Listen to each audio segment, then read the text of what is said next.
Chapter 1. When the news of the great victory at the border reached the Gu residence, Gu Pingning was busy cooking crabs with maple leaves. The usually quiet small courtyard was now packed with excited cousins chattering away, eager to repeat the great news 180 times. This battle was a significant victory. Their great use national general not only forced the northern barbarian nation to cede land and pay reparations, but he also brought back their war god, the third prince, to the capital as a hostage. With this, the last independent small nation in this world finally submitted. In the autumn of the 38th year of the Great Yu's founding, the world was unified. Upon receiving the news, the entire nation was immersed in a joyful atmosphere, particularly the Gu residents, which wished to hang numerous large red lanterns and set off firecrackers for 3 days and nights to celebrate. The reason was simple: the national general's surname was Gu, and he was the only legitimate son of the Gu family. The achievement of unifying the world was enough to make the name Gu Zili renowned for generations, ensuring the Gu family's place in history. For a time, legends about the national general were everywhere on the streets, and even his well-known children on the battlefield were glorified as celestial beings, unlike ordinary people. Amidst this situation, the only legitimate daughter of the Gu family left in the capital, Gu Pingning, finally began to receive waves of visitors after being forgotten for 5 years. This moment, the eldest daughter of the Gu family listened silently to the news, threw the last piece of maple leaf into the fire, raised her hand to cover her mouth and nose with her sleeve, and coughed weakly twice. The noisy scene instantly quieted down, as if the girls of the Gu residence had been muted. Then a maid following Gu Pingning stepped forward and skillfully said, "Ladies, my young lady is unwell and may not be able to entertain you properly." The phrase unwell seemed to trigger a terrifying memory switch, causing the Gu girls to shiver in unison and then hurriedly bid farewell. The eldest, Gu Qingwan, hesitated for a moment, mustered her courage, and took on the appearance of the eldest sister in the clan. Since Pingning is unwell, she needs to rest more, and must not overexert herself. After saying this, she did not wait for a response and rushed to catch up with her younger sisters, as if a fierce tiger were chasing her. Gu Pingning slowly lowered her sleeves. Her skin was fair, and her complexion was rosy, showing no signs of discomfort at all. The maid, who had long been accustomed to this scene, remained composed, fetched the crab tools, and began to dismantle the crab, teasing softly, "If my lady finds this annoying, the young ladies can come again next time, and I can fetch the whip if you'd like." Gu Pingning scooped a spoonful of golden, glossy crab roe, swallowed it expressionlessly, and did not respond. Scaring these timid sisters was truly unfulfilling. "My lady, the master and mistress will be returning to the capital after their victory, and the young master and second miss will also return. Aren't you happy?" "I am happy." This was completely unnoticeable. The maid was about to press on when Gu Pingning cut her off with a single sentence. "Hongying, you have too many questions." Hongying was taken aback. She had grown up with her master, and their bond was not ordinary. I could see this moment. She still laughed lightly and begged, "Then I have one last question. Will my lady kindly tell me?" Gu Pingning's gaze drifted over. "May I ask, my lady, how wonderful is the taste of the crab cooked with maple leaves? It's so different than you. Just curious." After saying this, Gu Pingning stopped speaking, pushed her wheelchair, and headed towards the study. The autumn rain was getting cooler. A large stack of invitations lay on the desk for flower appreciation and poetry gatherings, as if overnight, all the noble young ladies in the capital had remembered the invisible figure that was Gu Pingning. Hongying hated such rainy days the most. She hurriedly rummaged through the box for a wool blanket, feeling uneasy, and then filled a hot water bottle, shoving both into her young lattice hands. As Gu Pingning flipped through the invitations, the corners of her mouth twitched in resistance. It had only been a few months, and she was already using a hot water bottle. This girl must be trying to cook her alive. Seeing her master's resentful gaze, Hongying busily chattered as she worked. "My lady, the doctor said that this kind of weather is most prone to cold invasion, especially your legs if they start hurting. It's no joke. It's better to take precautions early." Gu Pingning followed her words, looking down at her legs, feeling embarrassed to tell her diligent maid, who was like a nagging mother at a young age, that she really didn't need to worry about her leg pain, "that I know you can endure pain. When you broke your leg back then, you didn't say a word and followed the army for an entire night before receiving treatment." As she spoke, Hongying couldn't help but tear up, but now we're no longer at the border, and the master and mistress are coming back. My lady, please don't endure it alone. If you feel uncomfortable, tell me or tell the master and mistress. Seeing her maid about to start her daily lecture again, Gu Pingning could no longer bear it. She quickly spread the wool blanket over her knees and stuffed the hot water bottle onto her injured leg.my lady. Hong Ying exclaimed, forgetting the usual taboo of not touching her lattice legs, and frantically reached to take the hot water bottle, her eyes reddening with worry. My lady, are you hurt? That hot water bottle is very hot. It should be placed on the wool blanket. Gu Pingning raised her hand to push away the hand that was about to touch her legs and pulled out the hot water bottle herself. Don't endure the pain. I want touchy you see for yourself how it is. Is it too hot? Gu Pingning wanted to say that it really didn't hurt. But precisely because of this, she couldn't be sure whether she was injured or not. So, she slightly turned to avoid Hong Ying's gaze, lowered her head, and lifted her garment. Fortunately, her skin was only slightly red, and there were no burns. Seeing Hong Ying beside her almost crying, Gu Pingning finally spoke slowly after adjusting her clothes. I'm not hurt, and it doesn't hurt. In fact, whether it was burned or not, she wouldn't feel pain. To be precise, Gu Pingning hadn't felt pain for many years. She didn't even know when or why she had completely lost her sense of pain. When Gu Pingning was 10 years old, she fell off a horse while marching with her parents. Later, countless people praised her for her endurance and righteousness, saying she had endured a night of excruciating pain to avoid slowing down the army. Yet no one noticed anything wrong. But only she knew that it wasn't her endurance. How could a 10-year-old child endure the excruciating pain of a broken leg? She followed the army in silence for an entire night, simply because she truly felt no pain. At that time, she didn't feel the pain and didn't realize anything was wrong, thinking she was fine. After dragging through the night, her right leg was completely crippled. Later, she was sent back to the capital to recuperate, far away from her parents, not seeing her siblings, sitting alone in a wheelchair in the bustling and noisy Shengjing city. For 6 years, the lame and weak eldest daughter of the Gu family, except for causing a small stir when she first returned to the capital, had since remained like an invisible person deep within the Gu residence, until this grand victory finally reminded the entire circle that the national general had such a legitimate daughter living in Shengjing. Gu Pingning finally finished flipping through the invitations, selected one, handed it over, and instructed, find someone to send this reply, push the rest back. Hong Ying's emotions came and went quickly. She had just been anxious enough to almost shed tears, but now seeing her lady was fine and willing to attend a feast, she perked up. Again, eagerly opening the invitation. Let me see whose banquet finally stirred my lattice mundane heart. It was an invitation from Princess Jiaxian, inviting the Gu family's young lady to a flower appreciation banquet 5 days later. Hong Ying instantly understood it wasn't that her lady finally wanted to go out, but that this invitation from the most favored princess in the palace was simply impossible to decline. My lady, if you don't want to go, just don't go.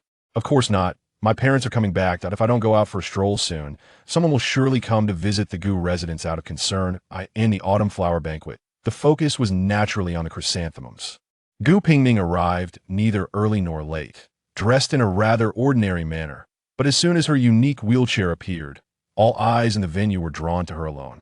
This was the first time the eldest Miss Gu had made an appearance in the social circle. She had delicate brows like dark ink, eyes like misty waves, skin more tender than white snow, and lips pale like pink plum blossoms, presenting a timid and delicate beauty. Unfortunately, Diu is a nation established by military might, where vibrant and bold, heroic and dashing qualities were the hallmarks of recognized noble women. Even the most fashionable clothing styles today had evolved from riding attire. The general of the state was a legendary hero, and his wife even commanded an army as a woman. Even the second Miss Gu was known as a remarkable woman. Yet, to everyone's surprise, the eldest Miss Gu had completely taken the opposite extreme. Her occasional coughs while covering her mouth and the need for her maids to push her wheelchair all highlighted how fragile and delicate this glass-like girl was. The crowd's eyes flickered, but only Princess Jiaxian's expression remained unchanged as she personally approached and warmly said, Miss Gu has arrived. You haven't joined us for gatherings in these years today. You must enjoy yourself. Princess Jiaxian's gaze swept over the large South Sea pearl on Gu Pingning's hairpin. Her eyelids fluttered slightly, and she smiled. I have a few jars of fruit wine bestowed by Father Emperor. It's perfect for autumn. Thank you, Your Highness. Gu Pingning replied with a bright smile, but I am too weak to drink wine. It might dampen everyone's spirits. No worries, no worries. The princess, being perceptive, naturally understood that during this celebratory time of military victory, befriending this low-profile Miss Gu would bring benefits without harm. She proactively suggested, "There are 2 steps inside. Miss Gu only brought 1 maid. Do you need assistance?" Princess Jiaxian's words were well-intentioned, fearing that Gu Pingning might feel embarrassed, and before waiting for a reply, she signaled 2 strong maids to come over. However, Gu Pingning softly declined. "Thank you for your kindness, Your Highness, but I can manage myself." Yes, soon as her words fell, 4 large and 4 small wheels extended from under the wheelchair. With the maid's push, the wheels alternated as they climbed the steps and then automatically retracted. This not only Princess Jiaxian, but also the noble women present were astonished by this semi-automatic multifunctional wheelchair, exclaiming, "This design and craftsmanship are indeed exquisite." Of course, I had to endure quite a bit when Han Guang was developing this for me back then. Before anyone saw him, this hearty voice reached the hall, and everyone quickly bowed. "We greet His Royal Highness the Crown Prince, and His Royal Highness the 6th Prince." Princess Jiaxian looked at the 2 Crown Prince brothers who strode in confidently, her face displaying a dignified smile, but inside she was puzzled. She hadn't invited the Crown Prince, and it didn't seem like her esteemed elder brother would come uninvited. Having sat in a wheelchair for many years, Gu Pingning felt that the only advantage was not having to perform formal greetings, and at this moment, she saw that the 2 most esteemed brothers in the world merely offered a quick bow. The Crown Prince seemed unconcerned as he walked up to Gu Pingning with familiarity, smiling. "Han Guang put me through many tests to research this. How is the final product working for you?" The youthful and impulsive 6th Prince couldn't hold back either, secretly reaching out to touch the base of the wheelchair. He received a glare from the Crown Prince and pretended nothing happened, retracting his hand with a pitiful expression, like a rambunctious husky being pulled back by its owner. This favored youngest son of the Emperor, the maternal brother of the Crown Prince, was indeed as rumored a boy who hadn't grown up. Why brother mentioned in his letter that Pingning has expressed her gratitude to His Royal Highness. The mention of the letter was half true and half false, but Gu Pingning knew that the Crown Prince had a good relationship with her brother. After her return to the capital in the 3rd year, during a tense military situation at the borders, the 18-year-old Crown Prince personally went to the front lines to fight, alongside the General of the State, returning to the capital only a year ago. "When I returned, Han Guang repeatedly urged me to take care of you. Seeing you well now, I believe he will be pleased when he returns." This remark was a bit too intimate, and Gu Pingning did not respond. The Crown Prince seemed unconcerned, as if he had come specifically to say that one line, greeting Princess Jiaxian before taking the 6th Prince away in a hurry. The crowd's eyes flickered as they internally assessed the first-time appearance of the Gu family's legitimate daughter, while maintaining amiable smiles on their faces, praising the bravery of the state's general and the youthful talents of the Gu family's young men. Chapter 2. The flower banquet sounded elegant, but in reality, it was merely an excuse for idle noble women in the capital to gather, sip tea, and gossip. Those exquisitely beautiful and precious chrysanthemums became mere decorations scattered throughout the garden. Gu Pingning had grown up on the borders and had kept a low profile after returning to the capital, having no acquaintances among the ladies in the circle. Thus, when Hong Ying pushed her to a secluded shaded area, it seemed like admiring chrysanthemums, but was actually for her to daydream. "Hong Ying, it turns out avoiding banquets for these years was indeed wise," Gu Pingning said. Hong Ying replied skillfully, "Miss is wise at all times. Alas, I'm so fragile it's indeed better to rest at home." "You speak truly." Miss Gu Pingning had just arranged herself to hold her chest in a feigned cough when she heard voices from a distance, stopping not far from her. "That Gu Pingning is already crippled. I don't know what she's being so proud about," said a woman in a bright red dress, her tone disdainful. "It's really annoying to see. If it weren't for the Gu family's recent victory, who would bother with a cripple?" Miss Hong Ying found this remark unacceptable.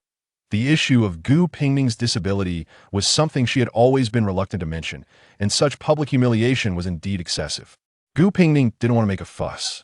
She waved her hand to Hong Ying, planning to leave for a more crowded place to cough a few times, when another unfamiliar voice rang out. "I think you're too close to the Crown Prince and misinterpreted things. But the Crown Prince can't marry a cripple as his princess. However, her twin sister, the so-called pearl of the Gu family, Miss Gu Pingyu, is about to return to the capital. Huh, what kind of rough girl raised in a barbaric land can dare to call herself a pearl? Don't forget that the crown prince spent 3 years at the borders. I've heard that Gu Pingyu grew up mingling with soldiers who knows what trick she has. The woman in red was incensed and took 2 steps forward, colliding right into Gu Pingning and her maid, exclaiming, "Gu Pingning!" Another woman in yellow froze, perhaps not expecting to run into the subject of her gossip, hurriedly saying, "Miss Gu, we were just chatting casually, we meant no offense." Gu Pingning actually didn't care much about these idle rumors, but the two had casually linked her betrothed sister with the crown prince, which truly crossed her bottom line. A rough girl raised in a barbaric land. Is it? But I see you two grew up here in the capital, under the emperor's feet, yet have no manners, merely acting as gossips to twist truths. May I ask what your names are, so that I may visit you another day? Is this truly the upbringing of your esteemed family? Since Gu Anning had made her appearance at the banquet, she had been quietly beautiful, like a flower on the wall, with everyone thinking that this girl was not only physically weak, but also not good with words. Little did they know that when she retorted, her words were like knives, and she would immediately demand to speak to their parents. Let alone that the Gu family was currently in a strong position, even on ordinary days, which noble girl would want to be labeled a gossip. The woman in yellow was shocked, while her companion, who had a quick temper, couldn't help but step forward, loudly saying, "I am Guan Xianmin, daughter of the Marquis of Waning. Miss Gu, if you have the ability, feel free to report me." She finished with a disdainful glance at Gu Pingning's wheelchair. If Miss Gu can get in, that is that it is not surprising that Guan Xinmin is so confident. After all, her father had a significant role in supporting the emperor during the founding of the nation. She is the only legitimate daughter born to the entire general's household after 3 sons, and everyone in the house treats her with the utmost care, fearing that she might break. What if Gu Pingning goes to complain? Would her father really be willing to punish her? Gu Pingning looked at the close teeth in Guan Xinmin and stopped speaking. Instead, she suddenly covered her face with her sleeve and coughed weakly a couple of times. Beside her, Hong Ying was alarmed and shouted, Miss, what's wrong with you?" The loud voice startled the birds in the trees. Guan Xinmin took a step back in fear from the maid's loud cry and instinctively said, "It has nothing to do with me. I didn't touch her." Gu Pingning suddenly began to cough violently, clutching her chest and gasping for air, sounding painfully distressed. Hong Ying looked like she was about to cry, patting her lady's back while angrily saying, "Miss Guan, my lady has always been weak. It's one thing to gossip behind her back, but why do it in front of her?"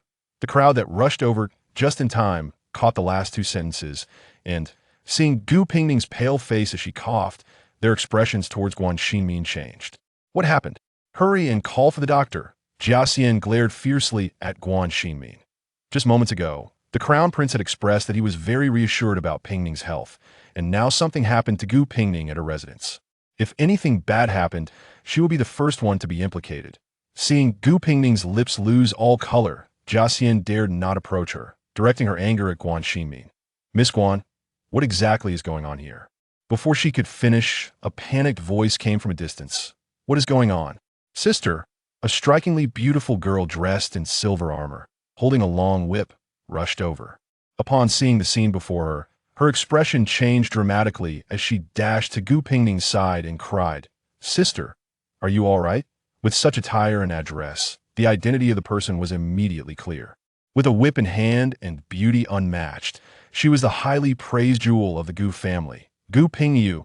Gu Pingyu never expected to arrive in the capital with her brother, only to encounter the Gu family carriage at the entrance of the Grand Princess's residence before even reaching home. Eager to see her sister, she was taken aback by the scene and felt her soul leave her body halfway. Just as she was about to draw her whip to question the situation, she felt Gu Pingning gently squeeze her hand. Gu Pingyu froze, watching as Gu Pingning's coughing gradually subsided, and she said intermittently, "Just an old problem." Hong Ying, with tears in her eyes, couldn't help but retort, "What old problem?" "Miss, you haven't had an episode in so long. If it weren't for..." With her composure regained, Gu Pingyu finally had the mind to address the person in front of her. She turned to the lonely and isolated Guan Xinmin, speaking slowly and clearly. "Can someone tell me what exactly happened?" Having just come from the battlefield, Gu Pingyu's eyes were fierce, and her icy demeanor made Guan Xinmin instinctively take a step back, stammering, I I didn't do anything, she just suddenly fell ill. You enough, Gu Pingning comfortingly patted her hand and coughed softly, apologizing. I'm sorry, Your Highness the Grand Princess, for disturbing everyone's enjoyment. I'm not feeling well, so I will return home for today.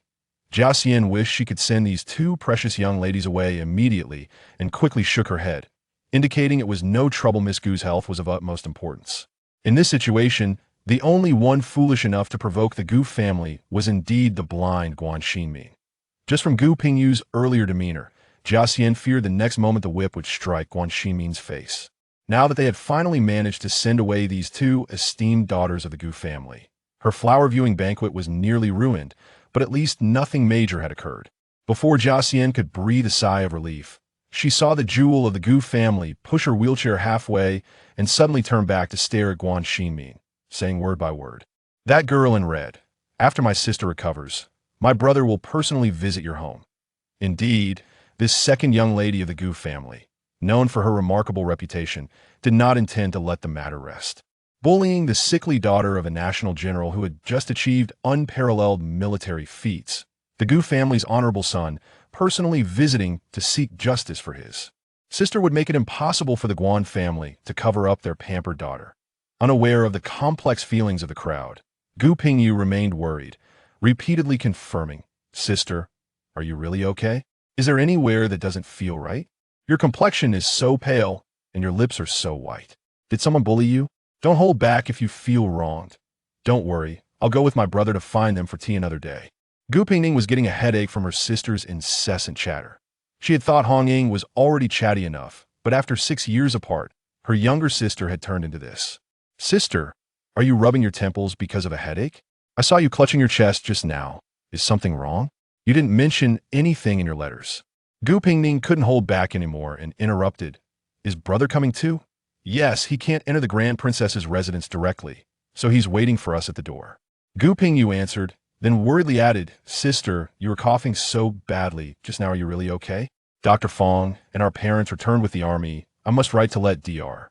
Fong come back early. Don't I'm really fine. Gu Pingning truly regretted it now. Living alone in the capital, she usually had two tricks to deal with annoying people. One was the whip in her hand, but that was reserved for distant relatives of the Gu family.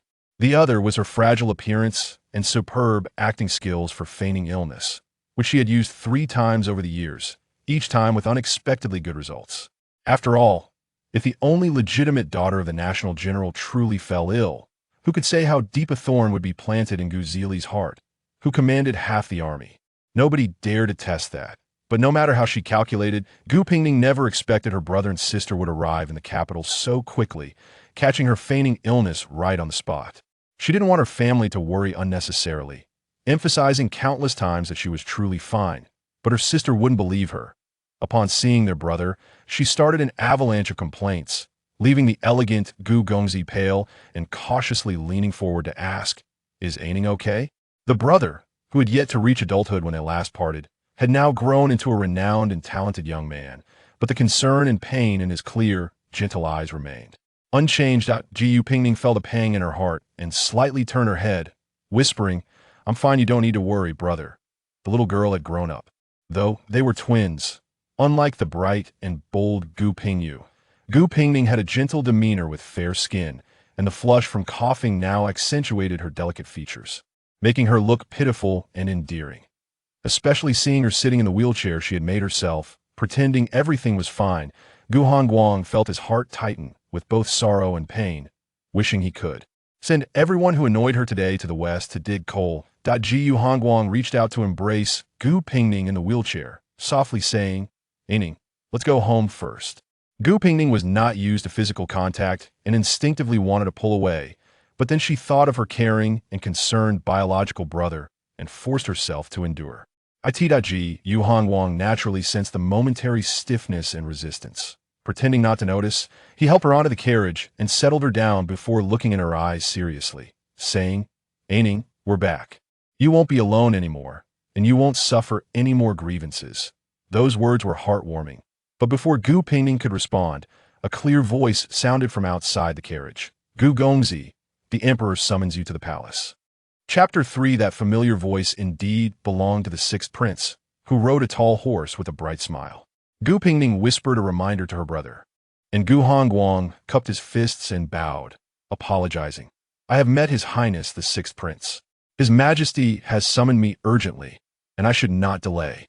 However, my younger sister is unwell. May I take her home first?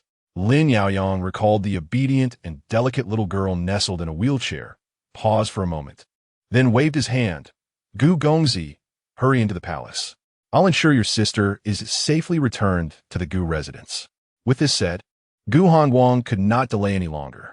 He signaled Gu Pingyu with his eyes, patted Gu Pingning's hand, turned, and rode away.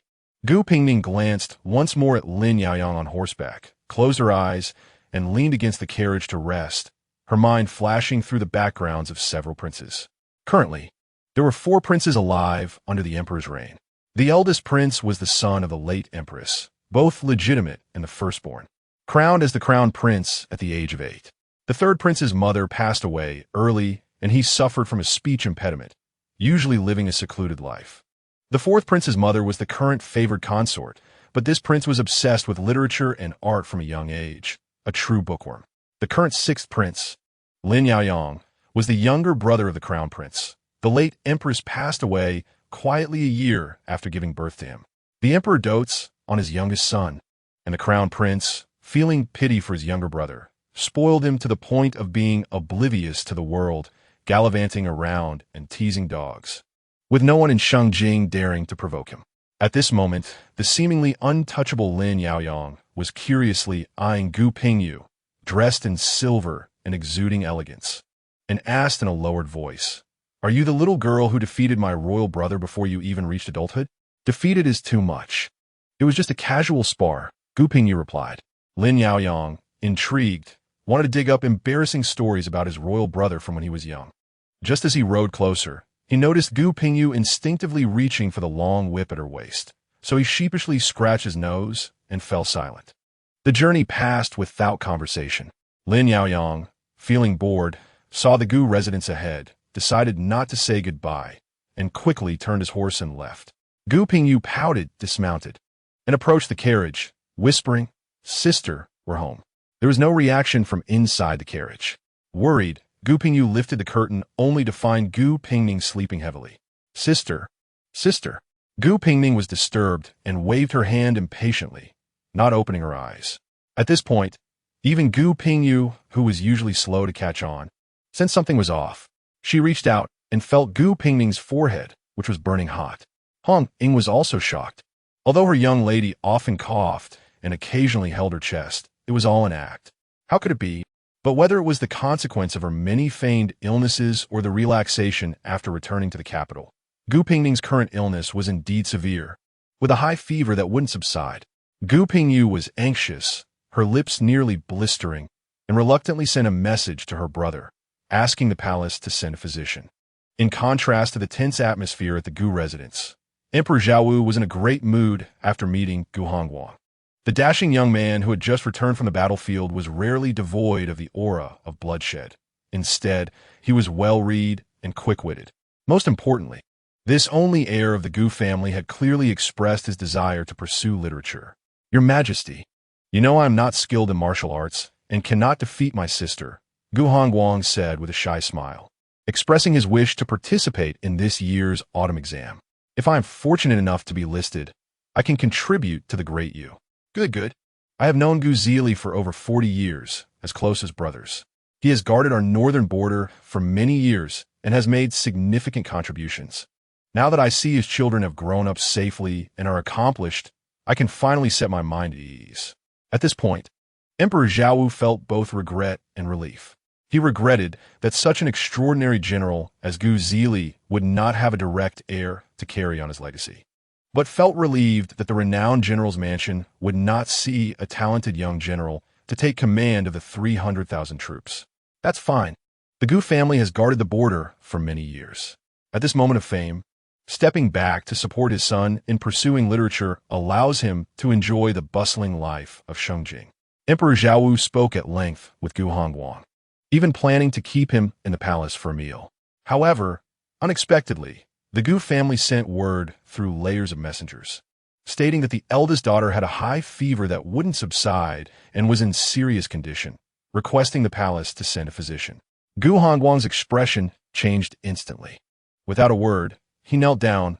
"Your Majesty, my sister's health is fragile. I implore you to send a physician." Emperor Zhao Wu's expression darkened as he personally helped Gu Hongguang up, comforting him. "I will issue an order to the Imperial Medical Bureau right away. Do not worry. Return home to check on her. If you need anything, just tell me." Gu Hongguang bowed his head and hurriedly left. Once the people exited the hall, Emperor Zhao Wu called someone to inquire. What happened? Didn't the Gu family's girl just attend the flower viewing banquet? Why is she suddenly seriously ill? The events of the flower viewing banquet were not a secret, and with the recent commotion caused by the second young lady of the Gu family upon returning to the capital, it was easy to find out. Sure enough, upon hearing this, Emperor Zhao Wu was furious. How did the Guan family raise their daughter at such a critical moment? She was foolish enough to act against the Gu family's daughter? He had originally planned to elevate the Guan family to the forefront of military generals after the Gu family's retreat. Now, with Gu Zili, who had just made remarkable achievements, still not back in the capital, his legitimate daughter had been driven to serious illness by the Guan family. How would the civil and military officials see this? How would the people of the capital, who were waiting for the triumphant return of the army, view it? At this moment, Gu Pingning felt unwell. She couldn't feel pain, but felt her limbs were weak, her head was heavy, and her consciousness seemed to drift back to when she was 10 years old. It was also a fierce high fever that struck her. When she awakened, she groggily heard Yu crying by the bed. Sister, sister, will you really not be able to walk again?" Then came her brother's reprimanding voice. "When a Ning wakes up, you are not to bring this up in front of her and upset her, understand?" Her parents were still leading troops in battle, and her aunt sat at the head of the bed, tears streaming down. She couldn't feel pain in her legs, yet she knew she would no longer be able to run, jump, ride, or practice martial arts. Her entire life would be confined to a wheelchair. At this moment, she heard her sister's cries and her brother's lowered voice. But as the gray memories faded from her dreams, Gu Pingning's first thought was that this was a disaster. The timing of her illness was terrible. Her brother and sister would undoubtedly not believe her usual strong demeanor. Gu Pingning steadied her voice, tried to adopt her sister's calm demeanor. "All right, you, why are you still crying so much?" Her voice was hoarse and weak, but to Gu Pingyu's ears, it sounded like thunder on a clear day, and she jumped up, exclaiming, "Sister, you're awake. You scare me to death, boo-hoo." After saying this, she finally understood the meaning of her words and wiped her tears to retort. "That's not true. I never cry. I don't shed tears when I'm hurt. Just ask brother." The called out Gu Hongguang rolled his eyes. Gu Pingyu was indeed a tough girl who rarely shed tears, except every time she received a letter from Gu Pingning. Her pitiful appearance, with tears and snot, was truly headache-inducing. "All right, a Ning just woke up. Don't bother her." Gu Hongguang scolded his sister, then turned to Gu Pingning. "You still have a fever, so rest well. If you feel unwell, you must tell me. Don't just endure it, okay?" This really was unfair to Gu Pingning. She felt no pain and rarely noticed any minor ailments in her usual health. But to avoid hearing the nagging, Gu Pingning quickly defended herself. "This fever came on suddenly. Brother, you have to believe me. I am usually very healthy, and the cough was just an act, really." However, Gu Hongguang's expression was not pleasant. "Just stay quiet. Dr. Lin just left and said that your health has always been weak, with too much worry, and that you usually neglect small pains and illnesses, which accumulate and can become very dangerous. You need to take good care of yourself." Hearing this, Gu Hongguang felt a pang in his heart. Why is Gu Pingning weak? Why does she worry?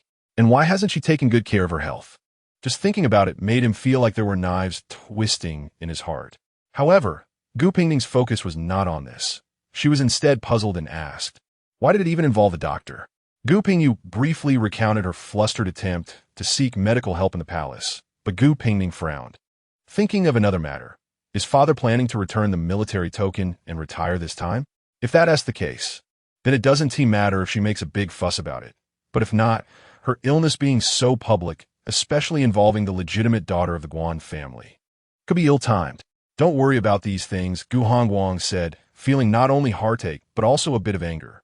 With parents at home, and, at the very least, An older brother like me, just focus on getting better and staying healthy, and don't let the doctor say anything about being overly worried again. The usually gentle Gu Gongzi was quite alarming in his anger, shocking both of them. But before Gu Pingning could say anything, they heard a servant report. Young Master Guan and Miss Guan have come to visit. Humph, the Guan family is not slow to act. Gu Pingning was afraid that her brother, in his anger, would drive them away, so she had to speak up. That Guan Xinmin did say a few unpleasant things. But my illness really has nothing to do with her. I know. You take care of your health, and I will handle it. But you, keep an eye on your sister. As for the Guan family, when they heard that their daughter had a dispute with the Gu family's eldest daughter, they felt a sense of foreboding. However, since they only had this one precious daughter, who was spoiled and treasured, Guan Xinmin insisted that she hadn't even touched Gu Pingning's finger. So they originally only planned to send a generous gift to the Gu residents. Unexpectedly, that afternoon, news spread that Gu Pingning was seriously ill, and the emperor was enraged, dispatching doctors from the palace. This matter quickly became a hot topic. In less than half a day, rumors spread throughout the capital that the Guan family's daughter had deliberately bullied the daughter of the general who pacifies the nation. The news about the general was currently sensational. And with the meritorious official still not back in the capital, his legitimate daughter was bullied to the point of serious illness, causing the citizens of the capital to be indignant and openly criticize the Guan family. In the end, it turned into a narrative that the Guan family was jealous of the Gu family, fearing to confront the general, and instead suppressed his daughter as a form of demonstration. The Guan family felt very wronged, no matter how much they disliked the Gu family or wanted to attack them. They wouldn't be foolish enough to take action at such a time. Moreover, Gu Pingning, a girl without a good reputation and even with a limp, what could suppress her do to the Gu family? It would only provide ammunition for others to speak ill. But the citizens of the capital didn't care about that. The rumors were rampant, and the Guan family had to quickly send their eldest son, who had already entered officialdom, along with their daughter, to the Gu residence to apologize. Gu Hongguang, known for his propriety, did not make things difficult for the Guan siblings when he saw them. He accepted their generous gifts and listened to their apologies. But he simply wouldn't give them a definite answer. Guan Xinmin, spoiled since childhood, felt wronged being forced to apologize. Seeing Gu Hongguang's unyielding demeanor, her anger flared up, and she exclaimed, "Enough! You Gu family are going too far. I didn't even touch Gu Pingning. She fell ill because of her own weakness, and it has nothing to do with me." Guan Haozhou, unable to stop his sister, quickly stood up to apologize. "Young Master Gu, my sister is still young and has been spoiled by our family. Please don't hold it against her." "No problem," Gu Hongguang said, taking a sip of tea without raising his eyelids, speaking slowly. "Since Miss Guan feels she has done no wrong, why come to apologize and bring gifts? Please take them back." Chapter 4. The days of nursing a sickness are indeed quite dull. Gu Hongguang brought 2 miscellaneous books for his sister, who was about to grow grass, but was unexpectedly rejected lazily. She had already read both of them. Gu Hongguang was quite surprised. These were hard-to-find books he had painstakingly searched for, describing the customs and culture of the frontier. After years apart, he truly did not know what she liked now. Gu Hongguang put the 2 books away and gently said, "You focus on getting better. If you like anything, just tell your brother, and I'll find it for you." Gu Pingning was half lying on a chaise lounge, peeling a grape to her mouth, when she suddenly thought of something and sat up straight, saying seriously, "To be honest, brother, I actually like whips." "A whip?" This caught Gu Hongguang off guard again, but he couldn't let the image of the all-capable brother crumble. "I'll consult you about that. Don't worry, brother will definitely find you the best one." "Brother, what I mean is that I like whips and can use them too." Gu Pingning winked at her brother and added, "And I can use them quite well. Do you want to see?" Gu Hongguang shook his head repeatedly, extending his hand to help his sister adjust the blanket on her lap, reassuring her, "Once you recover, I'll have mother teach you how to use the whip in person." "No, I want to demonstrate it for you right now." Gu Pingning signaled to Hong Ying while staring at her brother, unwilling to back down. Today, she had to let her 2 overly concerned siblings know that she was not a fragile, sickly flower that could be blown over by the wind. This high fever was just an accident. Merely an accident. Although she was sitting in a wheelchair, as long as she had the whip in her hand, she was definitely not someone who needed to be carefully protected truly not needing such careful watch. Gu Hongguang had no choice but to have a maid add another cloak for her before pushing the wheelchair to the garden. That tree in the hall. Gu Pingning pointed casually, her gaze intense, her tone soaring, the silver whip in her hand reflecting a cold light in the sunlight. In a daze, Gu Hongguang seemed to see that girl of about 10 years old sitting high on a chestnut horse, her smile bright, her talent extraordinary. Brother, watch closely. The silver whip flew from her hand, tracing an arc of bright light. Meow! A black wildcat suddenly jumped out from the tree, startling Gu Pingning. Just as she exerted force with her right wrist, she forcibly released the tension, dissipating most of the whip's power. The tip of the whip lightly grazed the tree root, like a gentle scratch, without startling a single bird. The black cat ran over the high wall, and Gu Pingning, unable to suppress herself, covered her mouth and coughed lightly. Ning! Gu Hongguang felt immense regret for having just let her go and hurriedly approached to pat her back, anxiously asking, "Are you okay? Do you need to call the imperial physician? Come, I'll take you back to your room to rest." No, no. Gu Pingning quickly rejected, regretting deeply. This was simply counterproductive. That was just an accident, just an accident. Let me try again. I really am not weak. Trust me, look into my sincere eyes. However, Gu Hongguang had already stopped listening. He put away his usual smile and helplessly said, "Ning, be good. Your health is important. Go rest first. When you feel better, you can do whatever you want." His tone was like coaxing a child with a toothache who was asking for candy. Gu Pingning felt utterly despondent, unwillingly being pushed back to her room. She wanted to argue a few more words, but then she heard a servant report. "Young master, miss. Second miss is using a whip to hit people at the Chiu residence." What? She couldn't even hit a tree, and her sister went straight to hitting people? Gu Hongguang, however, remained quite calm, carried her to bed, and carefully covering her with a blanket. "How is it? Is your chest tight? Are you uncomfortable?" "I'm really fine." Gu Pingning gave up on continuing to argue about this, feeling quite strange. "Wasn't you going to the Chiu residence banquet today? How did news about hitting people with a whip come out?" Since Gu's siblings returned to the capital, Gu Pingning fell ill, and Gu Hongguang had to prepare for the autumn examination, closing the door to guests. Only the second daughter of the Gu family had endless invitations, holding numerous banquets in succession, successfully making the name of the Gu family's pearl known in high society.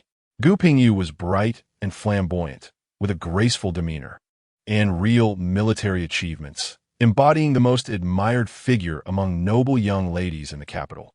But no matter how flamboyant, hitting someone with a whip at a banquet would always be detrimental to one's reputation. "It's okay. You knows what she's doing. You just lie down well." Gu Hongguang waved his hand to summon someone closer.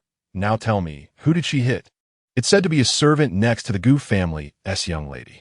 "Guan Xinmin? Why is she everywhere?" Gu Pingning frowned. "What did she do to force you to hit someone publicly?" The second young lady said that the servant was disrespectful, did not respect the general, and insulted the young lady, so she couldn't swallow her anger and stepped in to discipline the servant.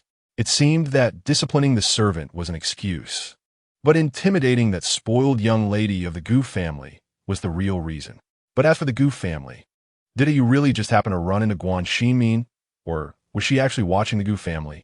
Gu Pingning said this casually, but Gu Hongguang was startled in his heart, unable to help raising his head to look closely at this sister he hadn't seen in 6 years. "Ning, what do you mean by that?" "I don't mean anything. I'm just a bit curious. If father steps down after returning to the court this time, which family will the emperor push up?" Gu Pingning lowered her voice, smiling lightly. "Could be the Guan family, who also has achievements in founding the country." "Ning, I know you are smart. You've been smart since you were little." Gu Hongguang lowered his eyes. "But you are sick now, and Dr. Lin has also said that it's not suitable for you to think too much right now. Don't worry about the Guan family. You have me here." This was said ambiguously, but Gu Pingning understood and thoughtfully said, "It seems that you and I are quite in sync. My illness has caused quite a stir at the right time." Seeing Gu Hongguang's expression about to change again, Gu Pingning quickly swallowed the second half of her sentence. All right, as long as brother knows in his heart." Gu Hongguang naturally had a sense of urgency in his heart. 2 days later, the Gu family's young master rarely went out to meet friends. After drinking, He talked about the desperate border war from a year ago when the barbarian nation rallied all its strength to counterattack. When ammunition and supplies were exhausted, the reinforcements and materials sent by the emperor arrived just in time, allowing their army to receive timely supplies and ultimately turn the tide. This battle was perilous, with twists and turns in the process. Moreover, since the young master Gu spoke eloquently, comparable to a storyteller, the audience applauded as if they were there. Among the audience, however, one person sensed something different. This person was the eldest son of the Minister of War, Qin Yuji, who had a photographic memory. What did you say? There was something wrong with the military supplies sent to the north a year ago? The Minister of War slammed the table in his study, furious at that time. The border war was urgent, and these supplies meant to save the people and the army. And someone dared to stretch out their hand? Qin Yuji presented two lists. Equally furious, I still remember that batch of military supplies. Over the past few days, I've tested that young Master Gu several times and nearly verified it. I can basically confirm that there is definitely something fishy here. Father, look, the quantity of these rations isn't vastly different, but the quality varies. Although such situations are not uncommon in previous years when there was urgency to collect rations, that batch was handled personally by you, so you should know the quality. How outrageous! This is absolutely outrageous. My Yu's army is fighting bloodily on the front lines, and there are people who dare to profit from this behind their backs. I must investigate this thoroughly, and if it is true, I will report it to the emperor. The Minister of War went to rummage through the files on the shelf. Murmuring, the one responsible for escorting the supplies to the front line was Marquis Waning Guanxian. Just as Gu Pingning's illness was finally dragging on to the point of improvement, new rumors spread throughout the capital. Even more interestingly, this time the rumors were actually connected to the last ones. Once upon a time, the daughter of the Guan family humiliated Miss Gu, who was in a wheelchair, at a flower viewing banquet, nearly causing her to fall seriously ill. Later, at the Chiu family banquet, her servant disrespected General Zhenghua and was taught a lesson on the spot by Miss Gu. The hostility of the Guan family towards the Gu family is well known. This time, the rumor is that the Guan family took advantage of transporting military supplies to profit from them and embezzled military rations, nearly leading to the defeat of the army of the Yu. This has stirred up a hornet's nest. The citizens of the capital quickly pieced together the causal relationship. It turns out that the Marquis of Weining has harmed General Zhenghua and the army from the very beginning. Now, with General Gu about to return triumphantly to the capital, this parasite fears exposure and has repeatedly targeted the children of the Gu family, employing various means to suppress them. The Guan family is truly malicious. The rumor spread quickly, and Gu Pingning listened with a half-smile, not knowing how much effort her smiling brother, who was drinking tea, had put into this matter. Ning, Gu Hongguang said, unable to bear it. What are you thinking? I'm wondering if the Guan family really dares to reach out for urgent military supplies? Gu Pingyu handed a peeled orange to Gu Pingning, puzzled sister. What are you saying? This is naturally true. The matter has already been presented to His Majesty. Is there anyone who would dare to wrong the dignified Marquis of Weining? Oh, all right, Ning, stop guessing. The Guan family did reach out. It's not wronging them. However, this was done discreetly and did not cause real harm to the army. If it hadn't been discovered by coincidence, it could be said that no one would have known. Gu Pingning swallowed the last segment of the orange and couldn't help but continue along this line of thought. You chose to stir this up at this time, and it's causing such a commotion. Also, considering the timing, father and mother will be arriving in the capital soon. Gu Hongguang sighed again, and Ning, overthinking can be exhausting for the mind, so don't trouble yourself with these thoughts, okay? I found 2 travelogues a couple of days ago that talk about exotic people with golden hair and blue eyes beyond the mountains and seas. They are quite interesting. I'll bring them to you in a bit. Brother, it's not that I'm rejecting your good intentions, but I've probably read those 2 books you mentioned. Gu Pingning wiped her hands and replied leisurely, there are a total of 12 volumes. There shouldn't be any omissions. Chapter 5, 3 days later, General Zhenghua returned triumphantly to the capital with his army. The 3 siblings waiting at home first greeted their beloved aunt, Gu Biqin. This emotional and expressive elder immediately teared up upon seeing Gu Pingning sitting in a wheelchair. Ning, my poor Ning. If one were to say that Gu Pingning disliked the excessive protection and worry from her family, the root of it undoubtedly stemmed from her tearful aunt. The Gu family had many illegitimate sons and daughters, but the legitimate heirs were only Gu Zili and Gu Biqin, one son and one daughter. When the old master of the Gu family died in battle, the old lady succumbed to depression, and shortly after, Gu Zili and his wife went to the northern border to guard the frontier, leaving only Gu Biqin, who married into the Hu family, alone in the capital. After suffering the loss of her young son and falling out with the Hu family, Gu Biqin resolutely divorced and went to the border to join her brother and sister-in-law. This lasted for more than a decade. General Gu and Madame Gu were often busy with military affairs. So the closest elder to the three Gu siblings was this tearful aunt who could cook excellently. When Gu Pingning was young, she would run around the military camp, wielding a knife on horseback and a whip on foot, and her parents' words hardly mattered. She was only afraid of her aunt's watery gaze. As soon as this move was out, no matter how wild she played, she had to obediently raise the white flag and surrender. When she fell from a horse and injured her legs at the age of 10, Gu Biqin nearly cried her eyes out. After that, when Gu Pingning returned to the capital, it had been a full 6 years since she last felt her aunt's tears. "Aunt, I'm really fine. Look, I'm doing well."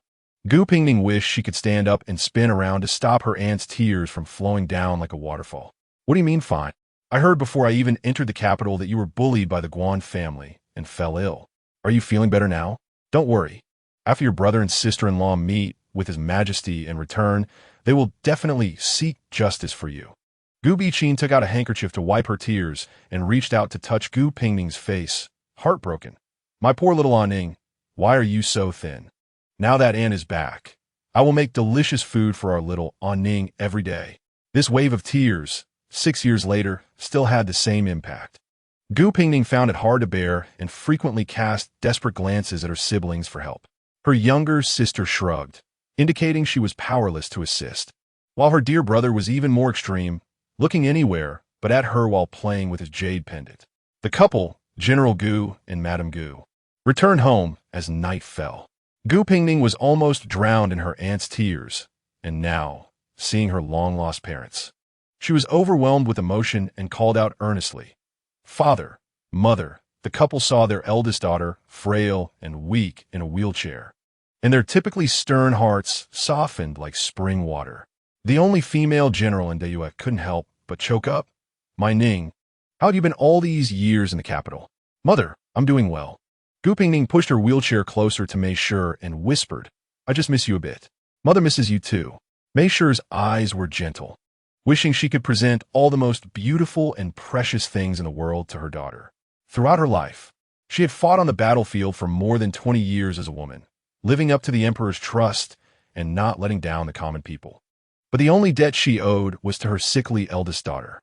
"Sometimes I dream of you, dreaming that you have grown into a graceful young woman."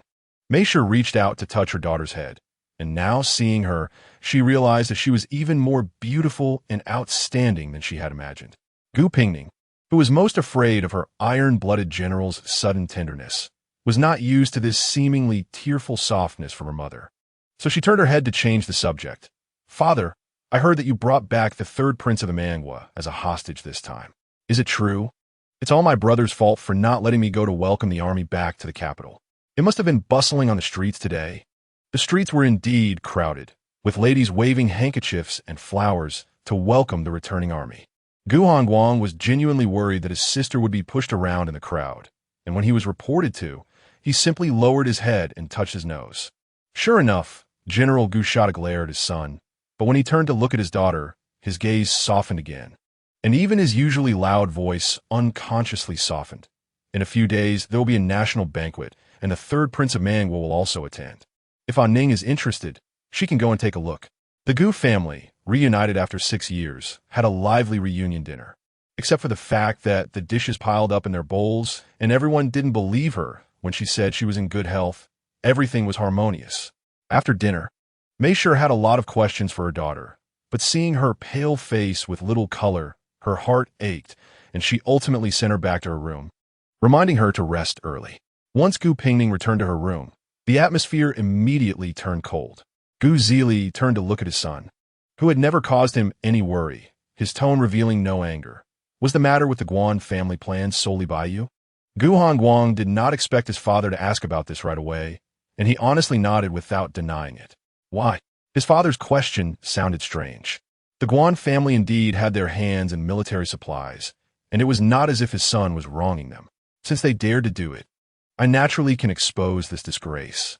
I am asking you why you couldn't wait to stir this matter up the moment you returned to the capital. Even before your mother and I got back, Gu Zili seldom disciplined his outstanding son, but now his tone was severe, carrying an undeniable authority. What are you really thinking? Gu Pingning had never seen her father like this and couldn't help but speak up to defend her brother. The Guan family is so audacious, daring to profit from military supplies. My brother and I couldn't stand it, so we wanted them to receive the punishment they deserve. Why is father angry? Well, now ask your good brother what he can't swallow.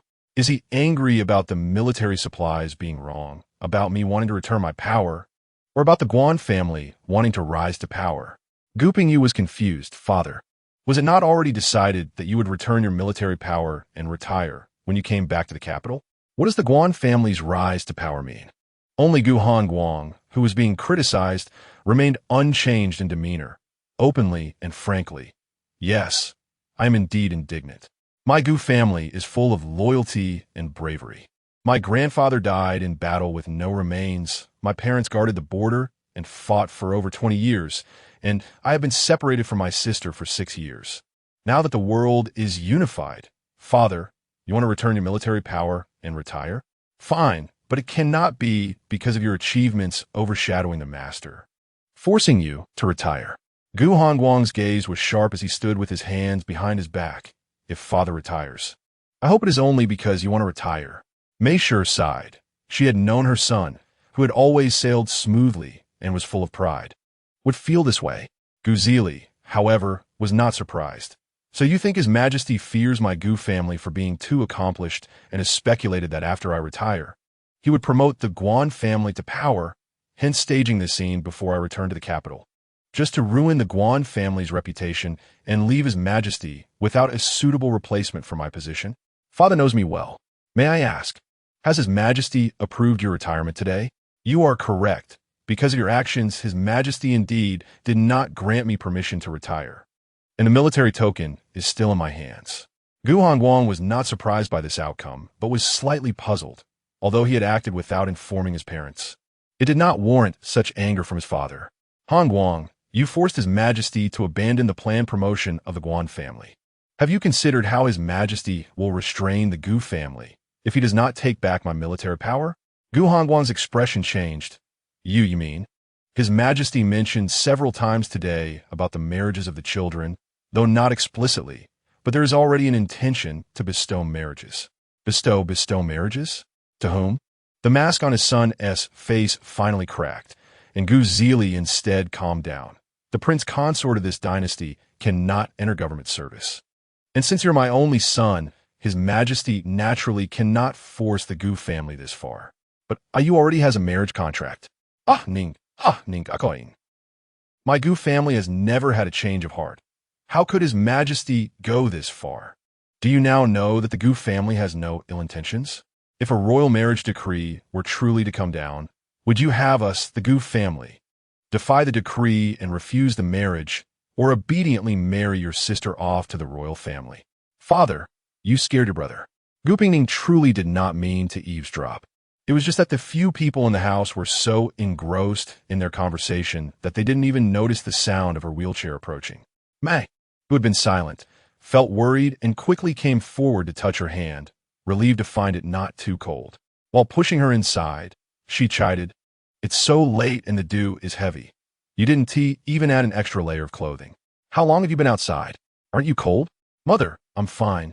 Gu Pingning smiled with her lips pressed together. "Father, don't scare brother anymore." She actually quite liked this clever and cunning brother who was ruthless when it came to tricking people. What? Father scare brother? Is a marriage decree fake? Gu Pingning was surprised. Her father wasn't one to lie or scare people. Gu Pingning gently shook her head. The marriage decree should indeed be true. Feeling that her intelligence was out of sync with her family, Gu Pingning decided to stay quiet and not expose her ignorance. It seems His Majesty intends to bestow a marriage between the Crown Prince and Au, right? What? Gu Pingyu forgot her decision to stay silent and almost jumped up in panic. But I already have a Huai. Au, don't worry. His Majesty knows you have a marriage contract now and won't force a marriage on you. After all, the royal family wants to ally with the Gu family to ensure loyalty, not to create enmity. Gu Pingyu breathed a sigh of relief, but then anxiously asked, "What about you, sister?" "Me? The royal family wouldn't possibly let a disabled person become a crown princess, so don't worry. As for marrying off to other princes, that's even more impossible. I'm at least the legitimate daughter of the Gu family. Becoming a prince's consort would only complicate matters for the crown prince. As for the rest, there's a younger brother of the crown prince, but His Majesty and the crown prince have always doted on the sixth prince. So I doubt they would make him marry me." "What do you mean by making him marry?" Gu Zili, who had been quiet since his daughter appeared, suddenly interrupted. "Gu Pingning, our Gu family's daughter. Marrying anyone is a blessing for them, especially since our aiming is sharp-witted and unparalleled." Gu Pingning felt shy from the praise and giggled while acting cute. "Then father, don't scare brother anymore. You saw how his face changed just now." "Umph." Gu Zili glanced at his son. "Can I scare him? His courage is as big as the sky." Chapter 6. This marriage proposal, known only to the royal family and the Gu family, did not stir up any waves. Gu Pingning, under her aunt's care, indulged in food and drink, trying hard to gain weight in an effort to wash away her parents' mistaken impression of her frail and sickly body. The only noticeable change was that her brother seemed quite affected by the matter, locking himself in his study for the past 2 days and even claiming illness to avoid attending the national banquet in 2 days. Mr. and Mrs. Gu did not concern themselves with him and happily took their 2 beautiful daughters to the palace. This land had been fragmented for over 200 years. But now the Great Yu had unified the world, receiving congratulations from all directions, with hundreds of countries submitting and the entire nation celebrating joyfully. The envoys from various countries, who had been subdued and softened, all took their seats early to show respect, sitting together with the hostages sent to the capital, suppressing their national grievances while having to put on cheerful faces of celebration. Each family mocked the other over territorial concessions and reparations.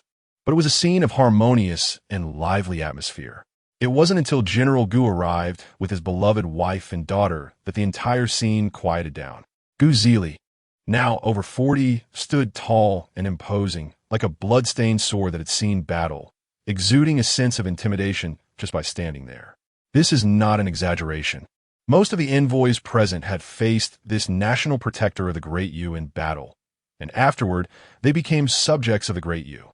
Not to mention that beside him stood the renowned General Mei, known as the female Rakshasa, who had left many valiant men questioning their lives. The memories were too painful to recall, and the envoys from various countries shivered in unison, quickly averting their gazes, turning their attention to the equally famous gem of the Gu family. Gu Pingyu was dressed in a long crimson silk robe today, with deep brown silk edging, and golden thread embroidered large peonies that extended from the hem to the waist, cinched with a dark red wide belt that accentuated her slender figure. She seemed unconcerned with the gazes from the crowd, whispering to her sister while pushing her wheelchair, her bright smile radiating joy. This was the first time the Gu sisters appeared together at a banquet, drawing the attention of most people present. However, upon closer inspection, one would find that despite their differing styles, the sisters bore quite a resemblance. The eldest daughter of the Gu family was delicate and sickly, draped in a simple white plum blossom dress, gentle as water and wearing a silver-trimmed cloak in the September weather, her complexion suggesting the rumors of her frailty were true. The sight of her, weak and wilted in her wheelchair, contrasted sharply with her spirited and graceful sister, Gu Pingyu, making it no wonder that people often forgot they were twin sisters. Gu Pingning did not share her sister's carefree attitude.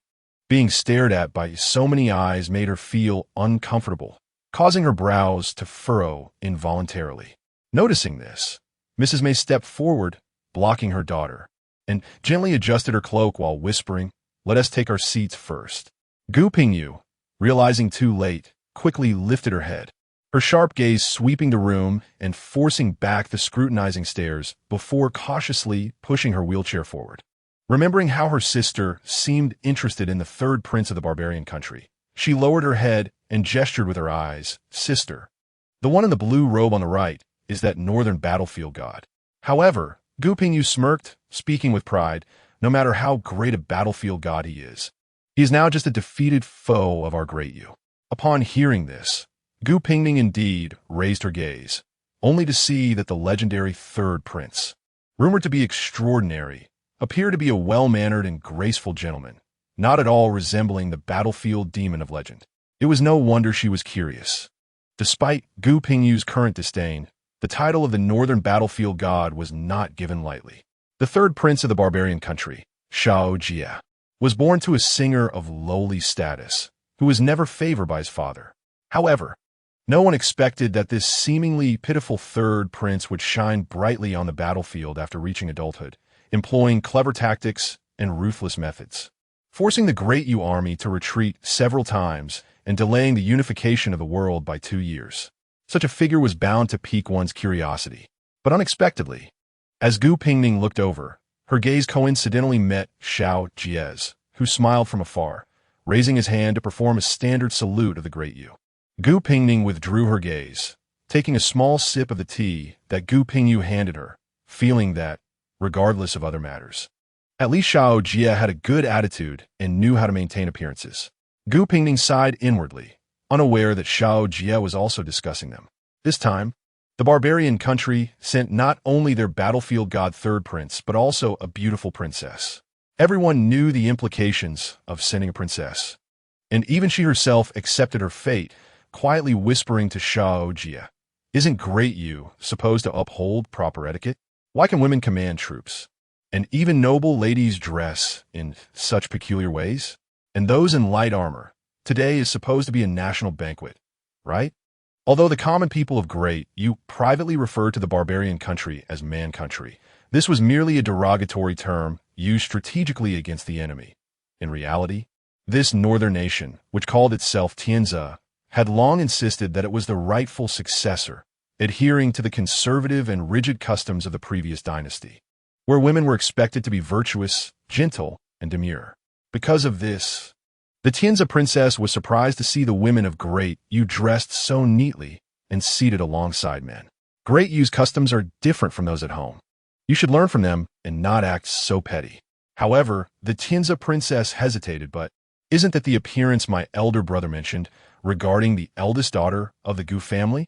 Shao Jia looked up and saw many officials and envoys toasting at General Gu's table. The delicate Gu eldest daughter, resembling a flower, was shyly keeping her head down, seemingly unaccustomed to making eye contact with outsiders.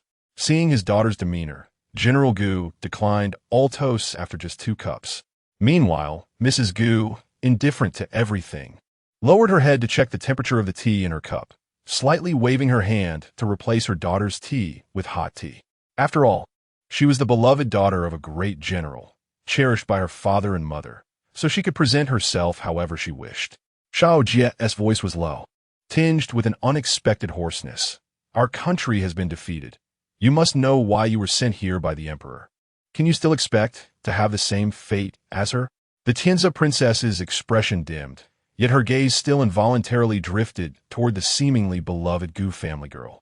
At this moment, the crown prince and the emperor of Great Yu had not yet arrived, and the conversation among the crowd could not help but revolve around the national protector, who had just achieved unprecedented military merit, especially the envoys from various countries, as if they had forgotten the painful history and humiliation, now praised General Gu with flowery language and genuine sentiment, eager to immediately record this monumental achievement for posterity to admire. The excessive praise was almost elevating him to the heavens, making even Gu Pingning feel it was a bit off. This strange feeling became even more pronounced after the arrival of the crown prince and the emperor. As the defeated nation, Great Yu naturally had to express its sincerity and unique flattery to the ruler of all. However, as the envoys praised him, they couldn't help but mention General Gu's bravery and unmatched achievements over and over again. It was quite superficial and deliberate, yet there was no way to pick at it. The obvious intentions were clear to the Gu family, to the crown prince, and naturally to Emperor Zhao as well. But understanding it was one thing. Such a shallow psychological tactic was the most lethal. On the high platform, Emperor Zhao smile had begun to stiffen. Marquis Waning, Guanxian, stood up to toast publicly, saying, "General Gu, my daughter has offended you recently. I apologize on her behalf. I hope you can forgive her." Guanxian drank a cup and raised his glass again. General Gu has now achieved unprecedented military merit. He will surely be recorded in history as a renowned general. I toast to you. The expression on Emperor Zhao's face was already hard to discern, and the young fifth princess could not hide her feelings. Letting out a soft huff and turning her eyes away, Gu Pingning set down the cup in her hand and sighed deeply. Aining, don't worry. Gu Zili, fearing that his clever and sensitive daughter would overthink, quickly whispered, "Father will find the right moment to return the military token. Even if His Majesty has suspicions now, he will naturally let his guard down once he regains military power." Gu Pingning glanced at the pouting fifth princess across from her, then turned and lightly coughed. "Father, mother, it's a bit stuffy here. I'm going out for some fresh air, and we'll be back shortly." Mei, worried about her daughter's weak health, reached out to feel her forehead and, seeing everything was normal, felt relieved and instructed. "Then let Au accompany you. Be careful and come back early." "Mother, no need. If Au leaves with me, it will draw too much attention. Hongying can just accompany me."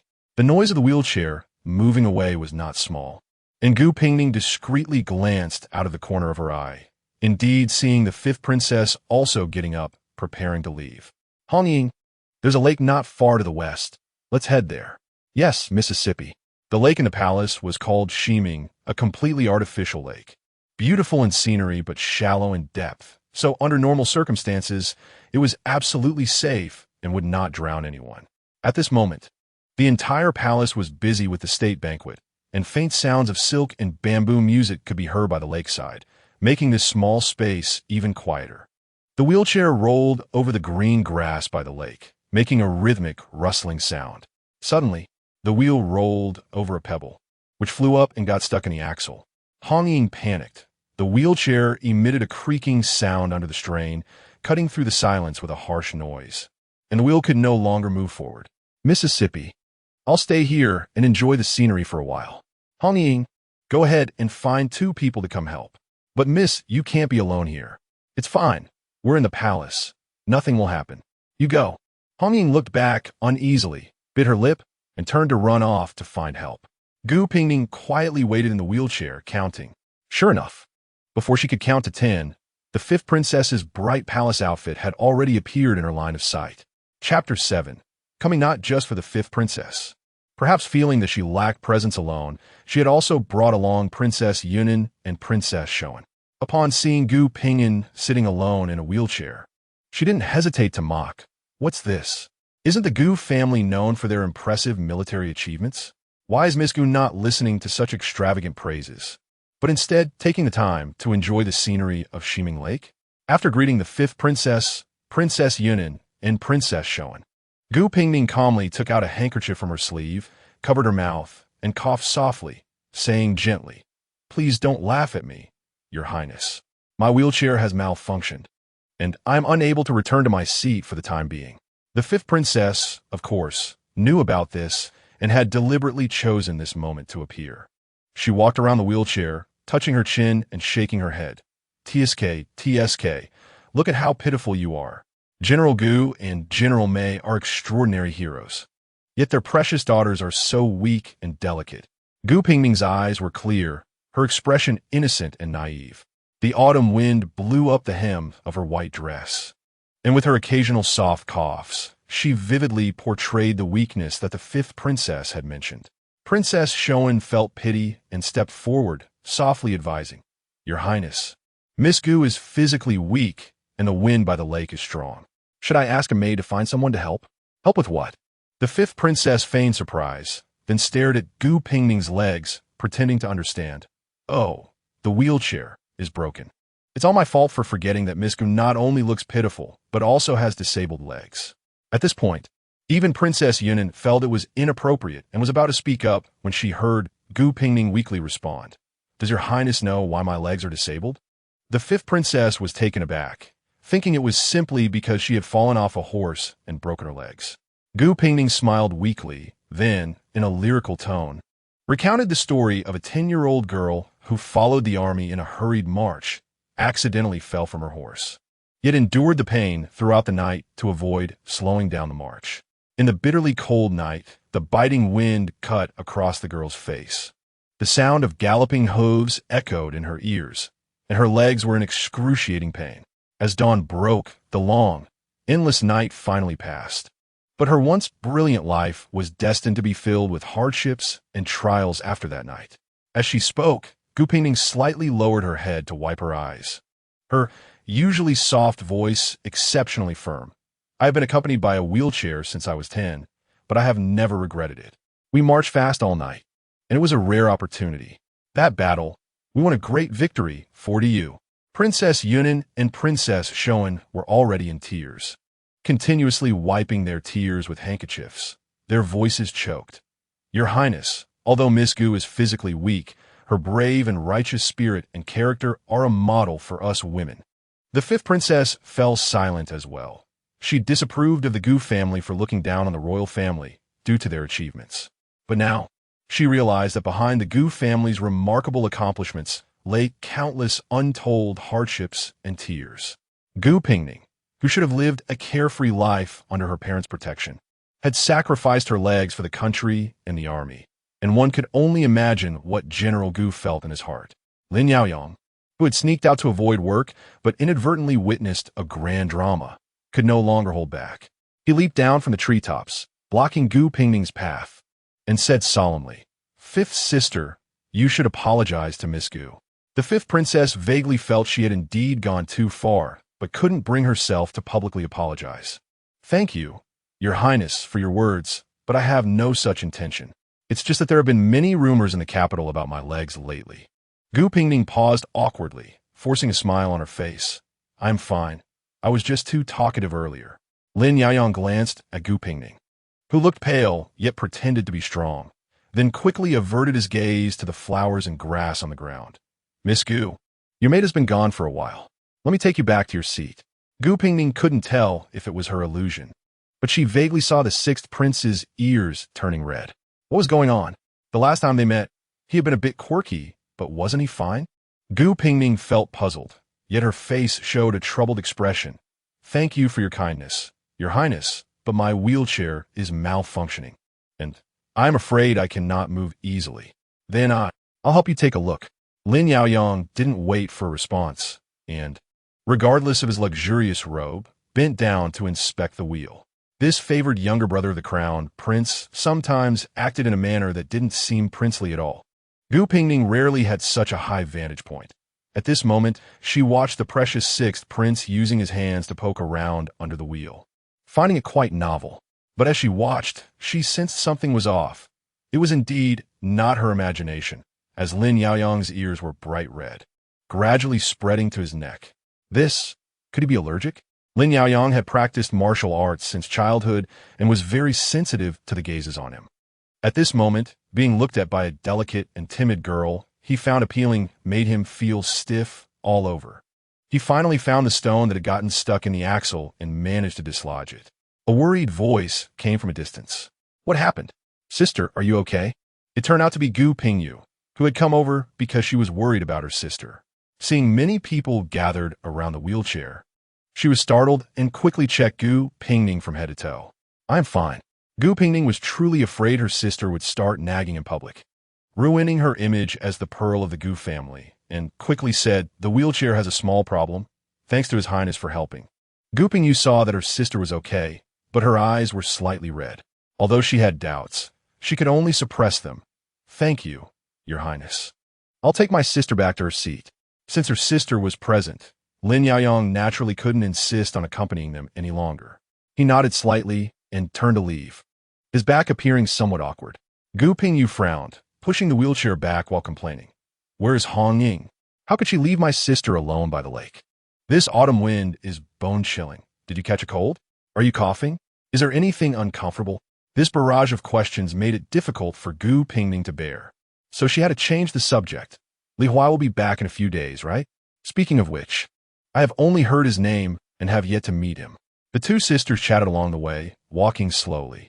By the time they returned to the banquet, everyone's eyes were focused on them. Gu Pingning was puzzled, but Gu Pingning understood in her heart, secretly sighing that there truly were no secrets in the palace, as this matter had spread much faster than she had imagined. Surely, most people at the banquet had already heard the story she had just told. Looking at the gazes of a few noble women over there, they were filled with pity and emotion. The noble consort on the high platform could no longer hold back her tears and personally summoned the fifth princess to remind her, this child Pingning has had a hard time. It's rare for her to be so resilient and righteous. You must never act like you did today. The fifth princess nodded meekly. Mother, I didn't know before. It's not your fault. You were around the same age. When she had her accident and returned to the capital, you were just a half-grown child. Half-grown child. The fifth princess couldn't help but turn to look at that frail figure. She had suffered greatly at 10. Her parents and brothers were away at war, and she had been alone in the capital for so many years. Mother, I will go apologize to her right now. The fifth princess didn't expect that she wouldn't be able to squeeze in. At this moment, General Gu's table was surrounded by noble women. Each lady was either praising General May's two daughters for their outstanding grace or subtly indicating that they had secret remedies for nurturing one's health, effectively pushing General Gu aside. Mei Shi was naturally aware of the incident at Shiming Lake and felt both bitter and pained, as if thousands of fine needles were stabbing her heart. Gu Pingning's legs had always been a lingering pain in the hearts of the Gu family, let alone for Gu Pingning herself. Don't be fooled by her daughter's gentle and obedient demeanor. Even now, she is unwilling to let anyone touch her legs, not even her close mate who has grown up with her, nor her blood relatives. Deep down, she has never been able to overcome this barrier. But now, to divert the overwhelming attention on the Gu family, she is forcefully exposing her scars in front of others. Mei Shi is at a loss as to whom to hate, her smile stiffening as she awkwardly responds, yes, and Ning has always been a good child. What a good child! A lady with red-rimmed eyes reaches out to hold Gu Pingning's hand, saying, I have a skilled healer in my family who specializes in bone and muscle injuries. Would it be all right if I brought him to your residence another day? Gu Pingning did not expect such a significant effect from this story, but she knows her legs well, so she politely declines. Thank you for your concern, madam, but... Thank you, madam. Mei Shi forcefully interrupts her daughter, saying eagerly, but the renowned healer from the Wang family? I visited him a few days ago, and he said he was traveling. From what you mean, has he returned to the Wang family now? The lady hesitates to mention that her healer has some peculiar habits, but she can still leverage her connections and replies, I heard he just came back. I'll visit my family tomorrow and ask him to come to your esteemed residence. Mei Shi is grateful, and Gu Jiangjun, standing by, bows in gratitude, sincerely saying, I thank you on behalf of my family. There is no need for such formality. We all share the same parental concern, the lady replies.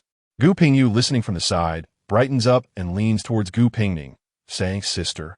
After starting to speak, she seems to remember something and swallows her words, speaking mysteriously. Brother said you like whips. Hee. I'll definitely get you a satisfactory gift in a couple of days. In that moment, because of a healer whose identity is still unknown, their parents and sisters seem to see hope, their eyes shining brightly. Gu Pingning truly cannot bear to pour cold water on their hopes. So she follows along with the conversation and teases, Oh, is it my yet-to-be-met brother-in-law, who is preparing a gift for our first meeting? Oh, sister, how do you know everything? Chapter 8, A lively national banquet. Yet no one anticipated that the topic would ultimately revolve around the eldest daughter of the Gu family, who had a leg ailment. The envoy from the Tianzi kingdom nearly ground his teeth in frustration, exclaiming, What is wrong with these people from Daiyue? Whenever we mention General Gu's achievements, they shake their heads and lament how difficult things are for Miss Gu.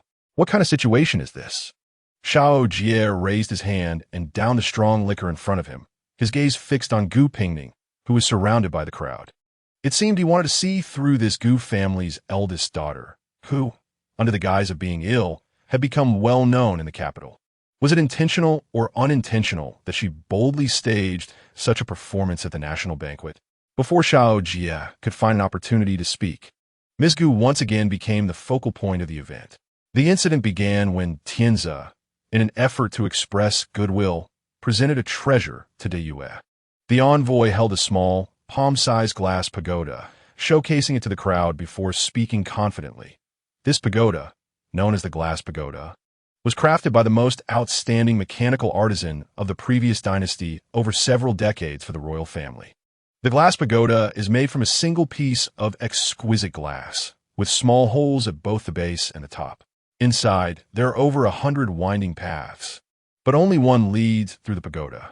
It is said that the pagoda contains a treasure map from the previous dynasty, but if it is damaged by external force, the map will be destroyed along with it. Only by finding the single correct path and threading a silk thread through both holes can one obtain the treasure map. The beautiful glass pagoda sparkled under the lights, genuinely appearing to be a remarkable item. With the allure of the previous dynasty and the treasure map, it naturally attracted everyone's attention. The envoy, presenting the pagoda, changed his tone. It is somewhat embarrassing to say that our monarch acquired this pagoda by coincidence, but has been unable to find the correct method to unlock it for a long time. Today, we present this pagoda, hoping that the talented individuals of De Yue can unlock it at this banquet, allowing us to broaden our horizons. Xiao Jie furrowed his brow upon hearing this. He had not been aware of this matter before, but he could guess that it was yet another clever idea from his father, who could neither overpower De Yue nor swallow his pride. But what was the point of such a veiled provocation? Even if no one at the banquet could unlock the pagoda today, would it affect De Yue's strength and ability to unify the world? However, with the matter presented as the highest-ranking prince of Tianzi at that moment, Xiao Jie had to step forward and make a few remarks, indicating that this item was extraordinary and that presenting it to De Yue was a sign of Tianzi's sincerity. Emperor Zhao Wu, intrigued, played with the pagoda for a while before passing it around, saying cheerfully, "What a delicate treasure. Officials, take a look. Whoever can unlock this pagoda will be rewarded handsomely." The glass pagoda from Tianzi, which had not been unlocked for many years, was naturally not easy to solve. Gu Pingning took a couple of glances, but, fearing she might accidentally crush it, quickly handed it to Gu Pingning. Gu Pingning examined it closely, feeling the two small holes at the base and the top, finding it somewhat interesting. Gu Pingning leaned in and whispered, "Sister, do you have a way?" "A way, perhaps. Could be tried." However, in such an occasion, there was no need to draw too much attention. Just as Gu Pingning was about to return the glass pagoda, she heard the envoy speak again. "May I ask, Your Majesty, if anyone can unlock this pagoda, it would resolve my long-standing confusion?" The hall fell silent. Emperor Zhao Wu put down his wine cup and remained silent. The glass pagoda was difficult to unlock, and the envoy initially thought that the people of De, with their talents and resources, might be able to. The envoy clasped his hands and continued, "If one day someone from De Yue unlocks this pagoda, I hope Your Majesty will inform us, and it will fulfill our wish." Though this sounded polite, everyone present could hear the underlying sarcasm. The young sixth prince nearly jumped up, but the crown prince quickly pressed him down. Gu Pingning felt like sighing again, but this time she held it back, wiping her mouth with a handkerchief, and finally spoke slowly in response to Gu Pingning's shining eyes. "There is no need to wait for that day." With her words, all eyes turned to her. Emperor Zhao Wu looked over with interest, smiling as he said, "Oh, Pingning, do you have a method to solve this pagoda?" The glass pagoda was indeed exquisite, but it was not impossible to solve. In fact, it was quite simple. It only required a nest of ants. Everyone became intrigued. The holes at the base and the top, though small, were sufficient for an ant to crawl through. Gu Pingning raised her sleeve to cover her mouth and coughed lightly, explaining that one could tie a silk thread to an ant and place it at the bottom hole, then smear some honey at the top hole, or directly attach the queen ant at the entrance, and then, cough cough, it should be able to unlock the pagoda. The hall fell silent for a moment. This line of thinking was indeed quite unusual, but it seemed plausible. The sixth prince was the most enthusiastic and volunteered, "Father, I know where there's an ant nest. I'll have someone dig one up right away." Emperor Zhao Wu looked at his young son speechlessly, too lazy to ask why a royal prince would know the location of an ant nest so well, and waved his hand in agreement. The imperial concubine listened with great interest, casting appreciative glances at the stage. Miss Gu is truly clever. Your praise is too much, Gu Pingning said with a shy smile. This method is not my own idea. I merely came across it in a book. Oh, I am quite curious. What kind of book would record such an unusual method? The book mentions an item called a linglong pearl, which is intricately crafted and has paths inside, resembling the structure of this glass pagoda. The method of having ants pass through the pearl is a note in this miscellanea. I do not know whose clever idea it was, but I have taken the liberty to use it. These words sparked various thoughts among the listeners. How come no one in the entire hall of civil and military officials and envoys had ever heard of this similarly structured linglong pearl? And this Gu family, a new noble relying on military merit, was not an ancient clan. Could it be that they possessed a rare, unique addition? Here it comes, the ant nest. The sixth prince personally caught an ant, tied it with a red thread, and smeared some honey at the top hole of the pagoda. The people in the hall couldn't help but hold their breath, especially the envoys, whose feelings were more complex, unsure whether to hope for success or failure. A quarter of an hour later, the small black ant, tied with a red thread, crawled out of the hole. Lin Yaoyang couldn't hold back. Running over with the glass pagoda to present it to the emperor, "Father, look, the red thread has really come through." As the red thread emerged, the exquisite pagoda split in two, revealing a small parchment hidden inside. "Good, good," Emperor Zhao Wu exclaimed twice, waving his hand to have the parchment collected. Then turning to the Tianza envoy, "Now your confusion can be resolved?" Replying to your majesty, "De Yue is indeed full of talents. Even the young ladies possess such knowledge. I'm deeply impressed." The envoy felt turmoil inside, but had to swallow the bitter fruit and force a smile, thanking Miss Gu for broadening his horizons. Gu Pingning smiled shyly. Emperor Zhao Wu, in great spirits, said loudly, "Pingning is clever and has unlocked the glass pagoda. I just promised a great reward. What does Pingning wish for?" "Thank you, your majesty. However, this method is not my own. It is merely borrowed from the book and does not merit your majesty's great reward." Before Emperor Zhao Wu could respond, the sixth prince could no longer hold back and muttered, "Then how come no one in all of Tianza has read this book and knows this method? This young son truly couldn't be controlled." Emperor Zhao Wu shot him an annoyed glance, thought for a moment, and waved his hand. "Pingning has made a contribution by unlocking the glass pagoda. I shall bestow her the title of county lord. The name Pingning is quite good, so her title shall be Pingning." This was indeed beneficial. If the other members of the Gu family were to be rewarded, it would require careful consideration, but rewarding this eldest daughter was timely. Gu Pingning's face broke into a smile, though it didn't reach her eyes. "Pingning thanks your majesty for the grace." With such a display at the national banquet, more people came to greet General Gu and Madame Gu. The topic still revolves around Gu Pingning. But now, there's not only the initial sympathy, but also some genuine praise. The Mei family has been battling outside for many years, and now dealing with these high society ladies shows no signs of difficulty, especially now, as several ladies eagerly shower compliments on their own daughters. Mei feels delighted, and her smile becomes more genuine, nodding frequently. There is a standard response routine for such flattery about one's children. "Oh, not at all. My daughter is lacking. Thank you for the compliments." But the only female general, Inda, never follows the routine. When others praise her daughter, she responds with heartfelt praise in return, her tone proud, as if to say her child is the best in the world. The other ladies feel stumped. "General Mei, it's hard for us to respond like this. It's one thing to be outdone in battles, but to be outdone in flattery is quite frustrating." The ladies steadied their minds and decided to approach from another angle.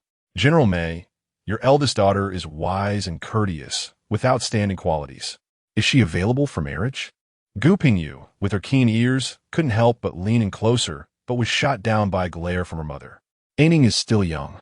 We wish to keep her for a couple more years. There is no rush on this matter." Chapter 9.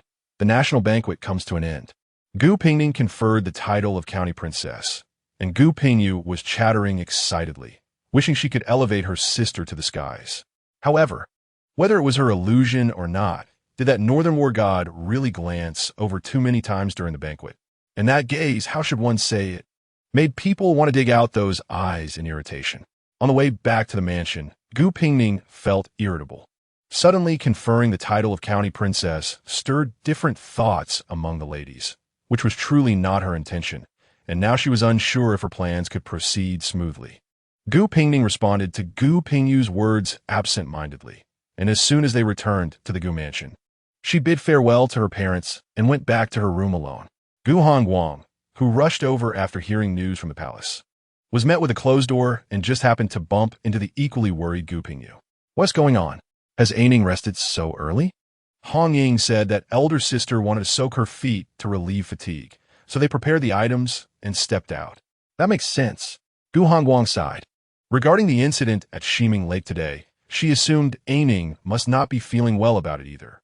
Gu Pingning found it strange. Shiming Lake? Wasn't he the sixth prince who helped fix the wheelchair? How could elder sister be unhappy for so long? Did that sixth prince dare to bully elder sister? "You were at the national banquet today, and you didn't know?" Gu Pingyu only realized at this moment that there was such a thing. Her sister usually disliked anyone mentioning her leg ailment, and even when soaking her feet, she would send all the maids and servants out to hide in her room. But today she was forced to publicly reveal her scars. No wonder elder sister had been smiling awkwardly on the way back home. Gu Pingyu gritted her teeth, feeling resentful, wondering why there were so many malicious people in this world who had to bully her gentle elder sister. The fifth princess was so aggressive. She must find a chance to retaliate. "Ayu, do you remember what Aining used to be like?" Gu Hongguang unusually dropped his poised demeanor and sat directly on the bluestone steps. "I remember. Aining has been clever since childhood. Our teacher, Qi, favored her the most, saying her talent was rare and she would surely achieve great things in the future." Gu Pingyu followed and sat on the steps, propping her chin on her hand, looking up at the sky. "I remember too. But elder sister didn't like studying whenever she found the chance. She would have me cover for her while she secretly skipped classes to go horseback riding, making Mr. Qi so angry he would puff up his beard. Yes, she never liked books. She loved tall horses, silver whips, and running across the vast plains at the border. Gu Pingning from the Gu family should have been the brightest girl, dressed in riding attire, soaring freely. She was the most gifted and dazzling pearl among the 3 children of the Gu family.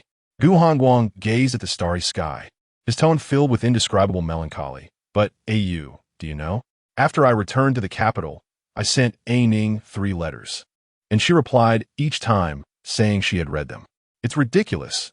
At first, I thought she was just being dismissive because she didn't like reading, but when I brought it up casually, I discovered Aining had not only read them, but remembered quite a bit in detail. I asked Hong Ying what Aining had been doing all these years. She said Aining, since returning to the capital at the age of 10, disliked going out and didn't find it convenient to do so, so she spent her days reading to pass the time.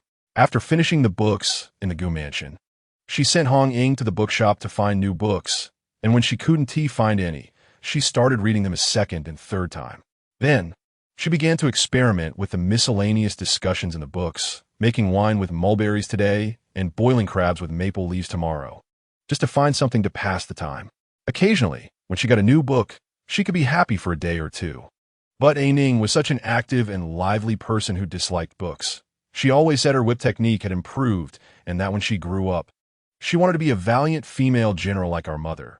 But now, Ayu, every time I hear her happily say she loves the whip, I wish I could give her my legs in exchange. At least I don't love horseback riding or whipping. Gu Pingyu was already in tears halfway through listening, and upon hearing this, she could no longer hold back and rushed to hug Gu Hongguang's arm, crying, "Brother, do you know?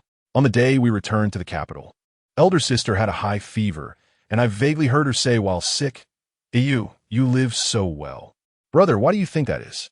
Elder sister is clearly such a good person. Meanwhile, Gu Pingning, who was soaking her feet in her room, had no idea that her brother and sister had already imagined her as an unparalleled little pitiful person, sitting on the steps of her courtyard, wishing they could cry their hearts out.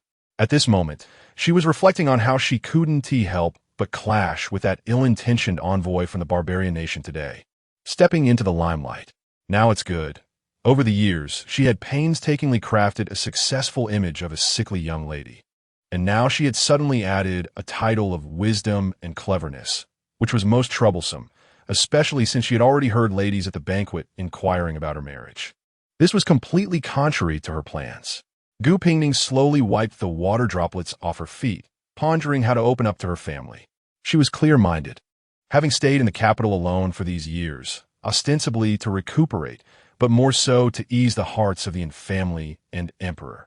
After all, the general who stabilizes the nation held half of the military power of the Yue, and his closest family members were far at the border, leaving only a bunch of indifferent half-brothers in the capital, which truly made the Emperor Zhao Wu on the high chair uneasy.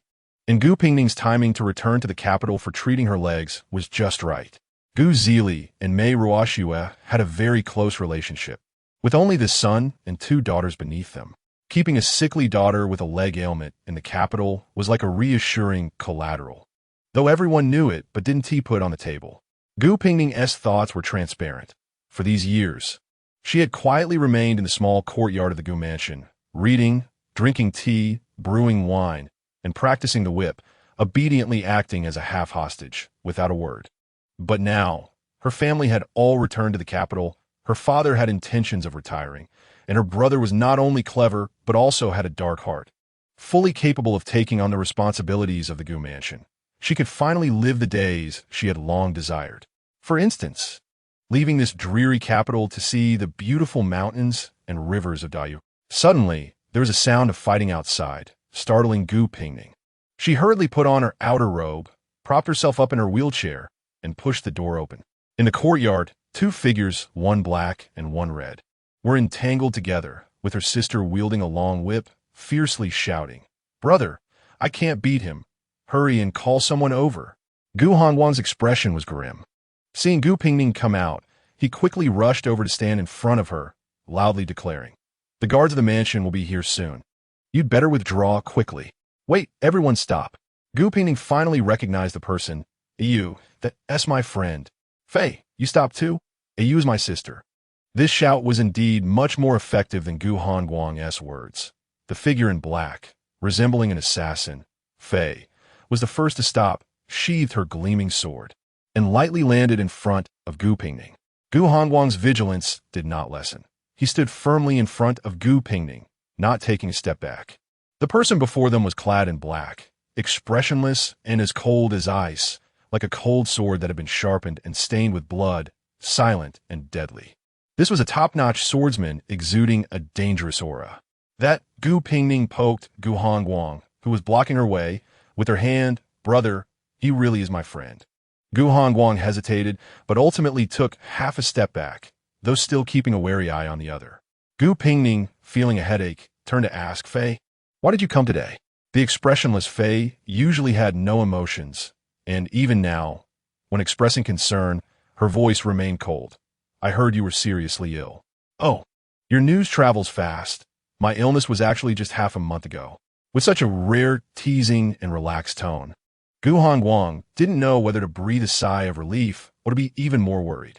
It seemed that this swordsman, whose entire being was filled with danger, was indeed a friend of her younger sister. The guards of the residence finally arrived, albeit belatedly, and even the already resting General Gu and his wife were startled. Coming to the small courtyard together, the atmosphere became somewhat awkward.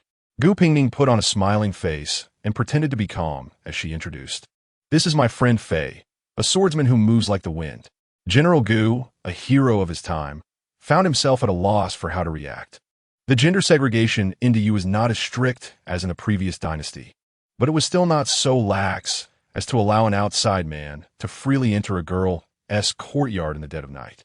Moreover, judging by his daughter's attitude, this was definitely not the first time. Gu Zili should have scolded her, but Pingning said this was her friend. During their time back in the capital, he had never seen his daughter with any close friends. Her carefree and desireless demeanor sometimes even frightened him. This swordsman, appearing in all black late at night, was likely one of her few friends. General Gu's expression was inexplicable, and Gu Hongguang and Gu Pingyu exchanged glances, not daring to speak. Instead, it was Mei Shi who smiled and said, "A Ning's friend is naturally a distinguished guest of the Gu residence. Hongguang, please invite young Master Fei to the front hall for tea." "No need." Fei spoke coldly like winter snow.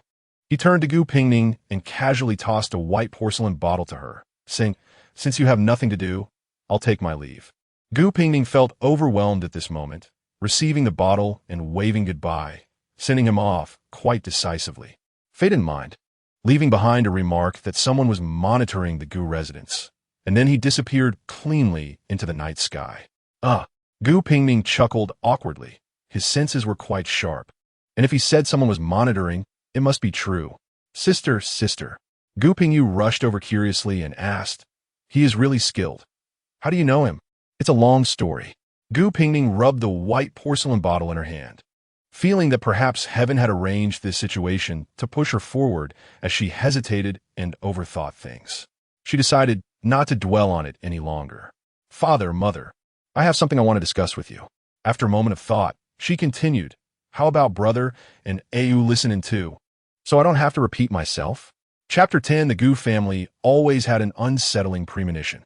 The sudden appearance of the black-clad swordsman seemed to finally break a certain delicate calm. Gu Pingning's suddenly serious demeanor always felt like she was about to unleash something big. Sure enough, the first thing Gu Pingning said made Gu Zili's heart skip a beat. "Father, mother, since you returned to the capital, you've had many matters to attend to, and I haven't had the chance to talk to you about my thoughts on the days to come." Among those present, perhaps only Gu Pingyu didn't think much of it, and asked with interest, "Sister, do whatever you want, but you must take me along, okay? What about your Hawaii?" Gu Pingning interrupted her sister, turning to look into May's eyes. "I've been feeling quite frustrated during these years in the capital. I want to go out for a while."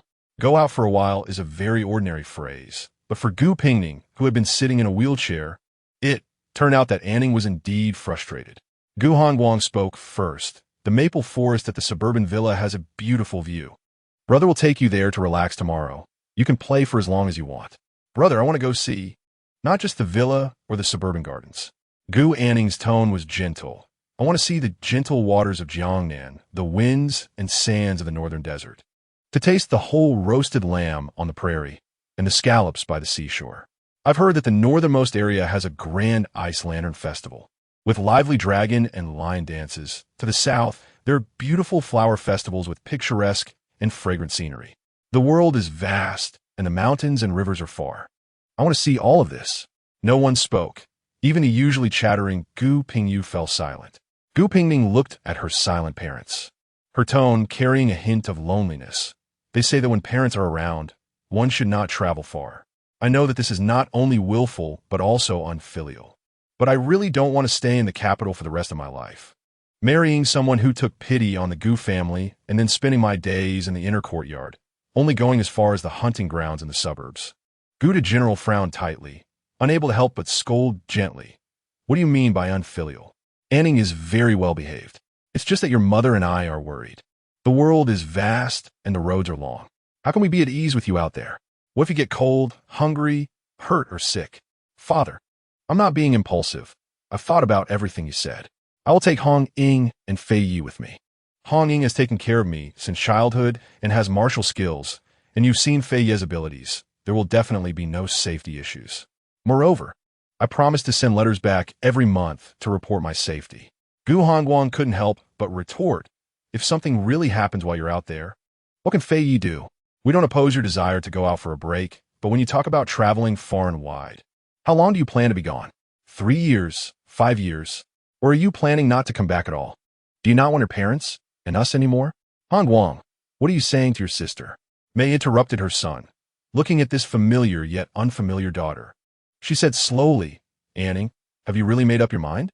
"Yes. Even if your father and I finally reunited with you after 6 years and want to take good care of you and cherish the time we have together.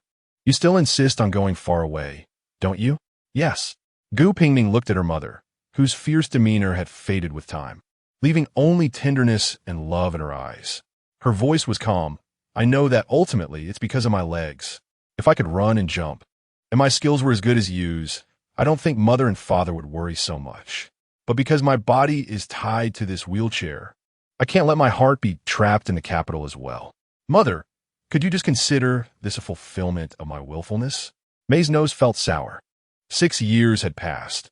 Her once playful and unruly daughter had turned into this gentle and calm figure. She had returned to the capital after breaking her leg. Far from her family, guarding the cold Gu residence alone, without complaint or resentment. The most outrageous thing she had done was to express her desire to travel far away at this moment. All right, mother agrees. Mei looked gently at her seemingly calm daughter, suppressing the bitterness in her heart. Mother just hopes you will be happy. Gu Pingning's eyes lit up instantly. She never expected things to go so smoothly. She quickly added, at that time, just say I'm going to Jiangnan to recuperate. After all, my frail reputation has already spread throughout the capital, so it won't seem out of place when I return. You know you're not in good health? Gu Hongguang still couldn't accept that his sickly sister wanted to leave home for 3 to 5 years and wanted to argue a bit more when he heard his mother in the conversation. It's late. Anning is tired. Let's go.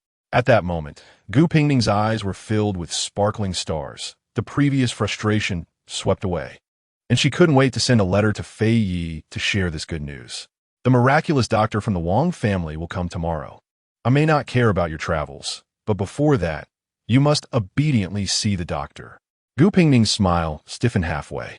Also, your aunt has been visiting friends these past few days. By now, she should be back. You can talk to her about this matter yourself. After saying these 2 sentences, Mei turned and left, taking along her husband and son, who were eager to speak. Gu Pingning's other half of the smile also froze. How could she forget about her aunt, this big weapon? By then, her belongings, her room, and her poor little Hong Ying would all be drowned in tears, right? Sister. Gu Pingning came back to her senses and realized her sister had not left yet. At this moment, she was curiously staring at the white porcelain bottle in her hand with an inquisitive expression. Sister, does this contain a detoxification pill? The kind that could detoxify 100 poisons? Or a life-sustaining pill that can compete with the king of hell for life? Can you let me see it? What kind of rumors are you listening to every day? Gu Pingning couldn't help but laugh, pulling the cork out of the white porcelain bottle and handing it to her sister. Eat it. Huh? Eat it. That's not good, right? Gu Pingyu pretended to refuse, but her hands moved quickly, directly pouring out 2 pieces. What is this? Gu Pingyu felt it was hard to believe, carefully taking a bite and saying incredulously, it really is sweetened Yangmei candy? No, who would use a small white porcelain bottle to store such snacks? And it's from such a cold and cool, black-clad swordsman? This is too much of a shattered fantasy. Gu Pingning looked at her sister, whose fantasies were shattered, and deliberately asked, how does this Yangmei taste, Yu? Should I share half with you? No, it's fine, sister. Gu Pingyu was almost dazed. When she reached the door of her own courtyard, she felt something was off. This Fei Yi didn't seem as reliable as he looked. How could she feel at ease, letting him protect her sister's safety? No, this matter must be told to brother. Gu Pingyu hurriedly turned around, but just as she reached the courtyard door, she heard her father's voice. Madam, Hongguang is right. Let's not discuss the rest for now. Anning's constitution is weak, and the journey over mountains and rivers is arduous. How can she withstand it? Gu Hongguang calmly added, Anning just had a high fever not long ago and hasn't fully recovered even after dragging it out for half a month. If she gets sick on the way while sightseeing without medicine or doctors, what will we do? All right. Mei pressed down on her son and husband, who were about to jump up. Anning has been recuperating for 6 years. If she continues to recuperate, what will she become? We've been back in the capital for a while. Do you think she's been happy every day? You. Mei pointed at her husband in the northern border. You collect rare treasures all day and send them back quickly, but look at whether Anning truly likes them. Have you ever seen her play with them? And you. Mei pointed at her son again. You've been fiddling with the wheelchair for over half a year, but now look at it. She has lived here for 6 years and hasn't even removed the door rail of her own little courtyard. Do you think she really cares about convenience in coming and going? General Gu and Gu Hongguang were momentarily stunned. Mei sighed. She used to love riding horses and cracking whips, and her laughter could be heard throughout half the camp when she played. But now, we don't know what she likes, what can truly make her happy and laugh heartily like before. Today, she rarely shared her little wishes with us. Are we really going to stop her? Are we going to use her frail health as an excuse to poke at her heart? Gu Pingyu didn't listen to the rest.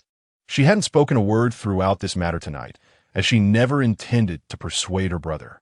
Like her mother, she thought that no matter what, her sister's happiness was the most important. As for the rest, that was their concern. For example, how to pack 2 good doctors to accompany her sister on her outing, or how to secretly follow her sister without being discovered. As for Ahuai, well, let him wait 2 or 3 more years. Ahuai is so good. He will definitely agree. Gu Pingning felt it necessary to express her support for her sister, so she quietly returned to the small courtyard, only to find herself eavesdropping again. Faye, I'll be able to go out in a few days. The time to repay your life-saving grace has finally come. Her sister's voice was lighter than ever. Shall we head north first? It will be deep winter then, and I've wanted to see the Ice Lantern Festival described by Mr. Guanghan for a long time. The black-clothed swordsman sat on the stone bench in the courtyard, holding his sword, and replied with a faint emma. Then let us head south. Didn't you say there's a small village where every household grows bayberries? The dried bayberries you gave me come from there. Shall we secretly learn a few skills? Gu Pingning did not disturb the two in the courtyard and quietly left. In fact, the rock candy bayberries just packed in the white porcelain jar were indeed exquisite. Chapter 11. After much deliberation, Gu Pingning finally took the difficult first step for her long-awaited journey, feeling great joy as she dreamt of exploring the Ice Lantern Festival. It wasn't until the next morning, when she was groggily pulled from bed by Hong Ying, that she learned Dr. Wang had already arrived at the door and that she needed to hurry and get ready to greet him. It turned out that the lady from yesterday had thought it over and couldn't bear to leave things as they were. After the state banquet, she returned to her family home overnight and invited the renowned doctor to come early in the morning. As Gu Pingning got dressed, she said to Hong Ying, "The specialized doctor for external injuries, Dr. Fong, has already seen me twice. Father and mother still have hope, but they will probably be disappointed again." "Miss," Hong Ying stamped her foot. "The doctor hasn't even arrived yet. How can you be so disheartened? I've heard that this Dr. Wang from the Wang family has superb medical skills, even able to bring flesh back to the bones. A couple of years ago, the young master of the Gao family fell from a rockery and was said to be in critical condition. But guess what? When Dr. Wang intervened, not only did the young master survive, but he can also run and jump around now. I wanted to invite Dr. Wang to our home back then, but the timing never worked out, and you weren't interested, so it got delayed." Listening to her maid's enthusiastic words, Gu Pingning felt clear-headed. It wasn't that the timing was always wrong. It was just that the doctor didn't want to visit. This time, it was simply because of the face of the lady from the Wang family. Furthermore, she understood that no matter how skilled the doctor was, he probably wouldn't be able to cure her leg ailment. It was just that her family was unwilling to accept that reality. The renowned but reclusive doctor, known for not entering the Imperial Medical Institute, came alone with a medicine box. He appeared to be just past his 40s with a long beard, exuding an air of immortality that matched Hong Ying's image of a divine doctor. Gu Pingning lay half-reclined on the bed, feeling that the current situation of her entire family mobilizing was quite exaggerated. She helplessly advised, "Father, Mother, it's just a simple examination. There's really no need for you to stay in the house with me. Brother Au, why don't you take Father and Mother outside for a bit?" May, however, was unwilling. She could indulge her daughter in anything, but at this moment, she truly couldn't rest easy and wanted to stay to see for herself what was going on with her daughter's leg. Just then, a servant came to report, "Madam, the 5th princess has come to visit and is currently in the front hall." My front. The Gu family had no close ties with the 5th princess. Why would the daughter of the imperial concubine suddenly visit? "Mother, you're busy. I really have nothing going on here." Gu Pingning smiled gently, but her tone was firm. "Hong Ying, you can go down first. Miss Gu, the examination might be a bit painful. It's better to leave someone here." Dr. Wang, who had been focused on arranging his instruments, finally raised his head to interject without looking up. "It's fine. I'm not afraid of pain. There probably wouldn't be anyone in the world less afraid of pain than her." This frank statement finally caught Dr. Wang's attention. He looked at Gu Pingning's calm expression, which didn't seem to be joking, and finally waved his hand to dismiss the irrelevant people from the room. The 5th princess sipped tea in the front hall for a while, and finally, just as her patience was wearing thin, the Gu family members arrived. "May I ask if the princess has come for something important?" The 5th princess, titled Jiajing, was known for her fiery personality that couldn't keep secrets. Hearing May's inquiry, she hesitated and awkwardly said in a low voice, I recently acquired a coral tree and would like to invite the two Miss Gu's to admire it together. This statement sounded strange not only to May, but also to Gu Pingning, putting aside the fact that such matters could simply be arranged with an invitation. Did the fifth princess have such a close relationship with Gu Pingning? Jia Jing couldn't bear the scrutiny of their gazes and, throwing up her hands in resignation, said, "All right, I came to apologize. I was wrong yesterday, and my mother reprimanded me after I returned to the palace. I'm here sincerely to apologize today. Of course, this was only part of the reason. Jia Jing personally came to apologize because her mother had hinted at wanting to form a marital alliance with the Gu family. The only son of the Gu family couldn't marry a princess. So the only way to form a union would be through her biological brother marrying one of the daughters of the Gu household. Although the imperial concubine spoke delicately, Jia Jing understood the underlying intent and had brought gifts to the Gu residence early on. She cheerfully said, "I came to apologize today and also wanted to invite Miss Gu to admire the coral tree. Staying cooped up in the residence is really dull. I have many fun things to show you." The low-profile intentions of the pampered little princess were not hard to guess. Just by observing her eyes subtly drifting toward Gu Pingning, May understood most of it and had to refuse. "Dr. Wang is currently treating my younger daughter. It's not convenient for her to see guests, so we may have to disappoint the princess." Treatment? Has Pingning fallen ill again? Jia Jing had not been focused on Gu Pingning, but given the situation, it was naturally inappropriate to invite Gu Pingning out. So, she rummaged through the gifts she had brought and found a piece of warm jade, saying, "General May, this jade has health benefits. Please accept it as my apology." May refused to accept it, but Jia Jing, anxious, stamped her foot and shoved the jade into Gu Pingning's hands, leaving behind a remark that she would come again another day before swiftly leaving, looking as if she had come and gone like the wind. "Mother, this warm jade is of excellent quality, even better than what father found last time. It can be worn close to sister." Gu Pingning followed May back to the courtyard, muttering, "The fifth princess was so infuriating yesterday, but today she knows to come and apologize. Her attitude has improved a bit compared to last time." May, concerned about her eldest daughter's feelings, felt annoyed listening to her younger daughter ramble on without realizing she was being eyed by someone, and she couldn't help but scold. You, did the fifth princess come to deliver jade? Can't you be a bit more aware?" Suddenly being scolded by her mother, Gu Pingning looked innocent, her big eyes wide in confusion.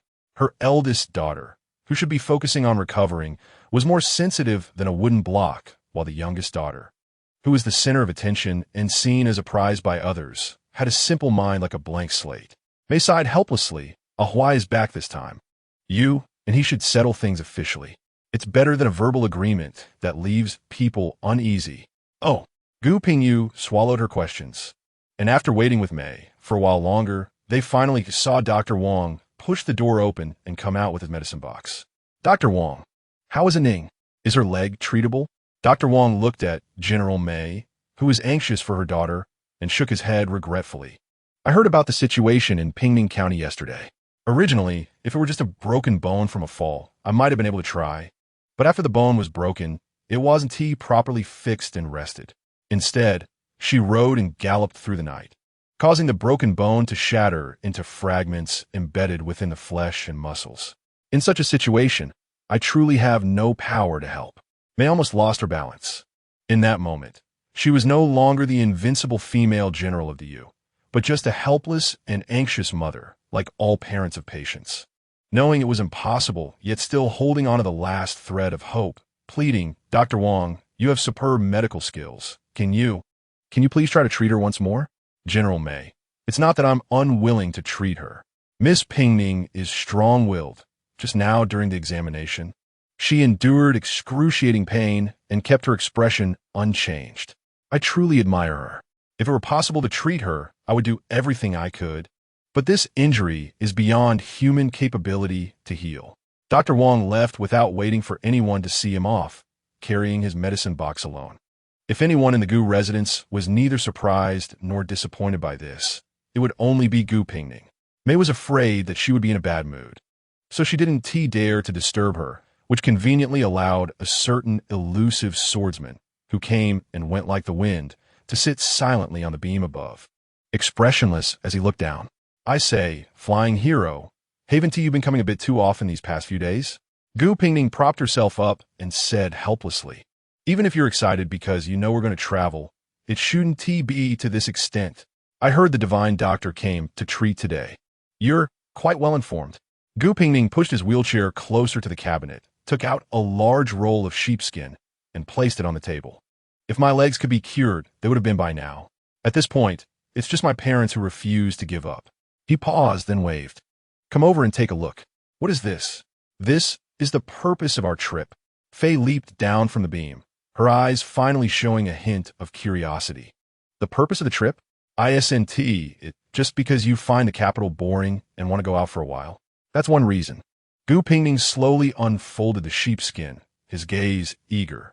And this is the other.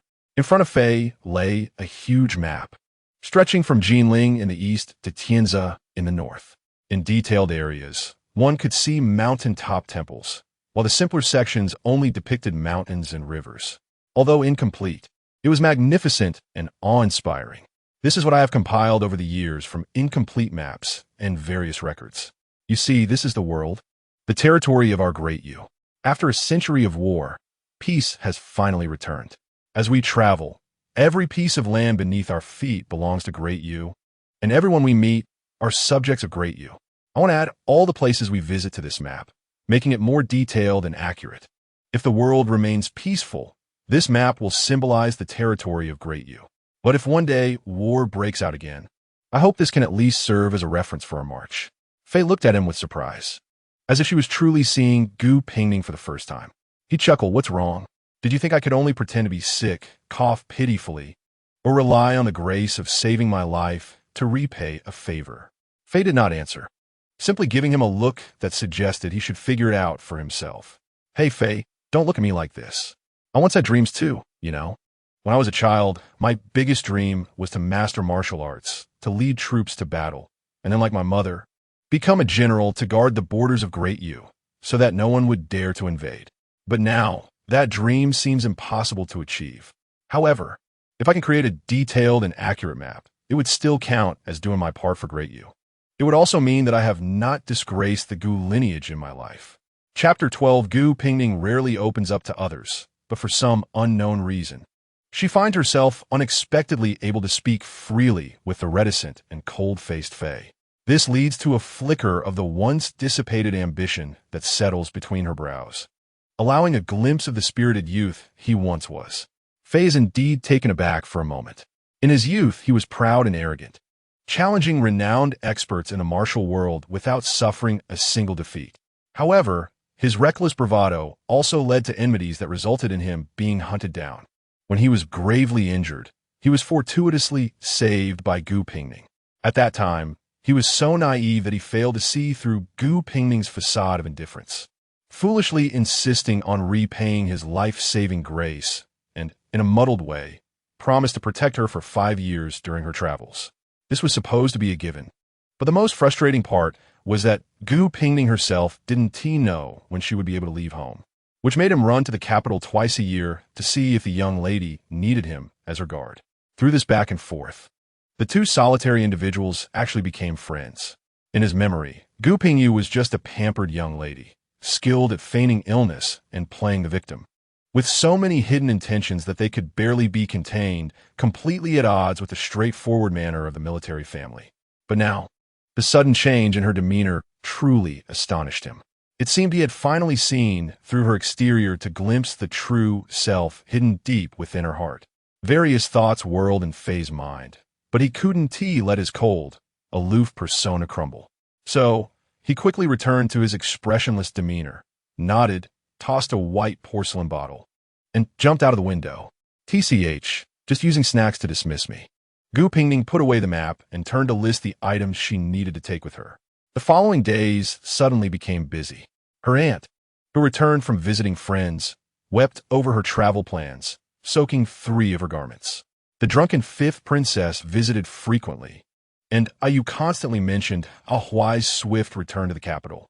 Moreover, her brother finally entered the autumn examination hall with great ambition and burdens.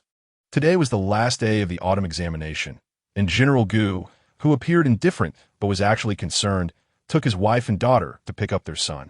Gu Pingning also wanted to see her brother, but unfortunately, to create an excuse for her illness to travel smoothly. The news of Princess Pingning languishing on her sickbed had already spread. It was truly inappropriate for her to reveal herself, so she could only remain bored at the Gu residence. Speaking of which, Fei hadn't appeared since he jumped out of the window that day, and Hong Ying could only say good repeatedly, leaving her without anyone to discuss travel routes with. Gu Pingning idly flipped through the travel notes she had already read twice, her expression weary as drowsiness crept up on her eyelids. In a daze, it seemed as if a silver object fell before her, like a glimmer of spring snow reflecting sunlight, or a splash in a 1,000-year-old cold pond. The drowsiness suddenly vanished, and Gu Pingning opened her eyes wide to clearly see a silver butterfly, the size of a fingernail, gently landing on the back of her hand. She had seen this before. Last year on her birthday, Fei had used this rare and beautiful thing to cheer her up. The butterfly was entirely silver white, its wings thin and translucent, as if crafted from white jade by the world's most skilled artisan, hence the name Jade Butterfly. However, when Fei introduced it, he mentioned another name, Tracking Butterfly. As the name suggests, this butterfly could be used for guidance and tracking. Such tracking butterflies were rare. Why had it suddenly appeared here? And why was it resting on her hand? Could it be that Fei was in trouble and was seeking her help? Gu Pingning instructed Hong Ying to fetch a soft whip, and the two of them followed the lightly fluttering tracking butterfly. Miss, this seems to lead to the young master's courtyard. Hong Ying knew about the little butterfly and was filled with doubts at this moment. Miss, could it be that you guessed wrong? Young Master Fei couldn't possibly be in the young master's courtyard, right? Gu Pingning recalled that during these days, her mother had initially agreed to her traveling, and though her father hadn't explicitly stated it, he had also tacitly accepted it. You had been actively helping her study the local customs. Only her brother had never stopped persuading her to give up on the idea of traveling, only calming down 2 days before the autumn examination. She had thought her brother had given up after realizing his persuasion was futile. But now it seemed that this consistently cunning Gu family young master had perhaps turned his schemes against his own sister this time. Gu Hongguang's courtyard was located at the easternmost part of the Gu residence, adjacent to a vast bamboo grove, making it particularly quiet and elegant. The guards at the entrance rarely saw this young lady, who disliked moving about in the courtyard, and were momentarily stunned before hurriedly bowing. Your brother mistakenly took a travel note from me last time. I came to return it today. The young master is not here. The guard hesitated. According to protocol, they should not allow anyone inside if the owner of the courtyard was absent. However, this young lady was no ordinary person. She was the cherished treasure of the entire Gu residence, not to mention their young master, who had an insatiable desire to gather all the world's treasures to please people. They understood this well. Am I not allowed to enter my brother's courtyard? Gu Pingning smiled gently, yet her tone was unexpectedly firm. Then I'll wait for my brother to return. The guards did not dare let this young lady wait outside in the cold, fearing she might catch a chill, which would surely break their young master's heart. They hurriedly said respectfully, Miss, you're joking. Please come in. The tracking butterfly shimmered in the sunlight, almost invisible. Gu Pingning followed its path and stopped in front of a dilapidated woodshed in the corner of the courtyard. Miss, will young Master Fei really be here? Gu Pingning's gentle smile faded, and her expression turned cold as she replied, Whether he is here or not, one we know if we go in and see. The old wooden door creaked open slowly, revealing Fei, who had been bound to a pile of firewood for 4 days, looking disheveled.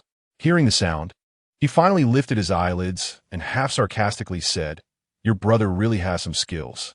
Gu Pingning rarely saw any expression on his stoic face, so hearing this made her both angry and amused. As she untied him, she retorted, You have some skills too. My brother's mediocre skills are not even half as good as a use. How did he manage to get our martial arts master Fei into this state? Fei turned his head away, clearly unwilling to discuss the matter. Gu Pingning didn't press him, and after teasing him, she continued to ask, How are you? Did you get hurt anywhere? I still need you to protect me on my travels. You're quite precious right now. Fei had fallen into a trap this time. captured by someone who had almost no martial art skills, and, in the end, he had to release the tracking butterfly to have Gu Pingning come in a wheelchair to rescue him. He felt as though his grand image had been completely ruined and, in despair, said, "I'm not injured. He hasn't fed me for 4 days." He looked like a pufferfish, puffed up with indignation. Gu Pingning loved to see his stoic face break character, having failed to provoke him after years of teasing, only to have her brother succeed first. In that regard, her brother was indeed a rare talent. "Can you still walk? Hong Ying, help him up. Let us return to the small courtyard first.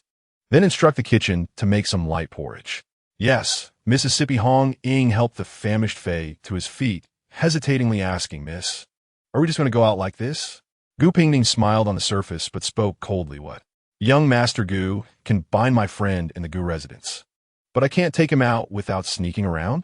She was genuinely angry. Hong Ying didn't dare say more, to be honest. She also felt that what the young master did was not very fair. It was no wonder that her usually laid-back young lady was truly angry this time. The guards at the entrance were surprised to see the young lady and her attendant come in and then bring out a living person. However, they were met with a cold remark from Gu Pingning. "When my brother returns, please inform him that I'm waiting for him in the small courtyard." After finally ending the 3-day arduous autumn examination, Gu Hongguang knew from this remark that his act of kidnapping had been exposed. However, he had already achieved his intended purpose and didn't plan to conceal it for too long. When Gu Hongguang arrived at the courtyard, Gu Pingning was brewing tea with a gentle smile on her face, looking nothing like someone who was angry. "Brother, you've worked hard for the autumn examination. I shouldn't have rushed to find you," Gu Pingning said, raising a cup of tea and handing it over. "But there are some things I can't figure out, and it's bothering me. I hope you can enlighten me." Hearing such polite and distant words made Gu Hongguang's heart skip a beat. But he maintained a calm demeanor. "And Ning, you are so intelligent. How could there still be things you don't understand? I can guess a thing or two about why you kidnapped Fei, but it was just to make me realize my own limitations and that I can't ensure my own safety. You haven't given up on stopping me from going out, have you?" Gu Hongguang looked at his perceptive sister and spoke gently. "You, the world is dangerous. Today I can capture your heroic protector, but tomorrow someone could threaten your safety. Being outside is not the same as being at home. How can I rest easy? If you are worried, does that mean you can capture him and nearly starve him to death? I've said it before, he is my friend." Gu Pingning took a sip of tea and said firmly, "He is my friend." "What right do you have to do this, brother?" Gu Hongguang didn't think he was wrong. "I am worried about you. Besides, if I really wanted to do something to your friend, could he still return to you in one piece?" He truly didn't realize he had crossed his sister's bottom line. Even the one named Fei, aside from being starved for 2 meals, had suffered no harm. But actually, at the core, Gu Pingning was someone who protected her own. This protection included her blood relatives, the maid who had grown up with her, and naturally, it also included the rare friend with whom she shared a genuine bond. She sighed, "I know you worry about me. I want to travel far, and Mother has agreed. Father has tacitly accepted it. But you're the only one who remains unconvinced, arguing with me every day, and neither of us can persuade the other. But have I used any means to force you to agree? To say something that strikes at your heart? This is my own matter. How I want to live is my own business. Even if our parents disagree, they can only scold me for being unfilial. But they cannot kidnap my friend and me to stop me from going out." Gu Pingning, usually calm and gentle, was rarely this sharp with her words, especially when dealing with a relative she hadn't seen for many years. "It would be best if my brother could understand my thoughts. If you don't understand, I won't force it. But allow me, as your sister, to say one more thing. Even if you are exceptionally wise and miss nothing, not everything will be under your control or follow your thoughts precisely. For example, the matters regarding the Guan family or my desire to travel. A strong desire for control and an excessive concern for gains and losses are not good things." Chapter 13. The Gu family siblings part ways unhappily. At this moment in the palace, Emperor Zhao Wu was discussing Gu Hongguang's examination paper with the crown prince. "Zili, you have a good son, not to mention this exquisite piece of writing. Just looking at his insights on the court situation and the people's livelihood in the essay reveals his talent." The crown prince nodded, a sense of pride on his face. In the past, There were rumors saying that General Gu's only son was not skilled in martial arts and lacked the charisma of his father and mother. But after seeing Han Guang in the northern border, I knew that one day he would gain fame in the world, not because of his martial skills, but because of his talent. I know you have a good relationship with Han Guang, said Emperor Zhao Wu, instructing someone to return the paper. However, after he returned to the capital, I didn't see you two catching up. Isn't it because Han Guang said he wanted to focus on preparing for the autumn examination? The Crown Prince shrugged. But now that the autumn examination has ended, I am preparing to invite him out tomorrow. Emperor Zhao Wu looked at the successor he had personally cultivated and suddenly changed the subject. Gu family, Yaochen, what do you think of the Gu family? Father, when you mention the Gu family, are you referring to General Gu still holding onto his military power after returning to the capital? Emperor Zhao Wu took a sip from his teacup and said nothing. The Crown Prince clasped his hands and spoke frankly. I know Father intends to promote Marquis Waning. But can the Gu family dare to reach for military supplies? Do you truly believe that such greedy individuals are fit for great responsibilities? General Gu is loyal and has fought for our DU for many years, and there is no one from the Gu family's next generation in the army. I believe General Gu is more capable than Marquis Waning. Greedy individuals? Emperor Zhao Wu looked at his young son and sighed. Does the Waning Marquis's residence lack money? The military supplies haven't been touched at all. How much can be embezzled? It's not even enough to cover the cost of hiding this matter. The Crown Prince, being inexperienced, was furious to hear that someone dared to reach for military supplies, but did not think deeply. Then why? Emperor Zhao Wu snorted lightly. What else could it be? Such treasonous acts as cutting off supplies to affect the army's operations. Guan Qian doesn't have the guts to do that. He is merely cutting corners with military supplies, just to annoy Gu Zili a bit, making him win difficultly without suffering defeat. This is also why Emperor Zhao Wu completely dismissed the idea of supporting Guan Qian, risking the military supplies for the sake of personal grievances. How could he trust such childish behavior with the great army? Sigh. I originally wanted you to marry that girl Ping Yu. The Gu family has a simple relationship and harmonious feelings. It would be more reassuring. But unfortunately, who would have thought that among the 3 Gu children, it would be the youngest daughter who got engaged first? The Crown Prince did not feel regret. He had always regarded Gu Hongguang's sister as a younger sister. Moreover, he knew about Gu Pingyu's engagement. It was to the son of General Gu's old friend, also in the army. I've seen him. He's a very good lad. And he and Pingyu grew up together. Unfortunately, Zili only has 2 daughters. Pingning is a clever child, but Emperor Zhao Wu began to ponder whether to betroth her to little Six. The Crown Prince's expression changed, and he hurriedly interrupted. Father, you absolutely cannot do that. You know how little Six is. If he doesn't like it, he will cause a scene. Emperor Zhao Wu looked at his eldest son with a knowing smile and waved his hand. All right, I know you care for little Six, and I do too. But I'm just thinking about it. How could it truly be a grievance for him? Who's there? The Crown Prince nervously blocked Emperor Zhao Wu's path, ready to call for someone when they saw little Six holding his head, innocently walking out from behind the screen. Six, brother, how did you end up here? The Crown Prince felt exasperated, thinking that he would age prematurely because of this brother. Is the Emperor's study a place you can just hide and eavesdrop? Kneel down.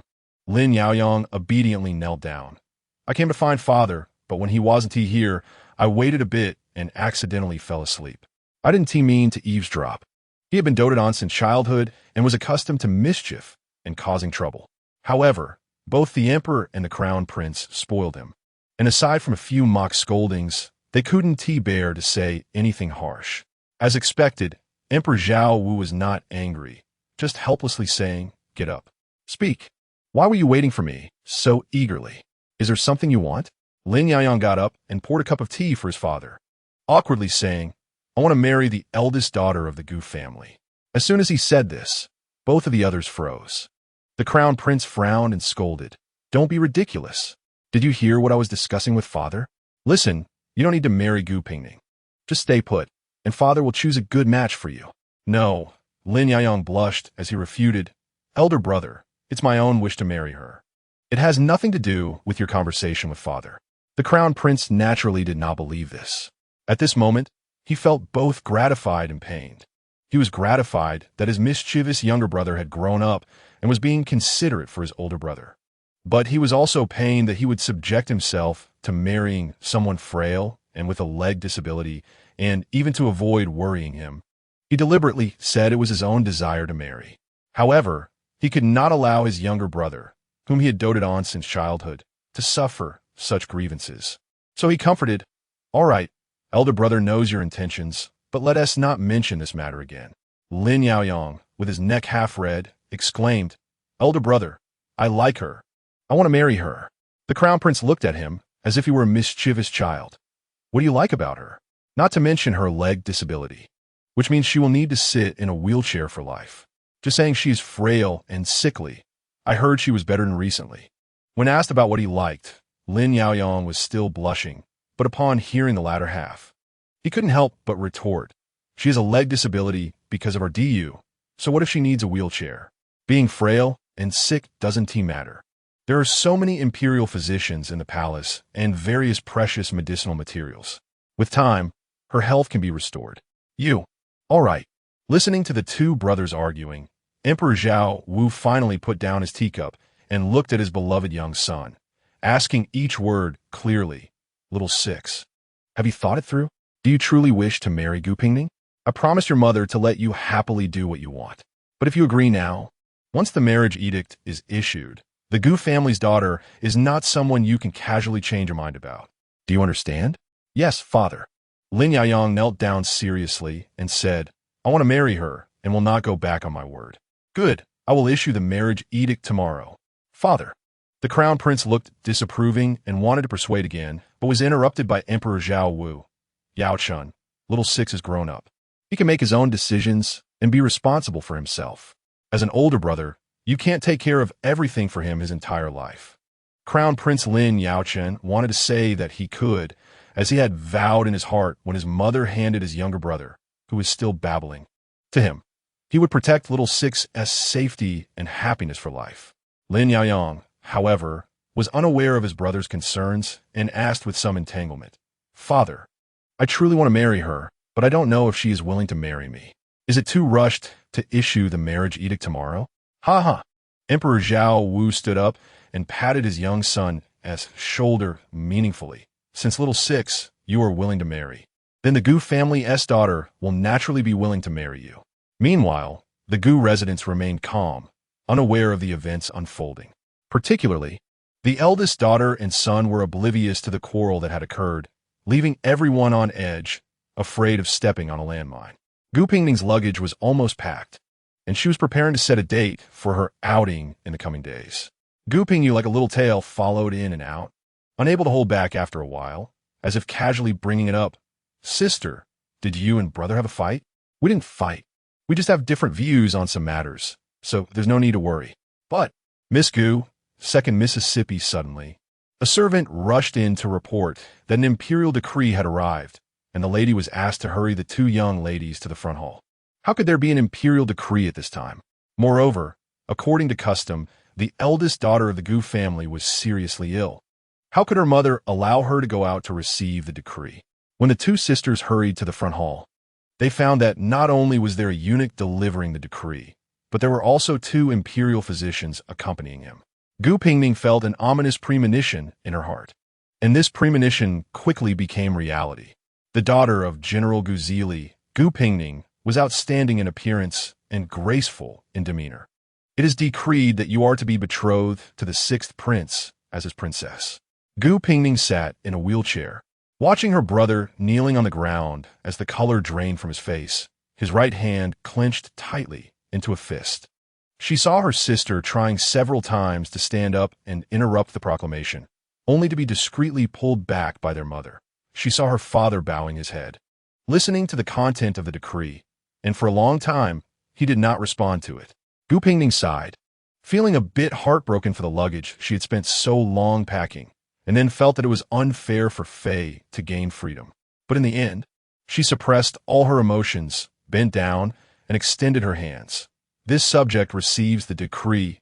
Thank you, Your Majesty, for your grace." Chapter 14. General Gu, congratulations.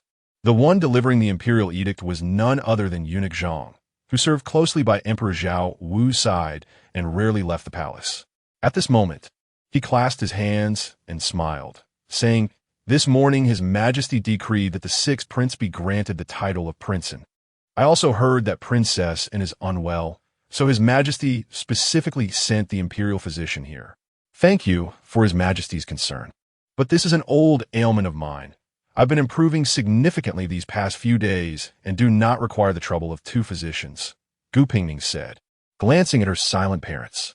She thought it best to handle the situation at hand, and clasping her hands, she added, "The sudden marriage decree caught us unprepared, and it was kind of eunuch Zhang to make this trip." Eunuch Zhang, evidently having received instructions in advance, did not take offense at her words. He left a pile of rewards and turned back to the palace with the two physicians. Only the Gu family remained in the hall. How could this happen? Gu Pingyu was the first to jump up. "Sister, didn't you say not to worry about the marriage decree?" This had indeed caught Gu Pingning off guard. But she was used to controlling her emotions and could lightly joke, "I'm not someone who can predict everything. Besides, who would have thought that His Majesty and the Crown Prince would actually be willing to have the favored sixth prince marry a sickly and disabled person as his princess?" "Aining, don't worry. I will go to the palace shortly to request His Majesty's permission to withdraw from the marriage and return the military token, and then ask His Majesty to rescind the decree." General Gu gently patted his daughter's shoulder and whispered to comfort her, "It's all right, don't worry, your father is here." Gu Hongguang's face was pale and unsightly as he lowered his voice and said, "That may not be appropriate." "What are you saying, brother?" Gu Pingyu, knowing how much her sister had looked forward to this trip, looked disapprovingly at Gu Hongguang. "Sister, doesn't he like that sixth prince at all? And doesn't he want to be that ridiculous princess? And all right, brother is right. This marriage decree cannot be rescinded." Gu Pingyu's fingers rubbed the armrest of the wheelchair, her tones still calm and gentle. "His Majesty has already taken a step back. If we don't appreciate it, that would be inappropriate." "What do you mean by that, sister?" Gu Pingning looked at her indignant and confused sister, sighing inwardly. How did their family end up with such a naive little rabbit? To speak frankly, even if Gu Pingyu had no engagement, she wouldn't feel at ease letting her innocent little rabbit sister become the precious crown princess. For His Majesty and the Crown Prince, having the beloved sixth prince marry her was undoubtedly a great grievance. This was a royal gesture of goodwill, and His Majesty likely wanted to continue relying on their father, or perhaps even their brother. This marriage decree was meant to reassure both families. This speech silenced the entire hall. Gu Pingning was not used to such a quiet atmosphere and prepared to return to her room, thinking that she probably wouldn't need to repay Fei's life-saving grace. She might spend her entire life in the capital until death came. Just then, a servant reported, "General, Madam, His Royal Highness Prince and has come to visit." When Lin Yaoyang arrived at the Gu residence, feeling conflicted and anxious, he had expected to see his future father-in-law and brother-in-law first. However, he found only Gu Pingning waiting quietly in the center of the hall, holding a teacup. "Your Highness," Lin Yaoyang awkwardly rubbed the jade pendant in his sleeve, quickly glancing at her before withdrawing his gaze. "Pingning, Princess Pingning." Gu Pingning personally poured a cup of tea and handed it to him, gently asking, "Your Highness, is there something you need? I have a gift I want to give you." Lin Yaoyang drank the tea in one gulp and then, with great determination, handed her the jade pendant, hoping she would like it. It was a round, snow-white, jade-carved little rabbit. Gu Pingning accepted it with mixed feelings, and heard him continue in a low voice, "I carved this myself. It's warm jade, and you can carry it to nourish your body." So he knew this was a piece of top-quality warm jade, several times better than the one the fifth princess had sent, and he casually carved it into a little white rabbit. Was that really okay? Most importantly, why did he choose to carve a little white rabbit to give to her? Wasn't her family's little white rabbit her sister? "Thank you, Your Highness, I really like it." Seeing Gu Pingning's soft words of thanks, Lin Yaoyang felt as if a small feather was scratching at his heart, making him feel like a pool of spring water. "Why you like it, that's good. I thought it resembled you, so..." Resembled her? This silly little white rabbit resembled her? Gu Pingning couldn't help but look at the jade pendant, starting to doubt whether the person she was about to marry had some issues with his eyesight. "Well, I should take my leave now." "Wait." Gu Pingning, holding the warm little rabbit jade, suddenly spoke, "Your Highness, do you truly wish to marry me?" "Of course. Don't worry, I will treat you very well." Lin Yaoyang blushed as he finished that sentence and dashed away, looking even more like a rabbit. The bewildered prince left, while Gu Pingning's mother, Mei Shi, was still waiting for her in the small courtyard. Mei Shi had not expressed any opinion on the marriage decree until now, when she gently asked her daughter, Pingning, "Have you really thought this through? Marriage is a lifelong matter." Gu Pingning nodded. In truth, everyone knew that this was not a matter of whether she had thought it through. The crux was that there was simply no better solution to this situation. "Sometimes, I really wish you wouldn't think so much. Just go out and have fun, always with a heart full of joyful smiles." Mei Shi stroked her daughter's hand. Her eyes filled with fragmented and distant light. "When one day you have someone you love, I will help you prepare a 10-mile bridal procession, so you can marry in glory and happiness." Gu Pingning held her mother's hand in return. "Mother, life cannot always go as we wish. Marrying Prince is not such a terrible choice. It's good for everyone. But we always put you in a difficult position. Back then, Mother, I don't feel wronged. Since I'm a daughter of the Gu family, I can't be too willful." After finally sending Mei Shi away, Gu Pingning turned around and saw Gu Hongguang, who had been waiting for who knows how long. "I was just thinking, if I hadn't revealed the Guan family back then, would we even be facing this marriage decree today?" At this moment, Gu Hongguang did not seem like the elegant young man he usually was. Instead, he looked dejected. "You are right. Not everything will go according to my plans. I was too self-important and made you bear the consequences. Brother, I have already accepted it calmly. Why are you still entangled in an unchangeable past?" Gu Pingning spread her hands and said slowly, "I'm a bit tired today. Please go back for now." When Gu Pingning was finally alone, the small courtyard quieted down. The packed luggage was neatly placed to one side, and the sheepskin map remained on the table, as if it had solidified the entire beautiful landscape. Gu Pingning ran her fingers over the dozens of routes marked on the map, finally stopping at the northernmost one, where she had seen the Ice Lantern Festival in her dreams.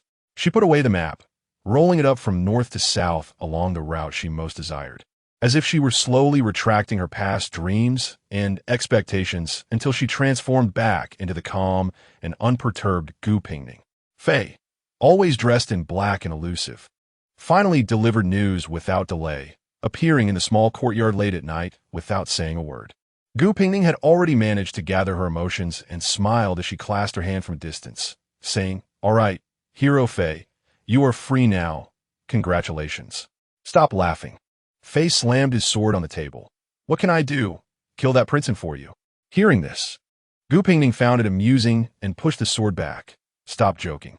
You can return to the rivers and lakes freely now. Isn't that good?" Fei remained silent, but Gu Pingning could sense a bit of irritation on his usually expressionless face. "All right, you don't need to do anything. Just accompany me for a drink tonight. We won't go back until we're drunk." "Didn't you say?" Fei hesitated a bit, saying that drinking affects your clever brain and your thinking. "Tonight. No need to think, just one question. Will you drink?" Listening to Gu Pingning's command, Fei unknowingly brought 2 large jars of wine from the cellar. And without saying a word, he downed a bowl first. "Good." Gu Pingning raised the big bowl and drank it all in one go. "This cup is to toast the bright moon tonight. This cup to toast my friend. Congratulations on regaining your freedom. Another cup to toast the misfortunes in life." Gu Pingning had never touched alcohol since childhood, and with the intention of getting drunk, after a few cups, he was already feeling tipsy. But surprisingly, Fei, who looked like a wandering swordsman, turned out to be weak in alcohol tolerance as well. After silently drinking 2 cups, he unexpectedly opened up. "Did you know I hated you at first? Just when I was about to make a name for myself in the martial world. I sold myself to you for 5 years. 5 years." Gu Pingning really didn't expect this usually taciturn Fei to be like this after getting drunk. And after taking another drink, he slurred a rebuttal. "What do you mean sold for 5 years? That was your life-saving grace." "Nonsense life-saving grace. You just threw me the medicine and the silver, then let go and didn't take care. Then you can't deny that this grace can be unpaid. Why do you still obediently come to the Gu residence to report every year? I just felt sorry for you at first when I saw you were pitiful. With a lame leg and all alone, my conscience couldn't take it. Then what about later? Later, I found it quite amusing to see you pretending to be sick, changing expressions like it was a play. Gu Pingning was unhappy and reached out to snatch Fei's wine bowl. You were the one acting. Fei wasn't he angry about losing the wine, turning to look at this young lady he had known for years. But later on, when you talked about traveling, your eyes were so bright, just like the sword light I saw while practicing Sword Under the Moon. At that moment, I thought, 5 years is just 5 years. It's not too long. I also thought 5 years isn't too long.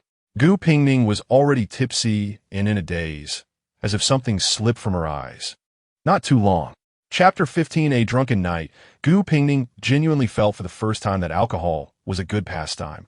At least it filled her dreams with all sorts of things. However, the hangover the next day was quite painful. Gu Pingning pinched her nose and gulped down the hangover remedy, feeling as if her mouth and tongue were no longer her own. After stuffing 2 candied fruits in her mouth, she finally felt like she was alive again. Hong-ying, what is this hangover remedy? No, what is that? On the bedside table, there was a vase with a bouquet of flowers she had never seen before. The pale yellow, pentagonal petals were layered one over the other, resembling countless identical stars falling into the same outline, jostling and piling up as if they were about to overflow. Such beautiful flowers. Gu Pingning faintly smelled a delicate fragrance and wondered, what kind of flowers are these? I have never seen them before. Hong-ying's mood was complicated. She paused while cleaning the soup bowl and pretended to be nonchalant as she said, they were sent by His Royal Highness, the Prince and Princess. Gu Pingning recalled the round jade rabbit sculpture and wondered why he sent flowers so early in the morning. I don't know, the maid replied. Gu Pingning sensed something was off and looked at the maid, who had grown up with her, and asked in surprise, Hong-ying, you don't like Princeton? This was quite unusual. Hong-ying had only seen Princeton twice and had no interaction with him. So why was there suddenly such a strong aversion? Hong-ying lowered her head and spoke in a muffled voice. I dare not. You will have to go to the Prince Anne's residence with me later. You should at least tell me in advance about the ins and outs of this matter, right? I don't dislike Princeton. I just know that you dislike the capital and dislike being unfree. Miss, you are so smart. Is there really no other way? Hearing the hint of tears in Hong-ying's voice, Gu Pingning felt a sigh coming on. She thought that if this continued, she would surely grow old prematurely. Hong-ying, I coaxed my mother and persuaded my brother yesterday, and then got drunk with Fei at night. Now you want me to continue coaxing you? The maid feels that the miss is wronged. You were so happy just a few days ago. All right, I'll be happy again later. These flowers are nice. Have someone take care of them. Tomorrow, I will ask Princeton what his name is. Equally unhappy was the imperial concubine in the palace. Jiajing, what does the Gu family think? To marry off the capable second daughter, Kong Jian, so lowly, have they gone mad? And the emperor, who usually favors the 6th prince, is now willing to let him marry that lame eldest daughter? I really can't understand. The 5th princess was also confused. A few days ago, her mother had set her sights on Gu Pingyu for the 4th prince, and she had humbled herself to visit the Gu residence frequently, bringing gifts and inviting them to play. But then, news came from the Gu residence that Gu Pingning already had an engagement, and the other party turned out to be an orphan with no parents. That was fine, since her royal brother couldn't marry Gu Pingyu. Nobody could. But who would have thought that, with the imperial decree of marriage, Gu Pingning suddenly became the princess and, in the end, the Gu family was connected to the royal family, but it was with 2 people no one expected. Mother, you need not worry too much. I think that Gu Pingyu has a rather lively personality. She may not get along well with the 4th prince. You can help the 4th prince choose again. How could there be anyone more suitable than the Gu family's daughter? She is the daughter of the general of the Great Yu. After all, your 4th prince spends his days in literature. I want to find him a reliable in-law. Gu Pingning naturally had no idea that people in the palace were puzzled over the marriages of the 2 Gu daughters. Today, everyone in the residence appeared cautious, making her feel frustrated and rare to have the thought of going out. Although she had been in the capital for 6 years, she had always lived in seclusion and didn't really know much about it. She heard that the storytelling at the tea house was quite interesting recently. Hong-ying, let us go take a look.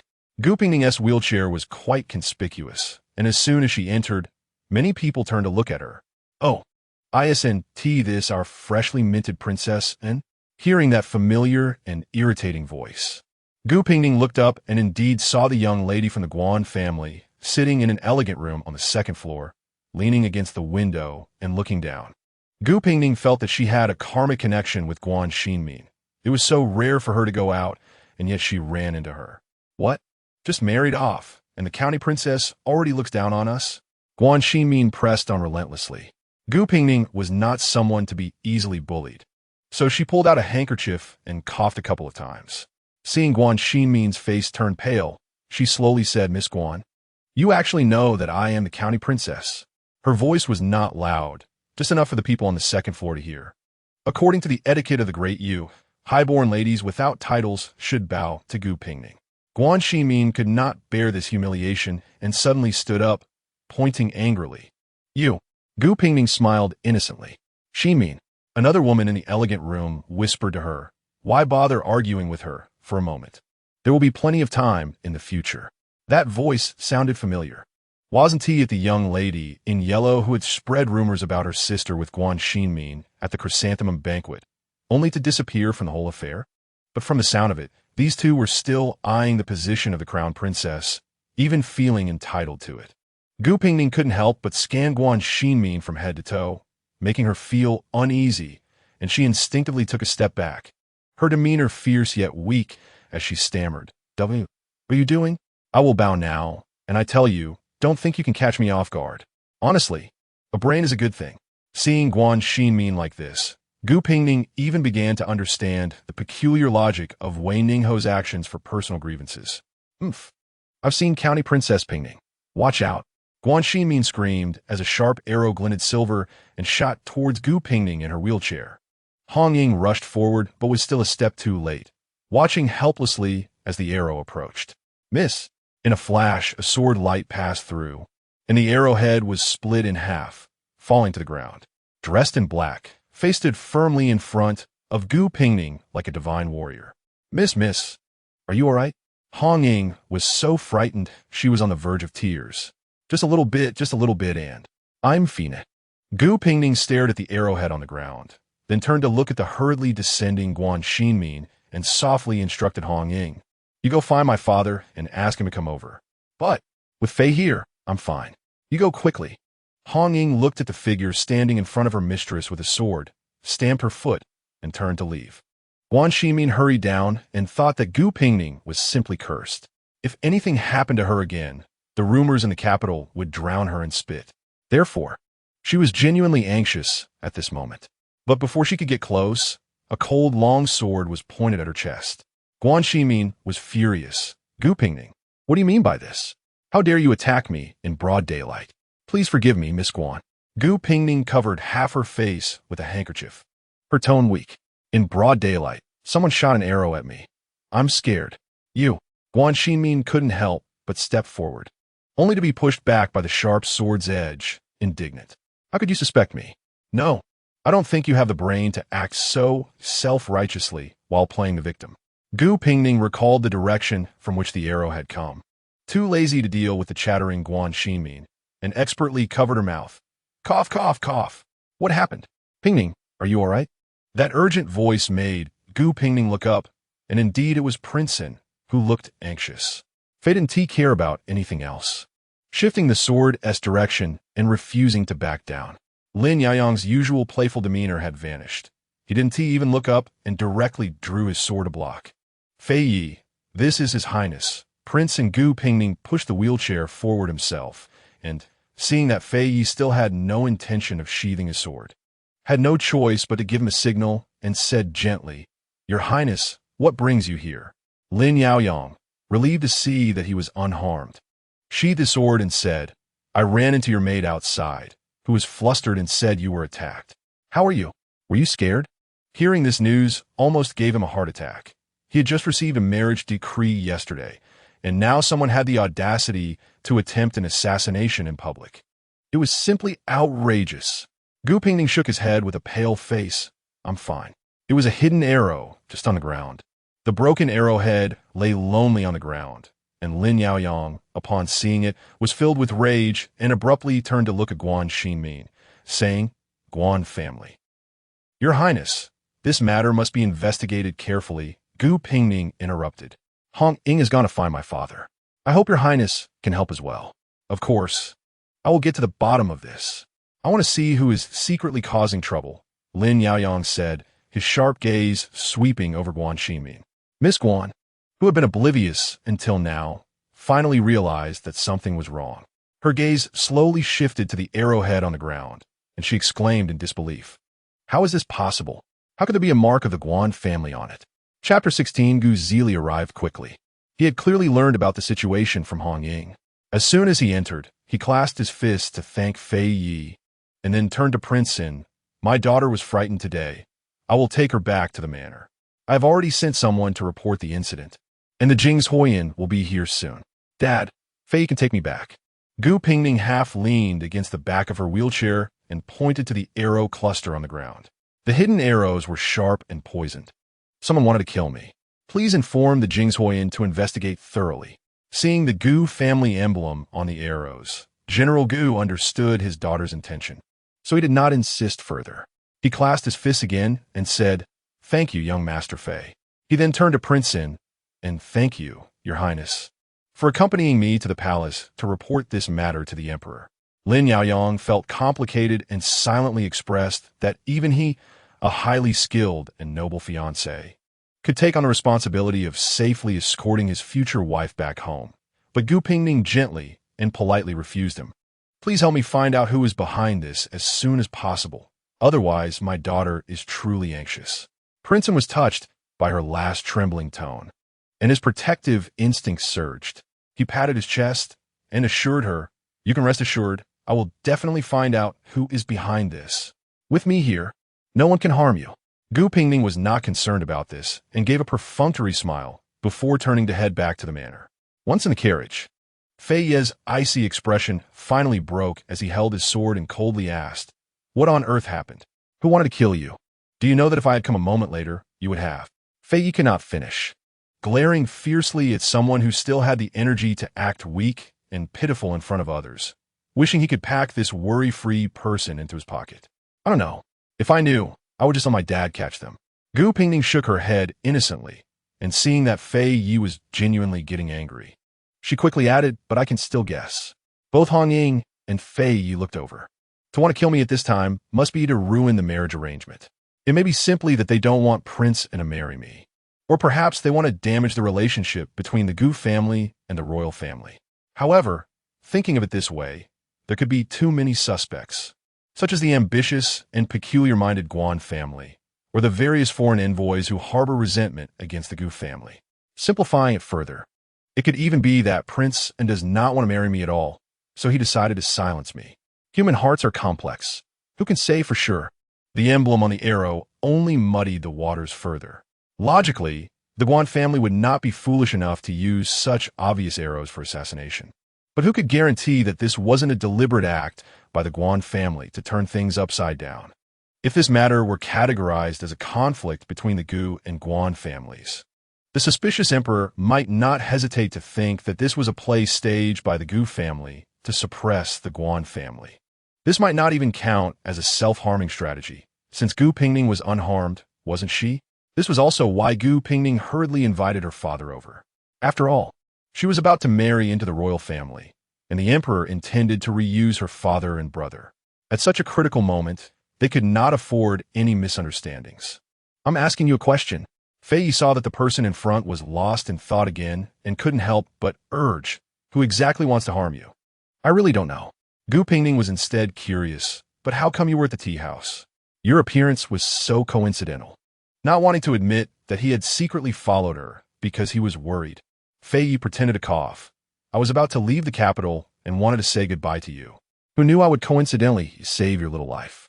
Yes, I thank young hero Fei for saving my life here. I wish you a smooth journey and fame in the martial world. If I haven't found the person who wants to kill you, how can I leave at ease? Gu Pingning looked at her awkward friend with a gentle tone. All right, I will be careful. You don't have to force yourself to stay in the capital. Aren't you going to make a name for yourself in the martial world? Now is the perfect opportunity. I'm not forcing myself. Once you find out who is behind this, I will kill him and then leave. Fei Yi suddenly realized that he had said too much in his haste today and he could almost see his cold and cool image crumbling little by little. He awkwardly remedied. The Gu Manor has arrived. I must take my leave.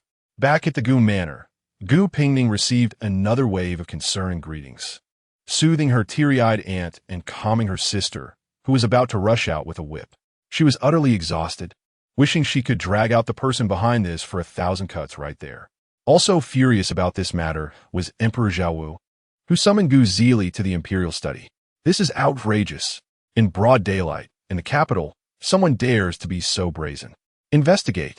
I want a thorough investigation. Gu Zili stood to the side, hoping the emperor would make a decision. Lin Yaoyang reported the matter of the poisoned arrows marked with the Guan family emblem. Father, the arrows bear the unique mark of the Guan family. The Jinghuoyan has verified that this is not a counterfeit, but genuine Guan family arrows. If this is the case, regardless of who is responsible, I believe we need to invite Marquis Waning to the palace. After hearing the hurried account from his daughter, Marquis Waning rushed in and knelt down to give a deep bow, exclaiming, "Your Majesty, I am wronged. Not to mention, I have no reason to harm Pingning. Even if I were to do so, how could I be foolish enough to use arrows from the Guan family?" Guan Qian truly felt wronged.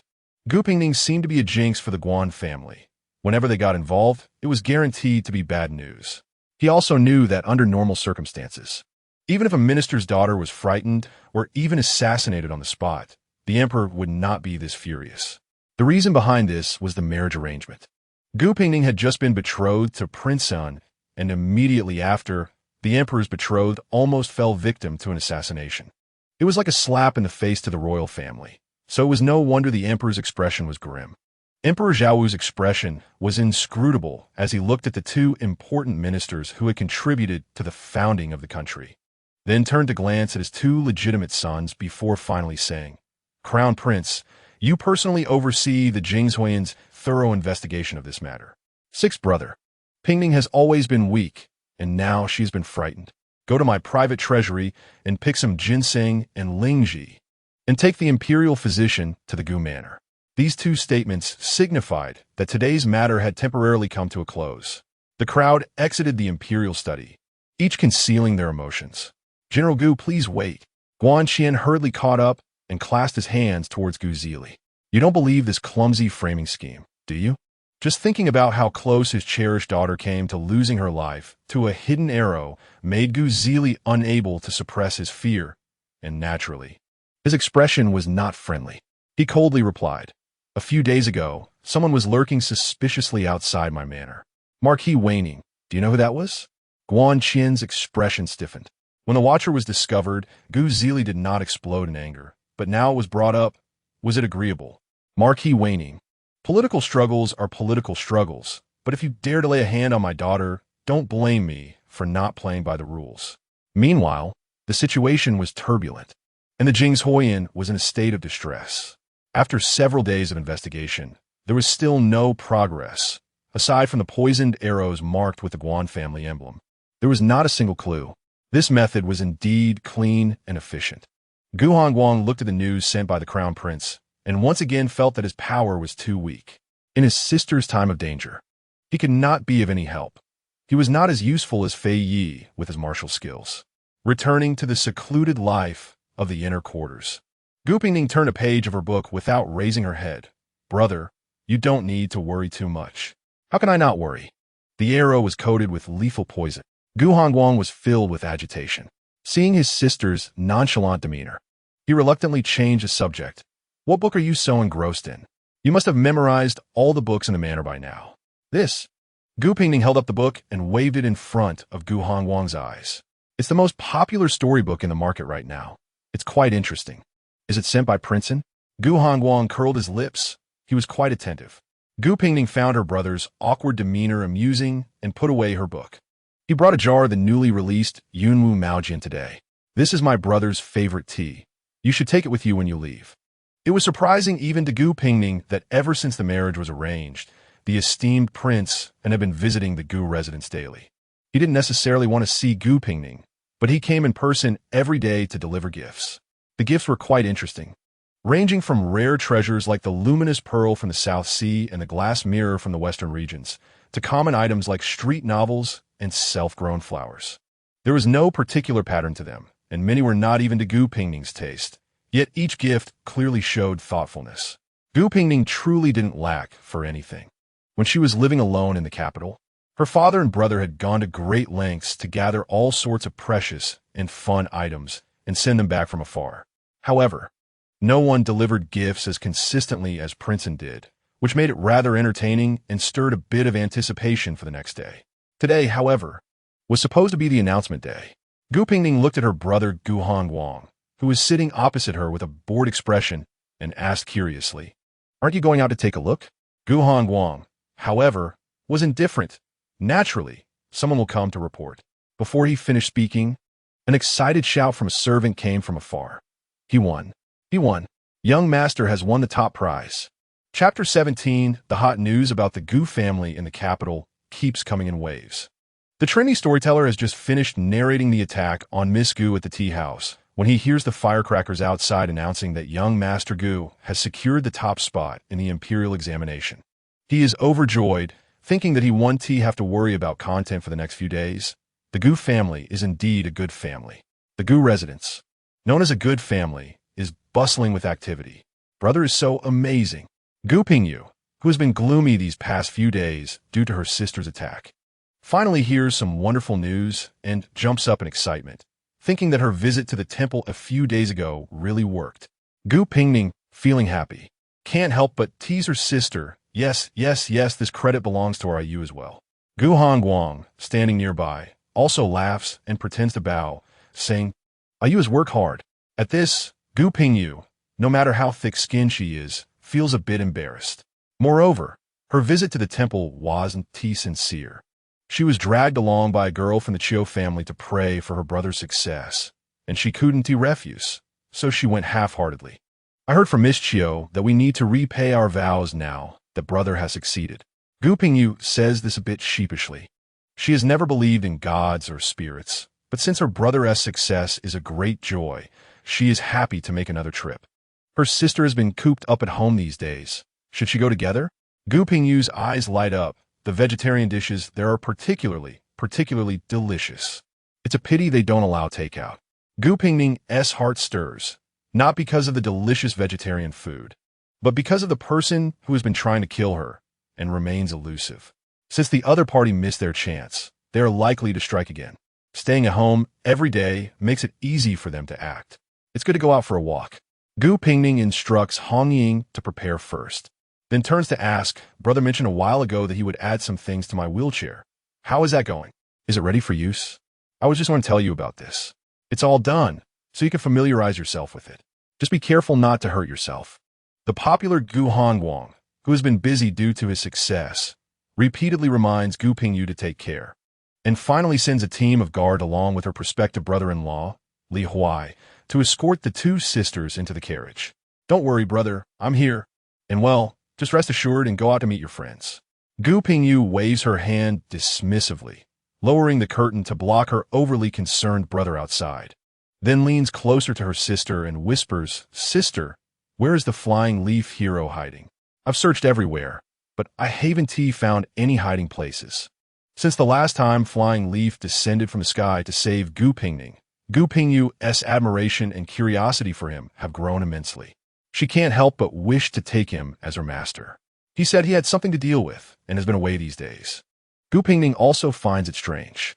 Flying Leaf, who had promised to stay in the capital to find the mastermind behind the attack, suddenly disappeared after leaving a message, causing her great concern. She has known Flying Leaf for many years, but their relationship has always been distant. She doesn't know his background, and he never asks why she was injured or why she lives alone in the capital. They usually only meet once every 6 months, share a cup of light wine, tell a couple of interesting stories, and he brings a jar of sugar plums from far away, and that is all. Now that he has suddenly disappeared, she doesn't even know where to find him. Gu Pingning collects her thoughts and changes the subject. "Let us not talk about him. What about you? You're always mentioning a Huai when he is not around, but now that he is back in the capital, why don't you two meet?" He is a busy man now. How could he have time to see me?" Gu Pingyu speaks proudly, but her eyes unconsciously glance out the window at the figure on horseback. "Oh, you're being petty. Gu Pingning thinks her sister's contradictory behavior is especially cute. Just then, Li Huai rides closer to the carriage and gently says, "We're about to go up the mountain. The road is bumpy, so please be careful." Aining and Sister Gu. Gu Pingyu can't hold back her angry expression and bursts out laughing, waving her hand like a master. Okay, we know. You. Don't bully him. Gu Pingning recalls the first time she met Li Huai, the gentle and shy prospective brother-in-law, who looked like a scholarly young man, was forced by Yu to call her Sister Gu, and turned red with embarrassment before finally whispering it. "Sister, I'm not. You're clearly being biased." "You're biased." Listening to Gu Pingyu's grumbling along the way, the journey doesn't feel boring at all, and the carriage soon stops at the entrance of the temple. This is the largest temple in the capital, where the deities not only handle matters of marriage and childbirth, but also, it is said, effectively bless those who seek success in the imperial examinations and a prosperous career. The Gu family's luxurious carriage, along with Gu Pingning's distinctive wheelchair, quickly attracts the attention of the temple staff, who come out to welcome them. Gu Pingyu eagerly pushes Gu Pingning to the side hall after lighting incense and making a vow, clearly yearning for the vegetarian dishes here. However, unexpectedly, they run into Prince N, who is holding prayer beads. What a coincidence! Is His Highness also here to pray at this Guanyin temple? Gu Pingning smiles gently, thinking that this temple must indeed be quite effective. Lin Yaoyang, who did not expect to run into the Gu sisters here, instinctively hides the prayer beads behind him. "Not for praying." Gu Pingning looks puzzled. "I heard you were in poor health." Lin Yaoyang awkwardly looks away. "I was also weak as a child." Later, the temple priest gifted me a string of prayer beads, which I kept with me for 2 or 3 years, and my health gradually improved. Looking at Lin Yaoyang now, tall and strong, it's clear that the prayer beads have worked remarkably well. Lin Yaoyang steps closer and gently says, "Today, I asked the temple priest to bless this string of prayer beads again, hoping it can also protect you." Gu Pingyu, with good sense, pulls Li Huai away, leaving the two in their little world. For the first time, Gu Pingning seriously looks at her betrothed, and when she lifts her head, she sees her reflection in his clear eyes. Suddenly, she remembers the obsidian her brother sent from the northern frontier last year, transparent and pure, without any impurities. At this moment, she suddenly believes that His Majesty and the Crown Prince truly care for this prince, and because his eyes are filled with youthful innocence and enthusiasm. Without a trace of gloom, they have protected him well, even unwilling to let the winds and rains of the outside world leave a single mark on him. Gu Pingning feels that her doubts about him can be discarded for now, at least at this moment. She is willing to believe that such a straightforward young man would not be the one to shoot arrows from behind. Lin Yaoyang hands the prayer beads to Gu Pingning. His tone relaxed. "I was worried you wouldn't believe in gods or spirits and would want to carry the prayer beads." "Thank you, Your Highness. I will keep them with me." Gu Pingning's smile becomes more genuine, but thinking of the purpose of today's outing, she has to end this unexpected encounter early. "Your Highness, please forgive me. I am here to accompany my sister to repay a vow, so I may have to take my leave." Lin Yaoyang is puzzled by Gu Pingning's abrupt departure, but doesn't insist on following. Only Hong Ying lowers her voice anxiously. "Miss, do we really have to go to the bamboo forest behind the temple?" "Of course. I don't go out often, and the person behind me is very cautious. The bamboo forest is quiet and uninhabited. I believe they missed this opportunity. But Miss, young Master Fei is not here today, and I'm afraid I can't protect you fully." Gu Pingning habitually rubbed the armrest of the wheelchair and gently shook her head. "It's fine." The two of them, master and servant, remained vigilant yet pretended to be casual as they walked around the bamboo grove. The wind was light and the clouds were sparse, with the sound of bamboo rustling, yet nothing unusual happened. Hong Ying unconsciously sighed in relief. "Miss, why don't we head back early?" Gu Pingning felt an indescribable mix of disappointment and relief in her heart. Just as she was about to speak, she noticed someone approaching not far away. It was the little monk she had seen in the main hall. The little monk had a delicate face and clasped his hands together. "Noble one, the vegetarian meal is ready. Please follow me." Gu Pingning smiled and nodded, while Hong Ying turned the wheelchair, and the three of them headed back on the same path. The bamboo grove was quiet, with only the sound of the wheelchair crunching over fallen leaves. The little monk slowed his steps and suddenly pulled out a dagger from his sleeve, turning swiftly to stab Gu Pingning with lightning speed. Hong Ying was greatly alarmed and pulled the wheelchair back with one hand while drawing her soft whip with the other to confront him. Unexpectedly, the little monk's body was unusually flexible, easily dodging the whip and closing it again. Gu Pingning sat in the wheelchair, watching the opponent press closer without panic. Pressing a button under the armrest, 3 silver needles, as fine as cow hair, shot out from different angles, while the wheelchair quickly retreated using the force. The little monk clearly did not expect such hidden weapons in the wheelchair. He hurriedly twisted his body in mid-air, narrowly avoiding the silver needles. Since Gu Hongguang had modified the wheelchair to ensure his sister's safety, there were naturally more than 3 silver needles. Gu Pingning pressed the button once more. An improved version of the rainstorm pear blossom needles shot out, forcing the little monk to retreat repeatedly. With no escape left, he was hit by several needles in the arm. The needles were poisoned, and the little monk instantly lost his strength, collapsing to the ground, still tightly clutching the dagger. Gu Pingning looked at the little monk, who was now powerless to fight back, and calmly instructed, "Hong Ying, go remove his jaw and tie him up." "Yes, miss." However, upon hearing this, the little monk suddenly looked up and smiled at Gu Pingning, his young face filled with unabashed malice. "This is just the beginning. You can't escape." After saying this, which sounded more like a curse, a brownish trace of blood flowed from the corner of the little monk's mouth, and he fell silent. Hong Ying was ultimately a step too late. She stepped forward to check for breath, then turned and shook her head at Gu Pingning. "Miss, he is dead." Chapter 18. The little monk who carried out the assassination is dead, and it was a clean and swift death. Gu Pingning was still pondering the phrase, "This is just the beginning," when she saw someone rushing towards the bamboo forest from a distance. "Fei." Gu Pingning was taken aback upon recognizing the person. "What are you doing here? Are you injured?" Fei was equally surprised to see Gu Pingning at that moment. He paused in his steps and instinctively tried to hide the bloodstains on his sleeve.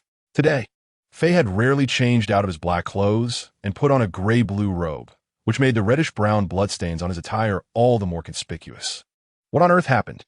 Gu Pingning pushed her wheelchair forward to check, but as she was about to touch the sleeve, Fei turned sideways to avoid her. "Iem fine. It's not my blood." This statement not only failed to reassure Gu Pingning, but made her even more worried. She looked at Fei's averted expression with a cold face and said word by word, "You seem so hurried. Something must have happened.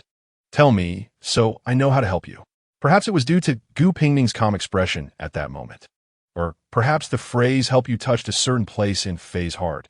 He ultimately turned his face away and whispered, "I killed someone." "Who?" "The magistrate of Jingzhou. Zhuahongzhua." Gu Pingning shot her head up to look into Fei's eyes. "You killed him in the temple? Why?" Fei clearly did not want to answer this question. And after a long pause, he finally spat out 4 words, "For personal revenge." The temple suddenly became noisy, with sounds of screaming and exclamations faintly reaching the bamboo forest, indicating that someone had discovered the body of the magistrate of Jingzhou. Gu Pingning's mind raced, and she urgently asked, "What weapon did you use to kill him? Your sword? How could he deserve that?" Fei instinctively retorted, and then quietly added, "I used a dagger." "All right, you go and stab that little monk with your sword. It doesn't need to be a fatal wound, just enough to incapacitate him." Fei had actually seen the body lying on the ground as soon as he entered the bamboo forest, but due to his overwhelming emotions, he had temporarily ignored it. Hearing Gu Pingning's words now made him look bewildered, staring blankly in that direction. "Hurry," Gu Pingning urged, slightly adjusting her hairpin with her hands, and then reassuringly reminded him, "Don't say anything when you get back, understood?" Fei didn't know. He just obediently stepped forward, drew the treasured sword he never parted with, and severed the tendons in the little monk's right hand. When Lin Yaoyang rushed over with his men, this was the scene he encountered. His frail future princess half leaned in the arms of her maid, a strand of black hair scattered across her temples, making her pale face even more pitiful. "Pingning, how are you? Are you hurt?" Lin Yaoyang had just learned that someone had attempted to assassinate the magistrate of Jingzhou and hurriedly came over after remembering that Gu Pingning had also been attacked not long ago in the temple, only to find that he was a step too late. I'm fine." Lin Yaoyang was extremely anxious and exclaimed loudly, "How could you be fine? You're injured." Injured? How is that possible? The little monk hadn't even touched the hem of her clothes before collapsing. How could she possibly be injured? "Look, you're bleeding." Gu Pingning followed Lin Yaoyang's concerned gaze to her own hand. Her skin was fair, and in the sunlight, one could even faintly see the blue veins beneath. At this moment, a clear red mark was visible on the back of her hand. It must have been scratched by a stone that had splashed up. She felt no pain and was distracted by phase matter, so she hadn't noticed it. This small injury was naturally of no concern to Gu Pingning. She weakly said to the anxiously frowning prince, "And the little monk in this temple suddenly tried to kill me for some unknown reason. Thankfully, my brother had set up mechanisms on the wheelchair, and Fei arrived in time. Otherwise. Gu Pingning coughed, covering her chest with one hand. Her eyes reddening from the cough, her tone weak and confused. The mastermind behind the last incident has not yet been found, and now there's another assassination attempt. I believe I have never committed any heinous acts, cough cough, yet I do not know who would hate me enough to want my life. No, it's not your fault." Lin Yaoyang, seeing her sad and confused expression mixed with a hint of grievance, felt a pang of heartache and couldn't help but comfort her.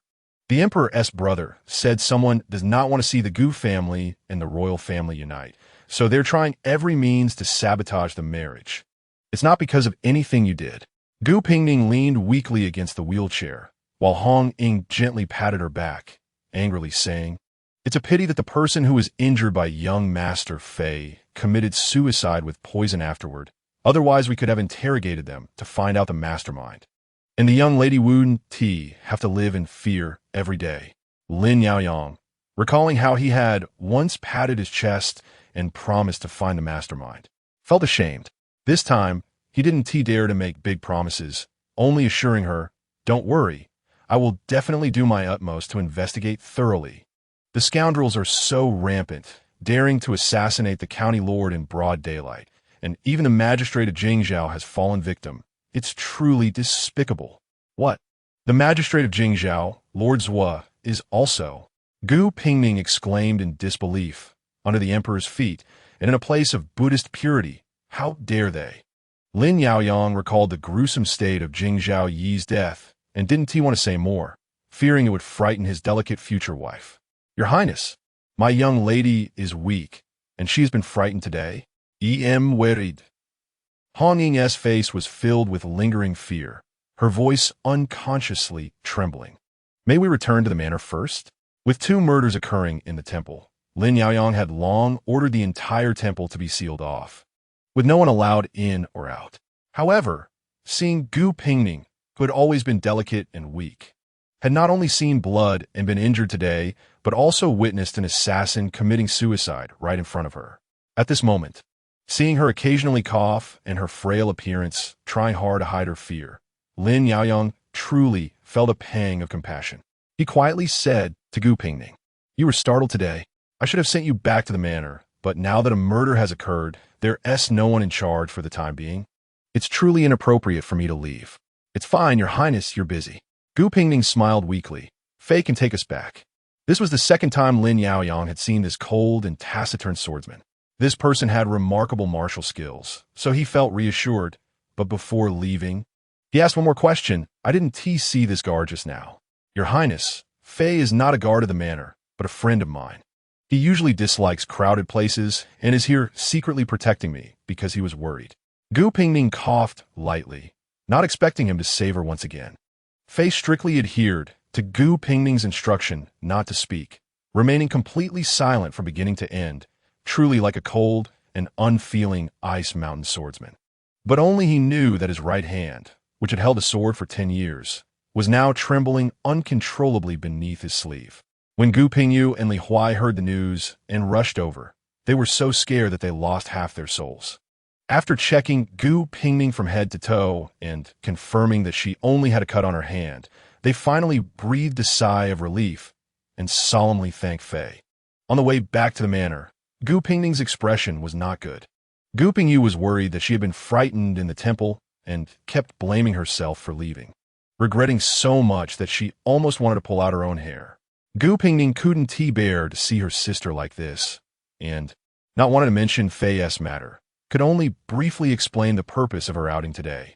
What? Sister, you anticipated that someone would make a move against you. So you deliberately sent me away to take risks alone? The implication was correct, but it sounded strange.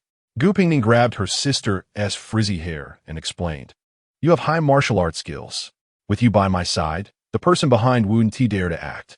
Rather than worrying every day and being passive, it's better for me to prepare fully and lure the snake out of its hole. So, my brother modified the wheelchair, and young Master Fei was actually protecting me in secret. Gu Pingning pouted in dissatisfaction. So you all just kept it from me.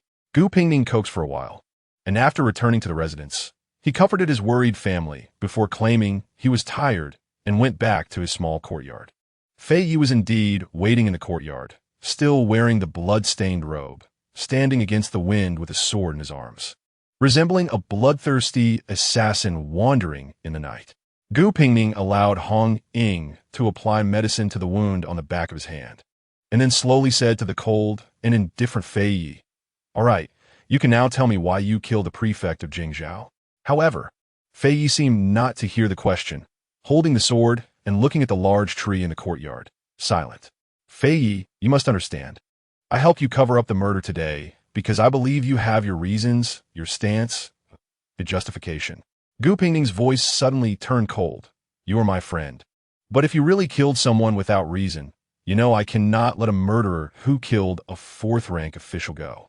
Silence spread out, and after Hong Ying finished applying the medicine, she withdrew, leaving only the two of them separated by the stone table in the courtyard.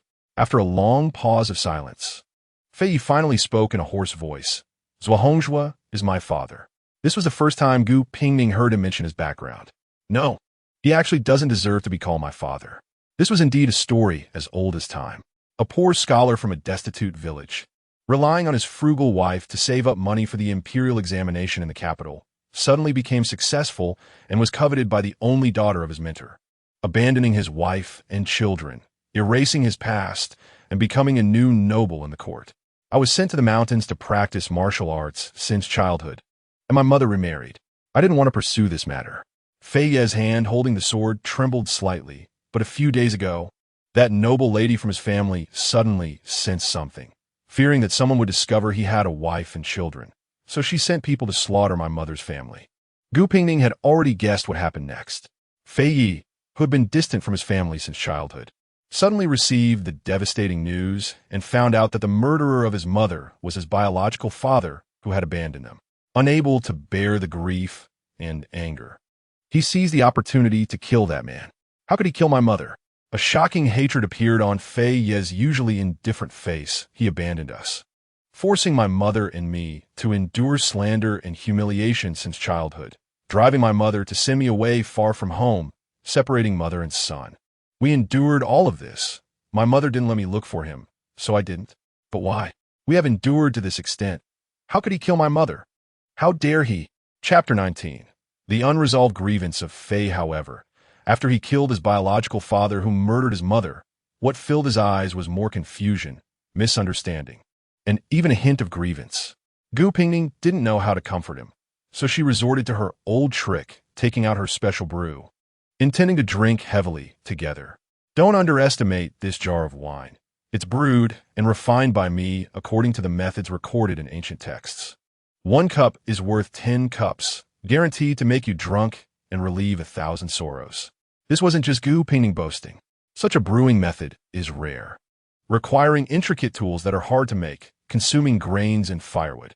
Only someone like her, a wealthy and idle young lady with no one to manage her affairs, would spend more than half a year brewing 2 jars of wine.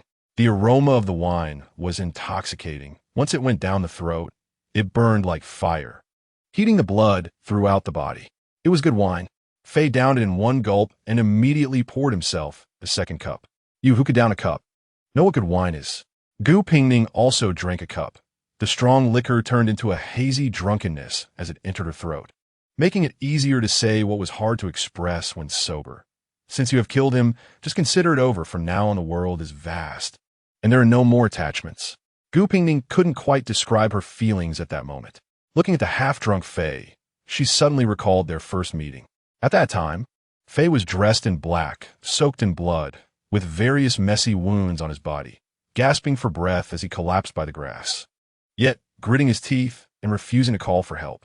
I thought then, this person is really strange, clearly wanting to live, yet unwilling to ask for help. I had already arrived at your side, but you only glanced at me and then turned your head away. That was the most embarrassing moment of Fei's life as he grew up, yet it was also the beginning of their encounter. Gu Pingning touched her mouth and continued to reminisce. You really didn't look like a good person back then. Then why did you save me? Oh, you weren't drunk yet? Gu Pingning squinted and smiled, her tone carrying a hint of melancholy after drinking. I saved you because of your sword. Fei turned to look at the sword that never left his side, puzzled. That sword was given to him by his master, but it wasn't particularly famous, at least. Gu Pingning shouldn't have recognized it. You turned your head away from the person who could save your life, yet your gaze was fixed on your own sword. It's hard to describe the look in your eyes when you looked at the sword. At that moment, I only had one thought. I thought, this embarrassed person must be a swordsman, a true swordsman. But how could a true swordsman be so embarrassed as to die in a deserted pile of grass? So I saved you. Fei listened with half understanding. He didn't remember the look Gu Pingning mentioned, nor did he know what a true swordsman was. It seemed he never understood what Gu Pingning was thinking. The capital was treacherous and complex, not suitable for a swordsman. Gu Pingning drank another cup, saying, now that everything in the capital is settled, Fei, you should leave.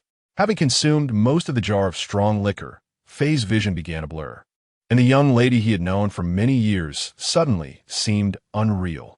Yes, she was such a clever and cunning person, good at self-preservation. Why was she trying to push herself away while being constantly assassinated by unknown individuals? She should have been as eloquent as she was back then, confidently telling him, I saved you, so protect me safely out of here just for 5 years. Why didn't she ask him that one more time? Gu Pingning didn't know what the drunken Fei was thinking, still murmuring to herself, you should leave the capital as soon as possible. Don't worry. I will handle the matters with Hongzhou properly. Go pursue your path in swordsmanship, venture into the rivers and lakes, and become the true hero Fei. If one day, when this matter is resolved, perhaps I can travel again, or perhaps I can borrow your fame to intimidate others. The two of them, both drunk, switched places from the last time. Gu Pingning chattered on like she was drinking a final farewell toast, while Fei silently poured himself cup after cup, not knowing how much of her words he absorbed. When Gu Pingning woke up the next morning, all she found on the table in the small courtyard was a letter, with Fei's sword tassel pressing it down. She didn't rush to read the letter, instead calling Hong Ying to pass a message to her brother, then locked herself in her room. The luggage she had packed for her trip was all returned to its place. The careful maid had put everything back exactly as it was, showing no signs of having been moved. Only the rolled-up sheepskin map lay lonely on the table, indicating how much the planned trip had excited her. Gu Pingning held the map and remembered how she had scoured various travelogues over the years, sketching this map with a lamp, as if it represented all her expectations during her aimless and dreary days. But all of that was now in the past. She wanted to open the map and take another look, but felt that her sentimental and useless self was truly ridiculous, scoffing softly as she locked the map deep in the cabinet. What she had said while drunk yesterday about one day was likely never to come. Just as she locked the cabinet, Hong Ying's voice came from outside. Miss, Princeton has arrived and said he has something to find you for. Understood. Gu Pingning pushed her wheelchair out and saw Lin Yaoyang, dressed in a python robe, standing in the courtyard with an unprecedented seriousness. What does Princeton want with me? Gu Pingning instructed Hong Ying to serve tea, but has yesterday's assassination incident turned into something significant? Lin Yaoyang did not take the teacup, but sat opposite Gu Pingning, looking directly into her eyes, and said word by word, Tell me, what happened with the assassination yesterday? What happened? Gu Pingning's face was filled with confusion. Did something happen? You don't need to worry about the rest. Just tell me what happened yesterday. Gu Pingning carefully recalled the events of the previous day, took a big sip of the hot tea, and, borrowing that warmth, spoke softly. After I saw the prince yesterday, I couldn't find you and felt a bit stifled. So I asked Hong Ying to push me to a less crowded place, and then we arrived at the bamboo forest. The bamboo forest was quiet, and the scenery was nice, so we stayed for a while. Then a little monk came over and said the vegetarian meal was ready, so we returned together. At this point, Gu Pingning suddenly paused, as if recalling some terrible memory, and after sipping half a cup of tea, she continued, "We hadn't walked 2 steps when that monk suddenly pulled out a dagger and stabbed at me. Luckily, Hong Ying reacted quickly and pulled me and the wheelchair back, avoiding the attack. Lin Yaoyang personally filled the teacup, comforting her. Take your time, there's no rush." I didn't react at first, but soon remembered that my brother, worried about my safety, had installed a self-defense mechanism in my wheelchair. So when Hong Ying pulled me back, I pressed the mechanism button, which shot the assassin. My brother said that the silver needle had a sedative that would incapacitate a person. But Hong Ying and I didn't know how long it would take for the drug to take effect. So we didn't dare to be careless and continued backing away to distance ourselves from the assassin. Fortunately, it was at this time that Fei appeared, and we breathed a sigh of relief. He wanted to keep the assassin alive to interrogate the person behind it, so he only stabbed the assassin's wrist. But unexpectedly, the assassin, seeing no hope of killing me and unable to escape, took poison and committed suicide without resistance. Gu Pingning unconsciously rubbed the teacup in her hands, taking a long time to finish recounting what happened yesterday. And when she came back to her senses, she softly said, "That's all. Does the prince have any questions?" Lin Yaoyang listened attentively and only then pondered to ask, "Did the assassin take poison after being stabbed by Fei?" Gu Pingning frowned, recalling, "I was too far away to see clearly at that time, but Fei said he noticed the person had taken poison after he severed the tendons in their wrist. Was Fei always by your side? I didn't seem to see him when I ran into you yesterday. I told His Highness yesterday that Fei is my friend, not my bodyguard. He is worried about me and protects me from the shadows. Fei has exceptional martial arts skills when he doesn't want to be exposed. I also don't know if he is nearby. However, after that monk attempted to assassinate me with a dagger yesterday, Fei appeared immediately, so he must have been close by, which is why he arrived so promptly." Gu Pingning noticed something was off at this point and asked in confusion, "Has His Highness been asking about Fei? Is something wrong?" Lin Yaoyang pondered this for a moment, then returned to his usual cheerful demeanor and shook his head, saying, "It's nothing."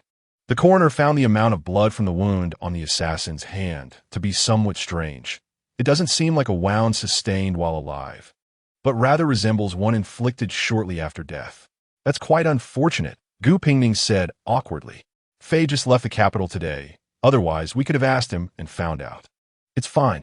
The coroner also mentioned that the poison the assassin took is a blood-closing poison.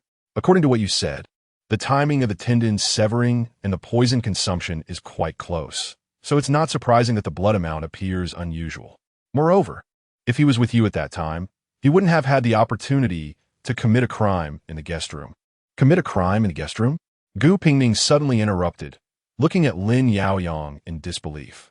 "Do you suspect Fei killed the prefect of Jingzhou? How could that be possible? You actually suspect?" Cough, cough, cough. Weren't the assassins on both sides the same group? Lin Yaoyang realized he had misspoken and saw Gu Pingning getting agitated.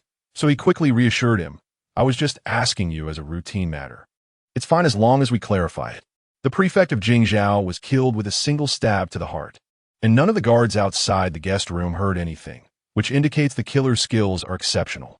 Moreover, the coroner reported that the amount of blood from that monk's wound was unusual.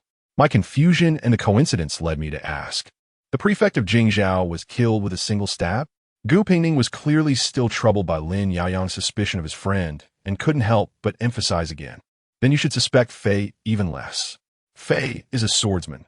When he kills for self-defense, he only uses his sword." All right, let's not discuss this matter anymore." Lin Yaoyang finished the lukewarm tea in one gulp, then took out a delicate small box from his sleeve and handed it over. "You were startled yesterday. You probably haven't been sleeping well these days. This is a sleep-inducing incense used by my father. It's very effective and can ensure a good night's sleep." Gu Pingning instinctively reached for the string of Buddhist beads wrapped around his wrist and was in a daze for a while before extending his hand to accept it, softly saying, "Thank you, Your Highness. No need to be polite. Try it out first. If it works well, let me know, and I'll ask my father for more." Gu Pingning carefully put away the sleep-inducing incense, lowering his head as if feeling shy. "I also have a gift for your highness." Chapter 20. Gu Pingning presented a jar of wine. It took her more than half a year to struggle through various trials and errors to finally brew 2 jars of strong liquor. One jar had been consumed by her and Fei the previous day, and the remaining jar was now presented as a treasure. The prince was accustomed to rare and precious items, and I had nothing extraordinary to offer. This wine isn't anything unusual, but it was brewed by my own hands. It's a bit strong, so your highness might as well give it a try. Gu Pingning had no other intentions in giving the wine. She felt guilty for having received too many gifts from others, and after just having told a serious lie, she thought of doing something to make up for it.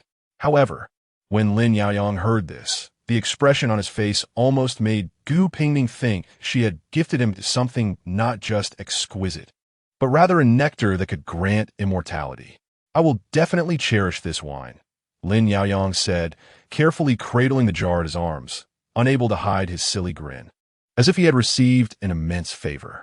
Gu Pingning was somewhat uncertain about the prince's intentions, seeing him foolishly happy for quite a while. She finally couldn't help but interrupt. "Your highness, I actually don't lack anything in the residence. There is really no need for you to send gifts every day. If this continues, my room will hardly have space left." Lin Yaoyang naturally knew that Gu Pingning, who was favored in the Gu family, lacked nothing. Yet, he still wanted to give her what he thought was the best and most interesting. There was no particular reason. The exuberance of youth was always vibrant, and even the joy of seeing flowers bloom was something he wished to share with his beloved. But this secret and joyful feeling was something Lin Yaoyang found hard to express, so he could only cautiously ask, "You don't like it?" "No. I like it very much. I just think it's too much trouble for your highness. It's really unnecessary," Gu Pingning said. Seeing the once exuberant prince, Anne's expression slowly droop. Like a child who had given away a beloved toy without receiving a reward, she had to change the subject again. "By the way, I've always wanted to ask your highness, what kind of flower was it that looked like stars? I had never seen it before."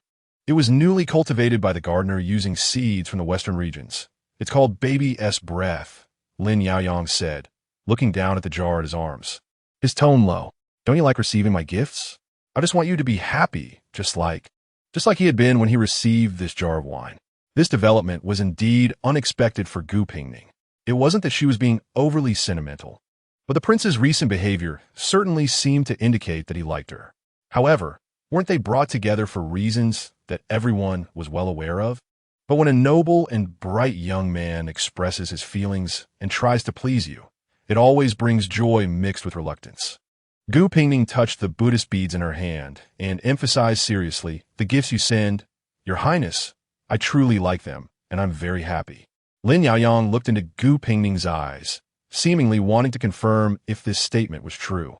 After a moment, he finally smiled. "As long as you like it, then I will continue tomorrow. I will take my leave for today." At this moment, Gu Pingning did not know that this jar of wine would be cherished for a full 20 years, until her daughter grew to her age, donned a wedding dress, and bid farewell to her parents. The man who had become a husband and father would finally open this wine and drink all night. Of course, this was a matter for much later. If one were to speak of who had the deepest resentment towards this jar of wine at this moment, it would undoubtedly be Emperor Zhao. The reason was simple. His youngest son had been holding the jar and grinning foolishly in the imperial study for a full quarter of an hour. If he hadn't still been able to respond, Emperor Zhao would almost have suspected that someone had put a curse on the prince and of Daiyue. "Xiao Lu, do you have something to discuss with me?"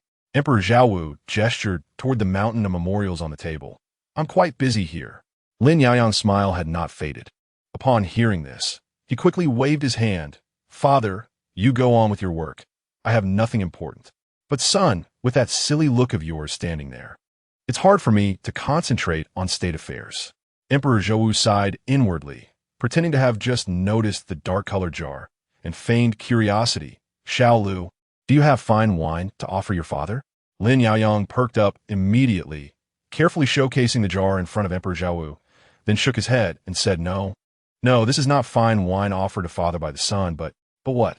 But a gift from Princess Pingning to me." At this point, Lin Yaoyang's eyes sparkled like stars in the night sky, yet his tone carried a hint of shyness. It was brewed by her own hands. It's her heartfelt gift to me. Emperor Zhao Wu, with a heart full of disappointment in his son, could only feel despair at this useless child. You've been rummaging through my private treasury these past few days, sending anything novel and interesting to the Gu residence. Not to mention, you even took my sleep incense yesterday, leaving me with just 2 pieces. Speaking of this, Emperor Zhao Wu felt a pang of sorrow over how his son had grown. In the past, his Xiao Lu was so filial. Whenever there was something good to eat or play with, he would always bring it to his father first. But now, he would see something rare and send it to the Gu residence first, stay up late carving jade pendants, and still send those to the Gu residence, leaving the father with nothing at all. Lin Yaoyang's face turned crimson from being scolded, and he protested with a stiff neck. Father, you sleep very well. I know that. You don't need the sleep incense. It's because your daughter-in-law was frightened and needs it more. As the ruler of a nation, you shouldn't be picky about it. All right, I want to be picky. Emperor Zhao Wu was both amused and infuriated by his son. But you've sent so many things over. Now, after receiving a jar of wine in return, you're so happy you can't find your way. This is not ordinary wine. It's brewed by Pingning herself. Lin Yaoyang innocently blinked his big eyes and asked, Father, has mother ever brewed wine for you? Emperor Zhao Wu, struck by an arrow in his knee, was left speechless. Just then, he saw his eldest son enter and quickly waved his hand, saying, Come, take your brother out quickly. I have memorials piling up like a mountain, and he is just adding to the chaos. The crown prince, who had just entered, was puzzled as he led his still aggrieved younger brother out, casually asking, What did you say to make father so angry? And what do you have in your arms? Is it wine? Lin Yaoyang's eyes lit up again. Thus, the older, unmarried crown prince was forced to swallow a mouthful of dog food, feeling as if he had a fake younger brother. Wait, Xiao Lu, hold on a second. I want to ask you something. Lin Yaoyang nodded obediently while holding the jar. Do you really like Princess Pingning? The crown prince felt as if he had been mistaken all along. Isn't it because you overheard my conversation with father that you wanted to get engaged to the Gu family? Lin Yaoyang looked at his brother as if he were a child throwing a tantrum without reason. Brother, I said that day, I truly want to marry her. Yes, you did say that. However, under those circumstances, he naturally thought his younger brother was making excuses to avoid worrying him. No wonder when he later mentioned finding a way to dissolve the engagement. His younger brother's gaze was so strange. He wasn't helping his brother regain his freedom. He was obstructing his brother from marrying the one he loved. Finally understanding the situation, the crown prince coughed awkwardly and patted his younger brother's shoulder, saying, As long as you like her, if there is anything you need or want, just tell your brother. This remark was exactly what Lin Yaoyang wanted to hear. He smiled shyly and didn't feel embarrassed about asking for something. Brother, do you have a set of golden silk soft armor? I do have a set. But didn't you say before that you found soft armor too restrictive and refused to take it? Ahem, I was too immature back then. Please give it to me, brother. The crown prince naturally knew about the assassination attempt at the temple yesterday and could guess who this soft armor was for. At this moment, his feelings were subtly in sync with Emperor Zhao Wu's, both sour and amusing, with a hint of regret that his younger brother had grown up. But as a doting brother with no limits, what could the crown prince do? He could only smile and agree. Thank you, brother. Lin Yaoyang's smile was simply irresistible.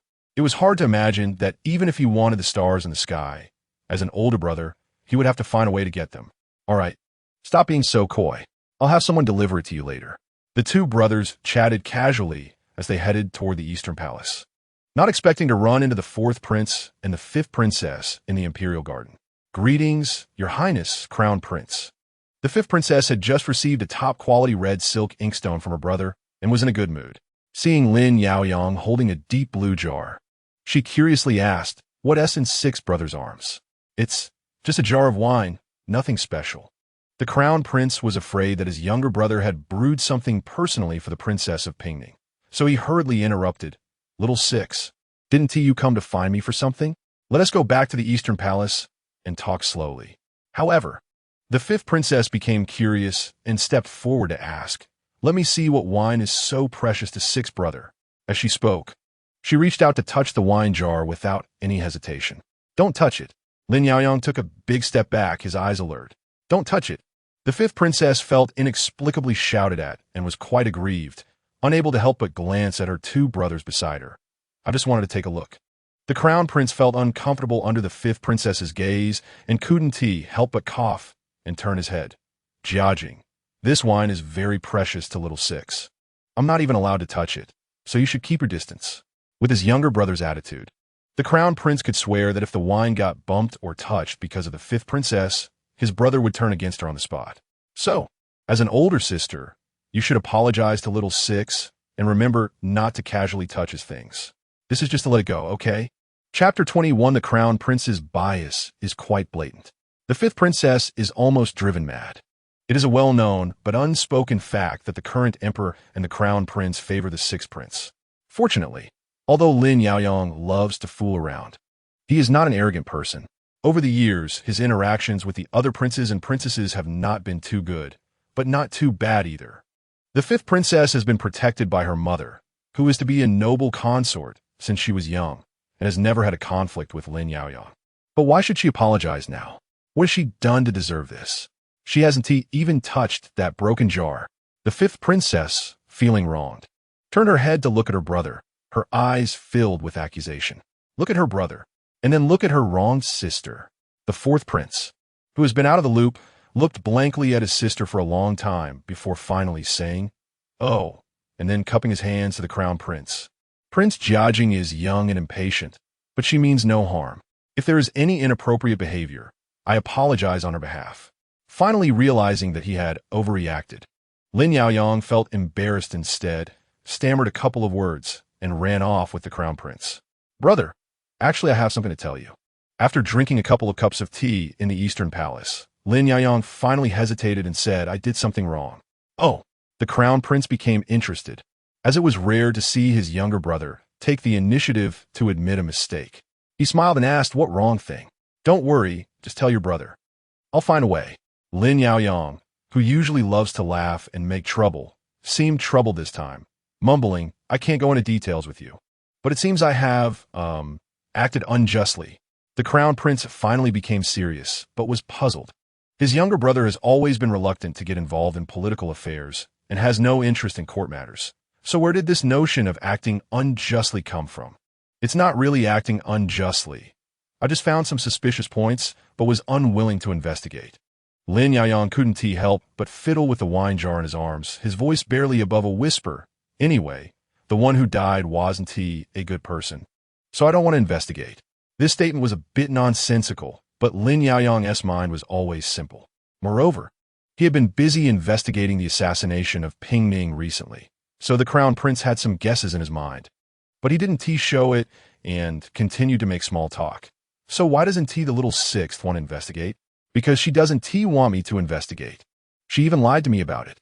Lin Yaoyang recounted how he listened to Gu Pingning's narrative and really wanted to believe that the assassination at the temple yesterday had nothing to do with Faye. But lies are lies.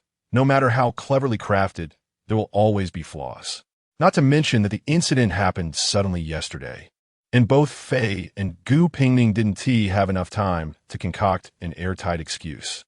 At the very least, a swordsman using a long sword to strike at someone's hand tendons, especially striking the tendons of someone who has already committed suicide by poison, shouldn't result in blood splattering on half of a sleeve. Such bloodstains could only come from a short blade, piercing a major bleeding area. For instance, if a dagger stabs someone's heart, Lin Yaoyang would rather believe that this matter had nothing to do with Gu Pingning, believing that she was unaware of it from beginning to end, and that it was all Faye's secret actions. But after the conversation at the Gu residence yesterday, it was clear that his future princess's intention to protect Faye was very obvious, suggesting that she was likely in the know. Brother, if a bad person dies, isn't it unimportant who killed him? Lin Yaoyang also knew this was self-deception, and as soon as he said it, he gloomily negated himself, saying, "I know this is wrong. I acted against the law due to personal feelings. Brother, I did something wrong." The crown prince had already guessed half of it when he heard the phrase, "She doesn't want me to investigate," and upon hearing bad person, he finally confirmed that his brother was entangled in the matter of the Minister of Justice. After all, There were widespread rumors about the assassination of the Minister of Justice at the temple yesterday, with motivations ranging from vendetta to love. The Ministry of Justice was ordered to investigate the case, but unexpectedly, before the assassin was found, the absurdities of Zhou Hongzhua's life had already been dragged out, including collusion with bandits and falsifying achievements. Saying someone is a bad person is indeed not an exaggeration. Little sixth, whether a person deserves to die or not has no bearing on whether we should diligently seek out their murderer. The maintenance of law and justice relies on reason and law, not on feelings. This statement made Lin Yaoyang feel like he could hardly lift his head.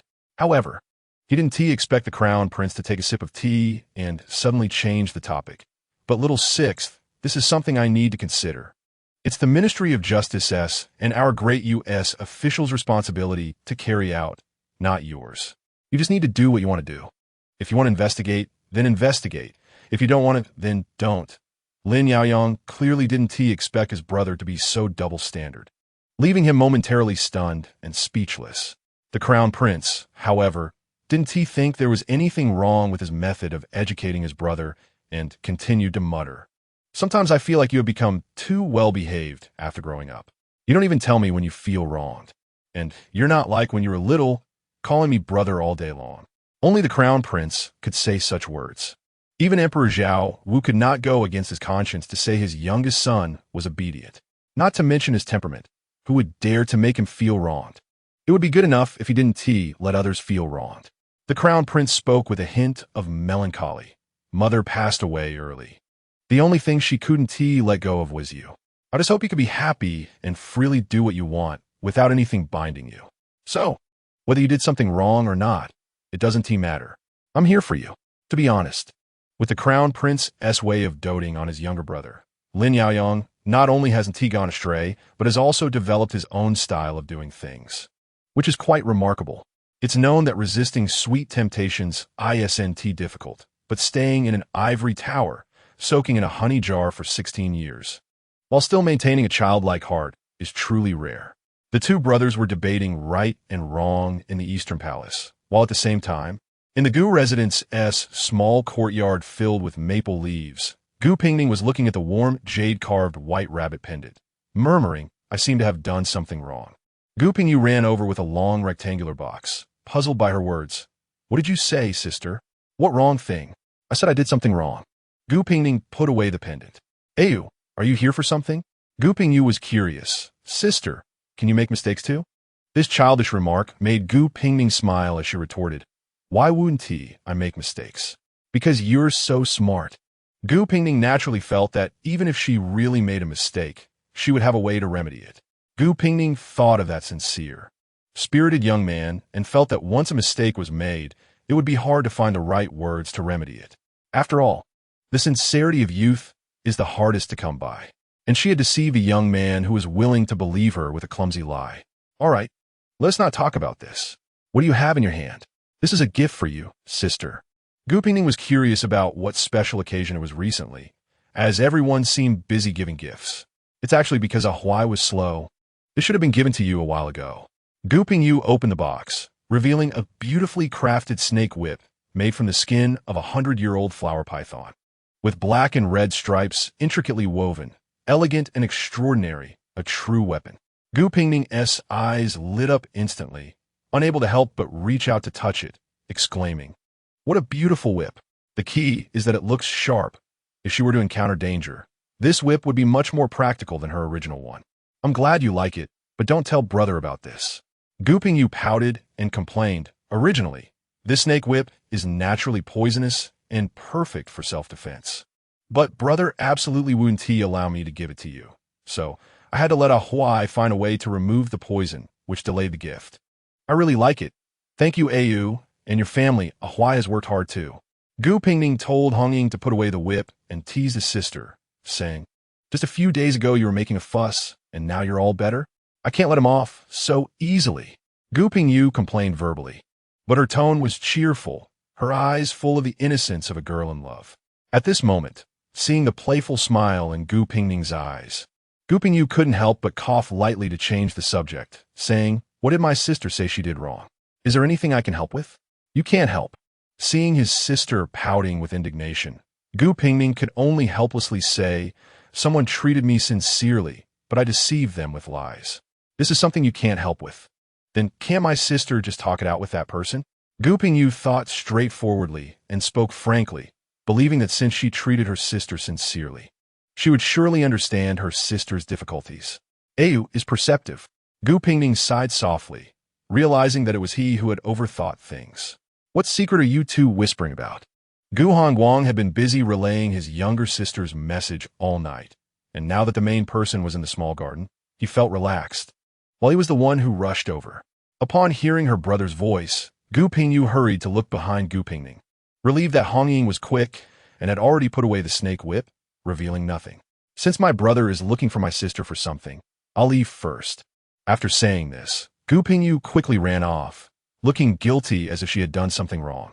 Gu Hongguang couldn't be bothered to pay attention to this impulsive younger sister. After all, Li Huai was watching, and nothing major would happen. Instead, it was the other seemingly delicate younger sister in front of him who, once she took action, could stir up big trouble. "I met with the son of the Minister of Justice last night, and let slip some of the good deeds done by Zhuangzhu. Today, the Ministry of Justice has almost finished investigating, and the news should have reached the higher-ups." Gu Hongguang looked at his sister with a half-smile. "Now you should tell me why you're so concerned about Zhuangzhu, or you should recount to me exactly what happened at the temple yesterday." Chapter 22. Gu Pingning ultimately did not reveal the matter of the assassination attempt on the Jingzhou prefect. She awkwardly smiled and apologized to her brother, pouring tea and water in a flattering manner, trying to muddle through. Gu Hongguang gave a half-smile, took a sip of his sister's tea, and then slowly said, "Forget it. If you don't want to say, that's fine. After all, you're discreet in your actions. Thank you for your understanding, brother." However, their father was furious about the consecutive assassination attempts against her and had been pressuring the Ministry of Justice, not returning home all night yesterday. The intentions behind the attempts to kill Gu Pingning were obvious. Both times the weapons were laced with deadly poison.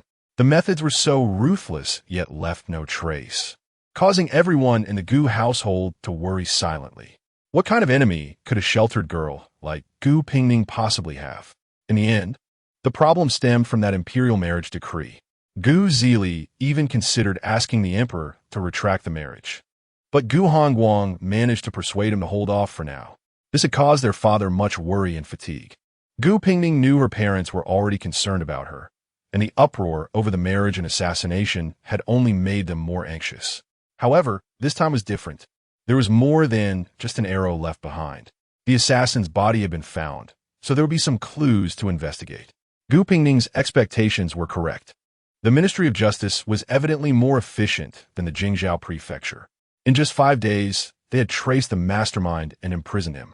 What surprised everyone was that as soon as the killer saw the Ministry of Justice officials, he readily admitted to orchestrating both assassination attempts, offering no defense whatsoever. It was Shao Jie, the third prince of Tianzi, the war god of the northern borders.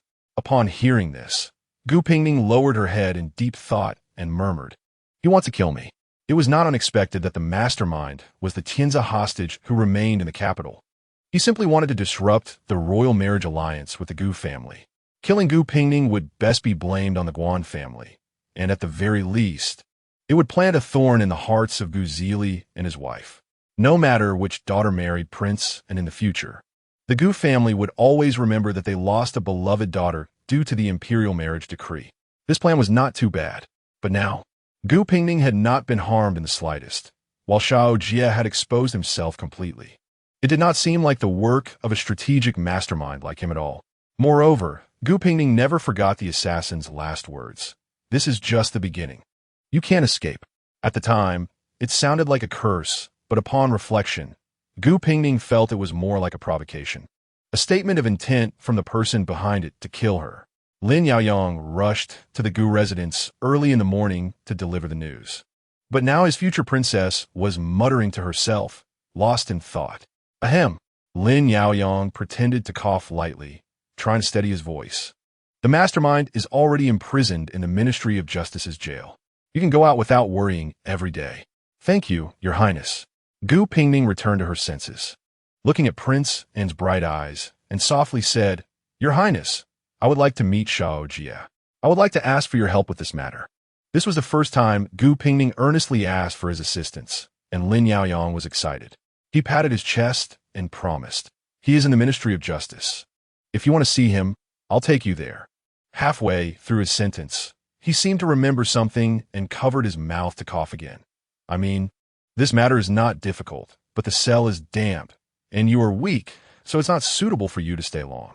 The young prince, who was a month younger than himself, was trying to act mature, which was quite amusing. Gu Pingning's myriad thoughts were mostly dispersed, and she couldn't help but want to tease him. But when she glanced at those dark, bright eyes, she recalled something that had been on her mind. Your Highness, how was the wine last time? Lin Yaoyang felt embarrassed to admit that he hadn't dared to taste it and had instead carefully treasured it as a token of affection. So he stammered a couple of vague words to brush it off. Gu Pingning, not accustomed to apologizing, fumbled for several sentences before quietly saying, Your Highness, I previously deceived you, but it was unavoidable. I hope you can forgive me. To be fair, her apology was quite perfunctory, lacking in detail and reasoning, merely stating it was unavoidable without elaborating. However, Lin Yaoyang's eyes lit up upon hearing this, his gaze burning brightly as if he had fallen into a scattering of stars. No, it's fine. I'm really happy you told me this today. Gu Pingning clearly didn't expect him to be so easy to please. The burden she had carried for several days finally lifted, and her tone became lighter. Your Highness, your previous demeanor was already very good. There's no need to speak like this today. Trying to act mature in such a clumsy way only made him lose the straightforwardness and vigor of youth. Lin Yaoyang silently cursed his older brother for the misguided advice he had given, saying he had finally learned from Gu Hongguang that Gu Pingning preferred more composed and reserved men. Now, it turned out badly. Instead of becoming composed and reserved, he could clearly see the amusement in the future princess's eyes. Ahem, ahem. The healthy prince coughed for what seemed like the umpteenth time today, turning his head to avoid looking at Gu Pingning, awkwardly changing the topic. Didn't you say you wanted to see Xiao Jie? Let us go now. Gu Pingning was in a good mood, watching the prince's ears gradually turn red. She suddenly felt that since the marriage decree, her days had become far from the dullness of the past. This good mood lasted until Gu Pingning met Xiao Jie in prison. This renowned war god of the northern borders was just as she had seen him at the national banquet, with a gentle demeanor and an air of scholarly charm. He wasn't surprised to see Lin Yaoyang pushing Gu Pingning's wheelchair and still perform the standard official greeting of you. It's been a while, Miss Gu. Your grace remains as splendid as ever. Gu Pingning smiled warmly and softly replied, Thanks to the third prince, I dare not take credit. It's just that my life is still intact. Xiao Jie gazed at Gu Pingning, as if trying to see through her delicate exterior to understand what kind of Gu family member lay within. Gu Pingning confidently allowed him to look, and after a while of silence, she proactively said to Lin Yaoyang, Your Highness, I have some questions for him. Could you wait for me outside? Lin Yaoyang, having received a vague confession from Gu Pingning today, was in high spirits. He merely repeated the warning about the dampness of the cell, and then readily exited, leaving Gu Pingning alone to ask her questions. Once Lin Yaoyang left, Xiao Jie turned to Gu Pingning and gently asked, What do you want to ask? Are you wondering why I want to kill you? His tone was so calm, it felt as if they were discussing the weather rather than a matter of murder. Gu Pingning pushed her wheelchair forward a step, her tone also calm. I came to ask if the words spoken before you took the poison were a declaration of war from the third prince through your mouth. This is just the beginning. You can't escape. Gu Pingning repeated those words clearly, then curiously looked at the person in the cell and asked, But I'm curious. Since the third prince is now imprisoned, how would he kill me? Xiao Jie couldn't help but laugh at this. A declaration of war? Why would Miss Gu think that? Most people wouldn't consider such words a declaration, but rather a curse. Wouldn't they? And you're right. I can't even protect myself. How could I dare to kill you? What does the third prince have to fear? Gu Pingning thought about how people were still waiting for her outside and didn't want to beat around the bush anymore. I've heard you mention your tactics on the battlefield, and these 2 assassination attempts against me don't seem like your style. The aftermath was so messy. Are you in such a hurry to seek death? Chapter 23. Gu Pingning could be said to speak astonishingly. However, Xiao Jie seemed to have heard some great joke. throwing aside his scholarly demeanor and laughing heartily. Miss Gu, what you said is really interesting. Why would I want to die? What do you see that I wish to seek death? Gu Pingning took out a handkerchief to cover her mouth and said slowly, I did not come here to share my heart with the third prince today. Oh, then what is Miss Gu here for? I am here to ask the third prince. Was the backhand I cannot escape? Shao Jie shook his head and clicked his tongue. I just found Miss Gu to be an interesting person. How did you suddenly start asking foolish questions? Gu Pingning also shook her head and leisurely brought up another matter. I heard that the third prince had a difficult childhood, with nobles looking down on him and servants bullying him. It was quite hard. Only after achieving great success in the military as an adult did he have some normal days. What are you trying to say? But after the defeat in Tianza, the third prince, who had made great contributions, suddenly became a hostage in the capital. I wonder if our great you did not treat him well, causing him to remember his childhood? Xiao Jie's expression finally turned cold, glaring at Gu Pingning with a vicious gaze. I do not know what has made the third prince wish for death, nor am I interested in guessing. However, the third prince's intention to stir up trouble, even in death, is quite clear. The two assassination attempts were not clever. They reveal their flaws. And they also conveyed a message to me. The third prince is quite confident that I will die in the end, yet does not want someone who truly wishes to kill me to have it too easily. Let me guess, the third prince's backhand for killing me is Jinling? Or is it the southern frontier? The mask on Xiao Jie's face finally fell away, shedding the gentle facade, and he sneered. Good, good. I underestimated you. This sickly, crippled young lady of the Gu family, the only one I have not seen on the battlefield, is truly clever. Gu Pingning continued to smile amicably, her tone unchanged. The third prince has led troops on the battlefield for many years. He can still spare his mind to play tricks in the capital, which is also clever. If what she said earlier only angered Xiao Jie, this sentence truly shocked him. He stared at the seemingly weak and innocent Gu Pingning in disbelief. It's you. All these years, it has actually been you? Or perhaps he had found something from that little monk. Otherwise, he would truly not have known that the third prince's reach was so long and so secretive.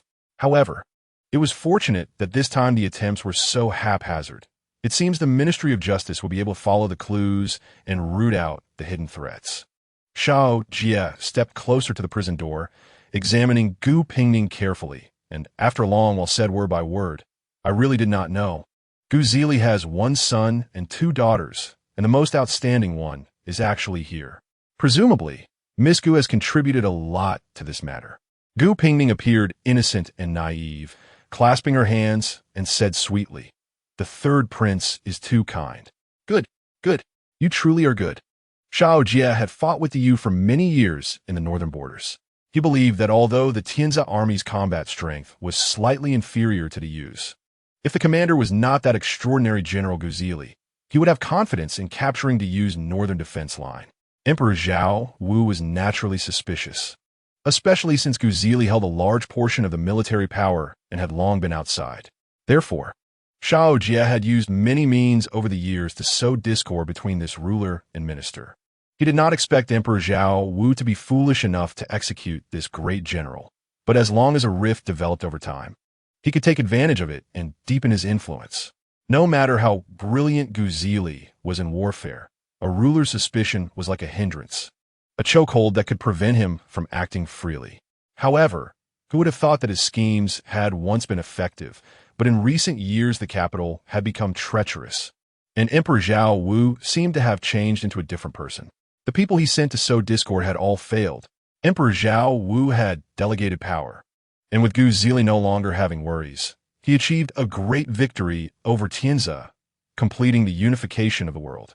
Xiao Jie originally found it incomprehensible why Emperor Zhao Wu suddenly ceased to be suspicious. However, the emperor's behavior at the national banquet made him realize he was wrong. The emperor was still the same emperor, filled with suspicion and doubt that was deeply rooted within him and would never dissipate. Then why have the ruler and minister gotten along so well in these past 2 years? This question lingered in Xiao Jie's mind for a long time, and he never expected to find the answer today. It turned out to be Gu Pingning, who had gone unnoticed all these years. The young lady of the Gu family who rarely ventured out and was known only for her leg ailment. It was indeed someone so unremarkable, someone he had never taken seriously, who had completely ruined the most crucial step of his plan. This answer almost made Xiao Jie spit blood. It was my mistake. That you produced a Gu Zili, and Gu Zili had a good daughter. Xiao Jie laughed madly, acknowledging his defeat, yet his heart remained unsettled. The emperor was suspicious, and you have hardly left the Gu residence all these years. How did you manage to do this? Eliminating a ruler's suspicion, even if only temporarily, is more difficult than ascending to heaven. Gu Pingning, a woman with crippled legs who needed a wheelchair to go out. What ability does she have to accomplish this? While Xiao Jie's emotions fluctuated greatly, Gu Pingning genuinely resembled a standard noble young lady, maintaining a proper smile throughout.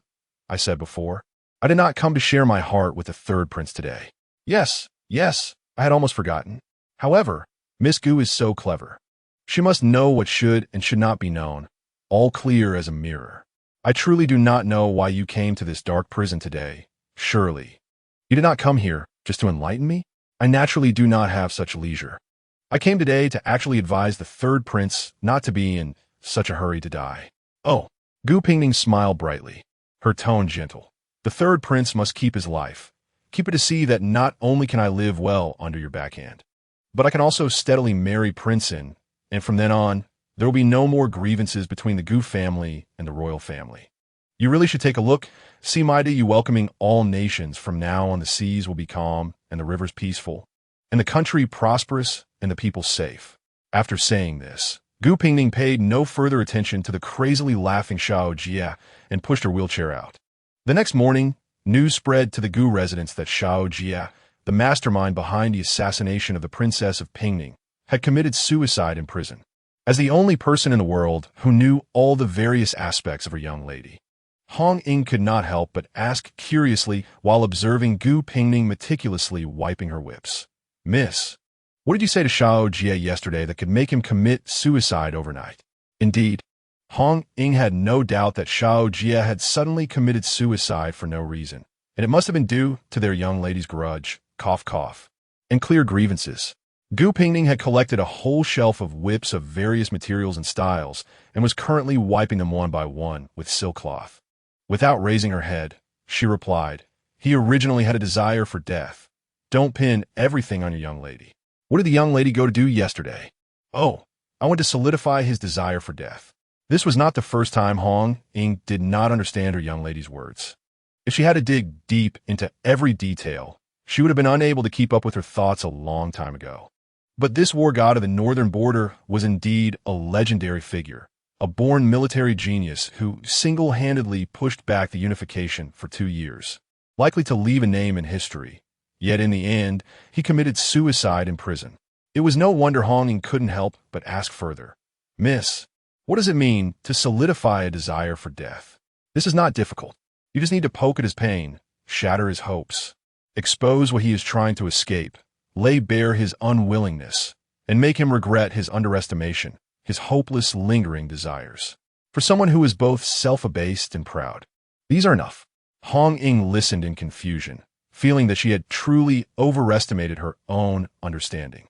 Just as she was about to change the topic, she heard her young lady finish wiping the last whip and mutter to herself, if it weren't for being in an enemy country, he would actually be quite an interesting person. The words were so light that they seemed to drift away with the wind. Hong Ying almost thought she had misheard. Just as she looked up, she saw her young lady had already restrained her expression and said, how did it go with the medical books I asked you to find a few days ago? Were you able to find them? In response to the young lady's words, the servant replied, what you wanted was not an ordinary medical book, but one that specifically explains various poisons, which is indeed hard to find. I've searched for several days and haven't found anything. So I spent a lot of money to hire a few doctors and ask them to write based on their experience. I believe they should have finished it in the past few days. Once it's done, bring it to me as soon as possible. Hong Ying initially thought it was just a whim of her young lady out of boredom, but since she had asked about it several times recently, it was clear that she was concerned. So she curiously asked, what does the young lady want to see a book on poisons for? Is there someone you can't deal with and need to take matters into your own hands? The thoughts of her own maid were written all over her face. And Gu Pingning looked at her with a mix of amusement and annoyance. Stop thinking wildly. I'm just being cautious in advance. You should learn a bit as well. It seems we might have some not-so-peaceful days ahead. Chapter 24.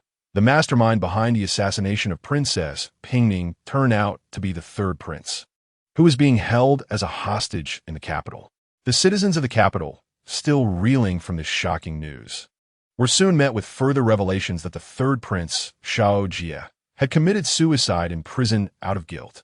The reactions among the high-ranking officials of the Yue varied, but, in any case, the storytellers in the tea houses were quite pleased. The Gu family, always at the forefront of the gossip, had not disappointed them. The Gu family members finally breathed a sigh of relief, as the attention that had been overwhelmingly focused on the eldest daughter was now shared with young Master Gu, who was about to participate in the palace examination. The skeptical Gu Pingning secretly made a wish at a temple, donating 100 taels of silver to bring back a top scholar's token, which she awkwardly stuffed into her brother's hands. Her kind Aunt Gu Pingning personally prepared a lavish Manchuhan banquet, attempting to nourish her nephew's mind for the final push before the examination. The feast was so plentiful that Gu Hongguang nearly thought it was his last meal. The most bewildering scene was presented by Gu Zili, who usually maintained a stern demeanor in front of his son. He looked reluctant and ultimately, with great pain, gifted his son the sword he never parted with. Gu Hongguang couldn't help but mentally scoff, thinking he was going to take the palace exam, not go to battle. What was the meaning of his father gifting him a sword? Was it to imply that if he failed, he should end his life? Even his typically calm and straightforward mother started to worry, repeatedly reciting the commonly circulated rules for the palace examination. Gu Hongguang had been rather calm since participating in the autumn examination, not even showing much emotion when he was selected as a champion. But at this moment, he finally understood the anxiety that ordinary students felt before a major exam, wishing the palace examination would end the next day so that life at home could return to normal. This subtle feeling peaked when Gu Hongguang saw Gu Pingning. That night, Gu Pingning, who rarely left her courtyard, came in pushing her wheelchair without a maid. Gu Hongguang's hair stood on end as he hurriedly said, "Everything needed for the palace examination is prepared. Living and dietary arrangements are all in order. The paper, ink, brush, and inkstone are all familiar. And I even have the peace and fortune top scholar's token. There's nothing more needed, so please don't add to the chaos." Gu Pingning had rarely seen her brother so agitated and couldn't help but chuckle. "Are you trying to chase me away, brother? I'm here to give you something." Gu Hongguang had been most afraid of family members bringing him things these past few days. Just hearing those 3 words made his scalp tingle, and he repeatedly waved his hands in denial. "No need, not necessary, don't want it. Don't you want to see it first?" Gu Pingning pulled out a thin piece of paper from her sleeve and handed it over, feeling it was just a small token of her sisterly affection. Upon hearing this, Gu Hongguang reluctantly took the paper, fearing it might contain some plea to the gods. However, Gu Pingning clearly did not resemble another erratic sister. The paper contained only 4 words written in a slender script: taxation, civil governance. These 2 words were rather ordinary, but sending them specifically before the palace examination carried a clear meaning. Gu Hongguang stared at the paper as if trying to decipher its significance, and after a long pause, he looked up at his innocent-looking sister. "Aining, what do you mean by this?" "I don't mean anything. I just saw everyone in the household busy with the palace examination and thought I could contribute a little," Gu Pingning replied. Gu Hongguang felt a headache coming on as he flipped the paper over and over, finally lowering his voice to ask, "You didn't get this from Princeton, did you?" "What nonsense are you talking about, brother?" Gu Pingning exclaimed, surprised that Gu Hongguang would think so far off the mark. "Do you think I have the ability to get the palace examination questions?" Cough. Gu Hongguang realized he had misunderstood and shifted the topic. "Then what is this?" "Aining?" Gu Pingning rolled her eyes inwardly and replied impatiently, "I just wrote it myself. You can burn it after reading." It must be said that her brother overestimated her. The palace examination questions were highly confidential matters, especially since this year marked the first imperial examination after the unification of the realm. And Emperor Zhao had already stated that he would personally set the questions. She had simply followed this line of thought and painstakingly devised 2 questions for her brother. Now, it seemed that her brother, even suspected her of colluding with Prince and to leak the exam questions. Was it a lack of faith in her character or an overestimation of her and Prince's capabilities? Gu Hongguang's feelings were indeed complicated. To be honest, he never thought that participating in the palace examination warranted such a family fuss. It wasn't arrogance on his part, but he did have a bit of confidence in his own abilities. He understood that his family's actions stemmed from genuine concern for him, and thus he found himself complaining about the uselessness of it all while carefully hiding all of their sentiments. However, this was entirely different from the 4 words his sister had said. He had thought his sister was merely a bit smarter than average, with a deeper way of thinking, but now it seemed he had underestimated her.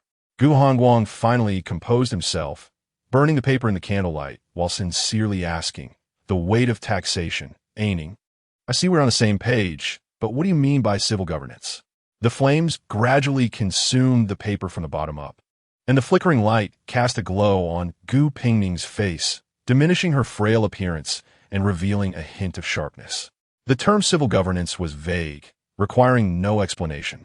With the realm newly stabilized, the people of DUF valued martial prowess, and the court's focus on literature over military affairs would inevitably change, but this would not happen overnight. I wrote those 2 words just to remind you, whether it's for the palace examination or entering the officialdom later, please remember your advocacy for civil governance. This may not be significant for others, but for someone of your status, it is especially important. At the very least, the emperor and the crown prince will be pleased to see you this way. Gu Pingning's voice was soft, yet her words revealed an understanding of court politics and an insight into Emperor Zhaowu's mindset that left Gu Hongguang astonished. He had always been confident in his talents. Whether due to his lack of martial skills or public prejudice, he never doubted that he could become a capable minister and elevate the Gu family. But now, this seemingly unassuming sister had, on the eve of his official career, given him a lesson, subtly making him aware of the advantages and disadvantages of being the son of the national general.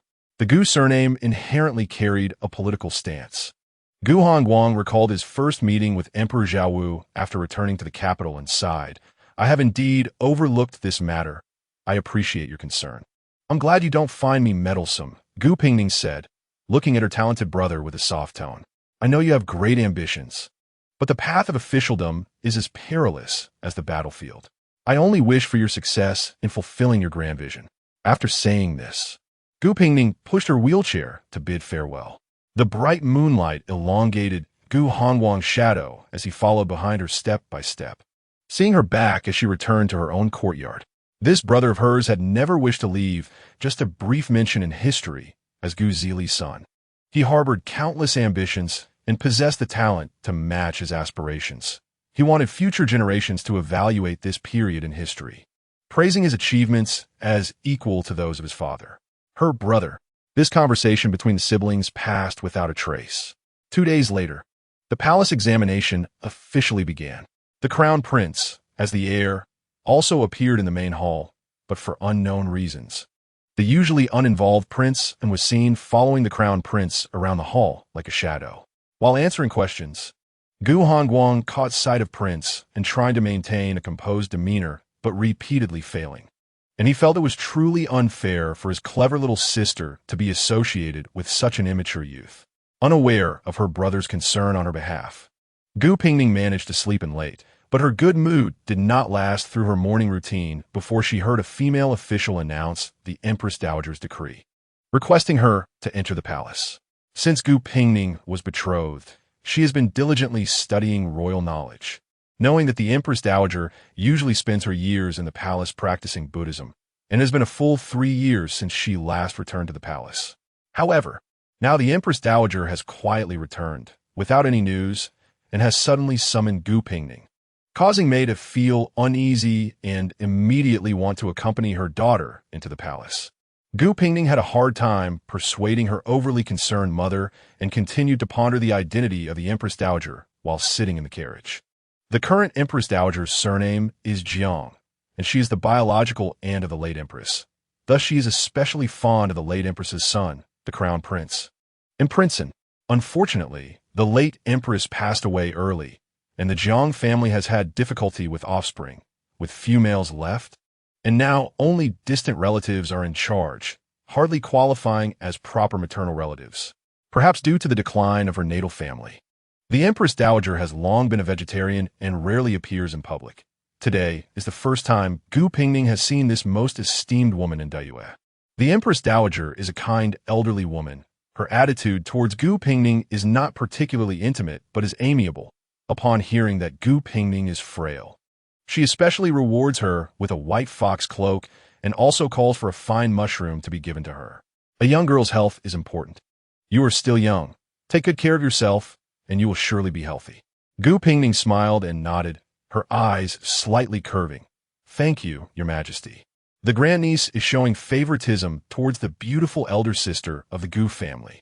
A young woman dressed in silver-white palace attire approached and coquettishly said to the Empress Dowager, Erwan wanted this white fox cloak a few days ago, but you were reluctant to part with it. It turns out you were saving it for Sister Gu. The 15 or 16-year-old girl is youthful and charming, her smile like a budding flower, seemingly brightening the sandalwood Senate Hall.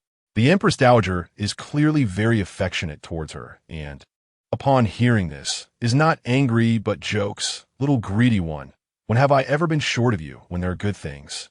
She then turned to Gu Pingning, saying, This is my maternal family's distant niece, cousin of Xiao Lu, you can call her Erwan.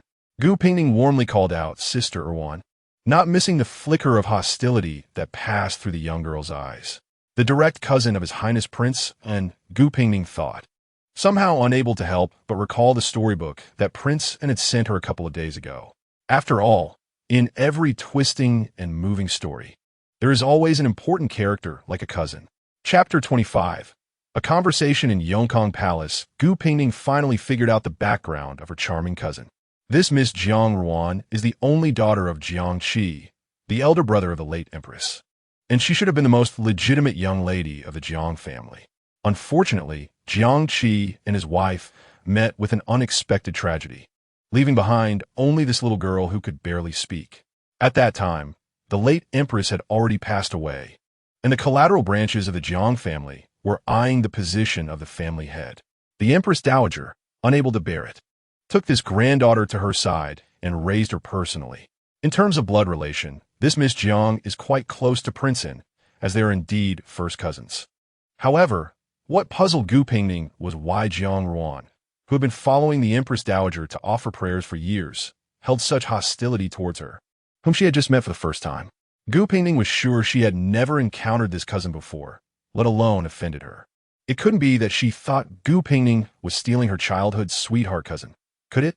All right, it's time for me to pray. You young ladies can play by yourselves for a while and come back later to accompany me for dinner.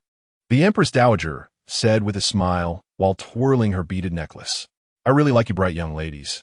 It looks like you can eat another half bowl of rice. Gu Pingning looked at Jiang Ruan, who was dressed in flowing silver attire, and then down at her own simple white clothing, doubting whether the Empress Dowager had some misunderstanding of the term bright. Jiang Ruan, however, was happy and playfully said she wanted to eat stir-fried lilies. Seeing the Empress Dowager smilingly agree, she turned to Gu Pingning and said, Sister Gu, there are some newly raised golden koi in Shiming Lake, which are quite interesting. Shall we go see them together?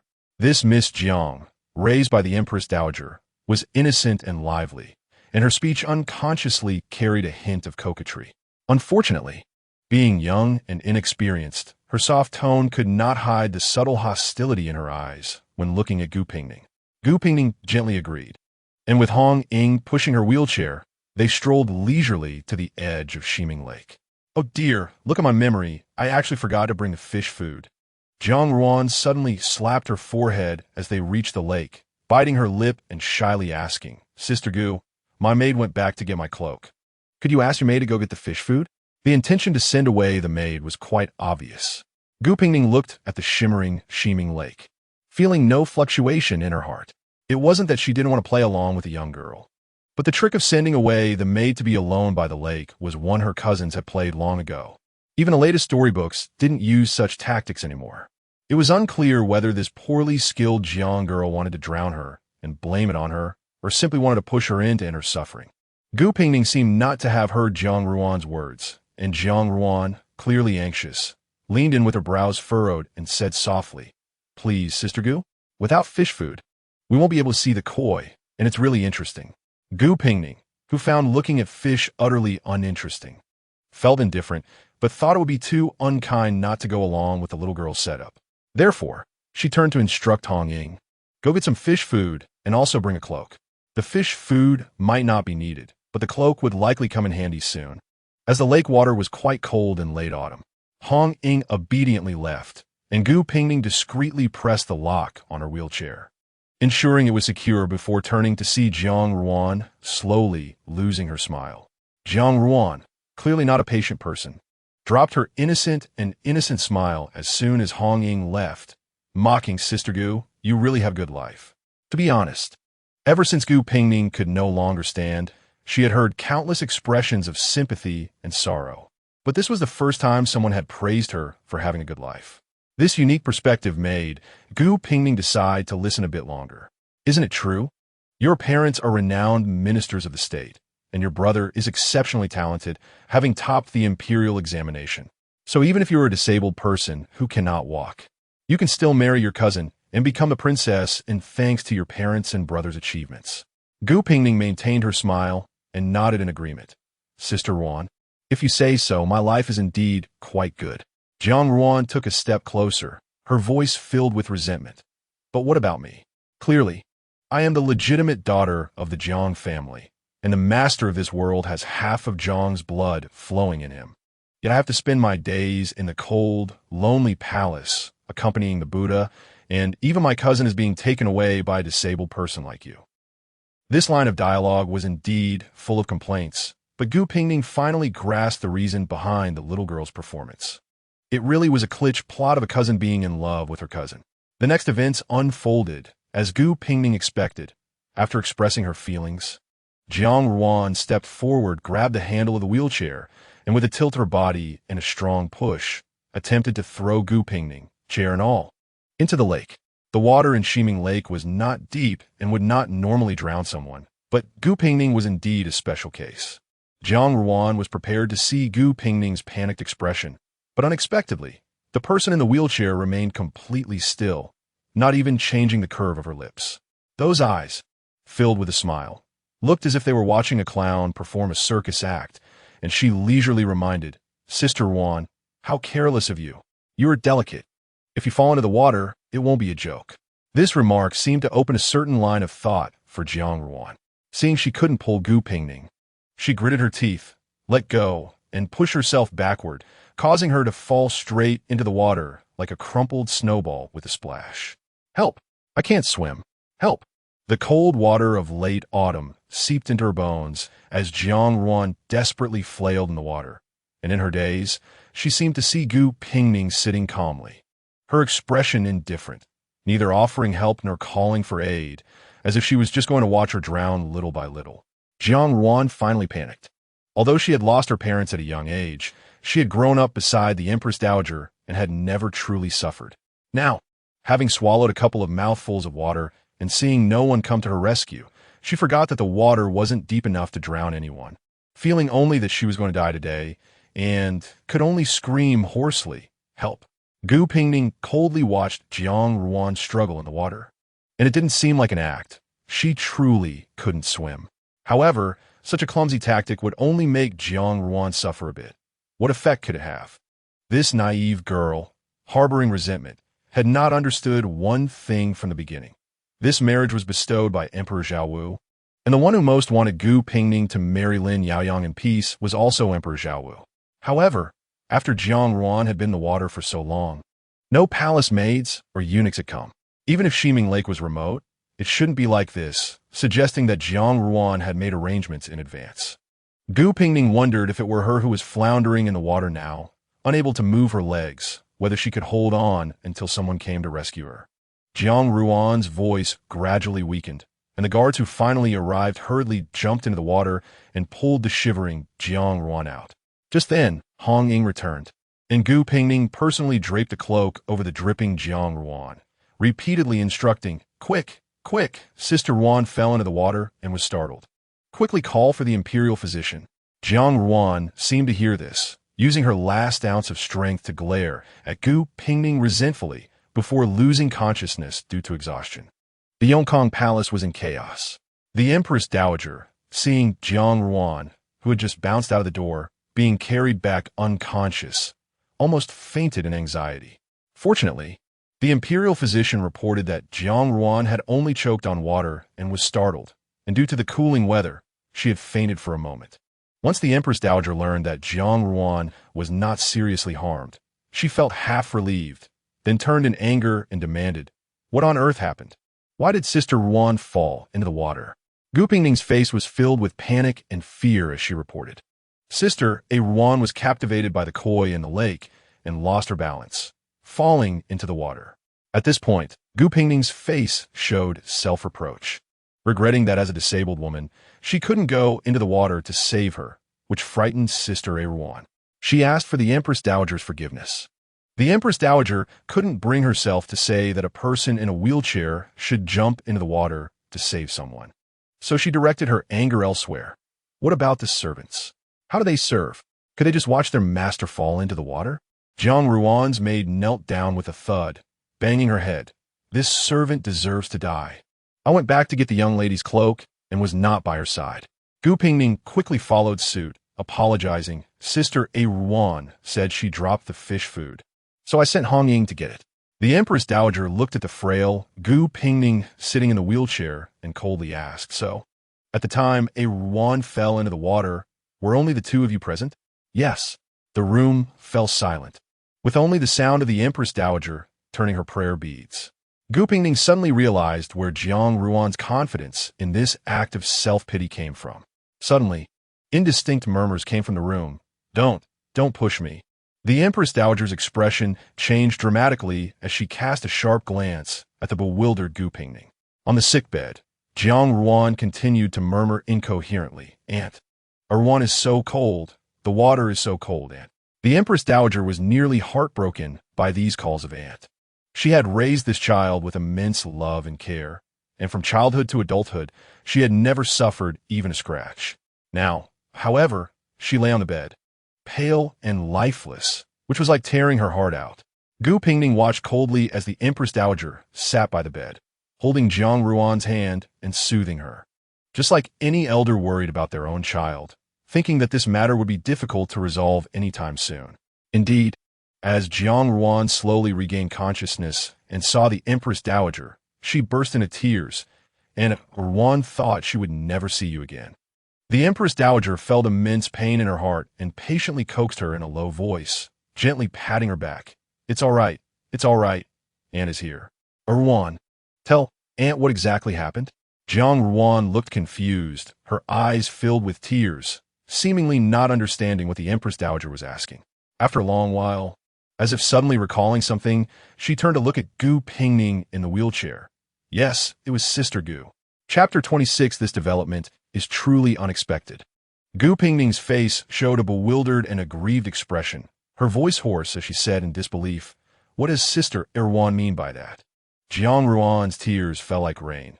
"Sister Gu, when you pushed me, I thought you did it accidentally, but why?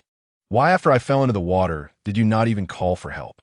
Are you really so heartless as to watch me die?" Her words were filled with sorrow, her voice hoarse from choking on water. The Empress Dowager beside them had already completely turned cold. Gu Pingning, pale-faced, retorted, "I did not push you. Why would Sister Ruan wrong me like this?"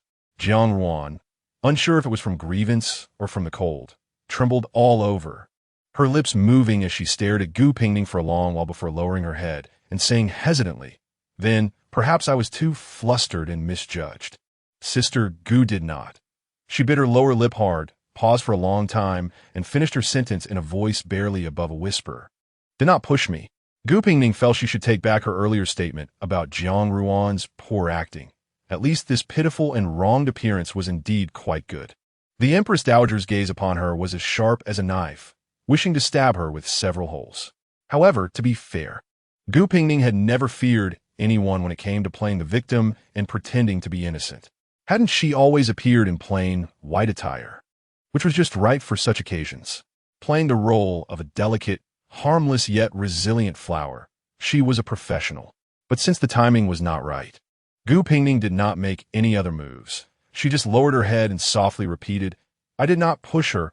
Please be fair, Your Majesty." The Empress Dowager did not even glance at Gu Pingning, gently addressing Jiang Ruan on the bed. "Ruan, don't be afraid. Your great-aunt is here. No one can bully you." This statement itself already indicated a biased stance.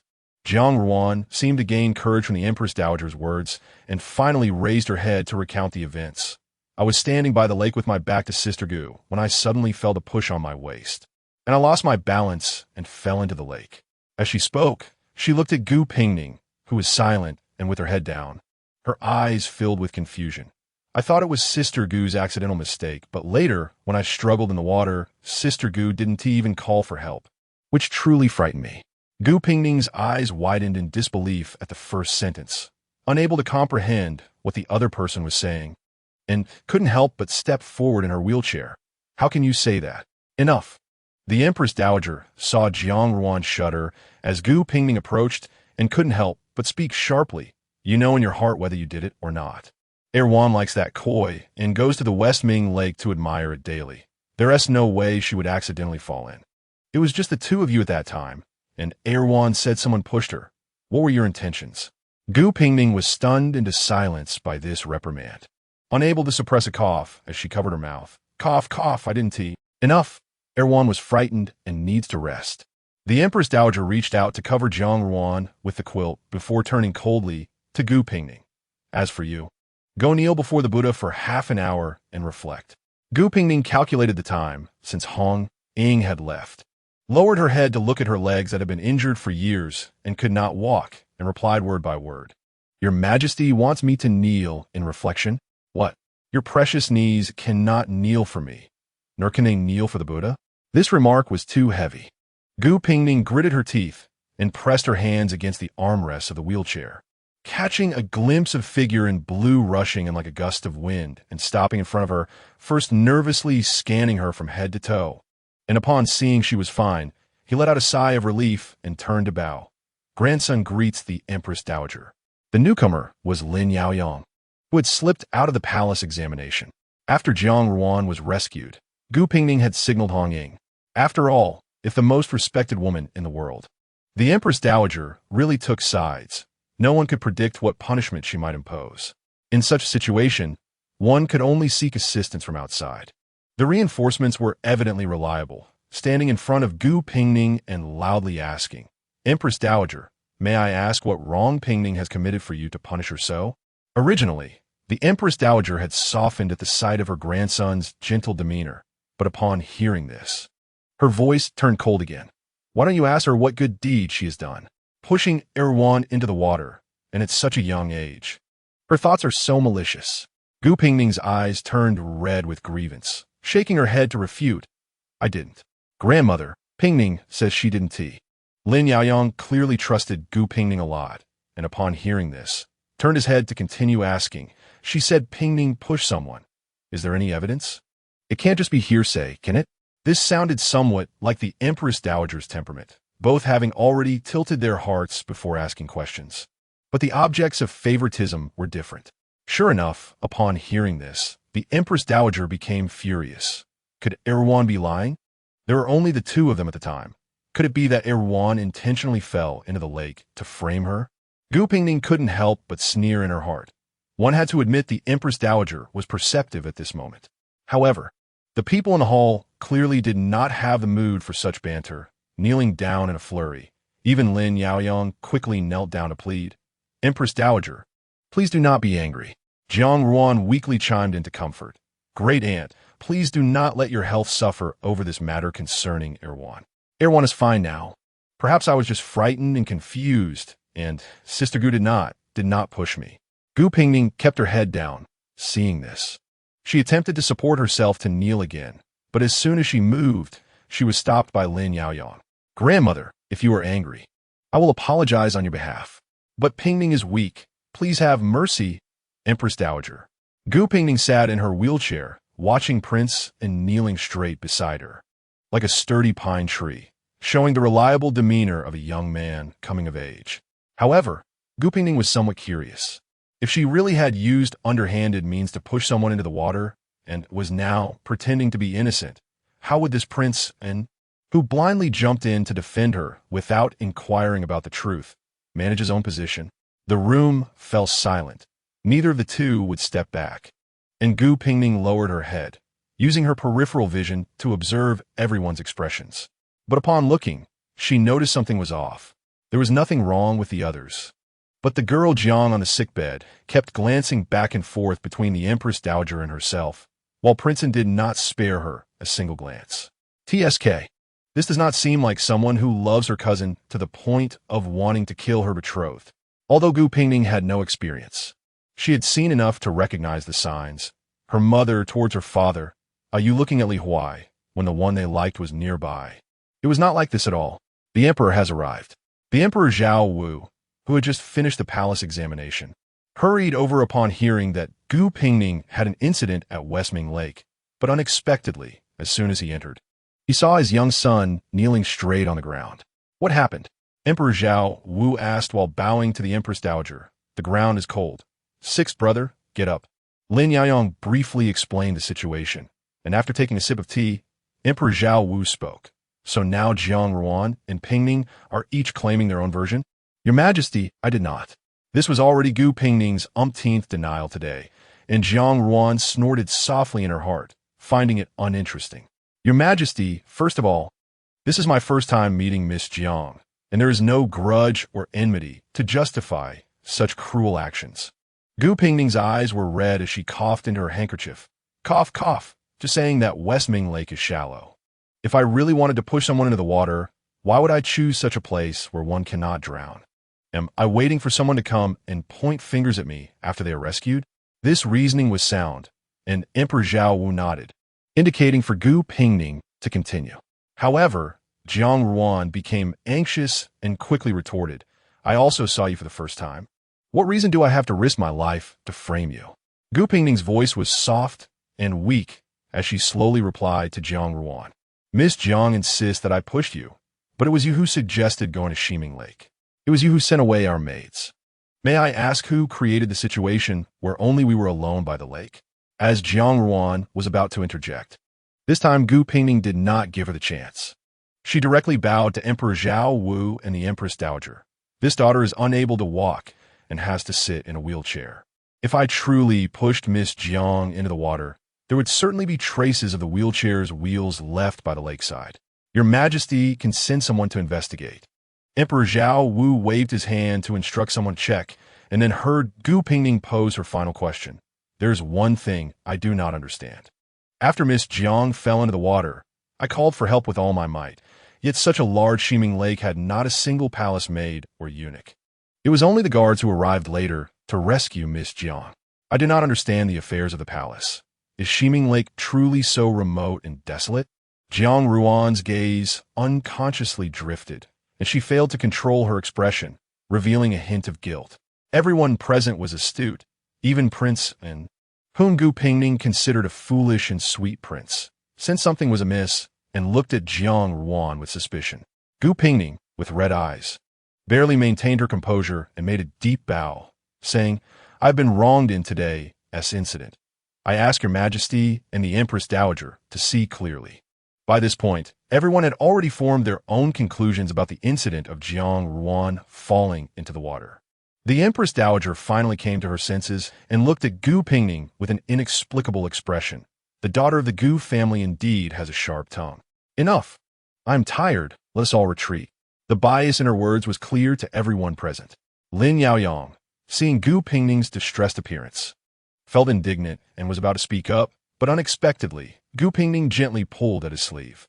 The young and impetuous prince turned red in the ears, temporarily forgetting what he wanted to say.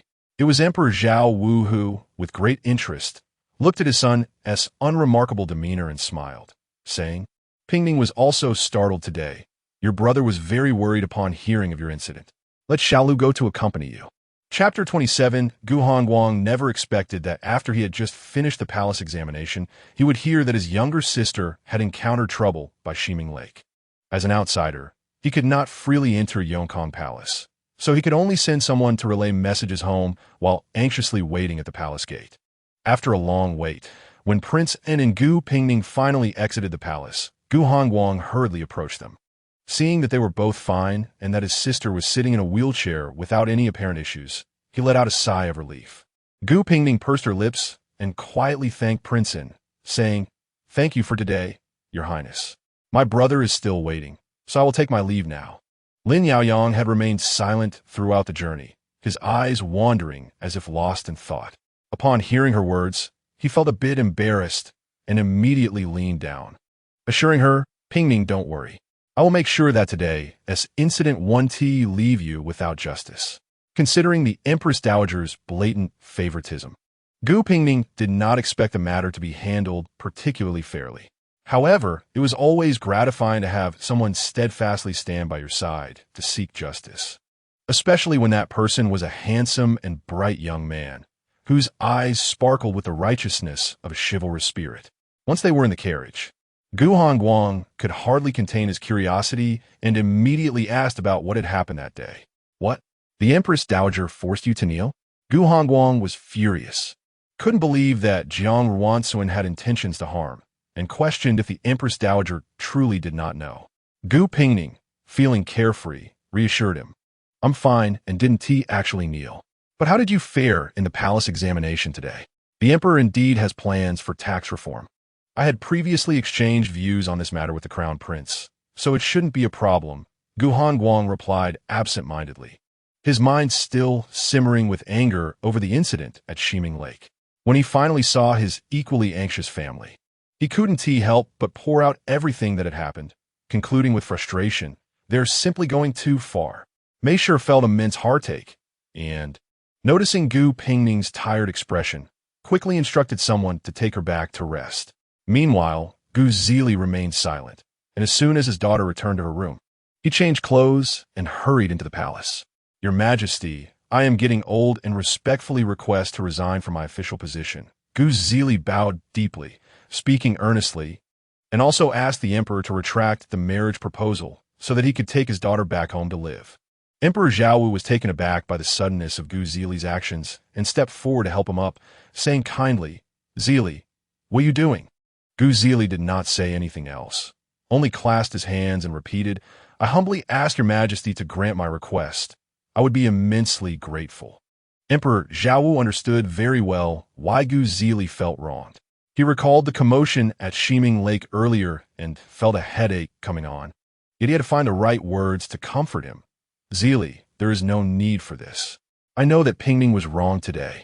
It's just that Jiang Ruansuan was startled, and the Empress Dowager has always favored her, so her words may have gone too far. But I assure you, such an incident will not happen again. Your Majesty, it was an honor for Ning to receive your marriage proposal. However, since the proposal, Ning has faced constant turmoil, experiencing several dangerous situations. Yet fortunately, she has had noble friends to help her. I have one son and two daughters, but it is only this one daughter that truly worries me." At this moment, Gu Zili was no longer the valiant general of the state. He spoke earnestly, solely for the sake of his fragile and unfortunate daughter. "Your Majesty, you know why Ning was injured. It was my incompetence during the border war. I had to split my forces for a surprise attack, to avoid detection by spies and to let the enemy lower their guard. My wife brought our two daughters to the military camp. If not for this, how could a child of just over 10 years old have traveled overnight with the army? How could she have endured the pain of a broken leg until she finally dared to speak up after joining the main force?" As Gu Zili spoke of this, he couldn't help but turn red-eyed, his voice thick with emotion. Today, the Empress Dowager was furious, and Ning should have knelt, "But your Majesty, I feel guilty towards this daughter." His heartfelt words made Emperor Zhaowu reminisce about the little girl who had returned to the capital alone under the escort of guards. Her small face so thin that only her big, wet eyes remained, obediently sitting in a wheelchair to pay her respects to him. "Your Majesty, my daughter is weak, and I never thought she could marry a prince. I only wish for her to have a joyful and peaceful life." Gu Zili bowed deeply once more. He had wanted to say this for a long time, but the timing had not been right before, and he felt it would only add to the emperor's doubts. This time was different. The royal family's actions today had left people disheartened. In Gu Zili's original thoughts, After they returned to the capital, his sensitive and intelligent eldest daughter would live steadily under his protection. If a suitable young man came along, he would let Han Guang handle it and ensure that his daughter had a splendid wedding. If not, his Ning would forever be the precious young lady of the Gu family, free to do as she pleased, with no one to constrain her. But all of this was disrupted by the sudden marriage proposal. The royal family was deep and complex, and Princeton was favored. Although Gu Pingning marrying into the royal family sounded glamorous, it meant she would inevitably face grievances behind the scenes. And many times, as parents, they could only watch helplessly. Just like this time, Emperor Zhao reached out to support the bowing Gu Zili, and as he looked down, he noticed the silver strands mixed in the hair of his once mighty general, not many, and not easily noticeable at first glance. But the sudden realization made Emperor Zhao feel a pang of sadness. Zili, I understand your love for your daughter. Pingning is indeed an exceptional child. Emperor Zhao's tone was full of emotion. However, my little Lu is not unworthy of your daughter. I'm not boasting. I raised Lu myself, and his character is pure and sincere. He truly likes Pingning and will surely treat her well for life. Allowing their innocent and pure-hearted little Lu to marry the Gu family's daughter was indeed a selfish desire for Emperor Zhao. But wasn't it also a way to find a good home for the little girl he felt indebted to? You wish to protect Pingning's joy and peace. But as parents, you cannot accompany your children for a lifetime. Yet, I believe Lu will be able to do this. At this moment, while Emperor Zhao was speaking sincerely with his ministers, he had no idea what his pure and reliable little Lu had done until his personal eunuch entered with his head lowered to report. Your Majesty, Princeton has fallen into the water. What? Emperor Zhao, forgetting that there were still ministers present, immediately changed his expression. Is Lu okay? Where is he now? Have the imperial physician been summoned? Reporting to your Majesty, Princeton is fine and is currently in Yongkong Palace seeking the Empress Dowager's judgment. Hearing that he was safe, Emperor Zhao relaxed a bit, but then wondered, what judgment? How did it end up with the Empress Dowager? Because Princeton said that Miss Jiang pushed him into the water. Emperor Zhao felt the veins on his forehead throb violently.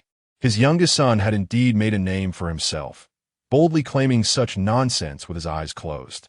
With his tall and strong build, how could he dare to say a little girl pushed him into the water?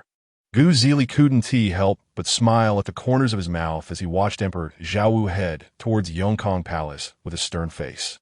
The next morning, Gu Pingning heard about the amusing scene that Prince had put on. It was said that at that time, only Prince and Jiang Ruansuan were by Shiming Lake, and for some reason, Princeton fell into the water. Of course, the water was not deep, and Princeton even managed to jump out by himself without waiting for anyone to rescue him.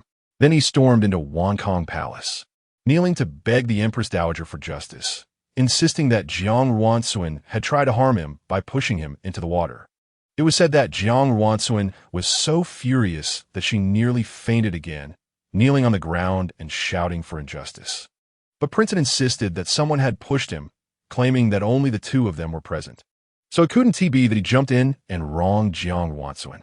As this farce unfolded, everyone knew that the mischievous prince was venting his anger over the events of the day towards his future bride. But this favored prince, who had been pampered since childhood, was so stubborn that even Emperor Zhao had no way to deal with him. This commotion stirred the entire palace, and in the end, it was still the crown prince who hurriedly came, half coaxing and half dragging Princeton, who was kneeling in Yongkong Palace. Out of the palace, the well-informed Gu Pingning couldn't help but burst into laughter at this point. Sister, my brother-in-law is really interesting. I really want to see Jiang Ruan's expression at that time. It must have been quite a sight. Gu Pingning also didn't expect that the explanation Prince mentioned yesterday would turn out to be like this. And she couldn't help but curve her eyes and smile. How should one put it? It was a very childish act, yet unexpectedly satisfying. Returning the favor in kind really seemed like something someone with Prince's temperament would do. Now Jiang Ruan could also feel the disgust of being unjustly accused. However, Princeton probably still didn't know that Jiang Ruan originally had malicious intentions to push her sister into the water, and when that scheme failed, she ended up in trouble herself and wronged her sister. Gu Pingning pouted and said resentfully, This way, it's benefiting Jiang Ruan. Well, let us not tell Prince and about the rest of the matters. Gu Pingning didn't think Jiang Ruan's malicious intentions could be easily forgiven. But she was genuinely afraid that Prince's unpredictable nature would lead to some ridiculous situation in the end. This Prince and Gu Pingning couldn't help but think about the chaotic dream from last night. She dreamed that her younger self had stolen her mother's whip to skip class and went out to play, and that General Qi was so angry he came personally to catch her. Just as General Qi was about to catch her, the little prince suddenly appeared out of nowhere, standing in front of her and firmly stopping him. Pingning didn't skip class, so can't punish her. The 8 or 9-year-old prince was very cute, with a round face and chubby cheeks. Gu Pingning was so charmed at her dream that she lowered her head to tug at his sleeve and whispered, "I really did skip class." Little Prince tilted his head to look at her, shaking his little head like a rattle drum, insisting, "Pingning didn't skip class, didn't skip class." Then Gu Pingning woke up from the dream. She lay there staring at the bed curtains, feeling that the dream was quite strange. After thinking about it carefully, she realized that the young prince was indeed very adorable. Chapter 28. The incident at Shiming Lake seemed to have reached a stalemate. No one knew whether the Empress Dowager and Emperor Zhaowu had indeed found concrete evidence. All they knew was that after that day, neither Gu Pingning nor Jiang Ruan faced any punishment, and the matter ultimately became a muddled account that couldn't be clearly defined as right or wrong. This incident spread throughout the court and beyond due to a wave of antics from His Royal Highness, Prince Sin, which made the storytellers in the tea houses laugh heartily. With a twinkle in their eyes, they promptly decided to create tales of the deep friendship between the most favored prince and the eldest daughter of the Gu family. But Jiang Ruan, who was in Wankong Palace, knew that this matter had not come to an easy end. Not to mention that Emperor Zhaowu had sent the imperial concubine to personally admonish her twice, subtly telling her not to provoke Gu Pingning again. Just the other day, the second daughter of the Gu family had been sending her invitations daily, inviting her to enjoy flowers today and to go hunting tomorrow. If one did not know better, one might think they were the best of friends. But in all honesty, Jiang Ruan had never met this renowned beauty of the Gu family, who was making waves among noble ladies. Under normal circumstances, Jiang Ruan would have wished for an opportunity to integrate into the circle of noble ladies in the capital, given her disdain for the coldness of the palace. However, even she, no matter how naive, knew that the Gu's second daughter had ulterior motives, likely wanting to stand up for her twin sister. Jiang Ruan had declined the invitations once, twice, and 3 times, only to hear many comments about her circulating in the capital. Things like self-important and aloof and too cowardly to show her face. In short, not a single good word. The cousin she considered to be the best husband candidate had been betrothed, and he even jumped into a lake to unjustly blame her to vent his frustration at his wedding match, making it clear that there was no possibility left. Jiang Ruan was anxious. This was precisely the time to ask the Empress Dowager for a good marriage match. With her reputation in tatters, how could she still hold her head high? Thus, she gritted her teeth and accepted the invitation, changing into the most fashionable riding outfit of the moment to attend the hunt. When Gu Pingyu received the reply, she laughed brightly, turned around to change her clothes, and took her whip to head out, only to unexpectedly run into Gu Pingning, who was holding a bunch of herbs. Recently, it had become common knowledge throughout the Gu residence that Gu Pingning enjoyed fiddling with various herbs. His Royal Highness Prince N must have heard about this and, for the past few days, had supposedly rummaged through the entire Imperial Medical Department, sending a large collection of peculiar herbs. At this moment, Gu Pingning's face was mostly hidden behind a bushy branch of prickly ash, and the dense little thorns and sharp serrated edges made Gu Pingyu frown. She hurriedly took it over and complained, "Where's Hong Ying? Why did you have to carry these yourself? Be careful not to hurt your hands. Hong Ying went to fetch something for me. I'm waiting for her here." Gu Pingning divided the herbs in half and handed some over, then smiled and said, "You look so cheerful. Is it because Jiang Ruan finally couldn't stand the rumors and accepted the invitation?" Having an overly clever sister at home was not always a good thing. Who didn't have a few little secrets? Now, without saying a word, all her secrets were exposed. Gu Pingning could tell from her sister's darting eyes that she was right. But this evident excitement for mischief also left her amused and exasperated. I know you're standing up for me, but the Empress Dowager treats Jiang Ruan like a granddaughter. As subjects, we shouldn't go too far. Gu Pingyu often felt that all the brains in their family had been given to her sister while she was still in the womb. At this moment, she said nothing, but she felt that her sister seemed to know everything. Sister, I know. Gu Pingyu stretched her tone and spoke in a soft, spoiled manner. I really didn't plan anything. I just wanted to scare her a little, to let her know that it's wrong to intentionally harm others. Gu Pingning was all too familiar with this demeanor. When they were still in the northern border, whenever something happened, Gu Pingyu would pull on her brother's sleeve to act spoiled and try to play the victim. After all these years, Gu Pingning had long forgotten that appearance in her dull life in the capital, while her sister's eyes remained as bright and clear as they once were. How wonderful! However, precisely because of this, Gu Pingning became even more worried. As she saw Hong Ying returning, she handed over the prickly ash, adjusted her sleeves, and asked, I've been bored at home these days. What banquet do you have today? Can you take your sister along? Gu Pingyu usually thought her sister was not fond of moving around, and upon hearing this, she instantly felt happy. But then she remembered the hunting appointment and felt a bit hesitant. We are meeting at the hunting grounds today. Hunting? Gu Pingning's gaze became slightly unfocused. Then she smiled again. Though I can't ride a horse, I can cheer you on. You, make sure to catch a big one. Thus, the noble ladies of the capital rarely saw someone coming to the hunting grounds in a wheelchair, and even more surprising was the usually carefree Gu family Pearl, who at this moment obediently followed behind Gu Pingning, gently tugging at her sleeve to act spoiled.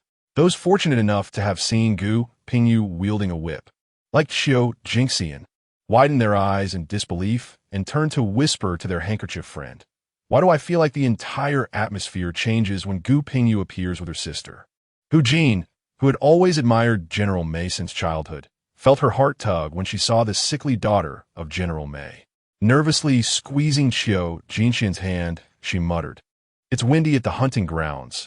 Princess Pingning is weak. I wonder if she will catch a cold. After saying this, feeling uneasy, she waved for a maid to prepare a cloak, ready to deliver it to Miss Gu at any moment. Qiu Jingxian couldn't help but twitch her mouth. This handkerchief friend of hers had always loved to wield swords and was the most intolerant of delicate young ladies. She believed that a true noblewoman was someone like Gu Pingning, who could ride into battle. Now, seeing Gu Pingning's frail appearance was exactly what Hu Jin disliked the most. But looking at the genuine concern on her face, TSK, truly, a woman's words can be deceiving. Gu Pingning naturally had no idea what the two girls were gossiping about, but she could guess that the looks from everyone else were varied. Still, when she surveyed the crowd, she did not see the Jiang Ruan girl, who had compelled her to come out.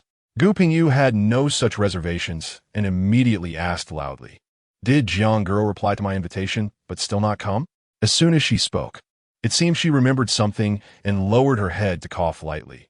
Is it that Jiang girl looks down on my coarse manners from the borders and is unwilling to associate with me?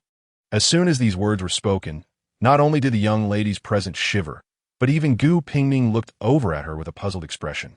Such words were certainly not something her sister would say. However, the method of sending invitations daily also did not seem like something you would come up with. Directly riding over to confront someone was more in line with her style. The cold wind of early winter blew fiercely, and the entire hunting ground fell silent because of Gu Pingyu's words. Jiang Ruan approached from a distance and happened to hear Gu Pingyu's pretentious question. She gritted her teeth and forced a smile. Sister Gu, you jest. I have long heard of your great name, and it is indeed true that seeing is better than hearing. Miss Jiang is truly joking. I am the youngest in my family and have no sisters. Gu Pingyu replied, unable to suppress her mocking tone. Seeing Jiang Ruan smile almost falter, she slowly added, and I have only one sister, so Miss Jiang should not mistakenly call me again. After the incident at Shiming Lake, which was stirred up by Prince Sin, the news spread throughout the palace and beyond. The noble ladies present naturally knew that Gu Pingyu invited Jiang Ruan out daily for a reason, so seeing the two of them confront each other was not surprising. Moreover, with someone like Hu Jin, who was straightforward and biased, it was inevitable that she would chime in, which further left Gu Pingyu at a loss for words. But since Jiang Ruan dared to come today, She was naturally prepared to be targeted and ridiculed. At this moment, hearing Gu Pingyu's indirect taunts, she did not retort but lowered her head, biting her lip to apologize to Gu Pingning. Sister Gu, oh no, Princess Pingning, regarding that day. Perhaps I was startled and fell into the lake. Please forgive me. What a picture of a weak and wrong demeanor. Just as Gu Pingyu felt a bit triumphant, she suddenly remembered her brother's instructions and slapped her forehead, secretly cursing herself for being careless and forgetting to put on an act. Fortunately, Gu Pingning was here today. As always, she was a professional at pretending to be weak and harmless. The verbal sparring came to a temporary halt. Jiang Ruan stubbornly refused to admit her mistakes. Her words filled with hidden traps. Gu Pingning wore a half-smile, too lazy to remind her younger sister not to overstep. After all, she was also quite eager to educate this young lady Jiang, who at such a young age was already thinking of harming others, and when her plans failed, she refused to acknowledge her wrongs and turned the blame back on others. The hunting event finally began. The noble ladies of Diyue all had some knowledge of horseback riding, and even the delicate-sounding Jiang Ruan mounted her horse beautifully, racing ahead with Gu Pingyu as if they were vying for supremacy. Only Gu Pingning and Hu Jin remained on the sidelines. Hu Jin was worried that General Mei's delicate daughter might be hurt in the hunting grounds. So despite her friends' eye-rolling, she insisted on staying behind to keep Gu Pingning company, claiming she didn't like riding horses. Speaking of which, they were still relatives. Hu Jin had never interacted with such a frail and delicate girl before, and she didn't know what the other party liked, so she racked her brain for conversation topics. The county princess's aunt was my second aunt, but later Gu Biqin had a falling out with the second young master of the Hu family. This really wasn't a good topic, and seeing the young girl show a look of frustration, Gu Pingning gently smiled and said, I see Miss Hu has calluses on her hands. What weapons can you use? This was Hu Jin's favorite and most skilled area, and she immediately opened up, talking nonstop. To be honest, if Gu Pingning truly wanted to get along with someone, she could make people feel as if they were basking in spring sunshine. After their conversation, Hu Jin deeply felt that Gu Pingning was indeed worthy of being General Mei's daughter. So what if she was frail and had a leg disability? Just look at her demeanor and insight. She was 1,000 times better than the affected Jiang Ruan. As the atmosphere between the two was just right, they suddenly heard a commotion from a distance. They saw Qiu Jinsi charging out of the woods on horseback, looking panicked as she shouted loudly, There's a bear! There's a bear in the woods! Guards, guards, hurry in to save people. Chapter 29, Bear, hurry to save Gu Pingyu. Qiu Jinx's shout made Gu Pingning's face change instantly. She called for Hong Ying to push the wheelchair and rush towards the forest, but was firmly stopped by Hu Jin. County Princess, I will go in and take a look right now. I have martial arts skills, you stay here.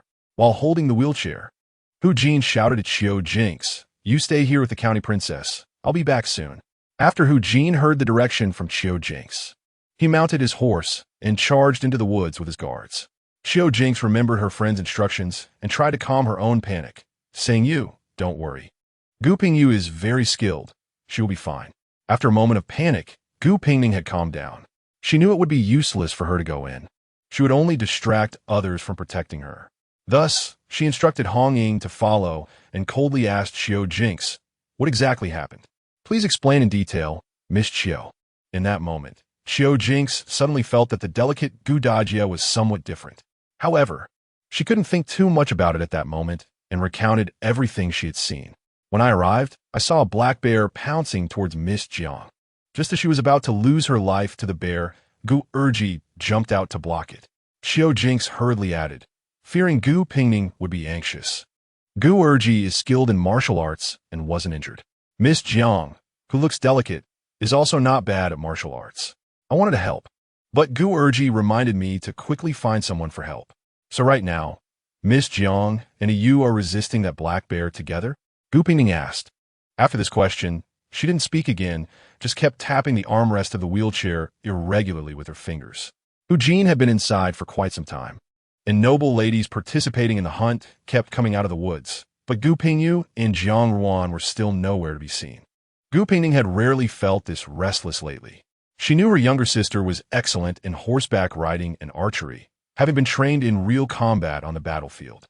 But now, with a black bear that shouldn't have appeared in the hunting grounds, and Jiang Ruan, who had a questionable past and unknown intentions, she truly couldn't relax. Just as Gu Pingning was about to lose her composed expression, Gu Pingyu finally emerged from the woods, supported on either side by Hu Jin and Jiang Ruan. Gu Pingyu's blue riding outfit was covered in large patches of blood, a shocking sight from afar. Gu Pingning felt her heart stop for a moment, hurriedly rushing forward. Her voice trembling, "You, how are you? Where are you hurt? Let me take a look." "Don't worry, sister, it's just bear blood, not mine." Gu Pingyu still had the energy to smile. "I didn't let you down, I brought back a big catch." Seeing her sister in such a disheveled state, yet still joking, Gu Pingning felt helpless. Before she could speak, Hu Jin anxiously said, "County Princess, Gu Urji's shoulder was scratched by the bear's claw and is bleeding quite a bit. It may be serious."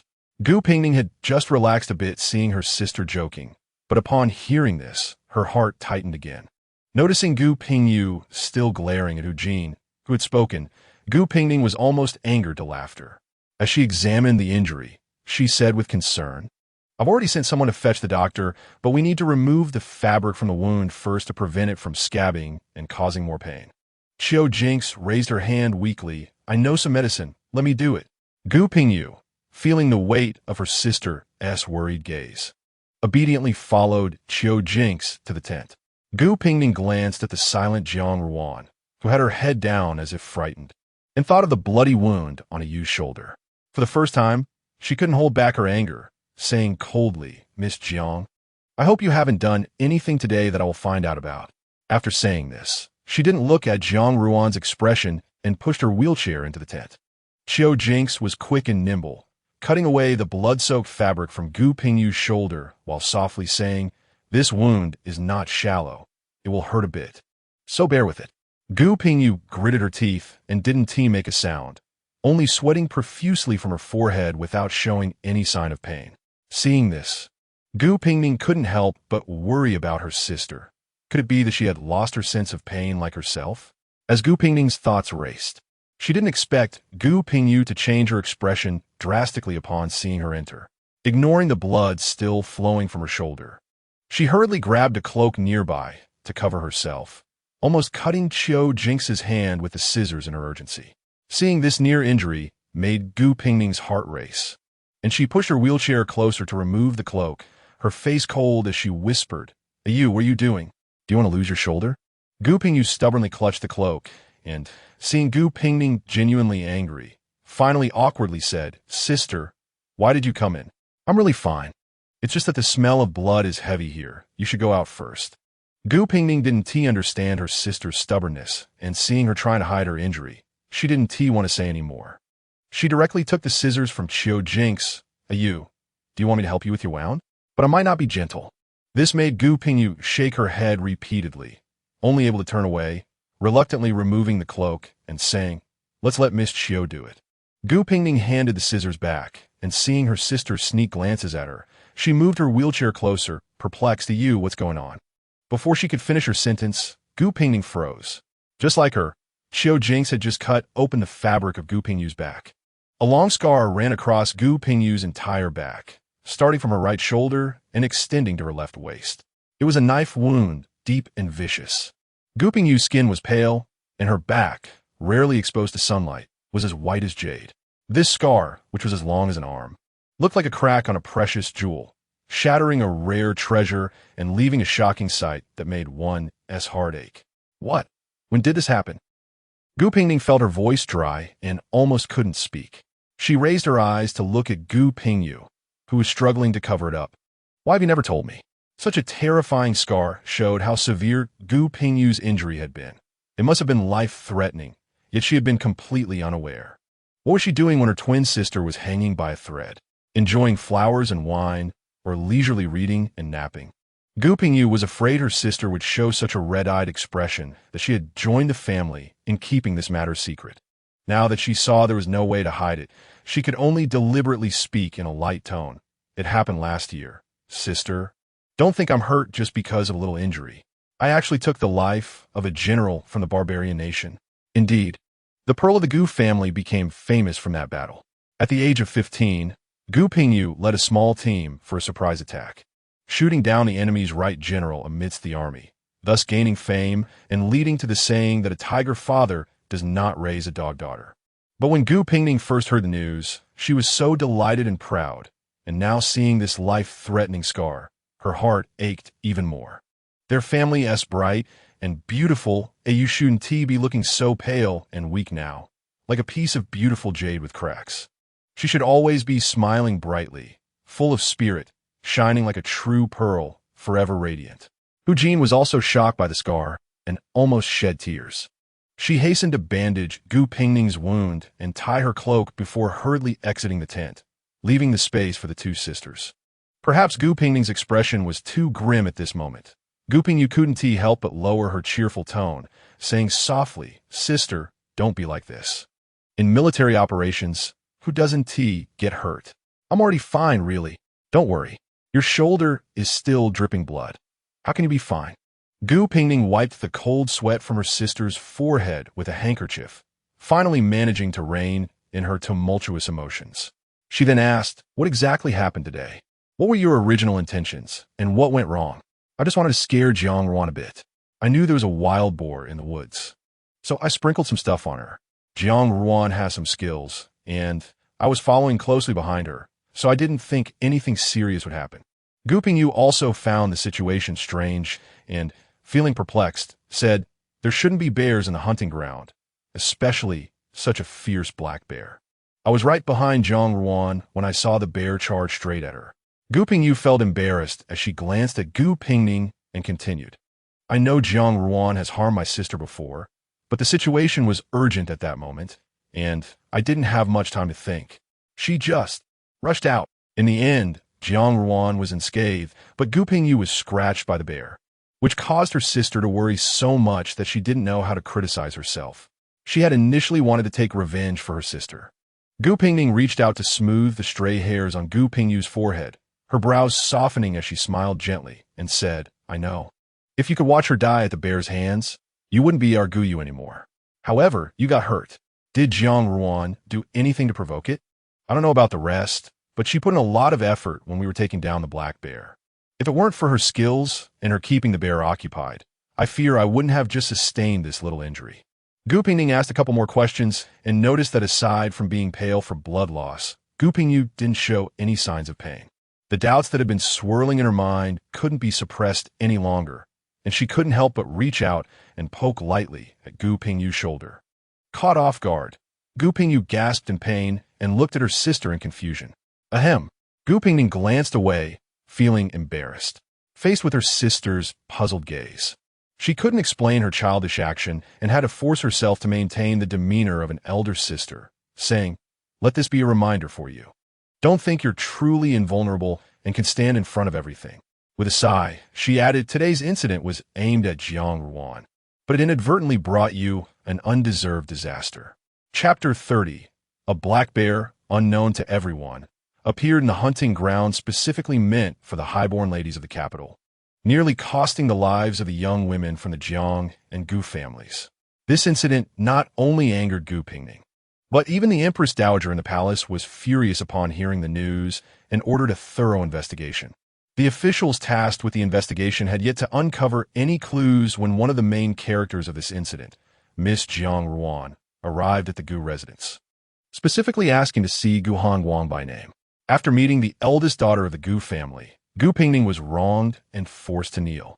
After meeting the second daughter, Gu Pingyu, she nearly died under the claws of the black bear, and her shoulder wound had still not healed. It's no wonder that the entire Gu family had a poor impression of Jiang Ruan. Gu Pingning pondered the troubles Jiang Ruan brought with her and stopped Gu Hongguang, who was frowning and about to rise, and went to the front hall to meet Jiang Ruan herself. "Why are you here?" "I have something to discuss with young Master Gu. Brother is busy. Whatever Jiang Miss wants to say can be said to me as well." Jiang Ruan clearly did not want this, biting her lip and remaining silent. Gu Pingning was very patient, instructing Hong Ying to bring tea, while she herself took a scroll and lowered her head to read while sipping tea. This dismissive attitude clearly angered Jiang Ruan, but strangely, she did not storm out. Instead, she angrily drank the tea in one gulp, forcefully slammed the teacup on the table, and said astonishingly, "I came here today to tell your brother that I want to marry him." Gu Pingning nearly spat out the tea in her mouth, choking twice before incredulously asking, "What did you say? You want to marry whom? Miss, have you forgotten your dear cousin by Shiming Lake? It seems not long ago you even tried to kill me for Prince and jumped into the lake to fray me. Or do you now think that if you can't compete with a man, you could just become my sister-in-law?" Jiang Ruan seemed very different from their previous encounters. She did not try to play the weak and innocent flower. Her face was pale, her left hand tightly clenched into a fist, as if she was holding onto a difficult thought and was ready to risk everything. "I said, I want to marry your brother, the newly appointed top scholar Gu Hongguang. I will be asking my grandaunt for the marriage soon. I came here to give you a friendly reminder." This statement carried a lot of weight. Aside from the fact that tomorrow is the day of the palace examination results, how could Jiang Ruan refer to him as the newly appointed top scholar? What had the Gu family done to deserve this? One marriage was not enough. They were expected to accept another Gu Hongguang. Gu Pingning finally put down her scroll and looked at Jiang Ruan, speaking each word clearly. "Jiang Miss, we in the Gu family cannot accept your goodwill. However, I advise you to abandon this thought as soon as possible." Jiang Ruan began to bite her lip again, her expression showing stubbornness and unwillingness to admit defeat, resembling a somewhat childish demeanor appropriate for her age. This sight gave Gu Pingning a headache. She was not afraid that Jiang Ruan would actually seek the Empress Dowager for a marriage match, as the Gu family was not a soft target to be manipulated at will, and marrying into the royal family was indeed not easy. But how could a girl who had no backing other than the Empress Dowager think that she could marry the only son of the Gu family with just a few words? But ultimately, it was better to avoid trouble. Gu Pingning maintained her patience and tried to reason with her. Yet Jiang Ruan remained stubborn, and Gu Pingning couldn't help but cool her tone. "Based on your first meeting, where you tried to push me into the water to kill me, do you really think my brother would marry you?"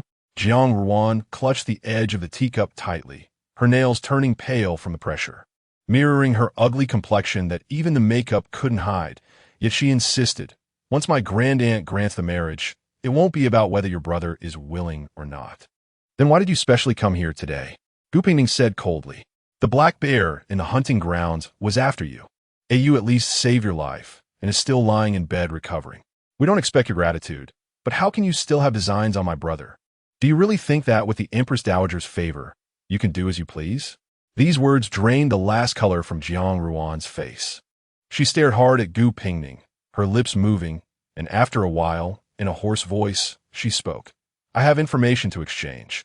As long as your brother agrees to marry me, I will tell you something related to your life." Gu Pingning's expression did not change. She picked up her teacup and leisurely took a sip. "You need not worry about my life. Jiang Mississippi Hongying, please show our guest out. Someone wants to kill you." This was the most crucial piece of information Jiang Ruan held today. She urgently needed someone to protect her. Otherwise, she didn't know if she would see the sun tomorrow.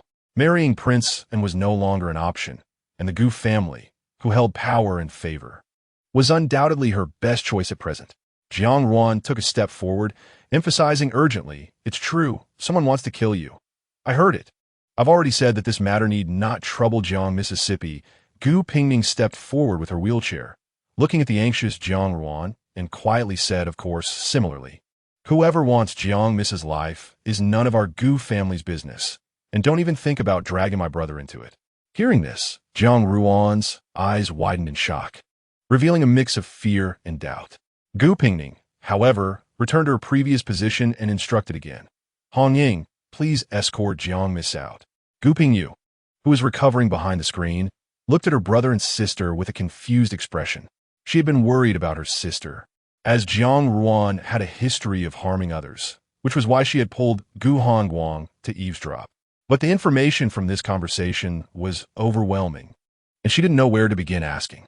Someone wants to kill her sister, and someone wants Jiang Ruan's life, and her brother. Has he already become the top scholar? Gu Pingning, pushing the wheelchair over to see her brother and sister, was not surprised, only sighing softly. It seems the Empress Dowager's health is not good. Gu Hongguang nodded thoughtfully. Only Gu Pingyu, who was least interested in these convoluted matters, felt out of place with her clever siblings. How did this suddenly involve the Empress Dowager again? In Yongkong Palace, The furious Empress Dowager smashed the medicine bowl and pointed at Emperor Zhaowu, scolding. Are you trying to make it so that I have no face to meet the ancestors of the Jiang family after I die? Emperor Zhaowu's expression was not pleasant either, but he maintained a stern face and said, Empress Dowager, your words are too severe.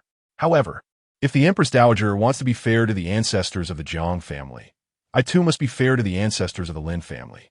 Your Majesty, have I ever asked you for anything these years? The Empress Dowager, seeing Emperor Zhaowu's cold attitude, softened her tone and said, I just want Xiao Lu to marry a Ruan. A Ruan is well-behaved and calls you uncle. It's perfect for her to marry Xiao Lu. The Jiang family now only has this one legitimate daughter left. I have long since arranged a marriage between Gu's daughter and Xiao Lu. Does the Empress Dowager want me to go back on my word in front of everyone? Or does she want Jiang Ruan to be a concubine? These words were quite impolite. The Empress Dowager was so furious that she gasped for breath, trembling as she pointed at Emperor Zhaowu. Good, good. I had intended to betroth the Ruan to the Crown Prince, but you said the Crown Prince needed a powerful maternal family and absolutely refused to agree. I accept this. I neither forced you nor the Crown Prince, but now you treat my Jiang family's daughter like this? The Gu family's daughter, a cripple sitting in a wheelchair, dares to make my Jiang family's daughter bow her head? That is the daughter of the general who stabilizes the nation, the eldest daughter of our invincible war god. Emperor Zhaowu looked at the Empress Dowager's indifferent expression and suddenly found it uninteresting. His mother had always been fixated on the Jiang family, even to the point of forcing her own son. Has the Empress Dowager ever forced me? Emperor Zhaowu, when recalling the past, does not harbor resentment. Then why did I choose the Empress who is the niece of the Empress Dowager? The Empress Dowager's gaze involuntarily flickered, and then she retorted with conviction. You also have half of the Jiang bloodline, and besides, what is wrong with Ero? Yes, the late Empress was perfect in every way. But at the time, with the new court established, the Emperor's harem and the Empress's throne were meant to be bargaining chips to balance various forces. The Empress Dowager was willing to starve herself to push a girl from the Jiang family to the position of Empress. Yet the Jiang family had neither capable ministers nor were they a prestigious clan. Because of the Empress Dowager's selfish desire to uplift her maternal family, Emperor Zhou, who had just ascended, endured countless white hairs and faced many difficulties that could have been avoided. The Empress Dowager wanted the Jiang family to remain glorious and hoped the Empress's throne would come from the Jiang clan. But she always forgot that her son's surname was Lin, and what he prioritized was always the interests of the royal family.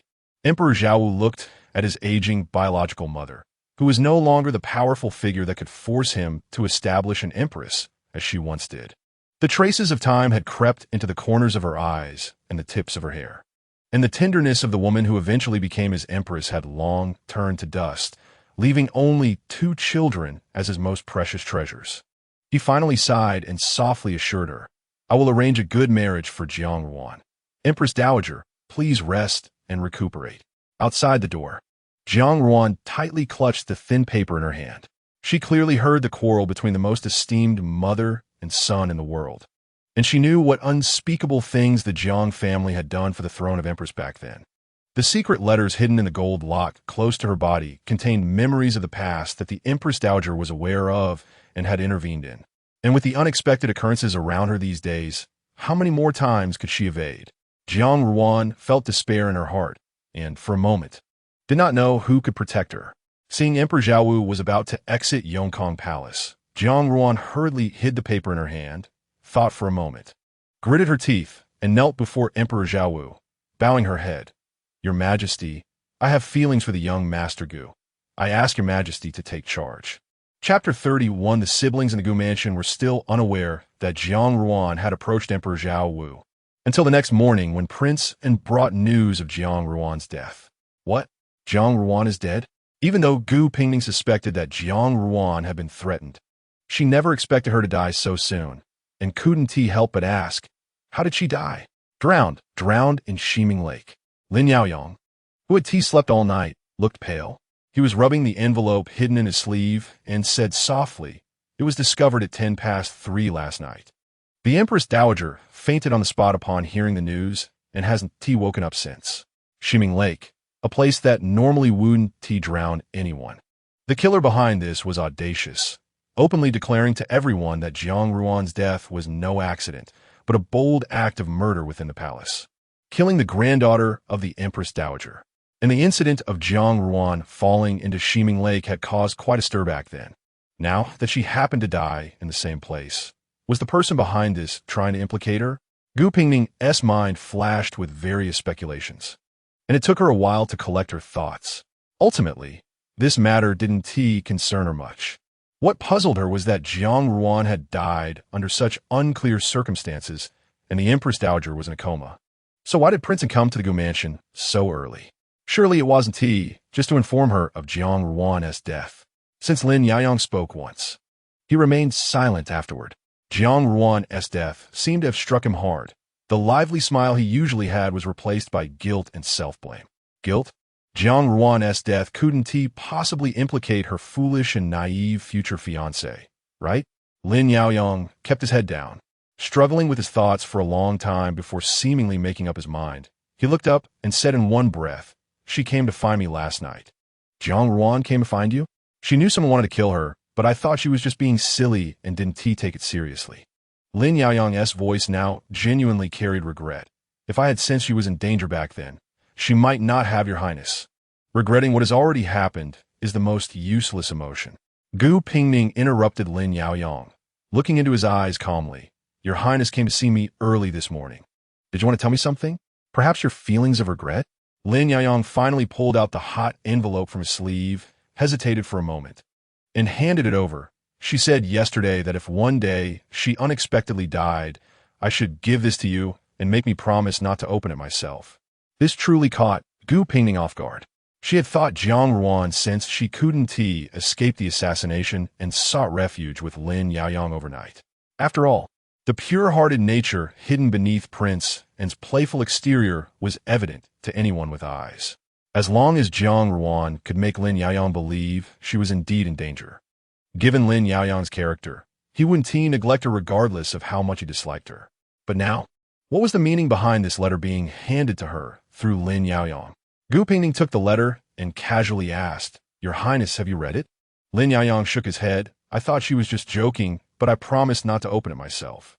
Seeing Gu Pingning about to open the letter without hesitation, Lin Yaoyang couldn't help but stop her. I hesitated because I was worried you would get involved.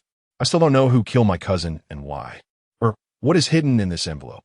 I also don't know if you will encounter danger after you open the letter, just like my cousin.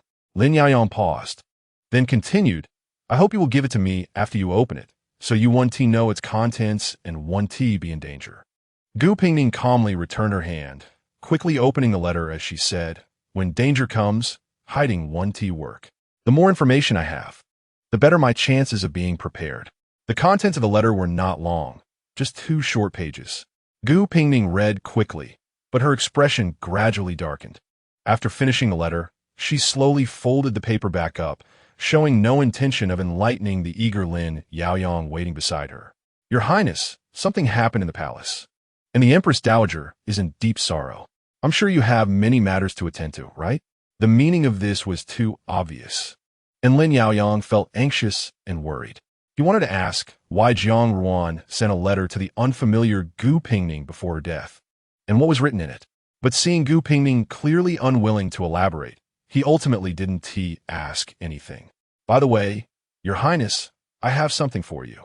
Gu Pingning instructed Hong Ying to bring over a sachet and personally tied it around Lin Yaoyang's waist, hoping he would like it.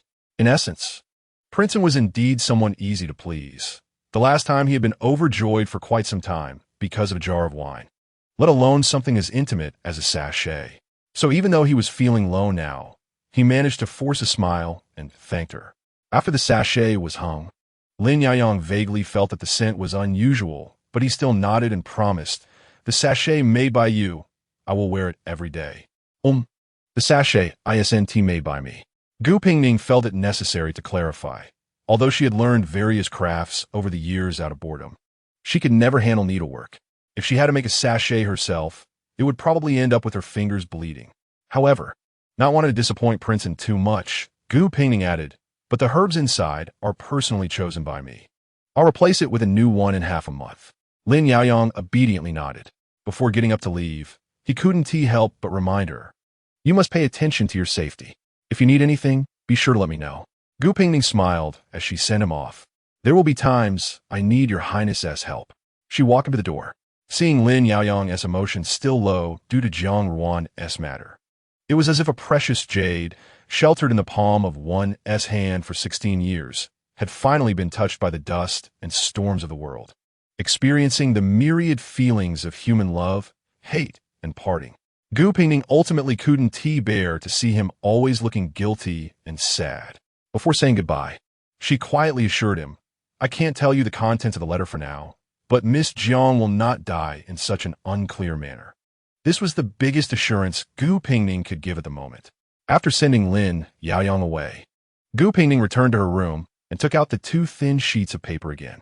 One of them was a confidential letter exchanged between the Jiang family and the former envoy of the Yunhao kingdom regarding a secret deal.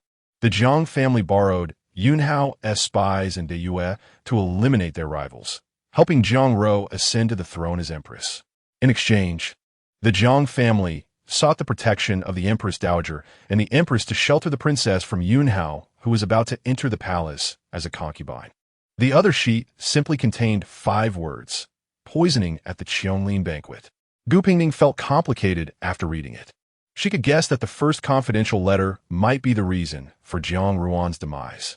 And she knew that the second sheet was what Jiang Ruan tried to use as a bargaining chip with the Gu mansion for her life yesterday. However, she didn't understand why Jiang Ruan would pass on both her death warrant and her life-saving token to her at the last moment. They had only met 3 times in total, each time filled with tension and hostility, without any heartfelt exchanges. Why would Jiang Ruan do this? Outside the mansion, the sound of firecrackers echoed in, and a servant excitedly shouted throughout the Gu mansion. Even the usually composed Hong couldn't help but run in and exclaim, "Miss! Miss, the young master has topped the list. The young master has achieved 3 honors." Gu Pingning was naturally happy that her brother had achieved 3 honors. But she couldn't help but think of the girl who had insisted on marrying her new top scholar brother yesterday, feeling a bit uncomfortable. She had never liked Jiang Ruan, a little girl with a heart to harm others, but lacking intelligence. Her thoughts were full of mistakes and inconsistencies. But Jiang Ruan is only 15 years old. She should be living her innocent and naive little life under the Empress Dowager's protection, instead of becoming a cold corpse in the Shiming Lake due to the schemes of the previous generation. Gu Pingning glanced once more at the words poisoning at the Cheonglin banquet and sighed deeply. For this bit of remaining goodwill, she had to get involved in this troublesome matter. At the very least, she couldn't let Jiang Ruan die without a clear reason. Moreover, if she remembered correctly, she had heard her mother mention that Emperor Zhaowu had originally intended to marry a daughter of the Gu family, who was her aunt, as his consort. How many conspiracies and schemes were mixed in this long-ago twist of fate, and why had it stirred up turmoil again after 20 years? In the Gu residence, Gu Pingning began to unravel the clues, unaware that her name was being mentioned again in the Golden Hall. Today was the day the palace examination results were announced, and the entire capital was filled with an atmosphere of excitement and joy. The candidates for the palace examination had entered the palace early, listening as officials read out the rankings from the back to the front, until the chief examiner closed the list and loudly announced the last and most important position, Gu Hongguang, first in the top tier. Once the rankings were read, the entire hall became lively. The scholars were mostly busy congratulating each other, and the court officials clasped their fists to congratulate Gu Zili. "Congratulations, General Gu. Your son has achieved the top 3 honors. His future is bright." Yes, a bright future, with the title of having achieved the top 3 honors. Gu Hongguang's name would truly become known to all. Ultimately, the 3rd place, 2nd place, and 1st place were merely the Emperor Zhaowu's preferences. Now that Emperor Zhaowu had designated Gu Hongguang as the new top scholar, fulfilling his title of having achieved the top 3 honors, it was a declaration to everyone that he would be heavily favored by the emperor. This was the true path to success. "Ah, Minister Gu," Emperor Zhaowu said with a smile, looking at Gu Zili. "Your son has achieved the top 3 honors, which is a great joy. I would like to take advantage of today's auspicious occasion to settle another matter." Hearing this, Gu Zili and Gu Hongguang were taken aback. fearing that Emperor Zhao Wu might whimsically decide to arrange a marriage for the newly appointed top scholar on the spot. The engagement between Princess Pingning and Prince had been established for some time. Why not take advantage of today's great joy to set the date? The 16th of next month is an auspicious day. What does your excellency think? Chapter 32. Gu Zili thought it was quite unreasonable. Their delicate 16-year-old daughter. Why should she marry that young prince so early? Moreover, what was Emperor Zhao Wu in such a hurry for? If memory serves, Prince was even a month younger than their Ning. But since Emperor Zhao Wu brought this matter up in the Golden Hall, it was naturally just a formality. The officials from the Ministry of Rites immediately knelt to receive the order, sincerely stating that they would ensure the grand wedding between His Highness Prince and Princess Pingning was handled thoroughly and splendidly. With their son having achieved great success and their eldest daughter marrying the prince's younger brother, the Gu family was the talk of the court, with officials and newly promoted scholars all congratulating them on their good fortune.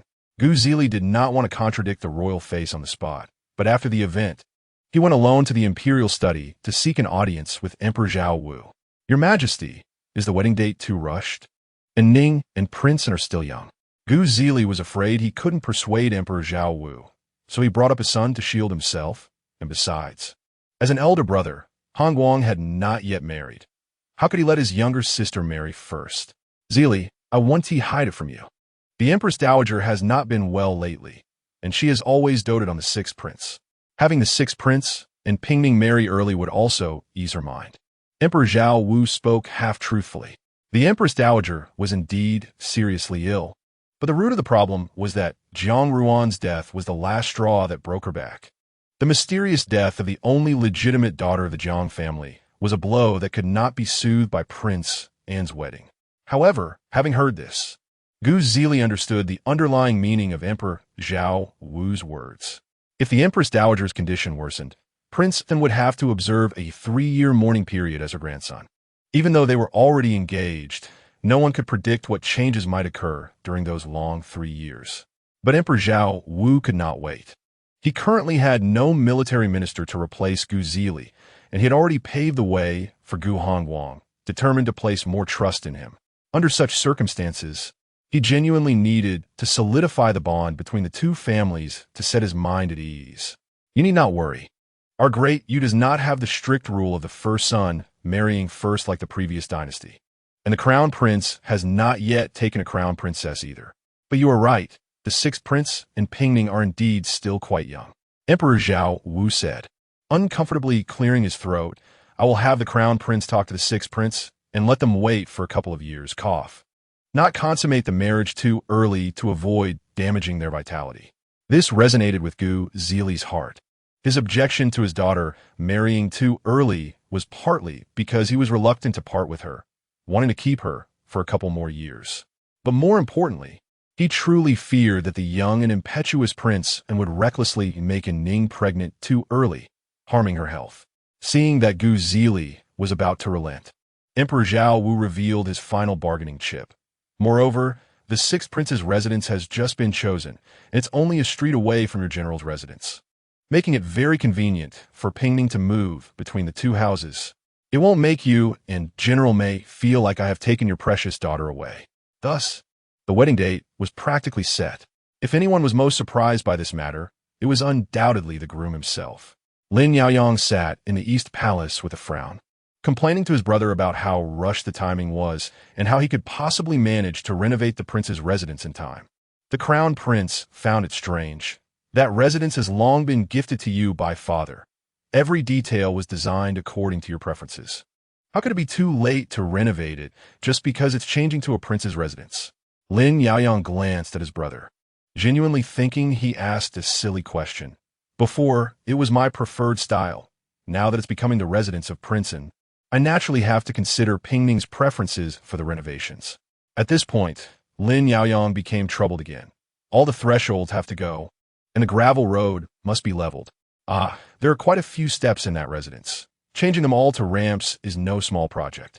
Why did father suddenly set such an urgent date? The crown prince was speechless, twitching his mouth at his younger brother's whining. If you really didn't want to get married next month, You would have stormed into the imperial study long ago, instead of pretending to sigh here. But removing all the thresholds seemed a bit excessive. Just that entrance wouldn't look right without them. Moreover, thresholds were meant to ward off evil spirits.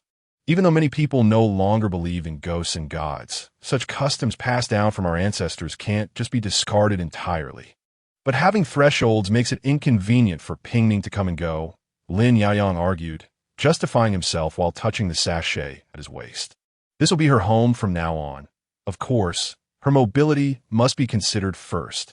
The crown prince felt his younger brother was unexpectedly stubborn at times, setting aside how incredible Hongguang's wheelchair is. It's not a problem to go over any thresholds or steps. Just look at the Gu residence, where Princess Pingning has lived for 6 years. They have thresholds, steps, and gravel roads without exception. But no matter how exquisite the wheelchair is, going up and down steps will always be uncomfortable. Lin Yaoyang glanced at his brother, standing firm. Moreover, I can't control how the Gu residence is set up, but I can certainly decide how the prince's residence will be renovated. This statement was simply irrefutable, and the crown prince watched as his younger brother finished speaking and then turned to run off, gathering craftsmen to get to work.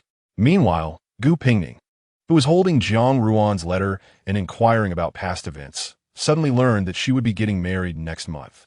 Counting on her fingers, she realized there were exactly 40 days until the wedding. The one who protested the most about this was Gu Pingyu, whose injuries had not fully healed. This second young lady of the Gu family, who had almost lost half her shoulder to a bear's claw but shed no tears then, was now looking at her sister with tear-filled eyes, nearly throwing a tantrum to prevent the marriage.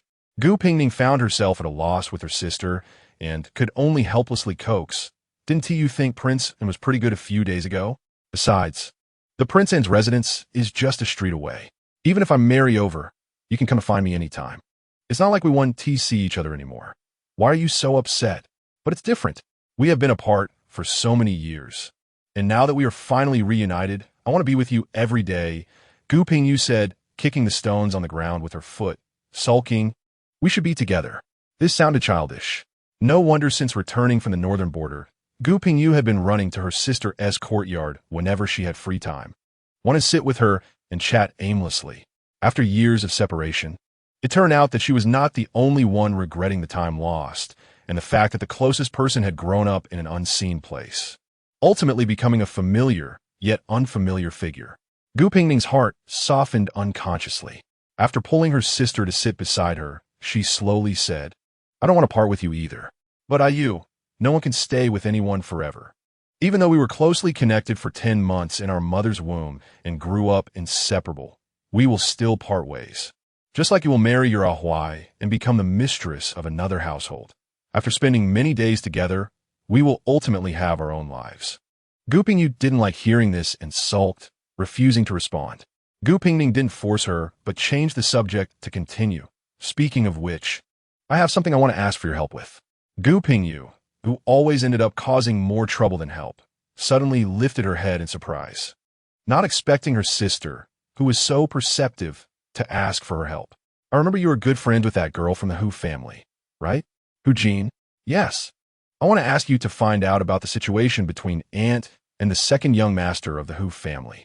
I asked Mother, and she said Aunt's marriage was a bit rushed, but she wasn't in the capital at the time and doesn't know the details.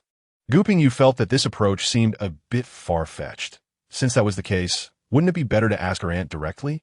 I will ask my aunt about it, but there are some things she might not want to bring up. So I would like to ask for your help in finding out. Gu Pingyu somewhat understood, but felt that this matter was not difficult.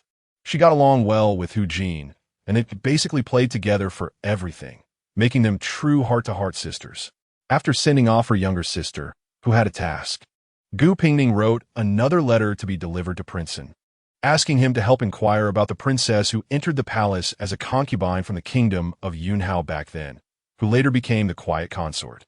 Ying, who quietly observed all this, was puzzled and said, Miss, please forgive me for being meddlesome, but why are you so concerned about Miss Jiang? After receiving the secret letter yesterday and going through the materials all night, today you are writing letters and asking for help. As if you were not even concerned about the big news of your elder brother becoming the top scholar and your own engagement being set. Gu Pingning was currently writing down the information she had gathered and, upon hearing Hong Ying's words, let out a long sigh. I may not be concerned about Jiang Ruan, but it seems that this secret letter involves much more than just Jiang Ruan or the Jiang family. If I am not mistaken, someone has set up a grand chess game in the capital, and the time and depth of its involvement are likely beyond imagination. Moreover, I have a vague feeling that those who are determined to kill me in the capital are closely related to this chess game. Hong Ying only half understood these words.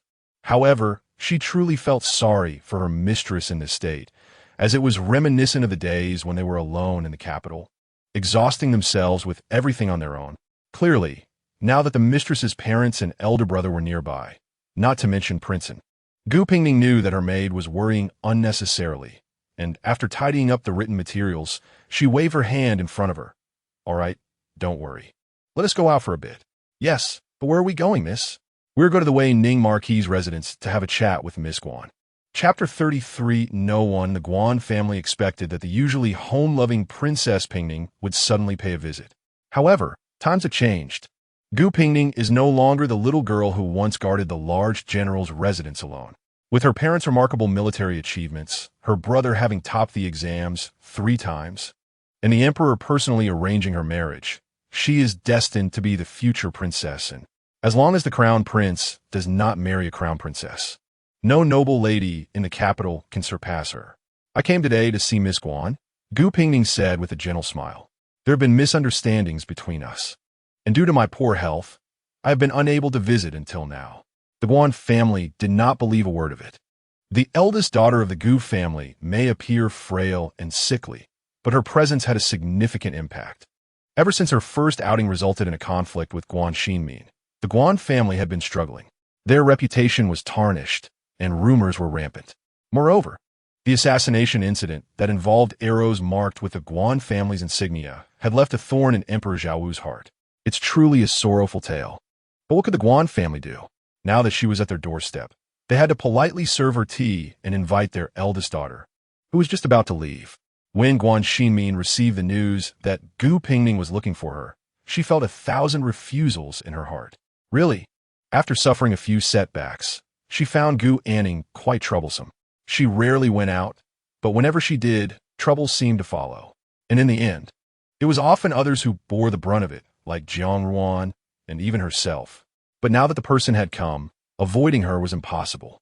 Guan Xinmin reluctantly made her way to the front hall and asked grumpily, "What do you want?" Upon seeing Guan Xinmin dressed in plain attire, Gu Pingning's prepared words suddenly caught in her throat. She softly asked, "Am I coming at a bad time? Are you heading out, Miss Guan?" After all, Guan Xinmin usually favored vibrant colors, and her plain outfit resembled morning attire. Sure enough, Guan Xinmin nodded. I was planning to go pay my respects at the Jiang residence. The news of Jiang Ruan's sudden illness and death had already spread. However, as an unmarried girl without parents, and with the empress seriously ill, the arrangements for her funeral fell to the Jiang family, which was already a collateral branch. You know Miss Jiang? Gu Pingning did not expect these two seemingly unrelated girls to have a connection, considering Jiang Ruan often stayed in the palace, accompanying the empress. Not really. I've only met her once, Guan Xinmin replied vaguely, avoiding Gu Pingning's curious gaze. It was during the last hunting event. We both had our eyes on the same rabbit.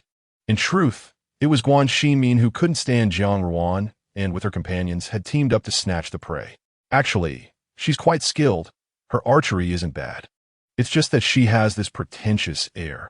Guan Xinmin, who was used to speaking her mind, suddenly realized she was criticizing someone right in front of her and quickly stopped. Anyway, since she's gone, I thought I might as well visit the Jiang residence. After all, we've met. This was quite contrary to Guan Xinmin's usual character. Gu Pingning had always thought of her as a spoiled and not very clever young lady, so she was surprised to hear her say this. Then let us go together, Gu Pingning said lightly, noticing the puzzled look in Guan Xinmin's eyes. As you said, it's just to pay our respects, and it wouldn't be a waste of our acquaintance. The two women surprisingly set off together to the Jiang residence. Although Guan Xinmin's tone was not friendly during the journey, she was straightforward and answered Gu Pingning's questions without much hesitation. You know, many people outside envy our Guan family's thriving male descendants, and that's true. But because of that, our legitimate daughters are quite precious, Gu Pingning said, puffing out her chest. In our generation and my father's generation, there's only one legitimate daughter. Does Lord Waning have sisters? Gu Pingning asked, her tone curious, then self-deprecatingly added. Perhaps because I don't move around much in the capital, I haven't seen them. My aunt passed away unexpectedly 20 years ago, Gu Pingning replied. You may not have seen her, but I haven't either. It was indeed lamentable for a daughter of the Guan family to have met such a fate. I heard from the elders that it was an accidental fall from a horse, Gu Pingning continued, unconsciously glancing at Gu Pingning's legs. Seeing she was unbothered, she continued. She fell and hit her head, and they couldn't save her. The Guan family had built their reputation on military prowess, and it was said that the children of the Guan family excelled in horseback riding and archery. How could such a thing happen? That's why it was deemed an accident. No one expected it, Gu Pingning said. When my grandfather heard the news, he was so heartbroken that he also fell ill. The timing of the Guan daughter's death was indeed too coincidental, especially as it happened during an activity they excelled in. Back then, Emperor Zhaowu, in an effort to consolidate power, intended to marry a daughter from a prominent military family, and the best candidates were the daughters of the Guan and Gu families. However, the Guan daughter's death was shrouded in mystery, while Gu Pingning's aunt seemed to have her own secrets, hastily marrying the second son of the Hu family. In the end, it was the Jiang family daughter, who had no significant background, who ascended to the throne as empress. If there wasn't something fishy going on, Gu Pingning wouldn't believe it. Coupled with the secret letter Jiang Ruan left for her, it seemed the Jiang family had colluded with Yun Hao's spies against the girls from the Guan and Gu families. But there were many inconsistencies. Miss, we've arrived at the Jiang residence. As the past came to a close, Gu Pingning pulled herself back to the present, pushed by Hong Ying into the Jiang residence. This was Gu Pingning's first visit to the Jiang residence, and the entire mansion was lavishly refurbished, splendid and magnificent. Except for a simple mourning banner hanging in the side hall, there was no sign of a funeral. The Jiang family's eldest daughter, Jiang Qing, who came out to receive them, explained, after all, Sister Ruan was an unmarried girl. According to the rites, her funeral cannot be grand. Jiang Qing exuded the demeanor of a well-bred lady, her every word and action appearing to be deliberately polished, radiating the aura of a noble family. The morning hall was quiet. Besides the three of them and two kneeling maids, there was no one else. Unable to endure the oppressive atmosphere, Gu Pingning hurriedly finished offering incense and stepped out. Gu Pingning silently followed, lighting a stick of incense, unable to help but wonder about Jiang Ruan's intentions in giving her the secret letter. Did she want her to seek revenge? Or to expose the Jiang family's collusion with the Yun family? The hall was silent, with only the flickering candlelight and the rising white smoke from the incense. Gu Pingning sat quietly for a moment, and when she noticed something unusual about the incense's scent, Hong Ying behind her staggered and collapsed beside her wheelchair. In a hurry, she pulled off the incense pouch from her waist and took a deep breath, inhaling the pre-prepared herbal fragrance that quickly cleared her mind. They said Princess Pingning was in poor health, frail and sickly, often unable to even leave her home. Jiang Qing still wore a composed smile, her tone unchanged, suggesting the rumors might be false. If not for the dagger she was holding as she approached, she would truly seem like a flawless noble lady. Gu Pingning covered her mouth and nose with her right hand, remaining silent, while her left hand pressed the button on her wheelchair's mechanism, ready to fire the modified needles as soon as someone got close. Ah, she almost forgot. The princess's wheelchair is no ordinary object. It must have some hidden weapons waiting for me. Jiang Qing halted her steps and slowly circled behind the coffin, allowing the princess to test how long she could endure the incense, or she would try to call for help to see if anyone would come to her rescue. Calling for help is naturally useless. This incense is so potent that she might faint as soon as she opens her mouth. However, continuing to hold this stalemate is not a solution. Gu Pingning turned her wheelchair forward, reached into the hidden compartment of the wheelchair, and pulled out a soft whip, swinging it directly at Jiang Qing. Jiang Qing was indeed startled and couldn't help but take a step back. The whip struck the Namma coffin, producing a dull sound. Another whip followed, knocking down all the candles and incense in the hall, causing them to fall to the ground with a crash. The flames from the fallen candles licked the corner of the altar, igniting a bright flame. Outside, hurried footsteps could already be heard approaching. Seeing this, Jiangqing's expression finally changed. She hastily ruffled her hair and then shouted at the top of her lungs, "Help!" Gu Pingning felt a bit dizzy, but when she saw someone finally rush in, the fresh air alleviated some of her dizziness. Then, the concerned men couldn't help but exclaim in disbelief, "Gu Pingning, have you gone mad?" "I'm not mad. It's the Jiang family that's gone mad." Gu Pingning leaned back in her wheelchair, coldly watching as Jiangqing hurriedly directed people to put out the fire. A bucket of cold water extinguished the last bit of evidence in the candle flames completely.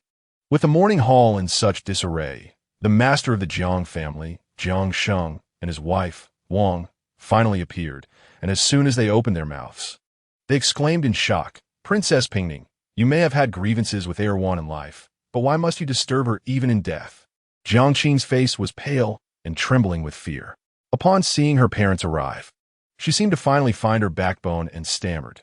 Princess Pingning was originally here to pay respects, but then, somehow, she went mad and wanted to destroy Sister Ruan's coffin. And she even tried to whip me. At this moment, the entire morning hall was in ruins, and even the coffin of Jiang Ruan bore whip marks. Only Gu Pingning sat coldly in her wheelchair, holding the long whip. Wang hugged her daughter and began to wipe her tears. Even though the Gu family is powerful now, they shouldn't humiliate us like this. My poor Erwan. Meanwhile, Min furrowed her brows in dissatisfaction and said, "The deceased should be respected, no matter your grievances."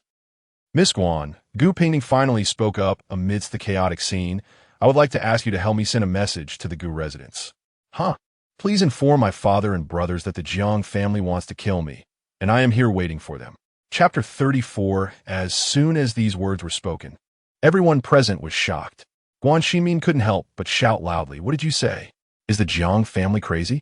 Not to mention that the Gu family treats Gu Pingning like a precious treasure.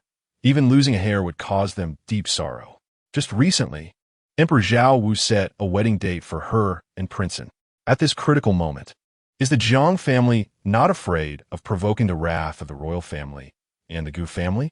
Gu Pingning clearly had no intention of explaining. While bending down to help the fallen Hong Ying, she asked Guan Xinmin, "Miss Guan, are you unwilling to help with this?"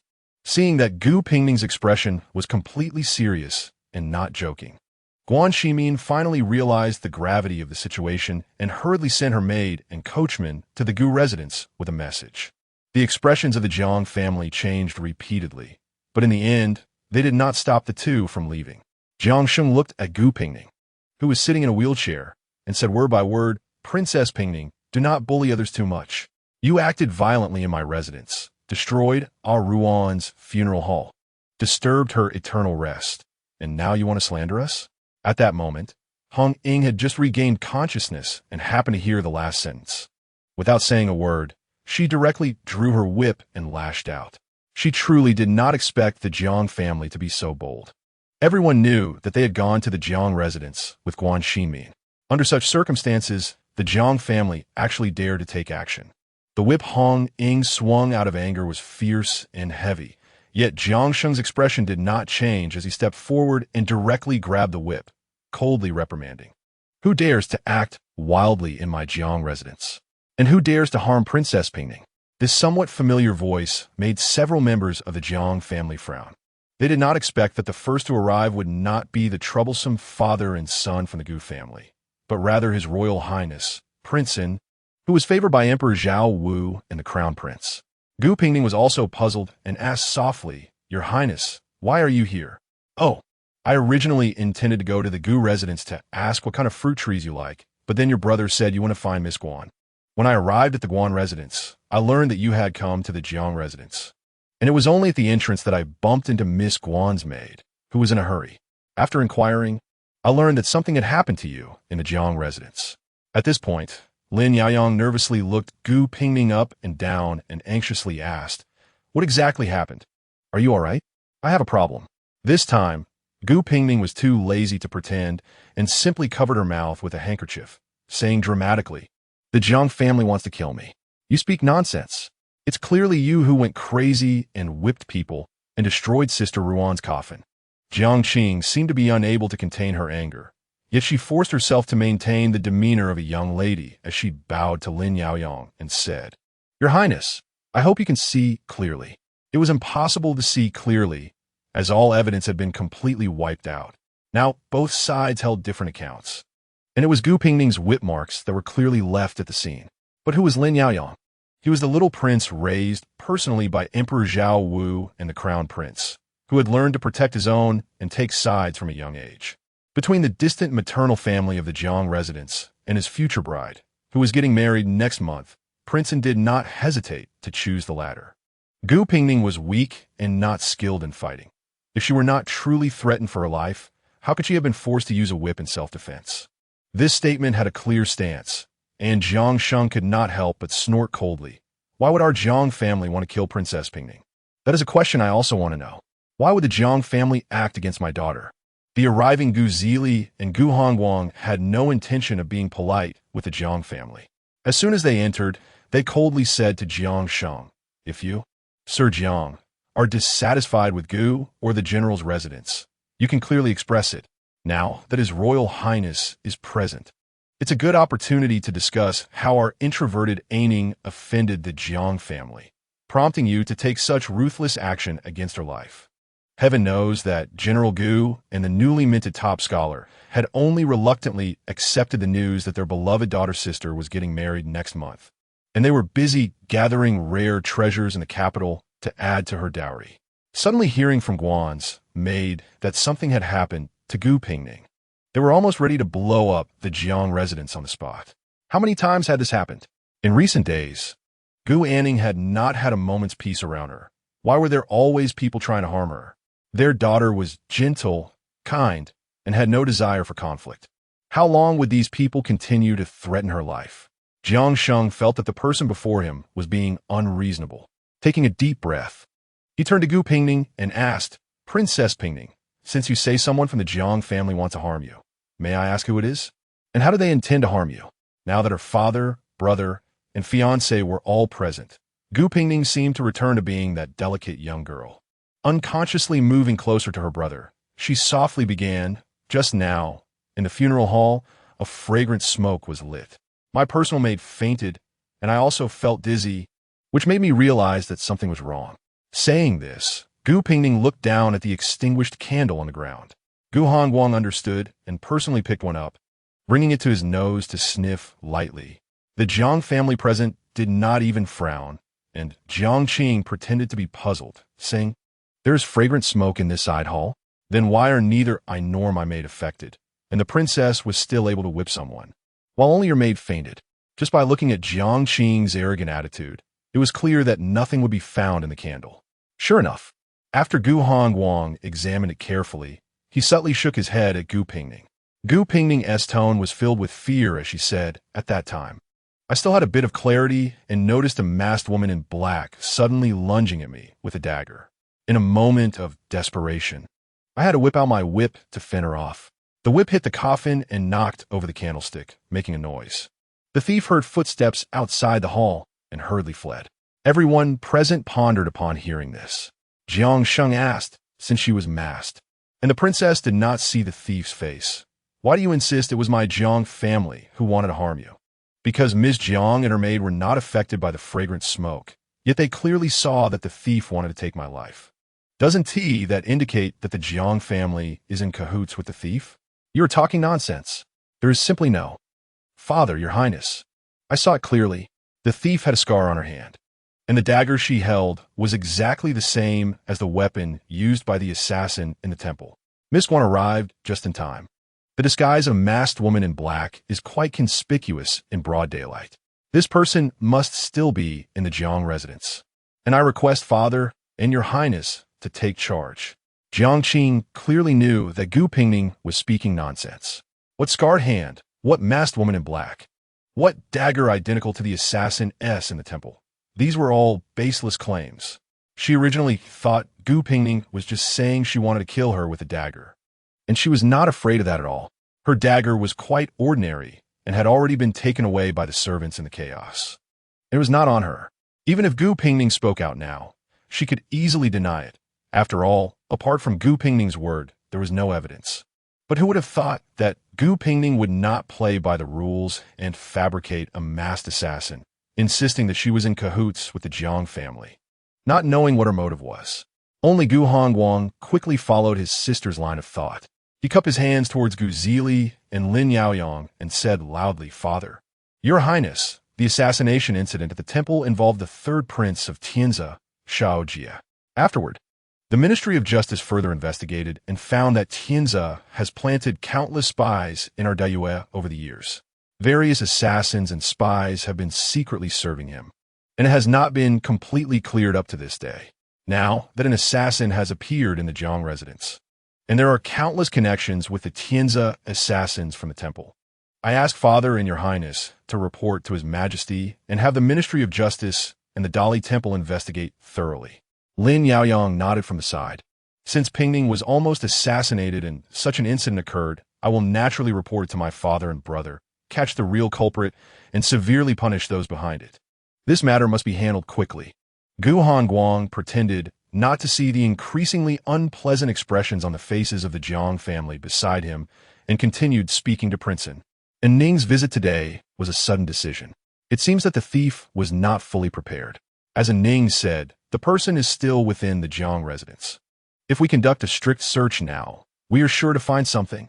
Then I will order people to tightly guard the Jiang residence, and no one is allowed to enter or leave. Lin Yaoyang's reaction suddenly became quicker at this moment. He called for the guards while instructing, "You go to the palace now to report this to my father and elder brother. I will stay here and wait for the people from the Ministry of Justice to arrive." The two of them coordinated perfectly, and Jiang Sheng looked on coldly, finally unable to hold back his harsh reprimand. "Enough. Do you think my Jiang residence is a place where you can simply say no entry and no exit? What? Does General Gu still want to search the residence? It was my order. What does it have to do with you, General Gu?" Lin Yaoyang stepped forward, standing tall and facing Jiang Sheng with great momentum. "My fiancée, the Princess of An, was almost assassinated in your residence. Don't say that I am only prohibiting people from entering and exiting. Even if I truly searched your Jiang residence, what could you do about it?" It must be said that at this moment, Prince An's overbearing demeanor, due to his favored status, was quite effective. The Jiang family truly had no way to deal with someone like Lin Yaoyang. It was well known that Emperor Zhao Wu and the crown prince favored Princeton. One was a doting father, the other a brother who indulged him, both eager for Prince and to create some mess for them to clean up, so they could demonstrate their capabilities as a father and brother, as long as it wasn't a major issue of treason or rebellion. The Jiang family had no doubt that on that day, the father and son of the Tian family wouldn't even spare a harsh word. For a family like the Jiang family, which had little presence in the court, such matters were hardly worth mentioning to Princeton. Gu Pingning looked at Jiang Sheng's increasingly unpleasant expression and sat in her wheelchair, reviewing the entire situation from beginning to end. Although she still didn't know why the Jiang family wanted to kill her, she could guarantee that the Jiang residence would definitely not withstand the scrutiny of the Ministry of Justice and the Dali Temple, especially in such an urgent situation. Their dirty dealings with foreign tribes would undoubtedly leave some traces. With someone watching closely from behind and old matters still unclear, it was difficult to bring out the secret letter left by Jiang Ruan. But even so, did the Jiang family really think she was a soft persimmon that could be easily bullied? Chapter 35. The atmosphere in the morning hall was tense, as the cold wind outside lifted the white funeral banners, creating a loud rustling sound. A sharp voice came from a distance. "The Empress Dowager's decree." Lin Yaoyang suddenly raised his head to look at Jiang Sheng, only to see that the Jiang family, despite their efforts to conceal their joy at finally receiving the news, had unconsciously relaxed their bodies and swiftly lifted their robes to kneel, preparing to receive the Empress Dowager's decree. However, Gu Pingning did not find it surprising. Just as she and Prince and could seek support from their fathers and brothers one after another, the Jiang family was not foolish. Seeing the situation was not in their favor, they had already entered the palace early to seek backing. Ultimately, the only reliance of the Jiang family, who had created so much trouble, was the Empress Dowager, who prioritized their maternal family above all else. Even if the Jiang family's direct lineage had no descendants left, the situation could not be resolved with just one written decree. The Gu family and prince and teaming up against the Jiang family would not be something the Empress Dowager could ignore. The death of Jiang Ruan was a burden the Empress Dowager could not bear. And when the Jiang family entered the palace to say that Gu Pingning had disregarded Jiang Ruan's mourning hall, it nearly caused the already ailing Empress Dowager to faint. She immediately sent someone to convey a decree to the Jiang residents. The decree was harshly worded, first reprimanding Gu Pingning for causing a scene at the Jiang residence without reason, for destroying the mourning hall out of personal grievance, disturbing Jiang Ruan's peace after death, and behaving in an undignified manner, like a madwoman.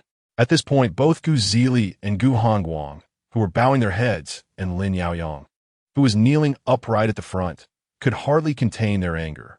However, this decree came from a most esteemed woman in the realm, and even though she was bedridden and frail, and had committed many foolish acts for the Jiang family, everyone present had to obediently kneel on the ground and listen to this decree, which was filled with strong targeting.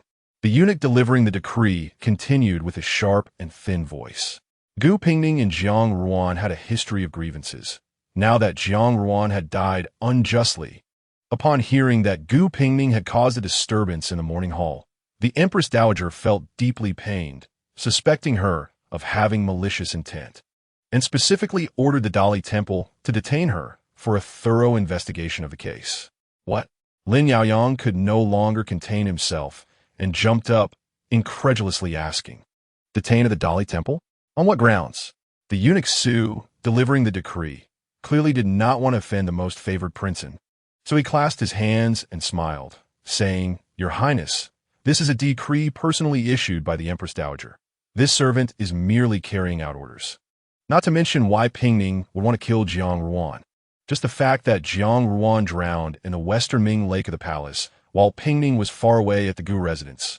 How could she harm anyone?"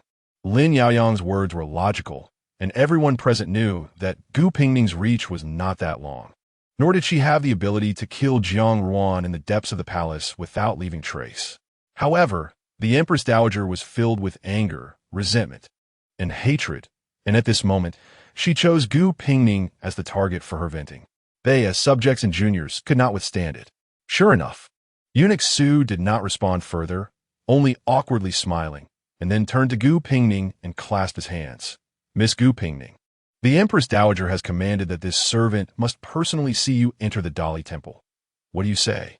Gu Pingning remained calm, her expression unchanged from beginning to end. This decree from the Empress Dowager, this subject dares not disobey. However, as this matter is sudden, may I request the eunuch to grant permission for me to speak a few words with my brother? Gu Pingning's words were polite, but the general of the state and princein were watching closely from the side. So Eunuch Su had no reason to refuse, and quickly raised his hand to indicate it was fine. Gu Hongguang's good upbringing was exhausted at this moment. After holding back, he could no longer restrain himself and exclaimed, "This is simply too much. What kind of place is the Dali Temple? You are weak. How can you bear?" "Brother," Gu Pingning interrupted, "time is urgent, so I will be brief." Gu Hongguang wiped his face to calm down and gestured for Gu Pingning to continue. "First, I advise father and mother not to enter the palace to plead with the emperor. Everyone knows I am innocent, but our Gu residents cannot force the emperor to violate filial piety. However, regarding the Dali Temple, brother, rest assured, as long as the emperor recalls using our Gu family, using father and you, I will definitely be fine. At most, I will suffer a bit." Gu Hongguang looked at his composed sister, who was clear-headed, and ultimately nodded. "Secondly, there is no need to investigate the matter of Jiang Ruan's drowning. The breakthrough in this case lies in the hunting grounds. Investigate why that black bear appeared without reason and why it went straight for Jiang Ruan. Finally, if a Yu's shoulder injury has healed somewhat, let her come to the Dali Temple to visit me." Since Gu Hongguang returned to the capital, the various events that had occurred made him feel an inexplicable trust in this sister he had not seen for many years. Therefore, even though he still did not understand the intentions behind Gu Pingning's words, he agreed. "Mother and you will likely be worried, and also auntie. Please comfort them more. I am fine. After saying this, Gu Pingning nodded slightly at the eunuch delivering the decree, indicating that she was ready to leave. Eunuch Su let out a sigh of relief, but before he could turn around to take his leave, he saw Lin Yaoyang blocking Gu Pingning's wheelchair, saying loudly, "Wait. I will go to the Dali Temple with her." Prince N's habit of acting unpredictably left Eunuch Su with no choice but to advise him gently, "Your Highness, the Dali Temple is not a place one can enter and exit casually. Please do not make it difficult for this servant." Gu Pingning also understood that he was worried about her, so she gently tugged at his sleeve and lowered her voice, saying softly, "Your Highness, the innocent will clear themselves. I am fine." However, if Lin Yaoyang could be persuaded so easily, then Emperor Zhao Wu would not have to suffer from his own son constantly pestering him, giving him headaches. Prince N first gave a reassuring smile to his future bride, and then, in a flash, drew his sword and charged straight at Jiang Sheng. This sudden attack was inexplicable yet filled with overwhelming killing intent, startling Jiang Sheng, who quickly retreated to narrowly avoid it while shouting, "Your Highness, what are you doing?" The sword's edge severed the ties of Jiang Sheng's collar, turning his face pale, but Lin Yaoyang, after this thrust, casually sheathed his sword and innocently said, "I was trying to assassinate Lord Jiang. Since I failed, that should count as an unsuccessful assassination. Eunuch Su, I now wish to confess at the Dali Temple. Is it convenient for you to accompany me?" This wave of actions from Prince and stunned everyone present. Gu Pingning couldn't help but cover her mouth with her sleeve and chuckle softly. Eunuch Su's mouth twitched, feeling cold sweat break out on his forehead in the middle of winter, and ultimately, he could only helplessly say, "Please, Your Highness, do as you wish." To be honest, after this incident, Gu Hongguang felt much more at ease. Even Gu Zili, who had been tense and on edge, suddenly relaxed. With such a favored and unpredictable prince and accompanying them, Gu Pingning would not suffer any losses. After all, Lin Yaoyang was a legitimate prince raised in luxury. When he was not smiling or speaking, he had a certain intimidating presence. At this moment, he followed closely behind Gu Pingning like a towering guardian as they arrived at the Dali Temple. The Dali Temple was reluctant to accept this hot potato. With Prince N favored and the Gu family not to be trifled with, they were only asking for trouble by thinking of detaining these two. However, they could not ignore the Empress Dowager's decree, and since Lin Yaoyang insisted on confessing to the attempted assassination, the head of the Dali Temple, in a moment of helplessness, complied with Prince An's wishes and locked the two in the same cell. This cell was not an ordinary one. It was spacious and bright, equipped with high beds, soft pillows, tea tables, and tall stools, with steaming snacks and tea placed on the table. Yet, the esteemed Prince N was still extremely dissatisfied, complaining that the charcoal fire in the cell was not warm enough to keep his hands warm, and then lamenting that the tea was too poor and irritated his throat, making the Dali Temple officials secretly groan. This was clearly not detaining two criminals. It was as if they had invited two little ancestors to be served. The two little ancestors had barely been locked up for the time it takes to burn a stick of incense when the crown prince hurriedly arrived with a large bundle of items. Without saying a word, he first replaced everything in the jail with new ones, as if he wanted to empty the Eastern Palace to furnish this cell. "Why did you come here, Your Highness?" At this moment, Lin Yaoyang seemed quite relaxed and even complained, "It's good that you know me, brother. You brought me Yunwu Mountain tea. The tea here tastes strange and is really hard to swallow." The crown prince looked at his carefree younger brother and felt a pang in his heart. He replied irritably, "Why did I come? If I didn't come, would you just sit there and let yourself suffer in jail, eating chaff and being bullied?" This nearly made the Minister of Justice beside them spit out a mouthful of blood. Eating chaff and being bullied? This prince and was the one causing them to endure such hardships. The entire Ministry of Justice was about to burn incense in gratitude. However, the crown prince clearly felt that his beloved brother, who was cherished and spoiled, had suffered a great injustice. Therefore, while directing people to move the items inside, he comforted, "I already know about the situation. Since you are worried about Princess Pingning, it's fine to stay here with her for a while. I will handle things with grandmother and father. If you need anything here, just let the Ministry of Justice know. If they don't have it, they can send a message to me, and I will send someone to bring it to you." This appearance of a devoted elder brother truly lived up to the crown prince's reputation as a brother Khan. Gu Pingning saw that the two brothers had finished talking and finally pushed her wheelchair forward a couple of steps, saying, "Your Highness, I have something to discuss with you." The Minister of Justice wisely withdrew, taking the other jailers with him.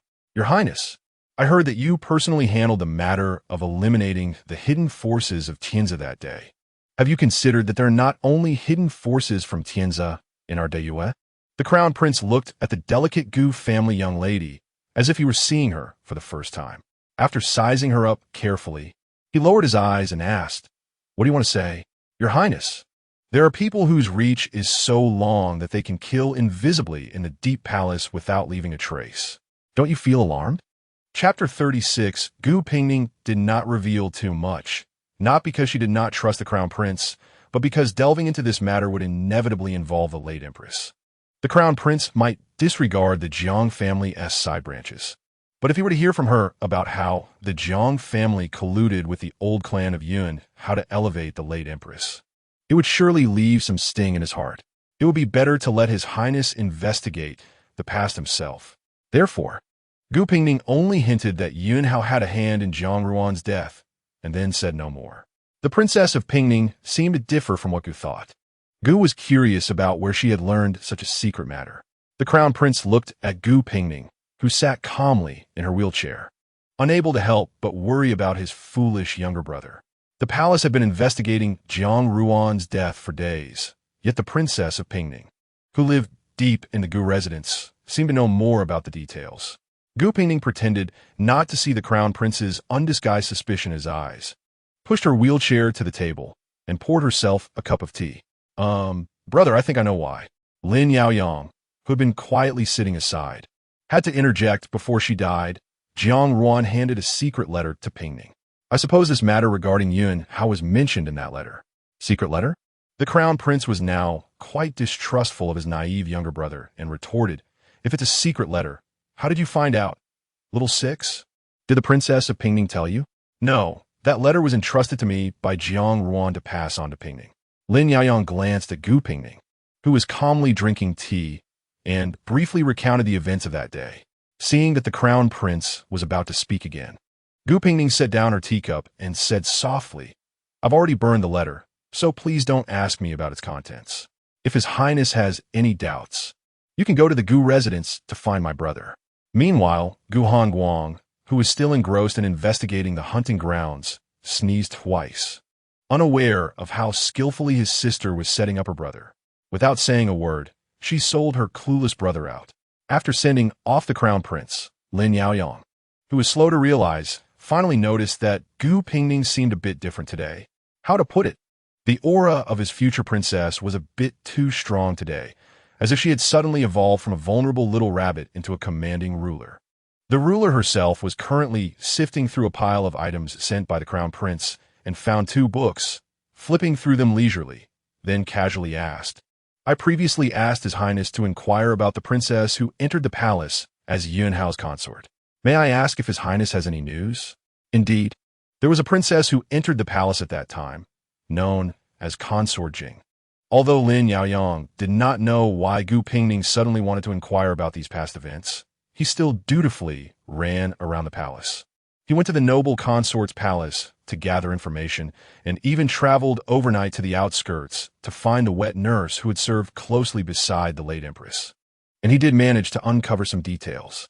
It was said that Consort Jing had a straightforward personality, but being a princess of a different ethnicity, she had no one to talk to in the palace, except for the Empress, who did not mind her identity and befriended her. Gu Pingning pondered, so the late Empress had a good relationship with Consort Jing back then? The wet nurse confirmed, indeed, the Empress and Consort Jing were quite close.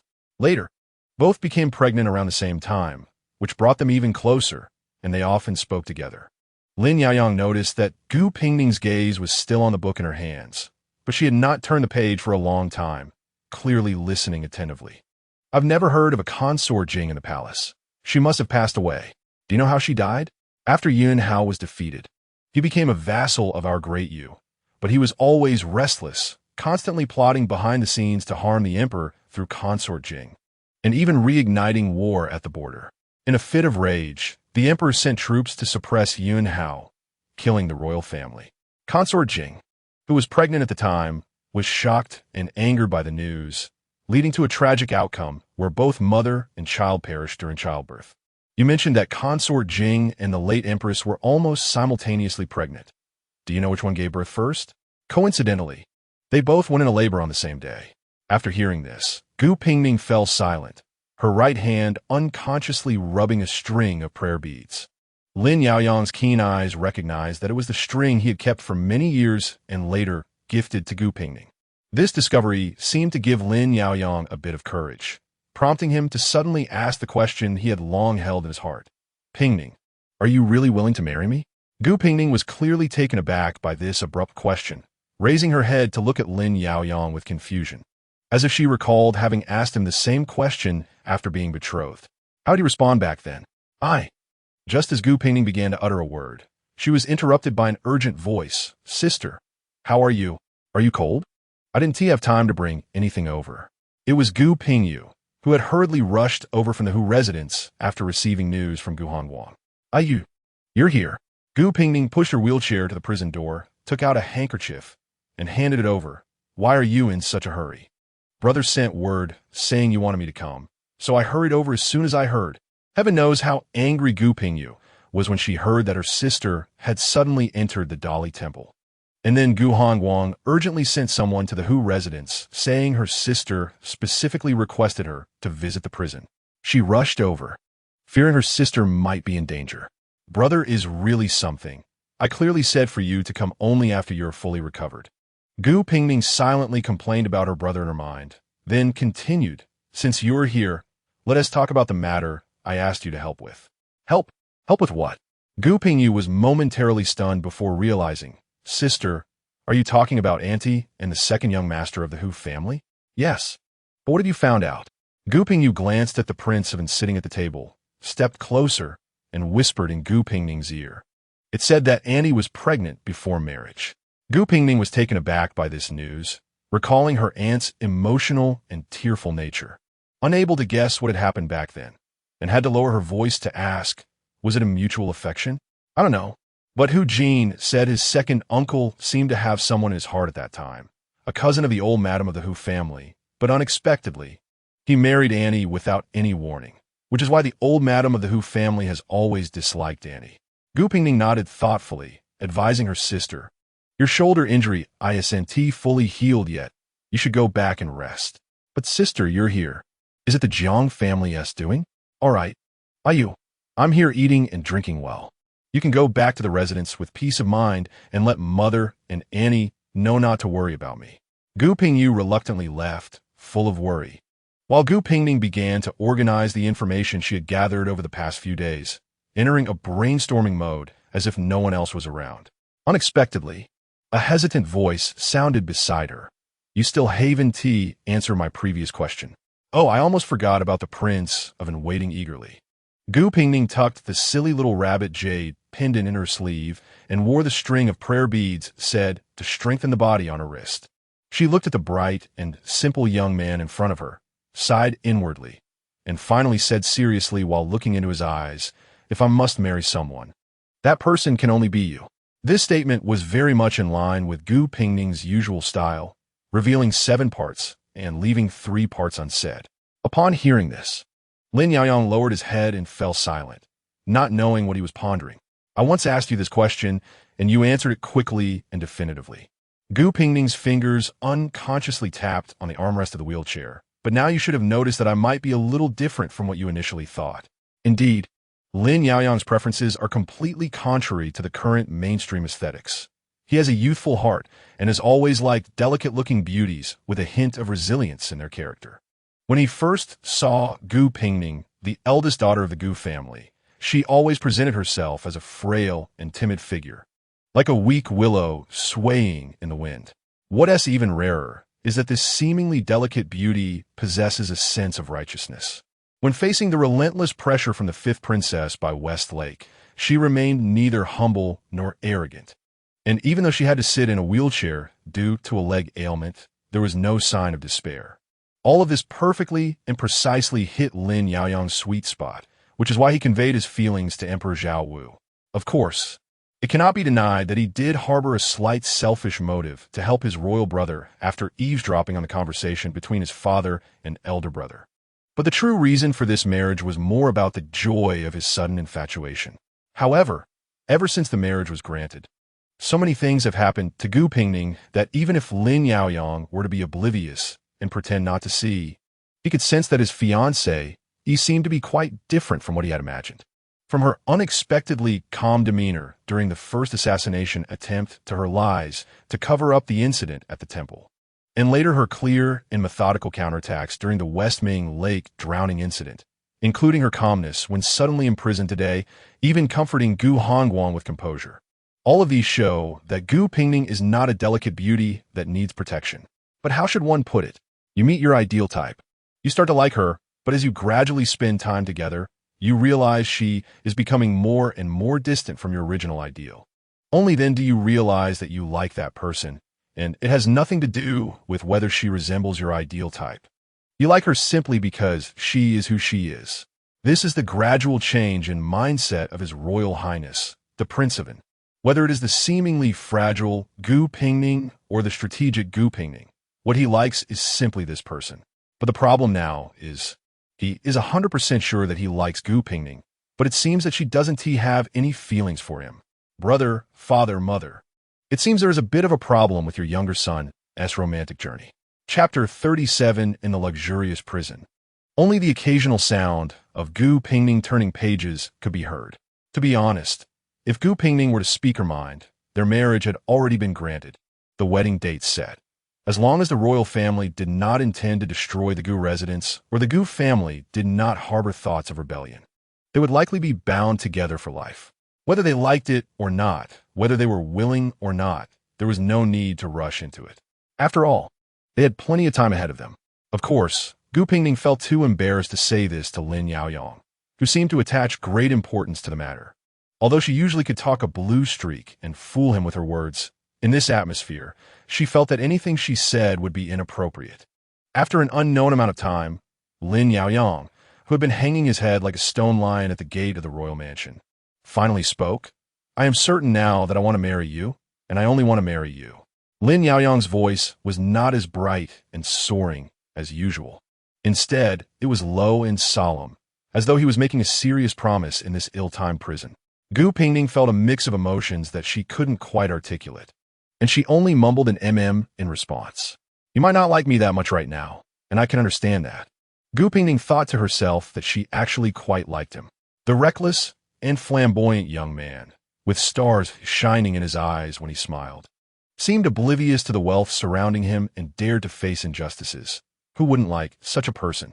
However, this kind of liking felt more like an appreciation for something beautiful, delightful to see, but not necessarily something she would dwell on when not in sight. Lin Yaoyang finally lifted his head, his eyes shining brightly. But we are getting married next month. You might not like me that much, but at least you can trust me. I will always stand by your side. Huh? She didn't distrust her fiancé at all. It was like the matter of Jiang Ruan. She thought he must know a lot, enough for those behind the scenes to be wary and want to kill her. Can't you tell me about the twists and turns of this matter? Lin Yaoyang looked steadily at Gu Pingning. Those behind the scenes have ill intentions. I worry about you and want to protect you. Gu Pingning once again saw her reflection in his clear eyes. The matter involves the late empress, but right now, it's still my reasoning and speculation. There is no evidence. Do you still want to know, Your Highness? Yes. Gu Pingning found it hard to articulate why she wouldn't speak a word more in front of the crown prince, but facing Lin Yaoyang, she couldn't outright refuse. Perhaps it was because those eyes were hard to say no to, or perhaps it was because Prince was too naive and sweet, and deep down, she felt that even if he knew the truth, he wouldn't pose much of a threat. Gu Pingning sighed and put the book back on the table. The late empress was probably not the best choice in His Majesty's heart. The Jiang family. To ensure that the empress's position would not slip away, allied with Yun Hao's spies in Diyu to eliminate their competitors. In exchange, the Empress Dowager and the late empress were to protect the princess who was about to enter the palace as Yun Hao's concubine. Lin Yaoyang was taken aback by the unexpected depth of the situation, his eyes widening in shock. Jiang Ruan has evidence of this, which is why someone wants to kill her. Is it that secret letter I passed to you? Lin Yaoyang stood up abruptly from his chair, panic in his voice. So the Jiang family wants to kill you because they know you have the letter? Seeing that Lin Yaoyang believed this without a shred of doubt, Gu Pingning found it hard to articulate her feelings and simply shook her head. They probably don't know I have the letter. Jiang Ruan had managed to keep the letter hidden from those behind the scenes, even in death, so the transfer of the letter must have been done secretly. The Jiang family lacked capable ministers. His Majesty had favored the daughters of prominent officials, but they all coincidentally met with various mishaps, indicating how deeply Yun Hao's spies had infiltrated. Gu Pingning did not mention that given the power of the Gu family at that time, the disappearance of a legitimate daughter without investigation suggested that the Empress Dowager had played a part behind the scenes. She guessed that at the time. Everyone thought the Empress Dowager was acting behind the scenes, and when Emperor Zhao first took control of the court, he couldn't guard against such crafty methods. But allowing it to continue would have offended all the important ministers, so he had no choice but to marry a daughter of the Jiang family to keep the peace. This might also explain why, after Emperor Zhao took full power, the Empress Dowager spent years in seclusion, practicing Buddhism, rarely returning to the palace. However, what puzzled Gu Pingning was why the Empress Dowager, with such means, would stubbornly fight for the position of empress, cultivating talented members within the clan, supporting the younger generation to enter officialdom, placing people in the military to divide power, or, at the very least, encouraging more births to propagate the family line would have been a more reliable approach. Really, these were the correct ways to ensure the prosperity of the Jiang family. After all, could the empress's position really be passed down through generations? Of course, these are just Gu Pingning's private grievances, but it would be inappropriate to say such things directly to the grandson of the Jiang family. Your Highness, you need not worry that Miss Jiang will die without a cause. The incident at Shiming Lake may prove difficult to investigate, but I've already asked my brother to start investigating the black bear at the hunting ground, focusing on the secret actions the Jiang family took in matter. Gu Pingning still remembered Lin Yaoyang's expression of guilt and regret after Jiang Ruan's death, so she added a few more words regarding the hunting ground. The other side didn't have much time to prepare. Now that we're closely examining the Jiang family, results should come soon, and following the leads. The true culprit behind Miss Jiang's death should also be uncovered. Moreover, she had already sent prints of the crown prince to her brother, so she believed her unscrupulous brother would definitely make good use of this free labor that had been delivered to him. So there was no need to worry too much about this matter. But Lin Yaoyang felt overwhelmed by the information and instinctively asked, "But what? I just don't understand why they are so relentless in wanting to kill me. What reason do I have to be a target for those behind the scenes?" Gu Pingning was genuinely puzzled. First of all, it shouldn't be to target their family. If they had ill intentions toward the Gu residents, killing her brother, the sole heir of the Gu family, would have been a more effective approach. But if it wasn't because of her surname Gu, it could only be because she was betrothed to Prince and Shao Jia wanted to kill her to sow discord between the Gu family and the royal family, which made some sense. But what was the Jiang family and the hidden Yun Hao after? She wasn't even going to marry into the royal family as the crown princess. She was just a non-political princess, so why would the Jiang family want her dead? Following the peculiar logic of the Jiang family, who would fight to the death for the empress's position, could it be that they were betting on a naive prince and to kill the crown prince and take the throne? That was too far-fetched. Meanwhile, in a room on the outskirts of the capital, a man with a dark expression smashed the teacup in his hand. "What did you say?" The Jiang family is so foolish as to openly attack Gu Pingning and ended up failing? The subordinate kneeling before him reported. But this matter has not been exposed. Instead, Gu Pingning was imprisoned by the Empress Dowager in the Dali Temple. Simply absurd. Do they really think Gu Pingning is easy to deal with? The Jiang family didn't consider how many people Shao Jia secretly sent to dig pits. Not only did Gu Pingning come out unscathed, but in the end, almost all of Tianzi's undercover agents went in. Yet they still thought Gu Pingning was a soft persimmon. But it was you who ordered to stop at nothing to eliminate the woman betrothed to His Highness. So has she been dealt with now? They could have struck at the Qianlin banquet, but now they've alarmed the snake, and the Jiang family has completely exposed themselves. The man was almost driven to tears by the Jiang family's stupidity. Send out orders. No one is allowed to contact the Gu residents in the near future. and the previous matters must be checked again to clean up any loose ends. As night fell that very day, the Gu residents sent someone to the Dali Temple with a delivery. The chief of Dali Temple was almost pulling his hair out. The prisoners were piling up in their largest cell, and he had no idea when the celestial beings above would settle their disputes. So they could quickly send these two little ancestors away. This time it was Hong Ying who came, bringing a large number of items that Gu Pingning was accustomed to using, fearing that her young lady would suffer any grievances here. The madam originally wanted to come in person, but was persuaded against it by the young master. As Hong Ying handed the items inside, she worriedly said, "It's getting cold these days, and the young lady had a bit of cough a few days ago. I brought loquat syrup. You should eat some."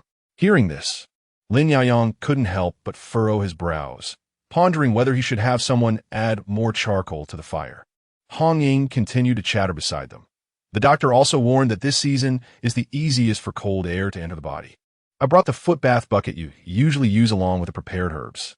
Young lady, don't be lazy like last year and catch a cold. Remember to soak your feet before sleeping." Gu Pingning rolled her eyes inwardly, who in the prison needed to be reminded not to forget to soak their feet, especially since she wasn't in a single-person cell. After finally sending off the overly worried housekeeper Hong Ying, Gu Pingning hadn't even had a chance to breathe a sigh of relief when she noticed Prince and suddenly taking an interest in the foot bath bucket. Gu Pingning's legs had circulation issues from sitting in a wheelchair for years, and she didn't allow anyone to massage her legs, so the doctor, in desperation, suggested soaking her feet regularly. This foot bath bucket was specially customized, and after Gu Hongwang returned to the capital, it had been improved several times. The height of the bucket reached her knees, and it had a wooden lid with 2 holes carved out, making it convenient for her feet to enter while maximizing heat retention. "How do you use this herbal medicine?" Lin Yaoyang asked, holding a bag of herbs. "Do you just put it in and add hot water? Is there a temperature requirement? Should it be boiling water or slightly cooler?" Gu Pingning was startled by Prince Anne's intention to personally supervise her foot soaking, and quickly shook her head in denial. No, it's just Hong Ying talking nonsense. I don't need it at all. She had to chase everyone out of her room just to soak her feet. And now, living in the same cell as Lin Yaoyang, she had no intention of obediently listening to Hong Ying's nagging. But Lin Yaoyang clearly believed Hong Ying's words that not soaking her feet would lead to catching a cold, and at that moment, he insisted on asking despite Gu Pingning's denial. "I'll go call someone to bring some water. Is boiling water okay?" Chapter 38. Gu Pingning truly did not expect that her first encounter with Prince Anne's stubbornness would be because of foot soaking. Lin Yaoyang did not say much either. He personally reached out to test the water temperature, put the herbal pouch into the bucket to let the medicinal properties disperse, and then looked at Gu Pingning with eager eyes. That gaze was simply intense, as if not complying with him was a grave sin. Gu Pingning insisted for a quarter of an hour, but ultimately conceded, silently turning her wheelchair to the edge of the bed. However, another problem arose. The wooden bed in this prison was not like the custom-made one in the Gu residence. Just the height of the bed was significantly higher than her wheelchair. Should I carry you up?" Lin Yaoyang said this in a barely audible voice, his gaze drifting and his earlobes gradually turning pink. Gu Pingning, feeling a bit reckless, nodded. Seeing Prince Anne walk over awkwardly, moving stiffly like a wooden puppet, he bent down to pick her up. Gu Pingning, who was usually uncomfortable with people being too close, also felt uneasy and couldn't help but turn her head away, only to unexpectedly discover a large patch of redness behind Lin Yaoyang's ear. This scene felt oddly familiar. Gu Pingning suddenly felt a bit more relaxed. Indeed, if one person felt uncomfortable, that was one thing. If 2 people felt uncomfortable, then what was there to be afraid of? After realizing this, Gu Pingning turned her head back to look at Lin Yaoyang, who was blushing and avoiding her gaze. Glancing at the sky and the ground, but not daring to meet her eyes, she suddenly found it quite amusing. At that moment, Lin Yaoyang felt as if he was holding a cloud, light and soft, almost as if he would sink into it with the slightest effort. Especially with Gu Pingning's gaze curiously circling around him, it made him feel like he was on fire. "Your Highness, why are your neck and face so red?" Gu Pingning asked in a gentle tone, pretending not to understand. "Did you eat something that doesn't agree with you? Let me take a look." No, I'm fine." Lin Yaoyang hurriedly placed her at the edge of the bed, then stepped back 3 paces, saying randomly, "It's just too hot here." "Yes, I'm blushing because it's too hot." Gu Pingning suppressed her laughter, feeling that Lin Yaoyang's amusing demeanor had lessened her frustration about being forced to soak her feet by 3 points. "But please turn around." "Your Highness." "Huh? I need to take off my shoes and socks." Gu Pingning's voice lowered as she looked awkwardly at the prince, who was unsure where to place his hands and feet. Though they were married by decree from His Majesty, they had not yet had their grand wedding, and she really. Lin Yaoyang understood as soon as he heard this. Although the gender separation in this dynasty was not strict, many women were still influenced by the culture of the previous dynasty, believing that the ankles were a woman's private area that should not be seen by anyone other than her husband. It was natural for Gu Pingning to feel shy and not want him to see her delicate feet. Lin Yaoyang obediently turned his back to her, and to show his gentlemanly spirit, he even covered his eyes with his hand, but still anxiously reminded her, "If there's anything you need me to do, just tell me." Gu Pingning was not shy for any boring reasons about ankles being private. She simply did not like exposing her leg disability to others, no matter who it was. The special prison room suddenly became quiet. The steam rising from a foot-soaking bucket curled out through the gaps, like an ant trying hard to climb upwards, quickly dissipating into the air. Perhaps the atmosphere was too tranquil at that moment. Lin Yaoyang covered his eyes, and his usually cheerful voice softened. "Actually, I came to ask you what kind of fruit trees you like. There's an empty piece of land on the east side of our estate. I heard that you made wine from loquats last year. How about we plant a few loquat trees? Actually, mulberries would be even better for making wine. Then let's plant mulberry trees." Upon hearing Gu Pingning's response, Lin Yaoyang immediately agreed, and then he began to chatter on, "And there's the stargazing pavilion to the south. I don't know." Unlike the peaceful atmosphere in the prison room, the newly appointed top scholar Gu Hongguang was almost driven to spit blood by his own sister's antics. Originally, helping his sister run errands and burning the midnight oil was expected.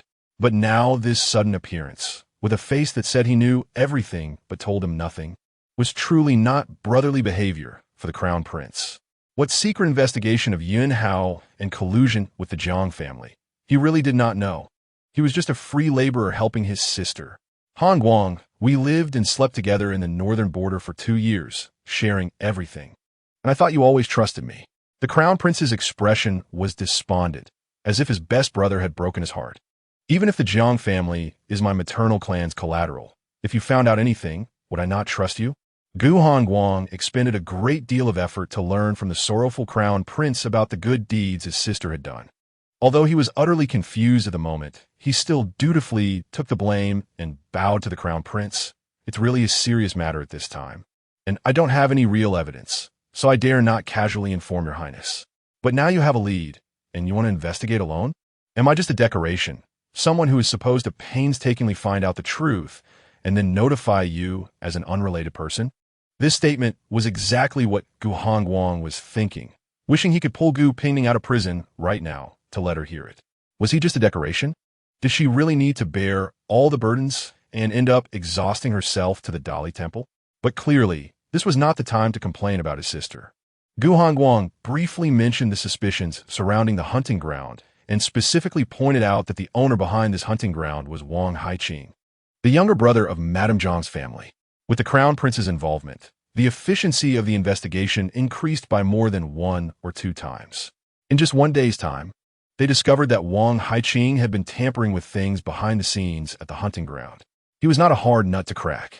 The people from the Ministry of Justice got a clear confession as soon as they arrived. The crown prince snorted coldly and handed over the testimony that had been delivered. "You take a look yourself. It indeed cannot be separated from the Jiang family." Gu Hongguang examined the testimony closely, then asked curiously. He said that Wang's family sent a message to Jiang Ruan at the hunting ground, and the powder that caused the black bear to charge was also sent by the Jiang family servants. So what about that black bear? It couldn't have just appeared out of nowhere, right? Wang Haiqing insisted that he didn't know. He was only responsible for secretly applying the powder to Jiang Ruan at the hunting ground. He was also very surprised by the black bear incident. The crown prince recalled that person's tearful and fearful appearance and added, "It doesn't seem like a lie." Gu Hongguang put the testimony away with a cold smile. It seems that the Wang family, or rather the Jiang family's capabilities, are quite something. The injury on their family member, a used shoulder, still hasn't healed properly. I've already reported to father and grandmother. The Wang family indeed harbors ill intentions towards Jiang Ruan. Grandmother is furious, but still unwilling to let father issue an edict to thoroughly investigate the Jiang family. The crown prince sighed. Everyone could see how much his grandmother had cherished Jiang Ruan back then. But now that the matter involved the Jiang family, she stubbornly refused to investigate it thoroughly despite being seriously ill. The strangeness of it was self-evident. The collusion with the old clan of Yun Hao was a serious matter. If this were true, the Jiang family would be in trouble. However, they had not found any clues regarding Yun Hao in the hunting ground investigation. And since the Jiang family was an external relative, they could not conduct a casual search. At this point, the situation seemed to have hit a bottleneck. The empress in the deep palace was like a towering tree on the verge of collapsing, using all her strength to protect the Jiang clan. As long as the tree stood, the Jiang family hiding beneath it would remain unharmed, unless a storm were to come, preferably with a bit of hail, to sweep away both the tree and the flowers and plants beneath it quickly. However, Gu Hongguang always felt that something was off about this matter. Before Ning went to prison, she specifically urged him to investigate the hunting grounds. Did they only end up finding Wang Haiqing? At that moment, a servant came to report, "Young master, Hong Ying is outside the courtyard requesting an audience. She says she has something to pass on to you." And Ning was not at home. So what could her personal maid have to give him? Never mind. Let her in. When Hong Ying entered, she had nothing in her hands. After bowing to Gu Hongguang and the prince, she pulled out a thin piece of letter paper from her sleeve and handed it over. Gu Hongguang was filled with confusion. Upon receiving it and taking a look, his expression suddenly changed drastically. This is the prince, who had known Gu Hongguang for many years, had rarely seen him lose his composure like this, and couldn't help but lean in to take a look. This is a letter exchanged between the Jiang family and Yun Hao. The prince was also shocked by the content of the letter. No, it's not an exchange letter. This is a contract indicating collusion between the two parties. The letter bore the official seals of both sides, and if it were not forged, it was indeed irrefutable evidence of the Jiang family colluding with foreign tribes.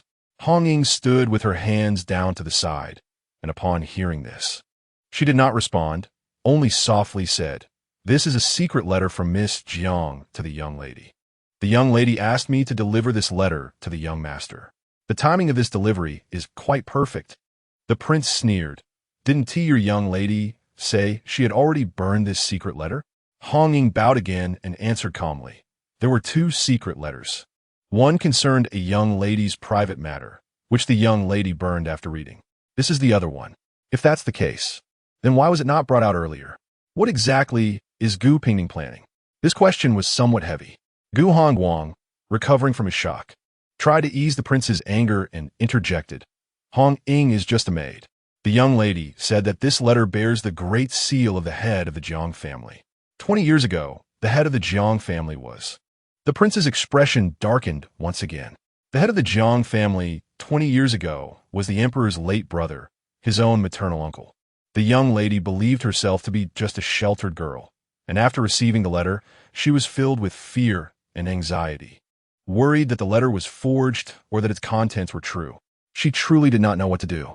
This time, the Jiang family wanted to take her life, and she was trapped in prison, fearing she would meet the same mysterious end as Miss Jiang. That's why she hurriedly instructed her maid to deliver the letter to the young master. At this point, Hong Ying knelt down and bowed her head, performing a deep bow. "I implore your highness to save the young lady." Chapter 39. Hong Ying's singing and composing skills are truly outstanding, definitely inherited from her family's young lady. Indeed, Gu Pingning is so innocent and helpless, just because of this secret letter that has nothing to do with her. She was not only brutally assassinated by the Jiang family, but also imprisoned in the Dali Temple cell by the Empress Dowager as an outlet for her anger, suffering greatly. But what can she do? She's just a weak woman, powerless and always wronged, threatened and assassinated. She is small, pitiful, and helpless, and can only seek help from her brother and His Highness the Crown Prince. The Crown Prince, with a serious expression, is lost in thought, unknown to others. But Gu Hongguang can't help but sigh at the sky. What is his sister trying to do by throwing out such a shocking piece of news at this moment? The secret letter was presented to the palace less than half a day ago, and the emperor issued a decree. The minister of Dali Temple joyfully sent off the two little ancestors, almost celebrating with firecrackers. Gu Hongguang, who went to pick them up, had 1,000 questions in his heart, and as soon as Lin Yaoyang left, he couldn't wait to ask, "What on earth is going on? You have such solid evidence. Why did you go to the prison as the Jiang family wished?" Gu Pingning, who hadn't slept well in the prison, looked dispirited and answered casually, "It's not that I followed the Jiang family's wishes. The difficulty of this matter has never been with the Jiang family, which is in power. It lies in the fact that this matter involves the late empress's own brother, Jiang Qi, and is inextricably linked to the Empress Dowager in the Deep Palace. Following this line of thought, it inevitably involves the crown prince and princeton as well. This is why Gu Pingning held the secret letter but hesitated to reveal it." Gu Hongguang quickly grasped the situation but was puzzled. "Then why did you choose this moment to reveal the secret letter in front of me and the crown prince?" "Naturally, it's because the prison environment was harsh and I couldn't stay any longer, so I thought a way to save myself." Gu Pingning said casually, "Look, I'm out now, right?" Gu Hongguang felt a headache listening to her contradictory answers, feeling that his sister wasn't even willing to be more serious in her evasion. But Gu Pingning clearly didn't want to say more, closing her eyes to rest for a while in the carriage, suddenly asking, "The Cheonglin banquet is tomorrow, right?" "It's tomorrow night. Are you going too?" "Of course I'm going." The other secret letter transferred by Jiang Ruan, I have never forgotten. The Yunhao family has been lurking in Xinjiang for a long time, and it's unlikely to catch any clues easily. I must go see what tricks they can play in this plot against me. This year's Cheonglin banquet is exceptionally grand. Emperor Zhao waved his hand, not only inviting successful scholars, but also inviting the noble sons and daughters of the capital to enjoy together. For scholars, attending the Cheonglin banquet is naturally to showcase their talents. It's best if they can make a name for themselves, and even if not, it's good to become familiar in front of all the nobles. The thoughts of noble sons and daughters are much simpler. This is just a banquet with a different name. Listening to charming talents recite poetry, sharing beautiful writings, and gossiping privately, which is simply delightful. Most of the attendees at the Cheonglin banquet are from the younger generation, and Gu Hongguang, as the newly crowned top scholar, is naturally the star of the banquet, having arrived early to chat and laugh with others. Gu Pingyu, due to her recent activities causing her shoulder injury to not heal, was confined at home by the Mei family and was not allowed to come out. Gu Pingning, who usually has no close friends, has managed to invite a girl from the Chiu family to attend the Cheonglin banquet together today. A few days ago, a Jin heard that you were taken to the Dali Temple and wanted to rush in to rescue you. Xiao Jinxin, who is somewhat familiar with Gu Pingning due to the previous hunting event, couldn't help but tease. "County Lord, you should have seen her expression when she found out you invited me, but not her, haha. It made her quite wronged. Thank you, Miss Luo, for your concern. It is indeed my fault." Gu Pingning covered her mouth with a handkerchief, slightly lowering her head. "A Yu's injury hasn't healed, and I felt lonely coming alone. So I invited Miss Chiu to join me. I forgot that Miss Chiu originally came with Miss Luo. No, even if you didn't invite me, I would have come by myself." Xiao Jinxin couldn't help but roll her eyes. "I did nothing wrong by getting along with the Jin. But I can't bear that group of sisters from her family." The two chatted along the way, getting closer. During the hunting event, Xiao Jinxin realized that this Pingning County Lord was not as fragile as she appeared. Now, although Gu Pingning looked slender and weak, her gestures were graceful, and her words were witty, which made one understand why Hu Jin wanted to befriend her after just a brief interaction. "I heard from Miss Guer that the County Lord has recently taken a great interest in herbs, and even prepared a sachet for her. I saw it once. What a clever idea from the County Lord. It's just to pass the time when I'm bored." Gu Pingning smiled shyly, hearing that Miss Chiu is skilled in this area. "I'm afraid I'm just showing off in front of an expert." Xiao Jinxin felt embarrassed by the compliment, repeatedly waving her hand. "I'm not skilled in medicine. I just understand a bit of pharmacology." Just then, they encountered a set of stairs. Gu Pingning smiled apologetically at Xiao Jinxin, then signaled for Hong Ying to let go and pressed the button relying on the wheelchair's 4 large and 4 small hidden wheels to climb step by step. This set of stairs was steeper than usual, and Gu Pingning instinctively placed her hand on the large wheel, turning it a couple of times to gain momentum and ascend the final step. "Miss Luo, please wait a moment." No, County Lord, this wheelchair is truly exquisite. I've heard it was crafted by the top scholar himself. It's my brother's intention. Gu Pingning's wheelchair was not fast, and by the time the two entered the banquet, it was already late. As soon as they entered, they heard a sarcastic voice coming from the crowd. Some people really have a lot of audacity. They just came out of the Dali Temple, and the suspicion hasn't been cleared yet. I wonder where they got the face to attend the Cheonlin banquet. This remark was provocatively low class. Gu Pingning raised her eyes to look and couldn't be bothered to argue with this clueless young lady. Xiao Jinxin, knowing that Gu Pingning doesn't like to interact much and probably didn't even know who the other person was, leaned down and whispered, "It's Princess Jiaying, the daughter of the Grand Princess, and she has been close to Jiang Ruan since childhood." It seems she came to defend Jiang Ruan after hearing about Gu Pingning being suspected of murdering Jiang Ruan and being imprisoned. Gu Pingning snorted coldly in her heart. Close to Jiang Ruan since childhood? If Jiang Ruan had a truly close confidant to trust, would she have entrusted the secret letter to someone she had only met 3 times before her death? What the princess said was incomprehensible to Pingning. Gu Pingning looked at her with innocent and weak eyes and said innocently, "It was the emperor who issued a decree to clear my name and restore my innocence." "Are you saying that the emperor's decree is mistaken?" "You." Jiaying pointed angrily at Gu Pingning, and seeing Gu Hongguang and Princeton looking over from the other side, she ultimately didn't dare to speak further. Gu Pingning spread her hands, feeling quite bored. With such a level of combat power, it's hardly different from the likes of Guan, Xi, and Min, and I wonder where they got the courage to confront her openly. Xiao Jinxin was still worried and quietly leaned in to Gu Pingning at the table. This Jiaying princess is the only daughter of the Grand Princess and is quite favored. So her temperament is, cough cough, somewhat spoiled. Are you sure this is really okay? Although this was said out of good intentions. Gu Pingning's focus was somewhat skewed. Spoiled and favored. Is it worse than Princeton? Xiao Jinxin almost spat out her tea. How is that possible? Who in the entire Diyue can be more favored than Princeton? He has the capital and confidence to act as he pleases. At this moment, Gu Pingning was carefully wiping her hands with a handkerchief, and, upon hearing this, showed Xiao Jinxin a smile that seemed to say, "Well, that's settled. Let's not mention that she's going to marry Princeton next month. Even if this princess is favored, she still has to respectfully call her sister-in-law. Just considering that this girl is at such a level, she can't be bothered to waste her acting skills to retort a couple of lines." Xiao Jinx, who understood the meaning of that smile, obediently closed her mouth and took another sip from the teacup on the table, unable to help but praise, "This is good tea. The new Yunwu Mountain tea of this year." After saying this, she felt it was inappropriate. After all, Yunwu Mountain tea is rare and precious, and it is Prince Anne's favorite, with most of the palace's supply dedicated to the prince's residence each year. How could it be served to entertain the officials? Looking at the future princess and sitting at the same table as her, Xiao Jinx recalled the rumors in their circle about how Prince and sends gifts to the Gu family every day, and she chuckled lightly.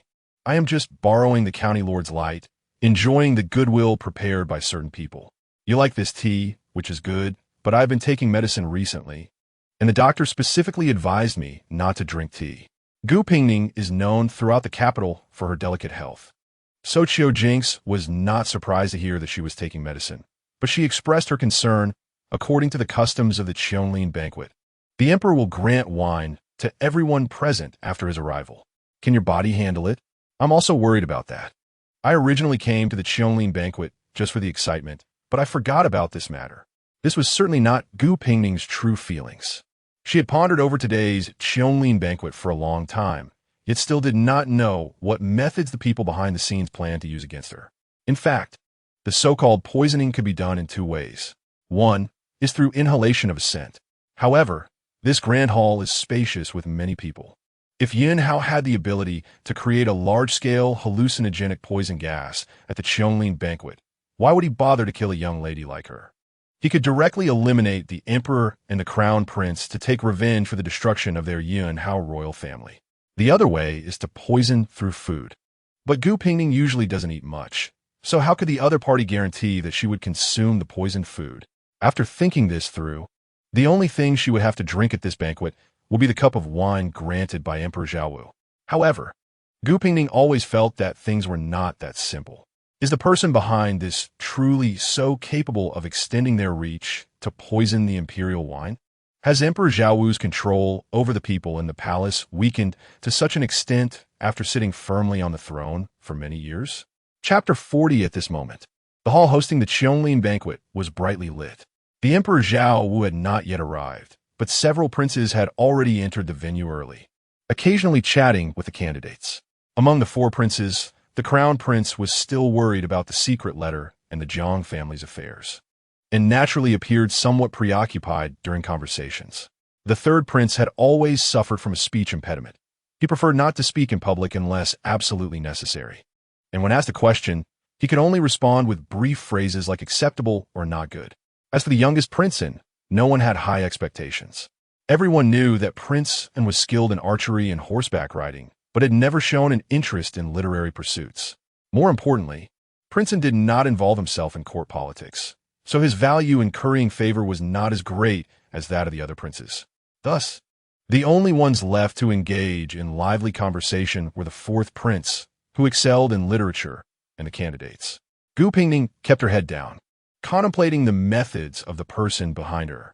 Logically speaking, targeted poisoning would be most effectively executed through subtle habits that the victim might not even notice, such as moistening pages with saliva or chewing on a pen cap. By applying poison to the same object, only that specific person would be affected, making it inconspicuous and hard to detect. So, what was her unique vulnerability that could not be avoided? Gu Pingning couldn't help but lower her gaze to her immobile legs. In contrast to Gu Pingning's anxiety, which made her hesitant to drink even a cup of tea, Qiu Jinxin was much more at ease. She first savored a couple of sips of tea with delight, then held her cup and cheerfully watched the spectacle. TSK, TSK. My sister Ajin is really not an easy one to deal with. Princess, did you see? These girls are competing to catch His Highness's attention. Gu Pingning came back to her senses and followed Qiu Jinxin's gaze, nodding objectively. Indeed, she stands out with her striking appearance, and the orange of her dress is quite vivid. But His Highness the Crown Prince doesn't even bother to glance at her. Qiu Jinxin pretended to sigh dramatically, and Ajin's cousin, always acting like a talented woman, now eagerly flaunting herself in front of the fourth prince, only to be politely rebuffed. Her words were not polite, indicating that Miss Qiu had a significant grudge against the girls from the Hu family. However, Gu Pingning found it strange. She had never seen such enthusiasm at previous banquets. Why this time? Oh, Princess, didn't you know? There are rumors that His Majesty intends to pick wives for several of his sons today. After all, Prince An is the youngest, but is set to marry next month. It seems a bit unusual. Thus, it made sense that the daughters of prominent families were competing for attention in the hall. Although it was unclear why Emperor Zhaowu would choose wives for his sons at the Qianglin banquet, ambitious and capable families could not care less, especially since the crown prince's consort seat was always worth vying for. Of course, Gu Pingning was not overly concerned with all this. She was just worried that she might accidentally fall victim to the person behind her and be poisoned without anyone noticing, which would be truly disastrous. Meanwhile, the talented candidates were busy writing, and in the end, the top scholar was Gu Hongguang. The fourth prince looked at the impressive piece of writing before him and could not help but sigh. The conditions for studying in the northern border are harsh. Yet Master Gu still possesses such talent.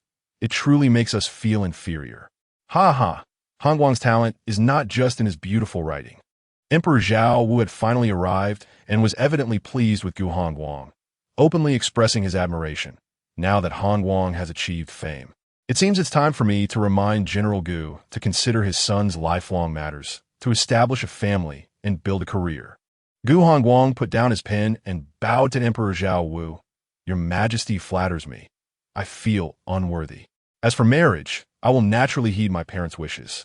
Gu Pingning listened to the exchange between the emperor and his subject and felt that if this trend continued, it might lead to trouble. Emperor Zhaowu originally intended to find partners for his sons at this banquet, Would he impulsively grant a marriage to her brother as well? Fortunately, Emperor Zhao Wu seemed to lack the leisure for such matters at the moment. After a few formalities, he waved his hand. Let us enjoy this banquet together. Serve the wine. The eunuch's sharp voice soon echoed throughout the hall. His Majesty grants wine. The maidservants approached with the imperial wine, kneeling by the table, holding up trays with exquisite wine. Gu Pingning stared at the small wine cup for a long time before finally extending her hand to take it. Concerned, Qiu Jinxin leaned closer and whispered, "How are you? You don't look well. Are you all right to drink?" Gu Pingning frowned and bit her lip, her already pale lips nearly white, looking troubled as she gazed at the wine cup. On the high platform, Emperor Zhao Wu had already raised his wine cup. Everyone in the hall knelt down, loudly expressing their gratitude. "Thank you, Your Majesty, for the wine."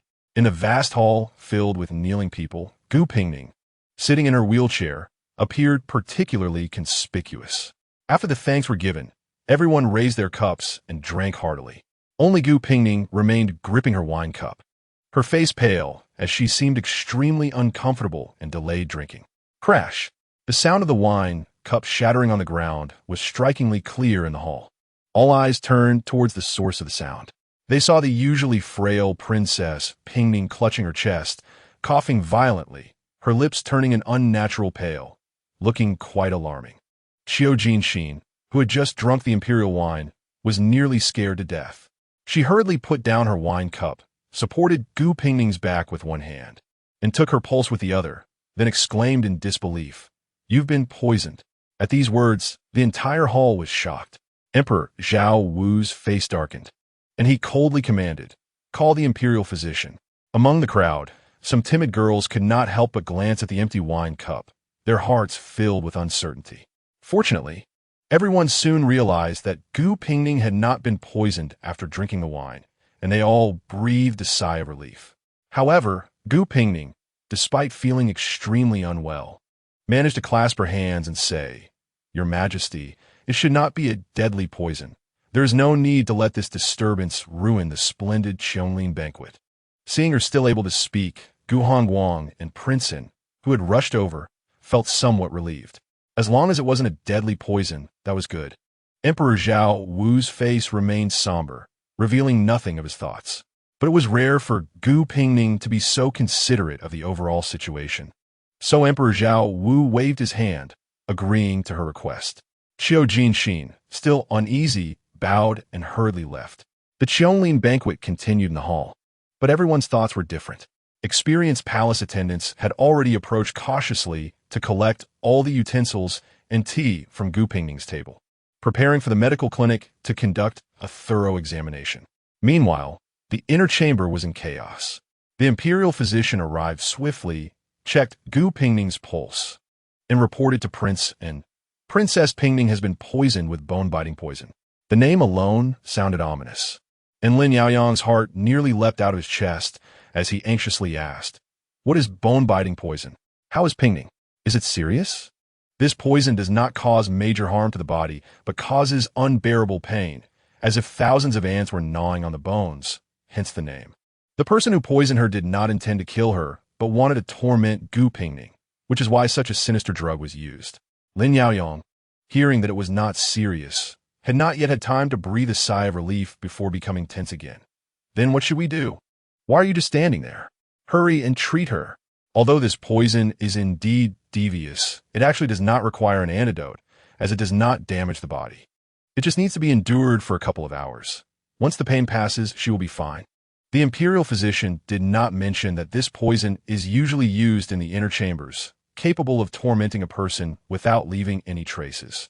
But how could someone resort to such a poisonous hand against the unmarried daughter of the Pingning County Lord, especially when the general's household is known for its harmony?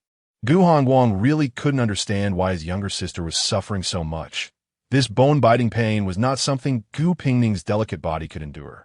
He urgently asked, "Are we just going to watch helplessly with no way out?" If young Master Gu is worried, you can use the boiling hemp powder to help the county lord alleviate her pain. Then what are we waiting for? Hurry up and use it. However, using too much boiling hemp powder can damage the body. The county lord's constitution is already weak, and for the sake of the long term, I do not recommend using it. All right, brother. I can endure it. Gu Pingning frowned, her expression relatively calm. I just don't know who would want to poison me. Qiujing Sixi also found it strange. The county lord hasn't eaten anything all night. This poison can enter through the mouth and nose or seep into the body through skin contact. But in that case, the onset would take longer. May I ask, County Lord, have you come into contact with anything unusual today? This was precisely what Gu Pingning found strange. She leaned back on the bed, carefully recalling and shaking her head with a frown. Your Highness, the King of Inn, someone has reported that all the utensils, drinks, and snacks on the county lord's desk have been thoroughly checked, and there are no issues. Then this is indeed strange. Among those present, others were puzzled about how Gu Pingning was poisoned, while only Gu Pingning herself was curious about what means the person behind this intended to use to harm her. This type of poison, which only causes pain without endangering life or damaging the body, could not have been administered by anyone else, but was a contingency plan prepared by Gu Pingning in advance. On one hand, it was to avoid drinking that cup of imperial wine, the contents of which were uncertain.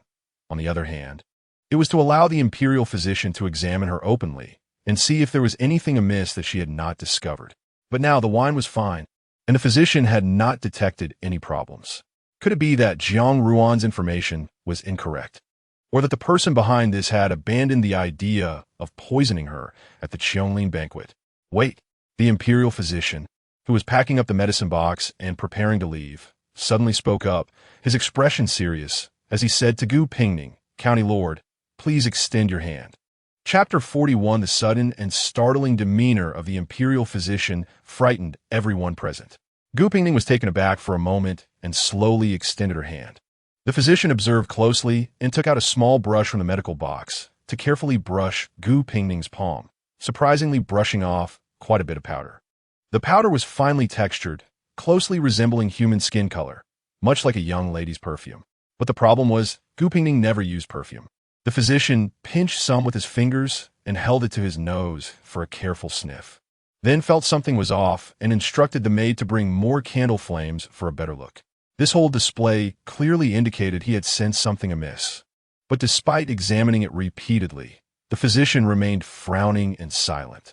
Lin Yaoyang, feeling anxious, could not help but ask, what did you find? Why are you not speaking? Replying to your highness, this substance is rare, and I still have doubts in my heart. I need to request Zhang Taisher to come and take a look together. Zhang Taisher of the Imperial Medical Bureau was not born into a family of physicians. He was originally a wandering doctor from the common folk who, by chance, entered the Imperial Medical Bureau. He was known for his broad knowledge and familiarity with rare substances. It was necessary to have such a physician examine what this fine white powder was. Zhang Taisher arrived quickly, hastily taking out his tools to examine it without even greeting anyone. Gu Hongguang and the others were anxious. Just a moment ago, Hong Ying had examined it closely, and the powder was not only on Gu Pingning's hand, but also stained her sleeves. However, strangely, neither Hong Ying nor Qiu Jinxia, who had been with Gu Pingning all night, showed any signs of it. What exactly was this? Zhang Taisher bluntly stated, if I guess correctly, this is powder made from the flower buds of the Night Empress. The Night Empress? The Night Empress was a rare flower from the southern borders that only bloomed at night, extremely delicate, with a rich fragrance and bright colors, hence its name. Qiu Jinxia, knowledgeable about pharmacology, had naturally heard of this peculiar flower. The Night Empress itself was non-toxic, but if its flower buds encountered alcohol, it would become a deadly poison that sealed wounds upon bleeding. At this point, Qiu Jinxia couldn't help but feel a sense of dread. If it really was the Night Empress, then the cup of wine just offered could indeed be a deathly drink. Gu Hongguang's face darkened. His younger sister had just narrowly escaped death. However, he, as usual, remained calm and quickly noticed something strange, a rich fragrance and bright color. But this powder was light in color and tasteless, making it difficult to detect. That's exactly what I wanted to say. This is indeed the Night Empress, but it is a specially cultivated variant, stripped of its original color and fragrance. Its toxicity, when mixed with alcohol, remains unchanged. Zhang Taisher carefully swept the powder into a small box, unable to suppress his astonishment. wondering how much effort and resources have been expended by the person behind this. Such a variant was not easy to obtain. Gu Pingning, who had remained silent, coldly snorted. To kill me. They certainly went to great lengths. If it weren't for Jiang Ruan unknowingly using some method to learn this in advance and inform her, perhaps she would have indeed fallen victim to such an unexpected scheme. But how did this powder get onto a Ning? Miss Chiu and Hong Ying had never left the Ning's side. Why was it only found on her? This was also a source of confusion for everyone. Gu Pingning had remained vigilant and cautious all night, and Hong Ying had never dared to leave her side. Xiao Jinxiao also had not noticed anything unusual. So how had the person behind this nearly succeeded? At this moment, while Gu Pingning was having her hands washed by Hong Ying, she spoke up. Please trouble Zhang Taisher to check my wheelchair, especially the two wheels. Zhang Taisher immediately went to inspect the wheelchair, and sure enough, he found the same variant of Night Empress powder at the edge of the wheels. Gu Pingning was not surprised. She wiped her hands and muttered to herself, "They really have put in a lot of effort. I wonder how much value they place on my life." With the situation developing to this point, Gu Pingning finally connected all the dots. She had guessed correctly before. The best way to poison someone in public was to exploit their habitual yet unique characteristics. The person behind this had first developed this light-colored, tasteless variant of the Night Empress, then specifically ground it into a fine powder that was difficult to detect, and then sent someone to scatter it along the path leading to the Cheonglin banquet. For others, stepping on this powder would be inconsequential, but Gu Pingning, having been in a wheelchair for years, would naturally have it stick to the wheels. Although Gu Pingning had Hong Ying to assist her in moving the wheelchair, navigating steps and making small turns was inconvenient, and she was not the type to rely entirely on her maid. So it was inevitable that she would turn the wheelchair herself. This way, the flour powder would stick to her hands and the cuffs of her sleeves, which was not surprising. Even more cleverly, Gu Pingning usually avoided consuming most things at banquets, but the cup of imperial wine at the Cheonglin banquet was unavoidable. If Gu Pingning had not received the news in advance and taken precautions, what might have happened? At the Cheonglin banquet in the first year after the unification of Daiyue, in front of civil and military officials and newly appointed scholars, under everyone's gaze, the eldest daughter of the general of the state, the future princess of An, drank the fine wine personally bestowed by the emperor and died on the spot for poisoning. This would be a blatant slap in the face to the royal family. How would the Gu family, having lost a daughter, react? How would the noble families who drank the imperial wine react? How would the common people remember the military exploits of the general of the state react? The person behind this scheme truly had a clever mind. It was just that luck was a bit lacking. That person could never have imagined that such a carefully planned strategy would ultimately fail at the last moment. In a secluded mountain villa outside, a man sitting in a high position was sipping tea. I heard that your highness favors Yunwu Mountain tea, but I think compared to our Yunhao's Snow Mountain Silver Needle, this Yunwu Mountain tea is still lacking a bit in flavor. The woman sitting opposite him had not yet spoken when a subordinate hurried in to report. "Sir, news from the palace says that Gu Pingning has been poisoned."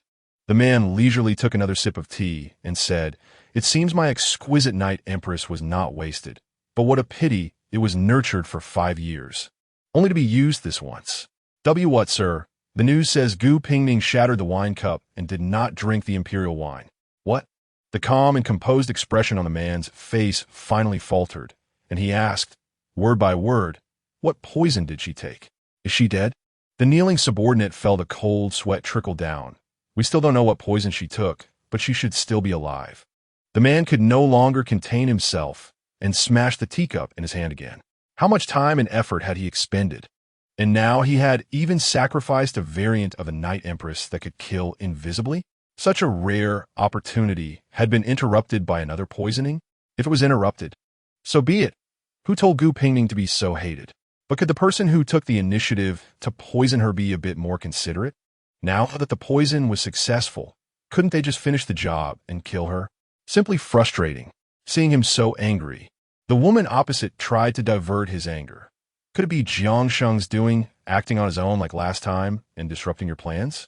If Jiang Sheng had that capability, he wouldn't be in such a dire situation now. Emperor Zhao was already set his sights on the Jiang family. That contract from back then has likely been brought to light. Jiang Sheng is such a waste.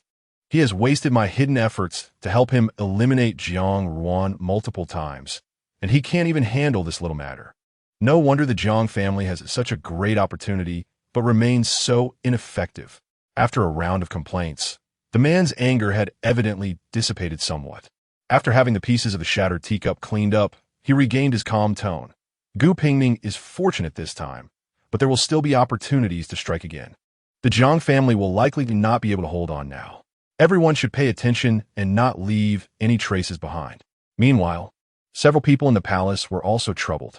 Qiu Jinxi listened to the entire account of the incident and said indignantly, "This pollen was deliberately scattered on the ground in advance.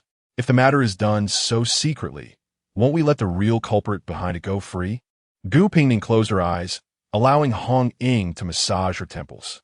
After a while, she finally spoke. Since it was done, there must be clues to trace. I just recalled carefully that the pollen should have been scattered in front of the steepest steps. We can have someone check that. This mutated pollen is so effective. So it must be precious and in limited quantity.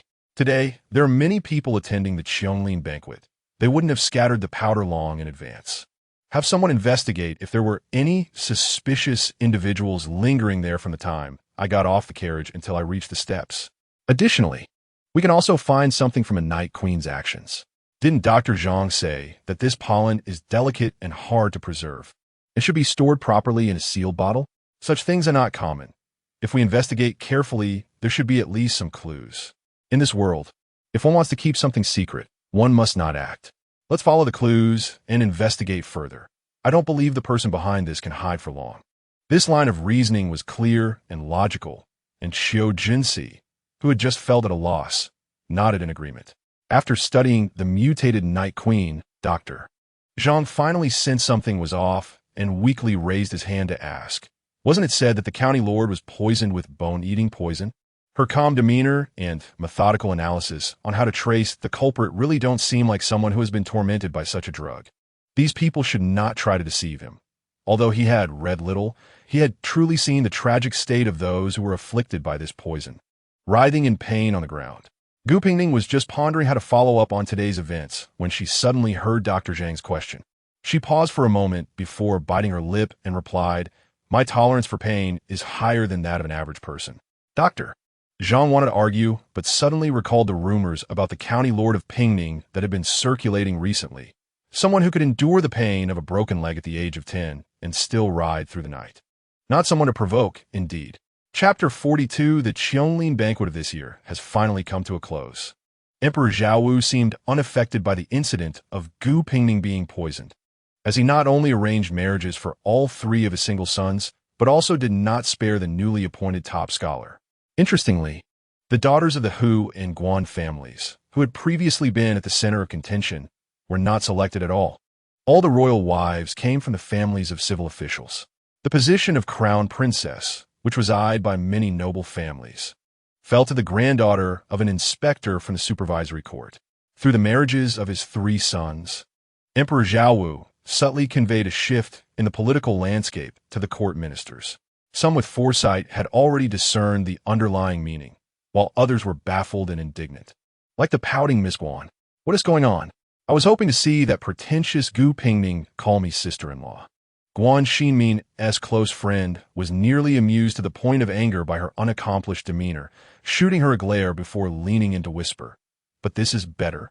Haven't you seen that Gu Pingning has been either assassinated or poisoned every few days since her marriage was announced?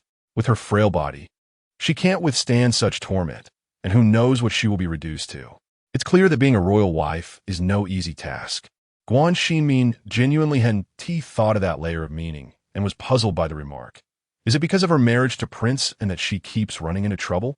Otherwise, how did she manage to stay safely in the capital for 6 years? And why has there been a continuous string of assassination attempts since her engagement? In fact, this line of thought wasn't unique to her.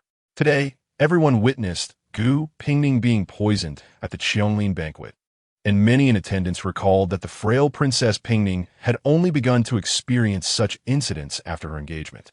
This development inevitably led people to speculate whether someone was unwilling to see the royal family allied with the powerful Gu family. However, Gu Pingning was still unaware of all these speculations. After returning from the Cheonlin banquet, she locked herself in her small courtyard. It must be said that even though she couldn't feel any pain, putting on a pained expression for an entire hour was quite exhausting. In any case, she had done everything she could, even going so far as to act as bait to provoke the person behind the scenes, and had dragged the Jiang family and Yun Haoming into the open. If Emperor Zhao couldn't resolve the remaining issues, it would be truly unacceptable. After all, it was one thing to be ignored during multiple assassination attempts outside the palace, but this time the poisoning, along with Jiang Ruan's death, took place within the inner palace. With such capable individuals behind it all, how could the emperor and the crown prince possibly sleep soundly? Surely they must feel alarmed? Everything unfolded exactly as Gu Pingning had anticipated. This time, even the empress dowager couldn't protect the Jiang family. Emperor Zhao issued a strict order for a thorough investigation, starting with the Jiang family and also tracking down the palace maid who had scattered the Night Queen's flower powder on the steps. Following leads, they indeed uncovered several hideouts linked to Yun Haoming's spies. However, the people behind this were truly cunning, abandoning their vehicles to save their leaders without hesitation. And the hideouts that showed any signs were cleaned out completely. Although a few were found, the main lair remained well hidden. Since Gu Hongguang became the top scholar, he entered the Hamlin Academy, but recently he had been busy investigating the Jiang family's collusion with the old Yun Haoming clan alongside the crown prince, and had been so occupied that he hadn't been seen for days. Today, he finally found some free time and strolled into the small courtyard to chat with his sister. Coincidentally, it was the first snowfall of the year. The snow in Shengjing was usually light, falling in sparse flakes, finally giving a taste of winter. Gu Pingning had set up a pot in the small courtyard, which was a hot pot set sent by Prince in a couple of days ago, said to be a convenient cooking tool from the West. It was simple to prepare, making it perfect for winter, and after just a few bites, one felt warm all over. Gu Hongguang was also experiencing this style of eating for the first time. He dipped a slice of lamb into the sauce and found it quite interesting. However, the Yun Haoming clan had been exterminated over a decade ago, and he wondered what these people were frantically scheming behind the scenes, hiding deeply like rats in a sewer. This didn't sound like something the poised and elegant Gu Gongzi would say. Gu Pingning fished out a couple of shrimp dumplings sent from the prince and residence for him, and couldn't help but chuckle. You seem to be quite resentful. If you had to work 7 or 8 hours a day without even time to sleep, believe me, you would also be resentful. I really want to make a name for myself in the government, but I didn't expect to exhaust myself before even starting my career. Then since you have a rare day off today, why don't you take a nap to recharge your energy instead of coming here? Gu Hongguang leisurely finished his shrimp dumpling, put down his chopsticks, looked into Gu Pingning's eyes, and said softly, because there is something I don't understand and want to ask you about. This didn't sound like a conversation about casual topics anymore. Gu Pingning raised her eyes and also set down her chopsticks. The thorough investigation into the Night Queen at the Cheonlin banquet has unearthed many past events. I've uncovered quite a bit of what should and shouldn't be known. However, I still don't understand who inflicted the bone-eating poison and how it was administered so stealthily that you were poisoned without realizing it. Gu Pingning lowered her eyes and remained silent, as the pot on the table bubbled with steam, obscuring her features. Xiujinsi was quite knowledgeable about pharmacology, and you had also handled medicinal herbs for some time. That bone-eating poison is not an extremely rare poison, given your caution and intelligence. Did you really not notice anything amiss at all? The snow outside seemed to be falling harder, drifting some flakes into the room, which quickly melted into water from the warmth inside. Gu Pingning turned to look at the snow, her voice devoid of emotion. Since you already have your suspicions, why do you need to ask me face to face? Is it really you? Gu Hongguang couldn't help but leap up from his chair, stepping forward and raising his voice. You actually poisoned yourself with such a vicious poison that gnaws at the bones like a wolf. Gu Pingning, feeling guilty, could no longer maintain her nonchalant expression. Fearing that her parents and the ever-chatty Ayu would find out, she hurriedly gestured, "Brother, lower your voice. This poison only sounds terrifying. It doesn't cause any harm to the body. You can rest assured, I know what I'm doing. You know what you're doing? Gu Hongguang was almost amused to the point of anger. You know what you're doing and still poison yourself with something that could painfully kill you? Gu Pingning glanced at her brother, who was teetering on the edge of fury, and softly explained. In any case, I'm not afraid of pain. All right, all right, all right. Gu Hongguang slapped his thigh with a cold face. You're not afraid of pain. You're capable, should I, as your brother, applaud your bravery? Brother. In her anxiety, Gu Pingning unconsciously tugged at his sleeve. I didn't mean to hide this from you. I'm just used to it. Used to living well on my own for so many years. Gu Pingning was only 10 when she returned to the capital and in the vast general's residence. There was only this one frail girl struggling alone. None of her cousins from Gu Zili's illegitimate siblings were easy to get along with. They would come to the general's residence under various pretenses, forcing Gu Pingning, who used to prefer speaking with a whip, to learn to be cunning and to calculate schemes. There were certainly those in the capital who wanted to trample on this unprotected child, and many people came to the Gu residence to probe for information.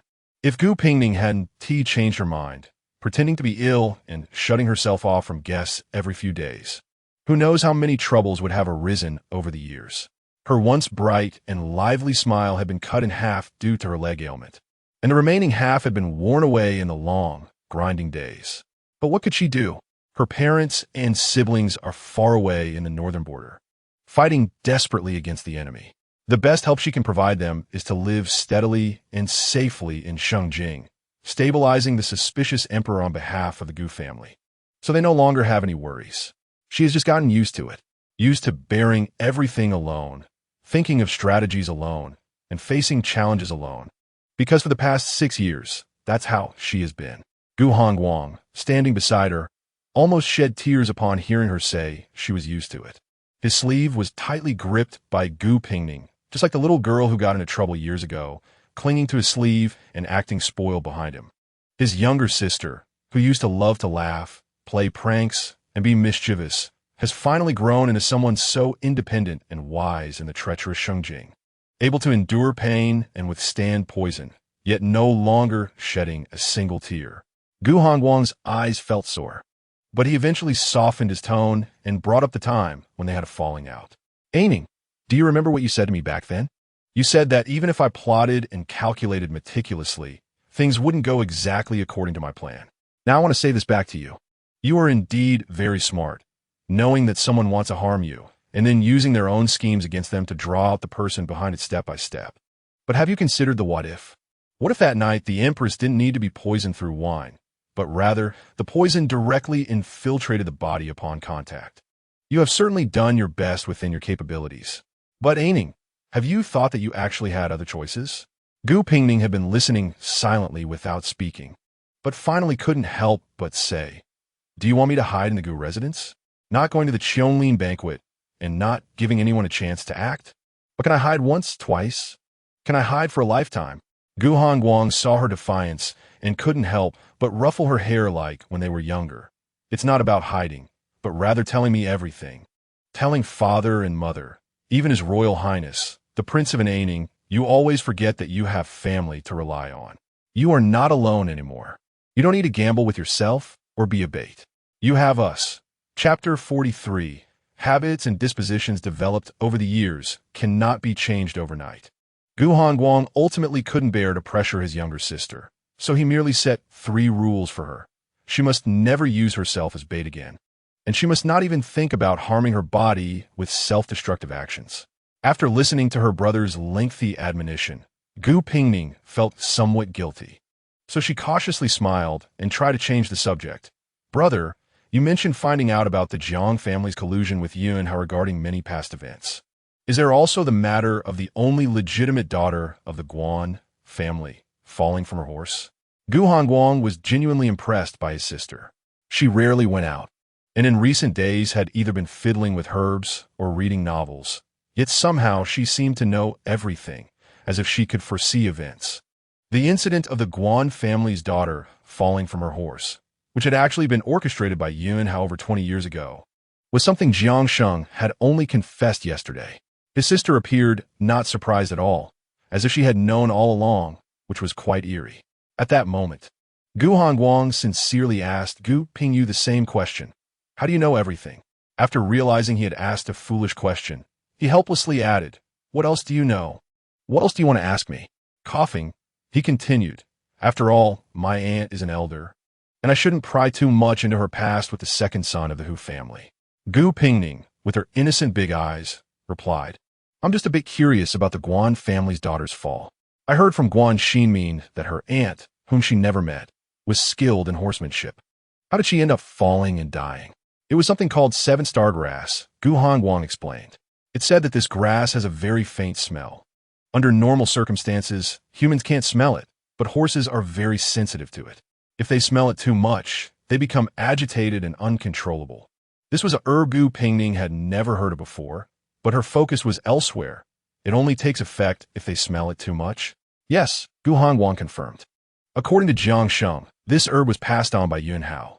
They bribed a maid from the Guan family to place the seven-star grass in a sachet worn by the Guan family's daughter.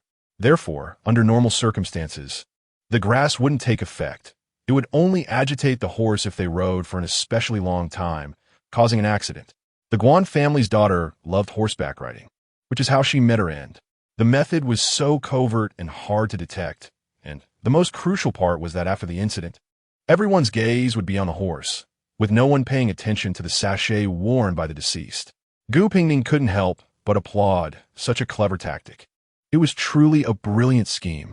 Gu Hongguang sighed as well, saying that the old master of the Guan family cherished this daughter like a treasure, and after her fall, he fell ill and soon passed away. What a pity for a renowned general. Reflecting on the past, Gu Pingning fell silent for a moment before expressing her frustration. How does Yun Hao have so many rare herbs? I've been trying to learn about herbal medicine lately, but I've never even heard the names like Night Queen or Seven-Star Grass. It wasn't surprising that the Yun family, originally from the southern border, would have some strange and rare herbs. The conversation between the siblings came to an end. However, the perceptive and well-informed Princeton, not knowing where he had heard the news, showed up the next day with the legendary seven-star grass as a gift. Gu Pingning looked at the two dry stems in the box, unsure of what to say. Sometimes she felt overwhelmed by the sincerity of the other party. This constant consideration and indulgence made her feel somewhat unworthy.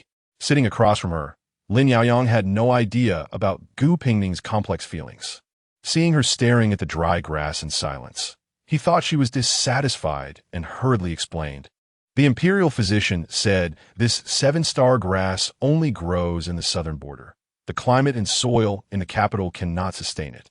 Therefore, fresh ones can't be found at the moment, but don't worry, this dried grass is actually more effective, and its scent is stronger than when fresh. At this point, Lin Yaoyang looked around and lowered his voice to ask, Are you planning to use this seven-star grass against someone? I can help you.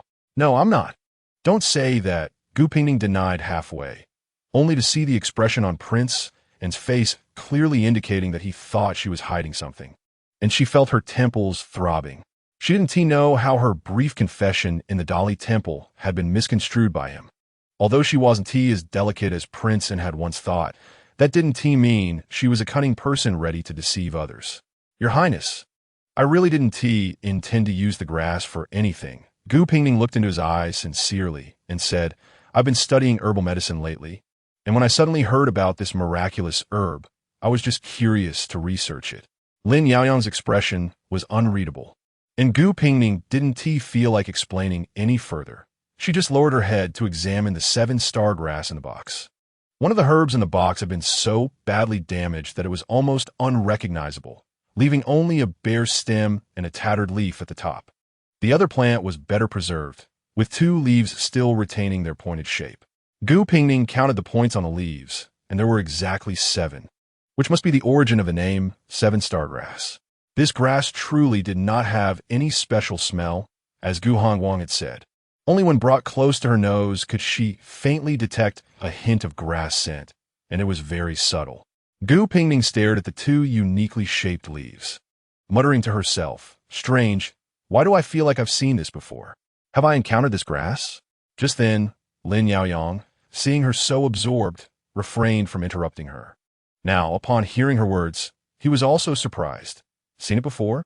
Dr. Zhang said 7-star grass is extremely rare, even in the southern border. I searched the entire capital last night and only found these 2 plants. Pingning, you've actually seen it? Truly, she was the future princess consort with extensive knowledge. Every time they met, he learned something new about her, and she was indeed a treasure. Gu Pingning was oblivious to prince and self-satisfaction and pride. At this moment, she was staring at the 7-star grass, her expression a bit dazed. I can't remember clearly. I just feel it's somewhat familiar. But as Princeton said, such a rare herb was not something she should have encountered. Gu Pingning had a good memory and could recall many small matters from years ago clearly. However, this time, no matter how she tried to remember, she couldn't recall when or where she had seen this herb. Perhaps she had been too troubled during the day for that night. Gu Pingning actually dreamt of the 7-star grass.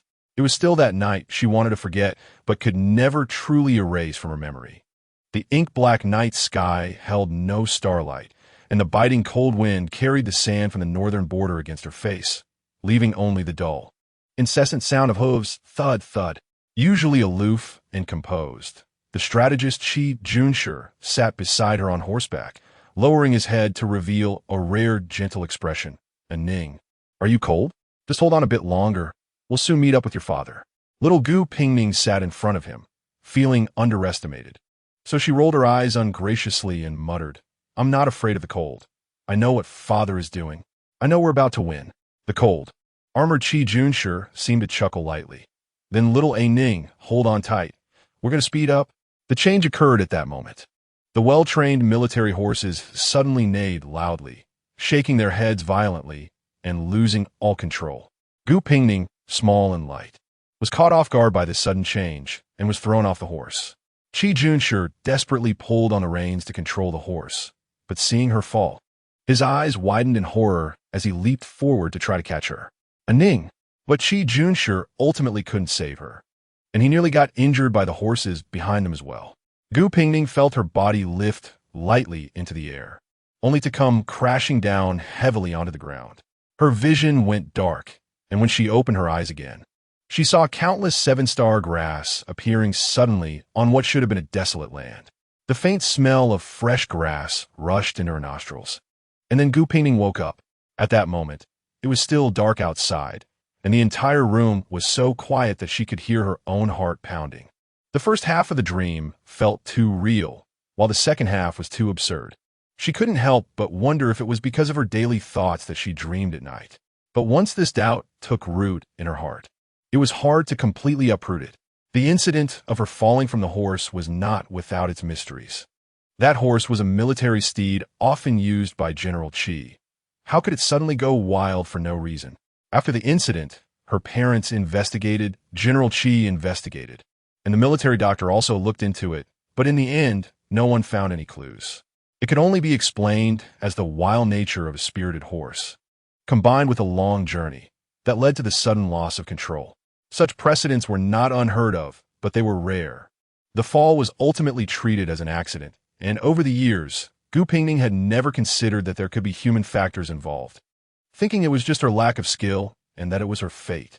But now, with the oddly familiar 7-star grass and its special qualities that coincidentally matched, it was hard for her not to doubt whether that incident was truly just an accident. Forcing herself to recall the details of that night once more, Gu Pingning didn't even notice her nails digging deep into her palms. She just stared at her legs that could no longer walk, a storm brewing in her eyes. The next morning, when Hong Ying discovered the bloodstains in Gu Pingning's palm, she couldn't help but exclaim, Miss, how did you get hurt? I'll go get some medicine right away. Without needing to look at her own injury, Gu Pingning, her complexion slightly pale, instructed, help me get ready. Where are you going so early, miss? To General Qi's residence. I remember General Qi returned to the capital with my parents, but has never come to the general's mansion. I should call him, sir, and pay him a visit. Chapter 44. Qi Junshi lived in a modest courtyard at the end of East Alley. When Gu Pingning arrived, he was just about to head out. Aining?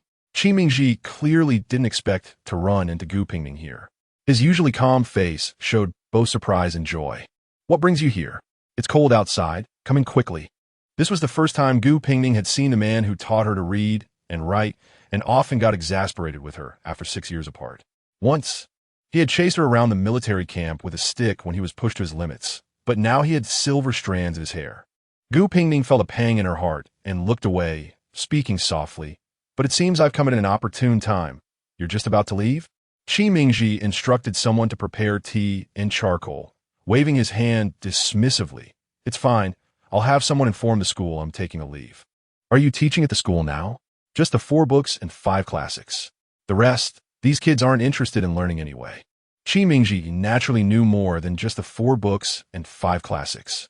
As the strategist under General Gu, although he wasn't skilled in martial arts, he was well-versed in literature and strategy. If it weren't for his sensitive position and lack of ambition for a political career, such a talented individual would surely be remembered in history. Putting aside other matters, just looking at Gu Hongguang, whom he personally educated, one could see the depth of Qi Mingji's talents, as she outshone numerous scholars. The 4th prince once remarked that the conditions for studying in the Northern Territory were harsh. And he was indeed correct. However, he didn't know that Qi Mingji alone surpassed countless renowned scholars and good teachers. If it weren't for Gu Zili having once saved his life, the 3 children of the Gu family would not have had the fortune to have such a person personally guide their education. Years of military life had not added much bloodthirstiness to Qi Mingji. He disliked socializing, was aloof, and to this day had no wife or concubine.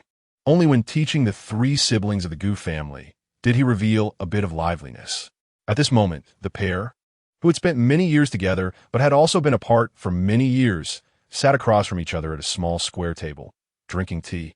The steam from the tea rose delicately and gradually dissipated. I haven't visited since you returned to the capital. It's my rudeness. Gu Pingning took the scroll from Hong Ying's hands and handed it over. After so many years apart, she wasn't sure what Qi Mingji liked now. I happened to obtain these 2 rare books and thought to present them to you, hoping you will like them. Everyone in General Gu's camp knew that the ingenious strategist Qi Junshi regarded money and fame as mere dirt, so free of desires that he seemed almost transcendent. His only hobby was collecting rare books. However, the Northern Territory was cold and harsh, and even ordinary books were scarce, let alone unique editions. Therefore, most of the time, Qi Mingji maintained a profound and unruffled expression, except when Gu Pingning had driven him to the edge of reason. Sure enough, although Qi Mingji was puzzled by Gu Pingning's sudden visit, he was delighted to see the rare books and couldn't help but carefully open one of them. In the center of the book was a dried plant, its leaves sharp and uniquely shaped. Is this a bookmark you've placed in the book? Qi Mingji pointed at the rare dried plant and looked up. If you haven't finished reading this book, there's no need to rush to give it to me. Qi Mingji's expression was genuine, not feigned. Gu Pingning glanced at him and pointed at the plant. This plant is called 7-star grass. Its scent is faint, yet it can drive horses into a frenzy, making them uncontrollable. Gu Pingning took a sip of tea and added slowly. Someone once used it to secretly kill the daughter of the Guan family from the previous generation, and it was ultimately deemed an accidental fall from a horse. At this point, Qi Mingji's expression changed. He stared intently into Gu Pingning's eyes, then heard her softly say the last sentence. And coincidentally, I can't shake the feeling that this item looks familiar, as if I've seen it somewhere before. Qi Mingji's eyes widened, unable to resist looking down again at the inconspicuous dried plant. Then he raised his head again, asking word by word. The horsefall incident back then wasn't an accident. Someone used this grass? He seemed to struggle to suppress his rising anger. His right hand clenched into a fist. After holding back for a moment, he couldn't help but raise his voice. Who? Who did it? Compared to Qi Mingji's emotional turmoil, Gu Pingning was much calmer. She slowly finished her tea before shaking her head and saying, I don't know.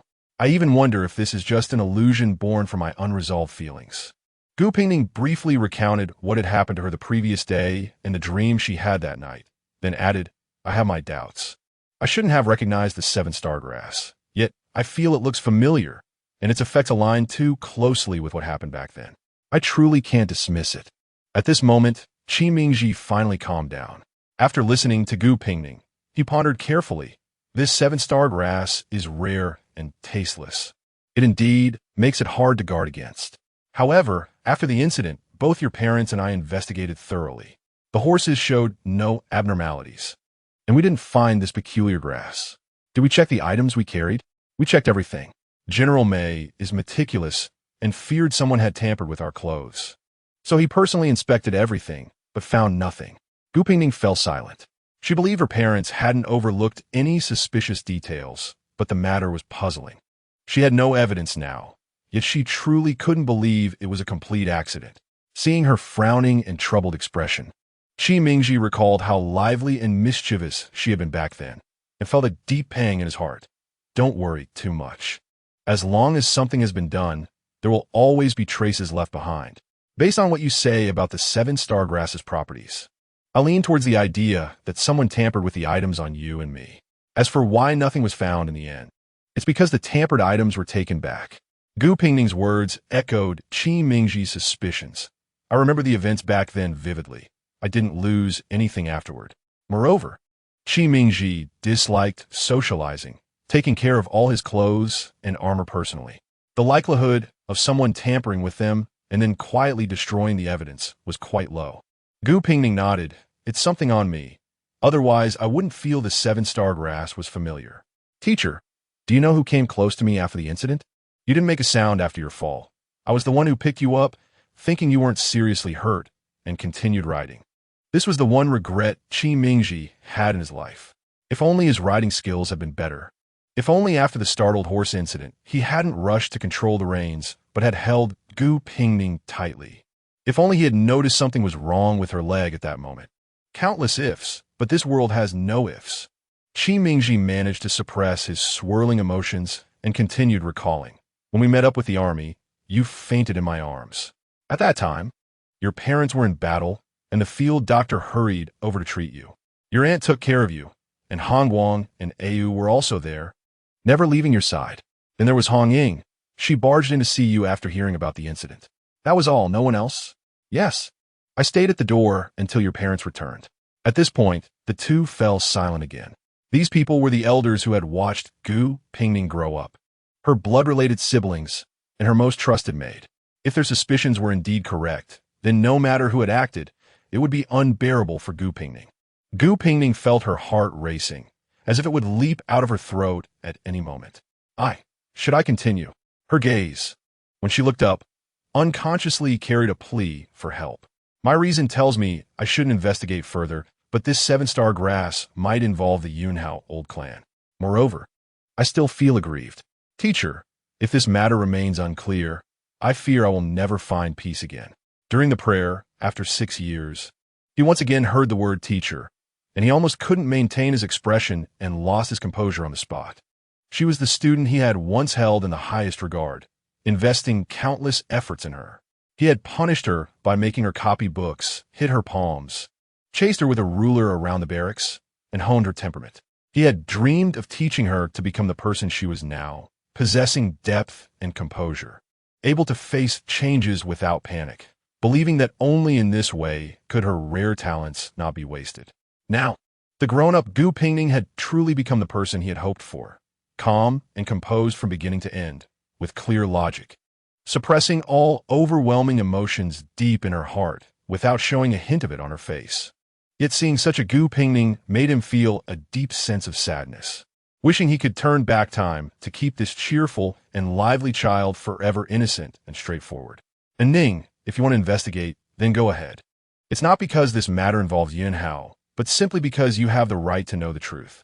Qi Ming's tone softened, reminiscent of when he taught her the principles years ago.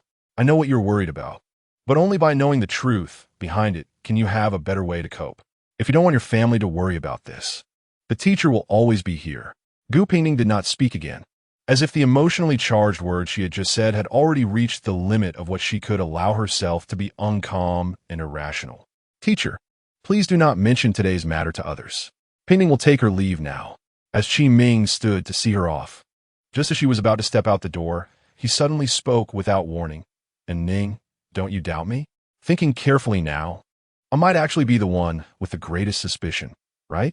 Gu Pingning stopped pushing her wheelchair, and the sunlight outside streamed through the leaves, casting a mottled shadow on her face. Whether to doubt or not was not important. Until solid evidence was found, everyone was a potential suspect. However, I always remember that when I fell off the horse, the teacher loosened the reins and rushed down to save me. If it hadn't been for a moment's difference, the horse behind us would have stepped on the teacher's throat. Chapter 45. After leaving her teacher's house, Gu Pingning felt downcast and sat silently in the carriage. Han Ying looked at her young lady's demeanor with trepidation. She had handed over 2 volumes of rare books before exiting the room, so she was unaware of what the teacher and student, reunited after 6 years, had discussed that left the usually composed Gu Pingning in such a disheartened and restless state. The carriage, moving steadily, suddenly came to a halt. Gu Pingning, lost in thought, was caught off guard and almost toppled forward due to her body's inertia. Han Ying quickly steadied her, relieved to see that she hadn't bumped into anything, and then scolded the driver. "How are you driving? You almost startled the young lady." "It's my fault," the driver replied, sounding quite troubled. "But there are people crowding the road ahead. Our carriage can't get through for the moment." Gu Pingning was not someone who enjoyed crowds, and hearing that people were gathered out of curiosity didn't pique her interest. She simply instructed, in that case, take a different route back to the residence. But the driver's voice sounded very hesitant, mixed with a bit of uncertainty about whether he should say more. "Miss, it seems the people up ahead are watching Princeton." What the driver did not dare to mention was that it appeared Prince and was entangled with a woman, which had drawn the attention of the crowd. Although Gu Pingning was still unaware of the specifics, it concerned her future husband, whom she was about to marry. So she couldn't just turn back. She turned to Han Ying and said, "Go see what's happening." Han Ying returned quickly, looking indignant but hesitating to speak. "What is it? Just say it," Gu Pingning urged. "Miss, there's a woman in front who is clinging to Princeton, insisting that she must repay him with her body for saving her life." Han Ying rolled her eyes as she spoke. "The woman is practically throwing herself into Prince Anne's arms. Everyone is watching the spectacle. What a cliché and vulgar plot. As if we're still living in a time when such outdated methods are used to cause trouble," Gu Pingning thought, but she was ultimately worried that the naive prince and might suffer a loss. So she got out of the carriage and had Han Ying push her wheelchair forward. Thanks to the storytellers at the tea house, the love story between the favored prince and the eldest daughter of General Jinghua had already spread throughout the capital. It was said that treasures and rare gems could not compare to the beauty of a smile, and that saving a beauty was worth risking one's life.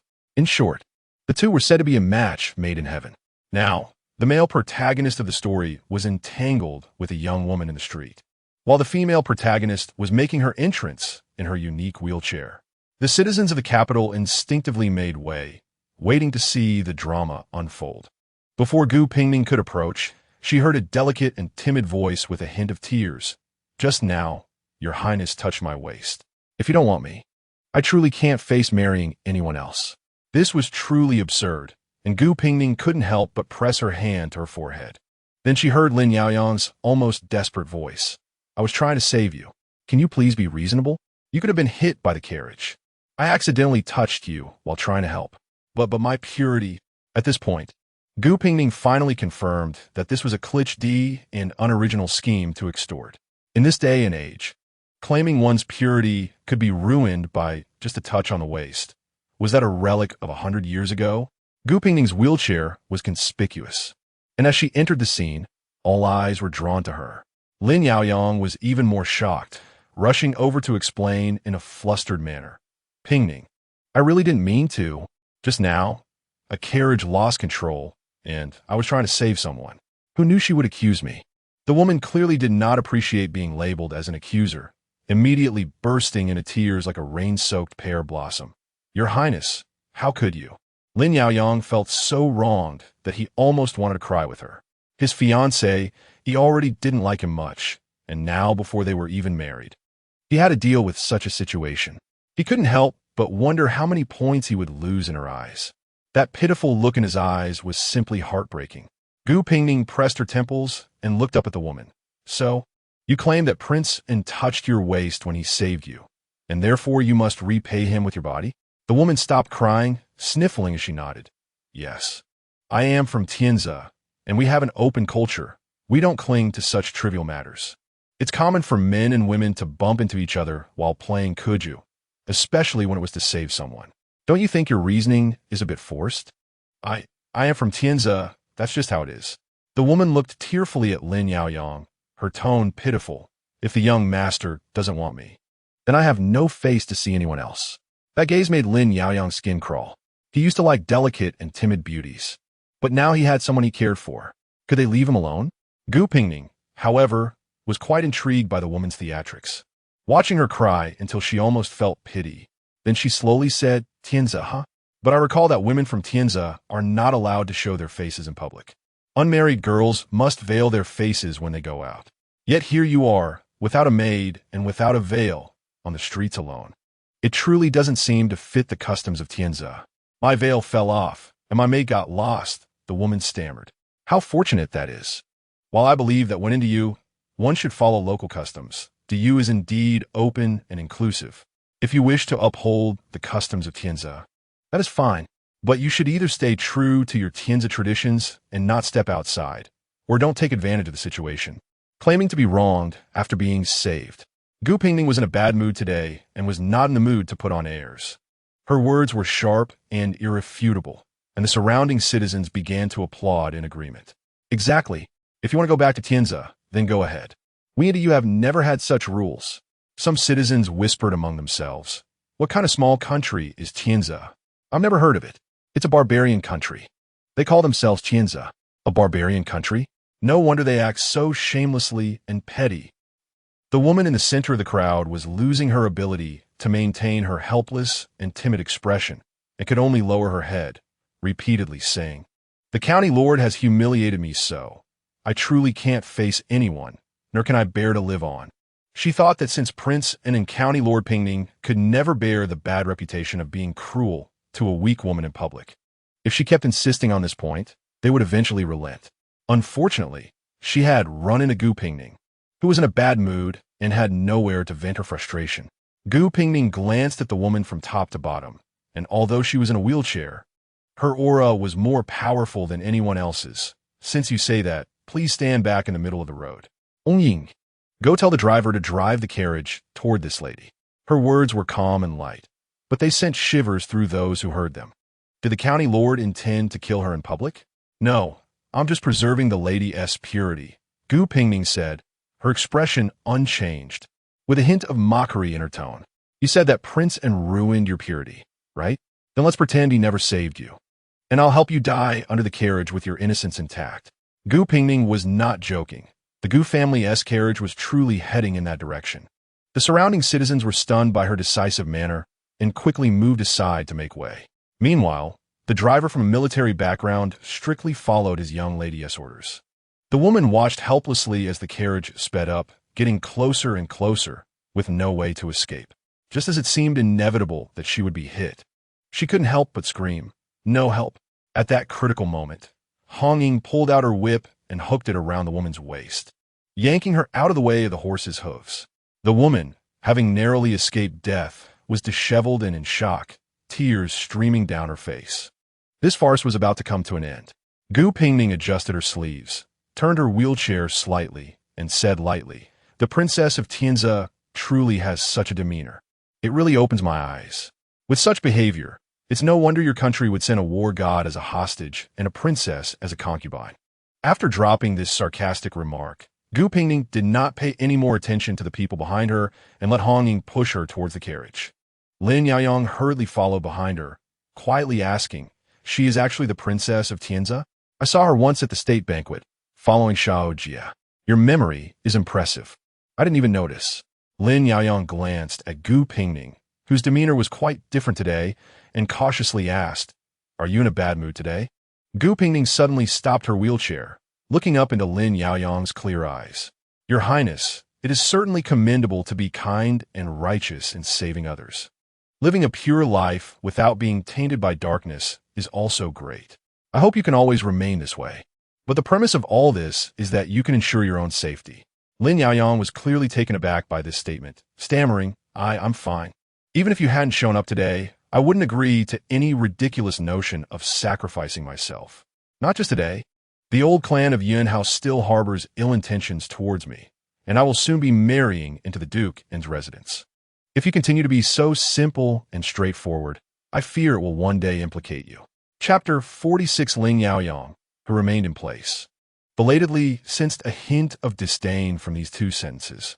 Meanwhile, Gu Pingning in the carriage also felt a bit regretful. These words should not have come out her mouth. After all, he was a treasure raised with endless love and care by his father and brothers. What right did she have to demand that he grow into someone capable of standing on his own?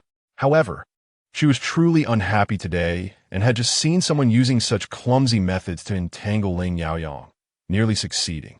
She felt as if a small flame was flickering in her heart, burning away the calmness and rationality she had cultivated over many long days. Mei Shi was right. Although Gu Pingning usually appeared indifferent, she had never truly gotten over this hurdle in her heart.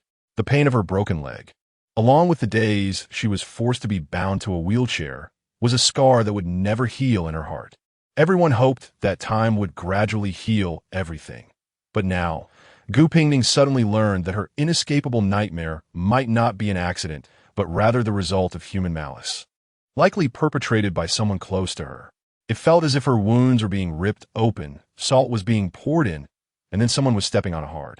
Just this possible speculation was enough to completely unnerve her. She didn't even dare to think deeply about it. If one day this matter was really confirmed, would she regret her current urge to uncover the truth? Why would someone go to such great lengths to use the rare 7-star grass to harm her, who was only 10 years old? Gu Pingning had no way of knowing, but no one would go through so much trouble to do something without gain. Looking back from the result, who benefited from her broken leg? It was the Gu family. Her broken leg forced her to return to the capital to recuperate, becoming a natural hostage for the Gu family in the capital, stabilizing Emperor Zhao Wu's growing suspicion towards them. This incident made the general of the state, who held most of the military power of the Yu, no longer carefree and distant from Xingjing. His sickly and young eldest daughter was a reassurance for the royal family. Cold sweat soaked through Gu Pingning's undergarments. "Miss, we have arrived at the Gu residence." Hong Ying had not dared to breathe a word during the journey. She didn't understand why her lady suddenly changed her weak and timid persona in front of so many people. Nor did she know what could cause the usually perceptive Gu Pingning to show such a worried expression. She could only hold her breath and cautiously say, "Miss, your complexion doesn't look good." Gu Pingning said nothing, getting off the carriage and entering the residence, only to find it bustling with activity. Boxes tied with bright red silk gifts were piled all over the ground, and live geese were tied by their feet, flapping and hopping between the boxes. "This is... Li Huai has come to propose to my parents?" But if that were the case, what about the distressed expression on the face of the eunuch Su standing nearby? "Big sister, you're back." Amidst the chaos, Gu Pingyu, with her keen eyes, spotted Gu Pingning at the door and quickly ran over. "Where have you been? We were looking for you everywhere." Gu Pingning had indeed not informed her family about her outing today, but the current situation in the residence left her even more confused. "What is happening in the courtyard?" "These are the betrothal gifts from the Hu family for my aunt." "Huh, never mind that, big sister. The Empress Dowager has issued a decree for you to enter the palace." Gu Pingyu's tone was not very happy. Gu Pingning still vividly remembered the farce that occurred the last time she was summoned by the Empress Dowager, so she pursed her lips and gestured towards eunuch Su, who had been standing there all morning without moving. Gu Pingning had no good feelings towards that eccentric and reckless Empress Dowager. Remembering the pile of troubles that had arisen from her last palace visit, she irritably said, "I don't want to go." Such willful words were truly rare from Gu Pingning. Gu Pingyu glanced at her sister's expression and cautiously said, "Big sister is in a bad mood today. I'm feeling very restless today. I'm afraid I might say something inappropriate in front of the Empress Dowager." Earlier on the street, she had lost her temper when facing Prince N and couldn't help but retort a couple of times to relieve her pent-up frustration. Gu Pingyu seemed to understand and blinked, whispering, "There are always a day or two like this every month. I'll have the kitchen make you some brown sugar water." Before Gu Pingning could correct her sister's unreliable guess, eunuch Su had already walked over, smiling and bowing. "Princess Pingning, the Empress Dowager requests your presence in the palace." "Eunuch Su, I'm not feeling well today." Gu Pingning forced a smile, unsure if it could be postponed to another day. "Your Highness is joking. The imperial physicians are all in the palace. If you have any discomfort, the physicians will be there to treat you."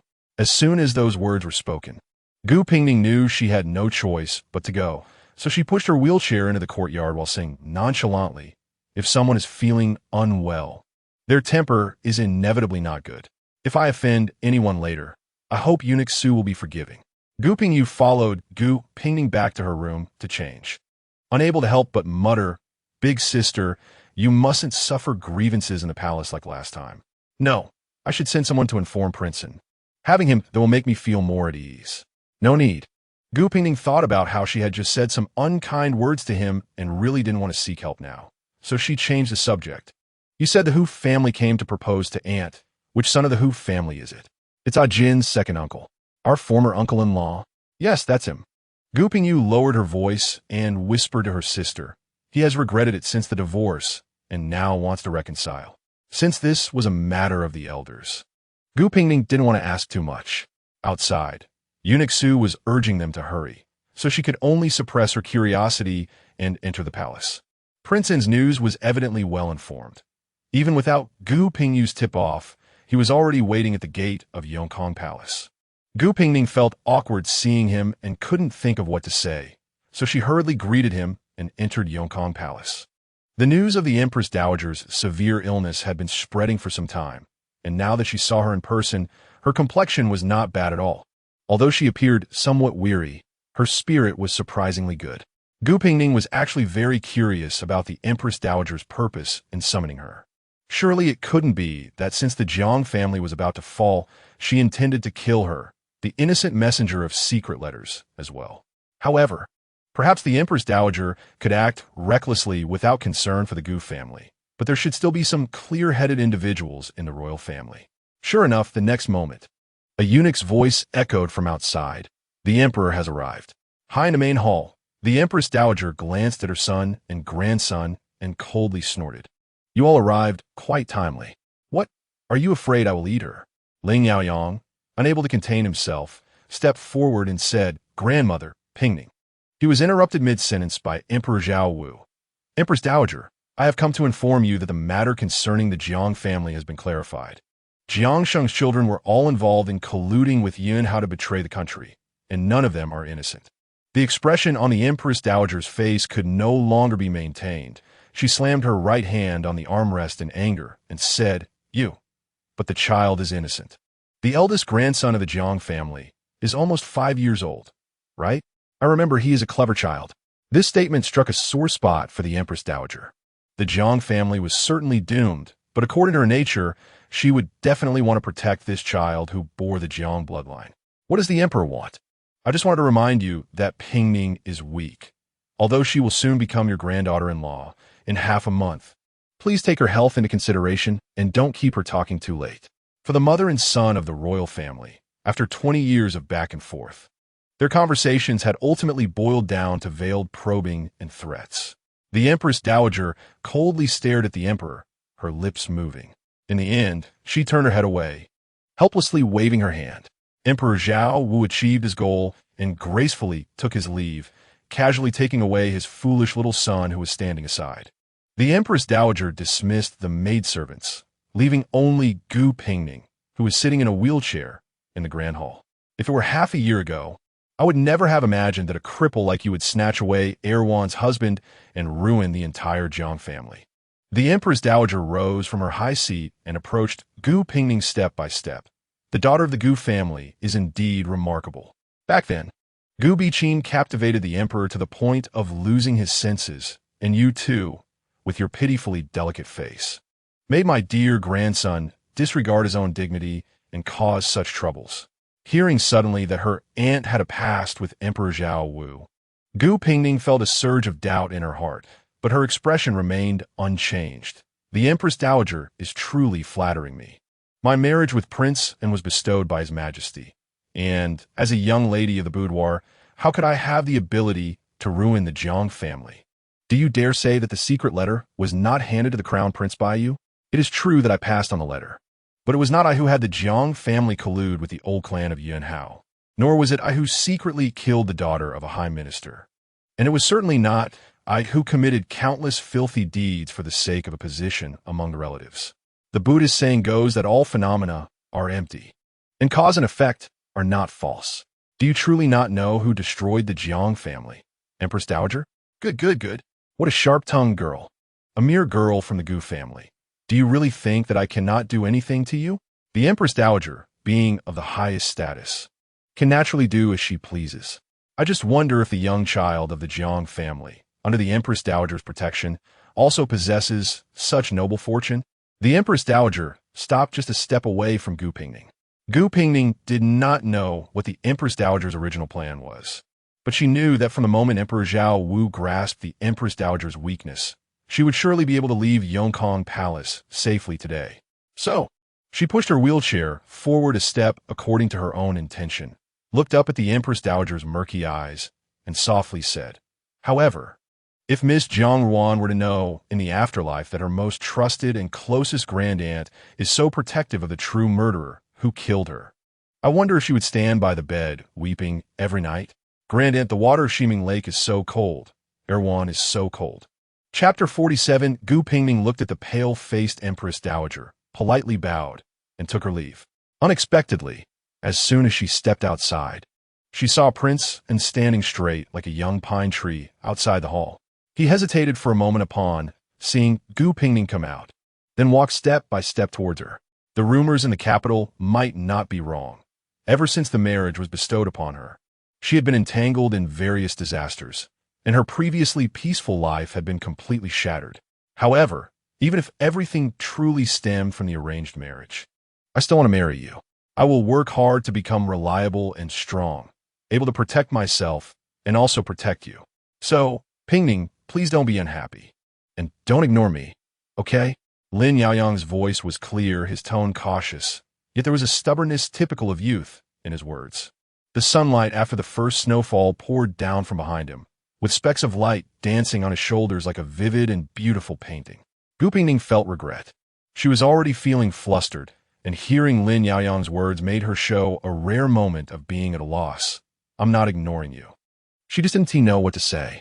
Although her earlier words on the street were not her usual style, she could not completely deny that they were not hidden thoughts deep within her subconscious.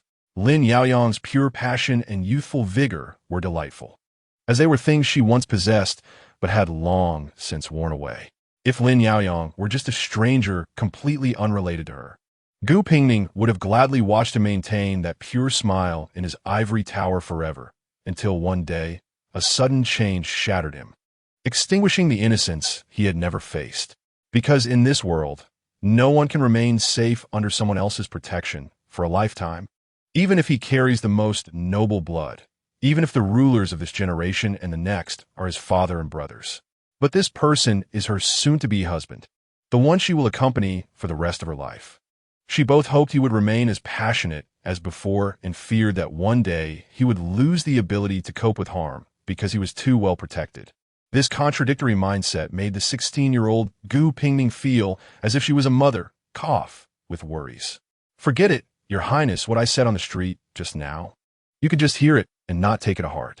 Gu Pingning turned her head and coughed lightly. "Just do what you like. In case one day Emperor Zhao Wu and the Crown Prince are not reliable, ISNT there still me by your side to remedy the situation." Having found an excuse for herself, Gu Pingning finally raised her head slightly to look into Lin Yaoyang's eyes. "What I said earlier was just me talking nonsense, Your Highness. You're doing great like this." Lin Yaoyang, upon hearing these contradictory words, didn't know what to make of it. His eyes brightened as he asked, "Does this mean we are reconciled?" Heavens, what kind of elementary school dialogue is this? She hadn't spoken like this with Ayu since she was 5. But given Prince Anne's serious expression, Gu Pingning had to nod in agreement. "Then, can I call you a Ning?" Prince Anne blushed as he pressed further. "I heard your family calls you that. A Ning?" Gu Pingning had previously known that Lin Yaoyang was shy and easily embarrassed, but she now deeply suspected that this shyness was contagious because she awkwardly realized that with this one a Ning, her own earlobes were faintly warming up. "Forget it. If the prince wants to call, then let him. Then a Ning should not call me Your Highness anymore. I have a nickname called a Su, given by my mother. Su means the appearance of the sun rising, full of vitality. In this dynasty, it was not common to give children nicknames. Only families fearing for their child's survival would avoid using their full names, afraid the king of hell would take them on the death list. It seems Lin Yaoyang was indeed weak and sickly as a child. which is why the late empress had given him a nickname that meant the same as his full name to call him every day. But Gu Pingning really couldn't bring herself to say it. Besides her own biological sister, she had never called anyone by name so intimately. Gu Pingning, who had always remained calm and composed, ultimately fled in embarrassment. She couldn't bring herself to say that nickname and decline Prince N's kind offer to escort her back to the residence, instructing Hong Ying to push the wheelchair to the side of Shiming Lake. The cold wind blowing from the lake in winter was biting, dispersing the faint redness on Gu Pingning's earlobes. "Miss, this wind is too cold."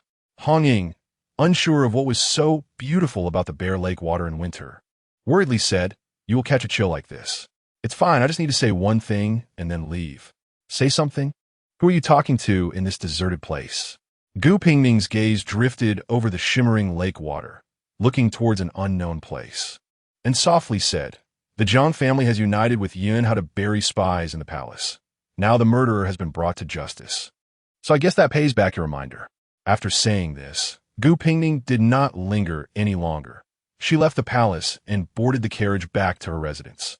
Seeing her young lady finally escape from the strange and irritable mood of the morning, Hong Ying couldn't help but breathe a sigh of relief and asked, "Miss, why are you so concerned about Miss Jiang? So many things were stirred up because of her. She even harmed you. They're all real people, with good and bad hard to judge. After all, they are all lives. Jiang Ruan harmed me and even tried to drag my brother down for her own protection. But she also held a bit of goodwill towards me before her death. Although I do not like her, she has died, and I do not want her to be unaware of whom she should seek revenge against after death." After finishing this statement, Gu Pingning fell silent. Today's trip to Shiming Lake could also be considered a conclusion to the matter with Jiang Ruan. Perhaps when Jiang Ruan sent out those 2 secret letters. She never expected that in the end, only Gu Pingning, who had a past grievance with her, would care just a little about uncovering the murderer behind it all. As the sky darkened, the atmosphere inside the carriage quieted down. A lot had happened today. Gu Pingning closed her eyes, half leaning on the soft pillow, sorting through the various disordered pieces of information in her mind. The investigation into the horsefall incident should start from whether any items were lost on her part back then. And, on the other hand, it could be approached from the perspective of the 7-star grass, which only grows in the southern border. There was also the Yun Hao's old clan, which for some reason was still clinging to her. Although the court had destroyed several of their hideouts this time, they still hadn't uprooted them completely. What remained was the inexplicably appearing Princess Yunza, which made Gu Pingning recall the malicious declaration of war by Shao Jiabak, then regarding the follow-up plan to kill her. Suddenly, the carriage came to an abrupt halt without warning, jolting Gu Pingning, nearly causing her forehead to hit the carriage wall. Before she could stabilize herself, she heard the furious reprimand of the coachman from outside. "What are you doing? Are you trying to get yourself killed? Miss, are you all right?" Gu Pingning waved her hand to indicate that she was fine, though she was puzzled about what was happening today. The horse had startled twice for no reason. Surely it couldn't be another case of a hero saving a damsel in distress, could it? She lifted the curtain to take a look, and lo and behold, it was a familiar face and familiar scenario, without even changing the protagonist. The Princess of Tianza appeared again, looking terrified and pitiful, and standing next to her was none other than her savior, Princeton. However, having learned from the morning, Princeton this time used the sword sheath to push her away from the front of the carriage, ensuring not even a hair was touched. Gu Pingning couldn't understand what was going on, but the coachman explained, "Miss, this woman is simply crazy," rushing straight towards our carriage. "You weren't startled, were you?"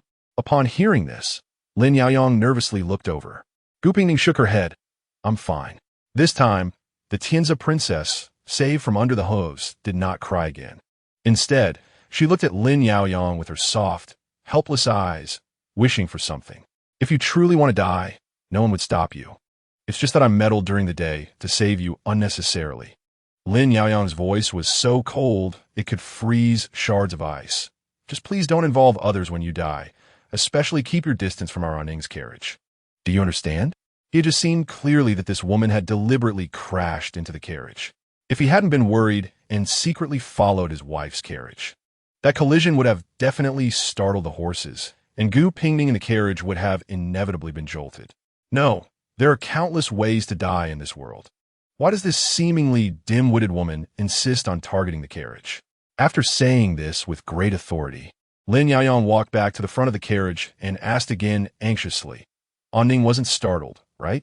Gu Pingning was truly unaccustomed to hearing such an intimate name from Princeton, and she shook her head uncomfortably, then turned to look at the solitary figure standing in the middle of the road. Even if the princess holds a grudge against me for what happened in the daytime, there's no need to use your own life to add to my troubles, right? Unlike the staged act of hitting and scamming during the day, this time, Princess Tianze, who was clearly prepared for death, had not fully adjusted her emotions. She just lowered her head and softly said, I don't understand what you're saying. I also don't understand what you people are thinking. I don't know who has instigated you or promised you something. But do you really think that if you die under my carriage today, you can do anything to me? Let me guess, if you die, the people behind you will claim that I forced you to death, and many witnesses saw what happened during the day. By the time it gets passed around with embellishments, there might really be many people coming out to accuse me. Then you Tianze will use the excuse of having lost a princess to make demands like severely punish the murderer or return the newly arrived hostages to their home. Am I right, princess? The incredulous expression on Princess Tianze's face already indicated the accuracy of this speculation. I really don't know whether to call you childish or foolish. Do you really think that the death of a princess can make us, do you, back down? The princess probably forgot that not long ago, a prince, who was called the god of war of the northern border, died in the Dali Temple's prison, didn't you? Or perhaps, is the princess providing us with an opportunity because you think the last hidden pawn in Tianze was not cleaned up thoroughly enough? Chapter 48.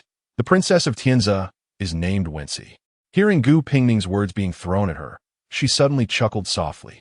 The county lord is truly fortunate.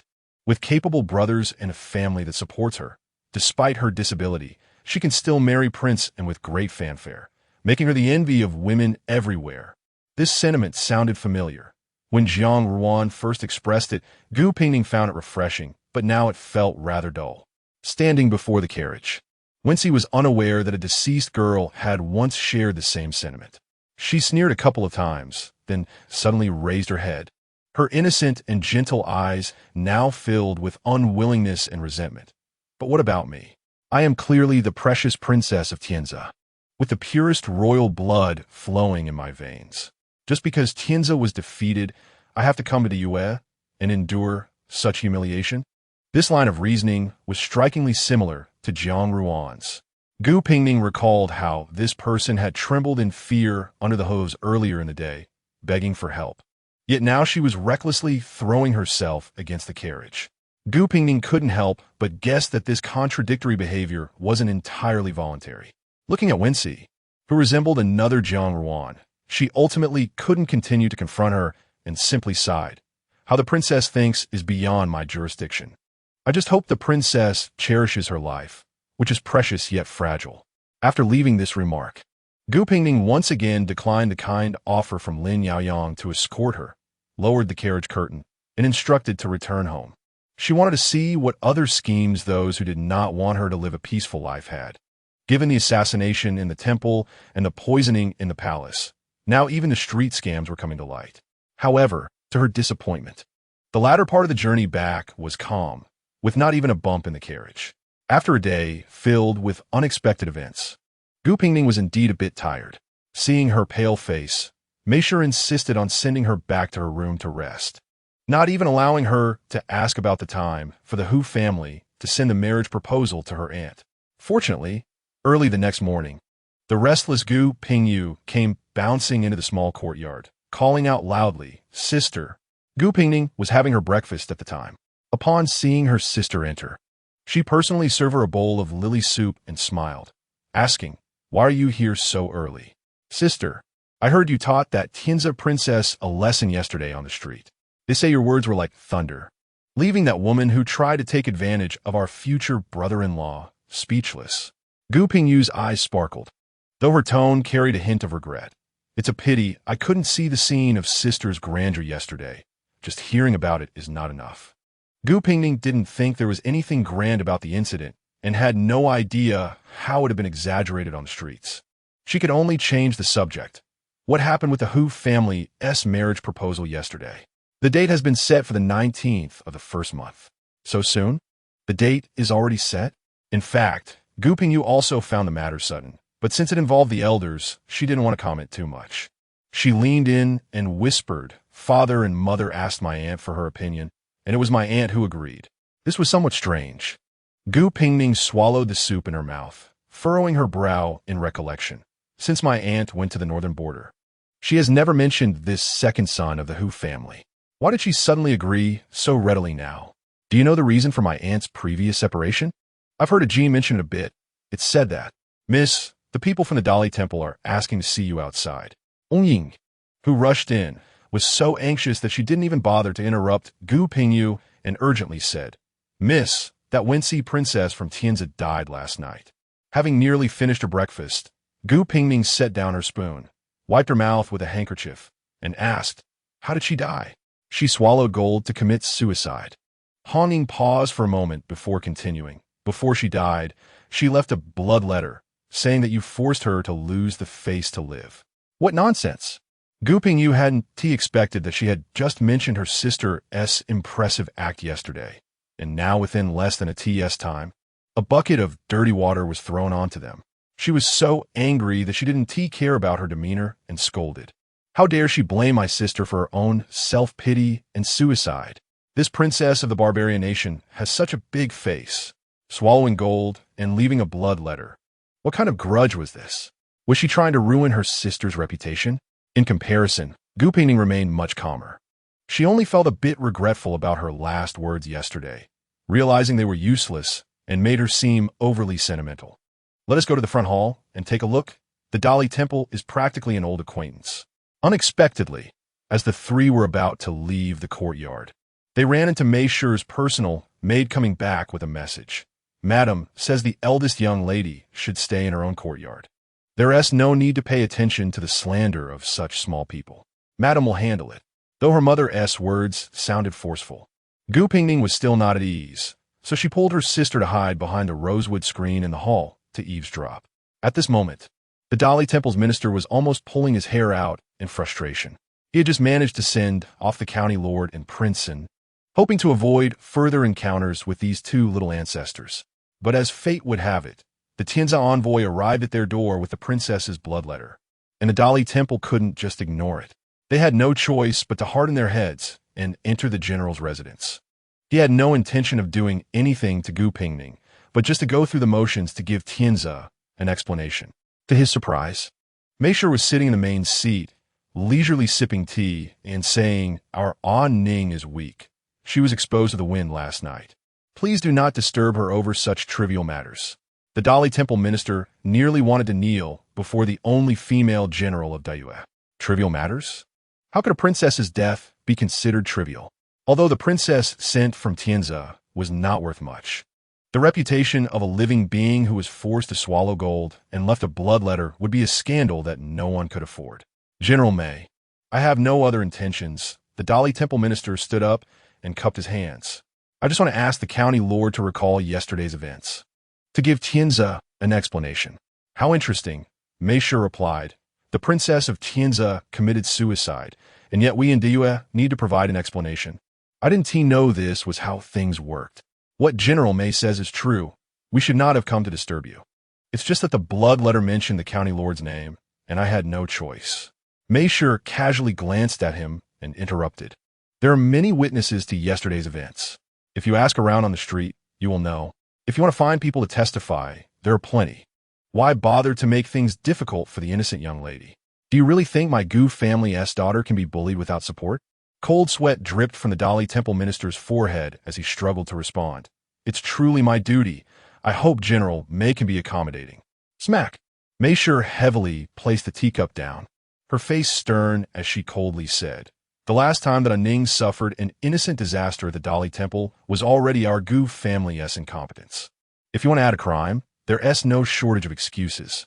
If there's no solid evidence this time, our Gu family will never allow our daughter, who is about to be married, to be sullied by such dirt.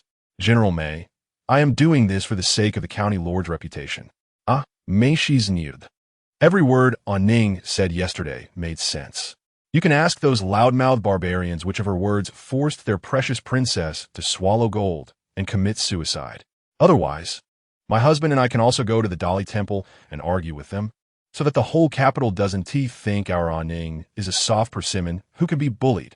Whether the county lord of Pingning was easy to bully was still uncertain. But the fierce protective instincts of General Zhenghua and General Mei were definitely not to be trifled with. After much contemplation, the Dali Temple minister awkwardly excused himself. If those envoys from Tianzi dare to come to the Dali Temple and make a fuss again, let them come to the Gu Mansion themselves.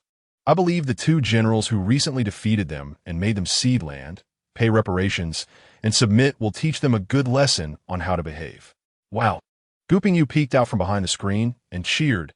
Mother is mighty. Gu Pingning pushed her wheelchair out, feeling a mix of joy and complexity in her heart as she watched her protective and domineering mother.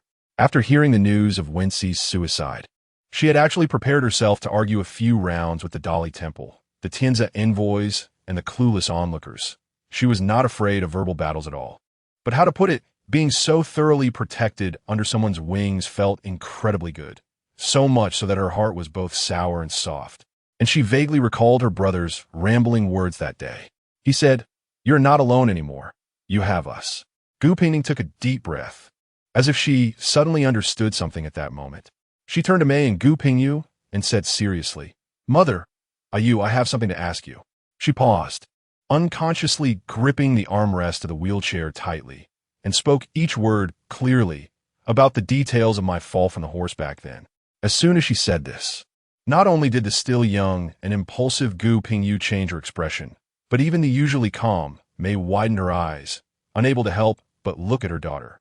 The incident of the fall from the horse and Gu Pingning's inability to walk was almost a taboo that the entire Gu family was unwilling to mention. Gu Zili and his wife felt guilty for using their young daughter as bait and failing to protect her, while Gu Hongguang and Gu Pingyu were too afraid to touch on Gu Pingning's pain and never brought up the past.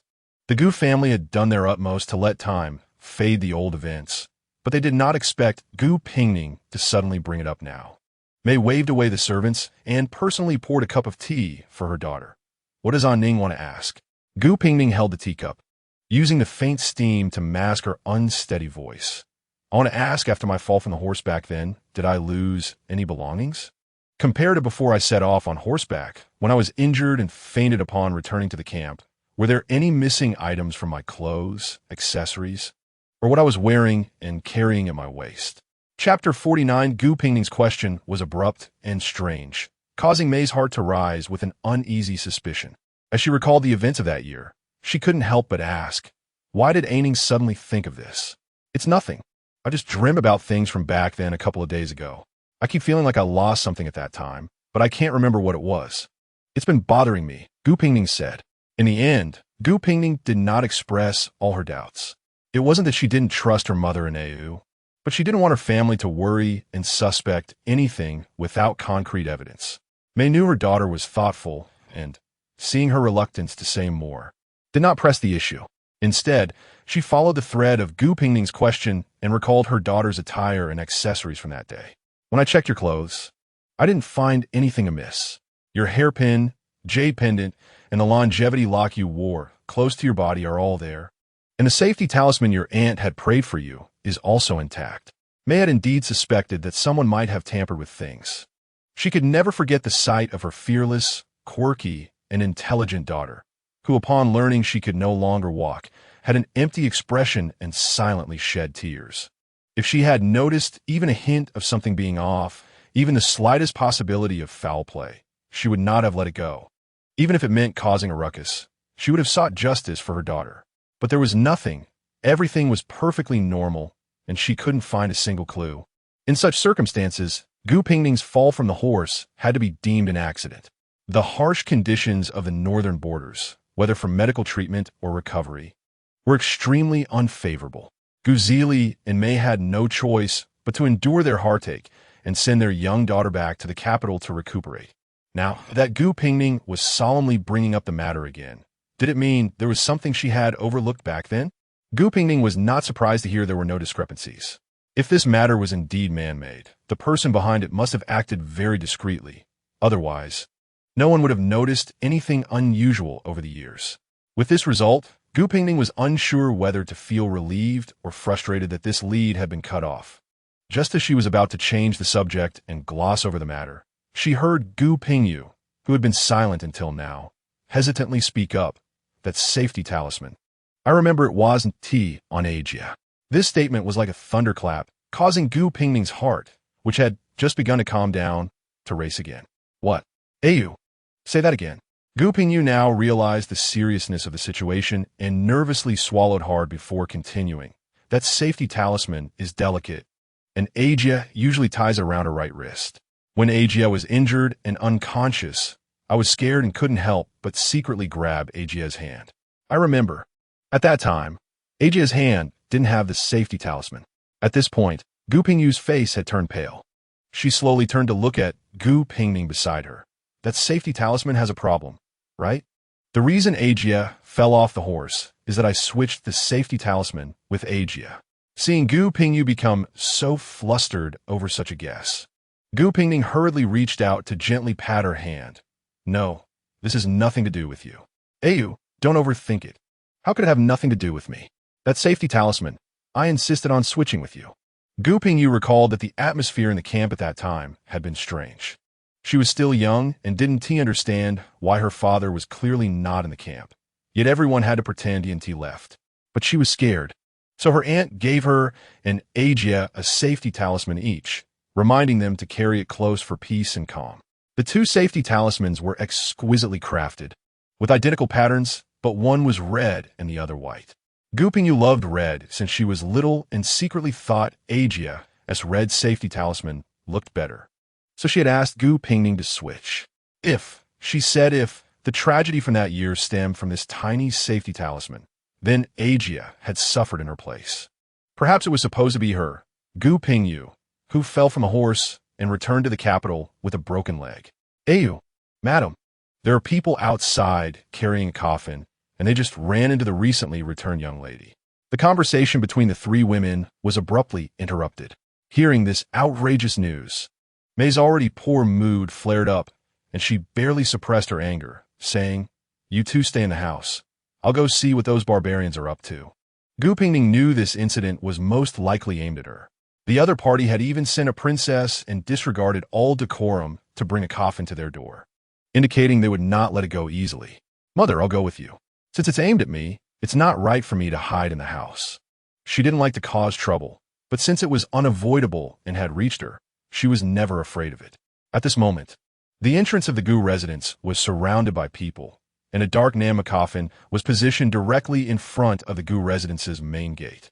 Two emissaries from Tianza stood expressionless in front, while only a maid was crying uncontrollably on the coffin. "Princess, princess, who dares to make a scene in my Gu residence?" Gu Biqin had just gotten out of the carriage and saw this scene. Her face cold as she shouted, "Why aren't you quickly moving this stuff away?" The leading emissary from Tianza stepped forward and addressed the onlookers loudly. "We come today, not for anything else, but to seek justice for our innocent and wrongfully dead Princess Wensi." Gu Biqin, who had left early in the morning, was unaware of the reason and asked in confusion, "What does the death of the Tianza princess have to do with my Gu family?" Princess Pingning insulted Princess Wensi in the street yesterday, causing the princess to feel wronged and commit suicide by swallowing gold, leaving behind a blood letter declaring her death. The emissary's expression was filled with grief and anger, his tone high-pitched. "The Dali Temple fears the might of the Gu family, and we are powerless. So we have no choice but to bring the princess's body to demand an explanation." The surrounding crowd began to murmur. "Isn't Princess Pingning weak and sickly? How could she force another country's princess to death? Don't you know what happened on the street yesterday?" Princess Pingning looks delicate, but her methods were truly decisive. She ordered the carriage to run over, and it nearly happened. It was so close that the Gu family's carriage almost crashed in. It didn't actually crash. If not for her ungratefulness, pulling Princeton into this, could Princess Pingning have been angry enough to scare someone? Exactly. Swallowing gold and committing suicide while leaving a blood letter, Isn't that clearly just trying to frame Prince In and then frame Princess Pingning? Finally understanding the situation, Gu Pingning was seething with anger. However, strangely, she did not directly refute it, but instead shot a cold glance at Hu Zhili beside her and sneered. What? Don't you want to be my Gu family's son-in-law again? Shouldn't you go up and show off in this situation? The second son of the Hu family, Hu Zhili, was a fair-faced young man whose age was hard to determine. Even in the dead of winter, he held a folding fan. Hearing this, he smiled gently at Gu Pingning and then elegantly opened the fan as he stepped forward. This emissary from Tianza must surely admire General Zili of the Gu family, right? Indeed, our Gu Zili's military achievements are remarkable and known far and wide. As a fellow admirer of General Gu, I completely understand your actions. Dumbfounded, the atmosphere was filled with a palpable confusion. The Tianza emissary had no idea who this young man with a fan was and could only instinctively rebut, I am not. Who the hell is an admirer of Gu Zili? Half of Gu Zili's glorious military achievements were built upon the humiliation of their Tianza nation, and they hated to pray daily that heaven would take away this national protector of the Yu. Hu Zhili's face revealed a look of confusion. Since you are not General Gu's admirer, then why do you dare to take such a huge risk and set up a feng shui array with your Tianza princess's coffin in front of the Gu residence? The completely misguided Tianza envoy, looking bewildered, retorted, What feng shui array? Don't be unreasonable. I brought the princess's coffin to seek justice for the Gu family. You don't need to hide it. Everyone with clear eyes knows that your princess's death has nothing to do with Princess Pingning. Hu Zhili walked around the coffin twice with his hands behind his back, then suddenly opened his fan and nodded in approval, saying, Coffin, coffin, rise in rank and wealth. Although this meaning is somewhat shallow and unworthy of General Gu, it's fortunate that the deceased inside has a noble identity. And this place happens to be a gathering spot for the Yin. Once this array is set up, not only can it bring official success, but also blessings and merits that can continue for generations. You really put in a lot of effort for General Gu. I admire you. Listening to these words, which were obviously nonsensical, Gu Pingning was too lazy to pick apart the logical contradictions. But what surprised her was that most of the people gathered around the Gu residence actually believed it. I heard this coffin does indeed have the meaning of rising in rank and wealth. But is it really that effective just being placed at the main entrance like this? Didn't young Master Hu say that because of the princess's noble identity and the gathering of something Yin, that's why it's so powerful? Exactly. Other things might not be believable, but just look at young Master Hu is over 40 yet looks like a 20-year-old youth. You know he is proficient in array techniques and has deep knowledge. There must be some truth to his words. Gu Pingning did not yet know what direct connection there was between facial rejuvenation techniques and array techniques. But it was obvious that this young master whose nonsense had successfully diverted everyone's attention. Now everyone was whispering and discussing what kind of array could bless future generations, completely forgetting about Wen Shi's death. Gu Pingning looked at young Master Hu stood confidently before the crowd, speaking eloquently, and whispered with a smile. Our future uncle-in-law seems to be quite remarkable. Chapter 50. What kind of person is the second son of the Hu family? Gu Pingning, who had long resided in the capital, had heard quite a few rumors. Some said he was practicing immortality, while others claimed he used secret techniques to maintain his youthful appearance. However, the most widely circulated rumor was that Hu Zhili was actually a master alchemist with profound Taoist skills, and his elixirs could grant eternal life. Of course, rumors often contain exaggerations. There is no solid evidence that Hu Zhili's elixirs could make one immortal, but at least the claim of maintaining youth was supported by Hu Gongzi himself. Everyone in the capital had seen with their own eyes that despite the passage of years, Hu Zhili's appearance had not changed, forever remaining that of a young man in his 20s. His extraordinary demeanor, which transcended common sense, added a layer of mystique to the various rumors surrounding him. Because of this, many people genuinely believed his nonsensical claims about schemes for promotion and wealth. However, Gu Pingning knew more than the average citizens of the capital. She was aware that among the upper class, there were indeed alchemical products said to be personally refined by Hu Zhili circulating. But the quantity was scarce and demand far exceeded supply, making them exceedingly difficult to obtain. In the previous dynasty, alchemists used poisonous substances like cinnabar and tribute materials, leading to the downfall of the royal family. Thus, Gu Pingning had previously wondered why today's high-ranking officials and nobles, even those of royal blood, would still flock to such things. But today, after witnessing the seemingly miraculous Hu Gongzi, she began to understand why so many people believe those absurd claims. She carefully observed Hu Zhilie, and this man, now in his 40s, not only retained the youthful face of a 20-year-old, but also exhibited the vitality and energy of youth. It was as if time held no significance for him. He would forever remain in the prime of his youth. If such a miraculous state were indeed the result of elixirs, one could only wonder how many people, especially those in power, could resist such a lure. The atmosphere at the Gu residence suddenly became mysterious with Hu Zhilie's unexpected arrival. The agitated envoy from Tianzi found that no matter how furious or eloquent he was, the attention of the surrounding citizens was solely on the so-called feng shui array. Some with good memories recalled the national banquet, where they had tried to use public opinion to force the Gu family into the spotlight, only to be deftly redirected by Gu Pingning with a story of a fallen official. Reflecting on it now, the similarities between the two situations were striking. The envoy could not help but recall the last message that had come from the prison before the third prince's suicide, and thus decided to ignore the suddenly emerged pretty boy, turning instead to sweep his sleeves and declare loudly, "Our princess has died unjustly. I request the Gu family to confront us face to face." "Who demands my Gu family to confront? Why not seek me instead?" A tall horse galloped in, and Gu Zili, dressed in official robes, evidently just arrived from the palace. After dismounting, he scanned the crowd coldly and asked loudly, "What is the uproar at the gates of my Gu residence?"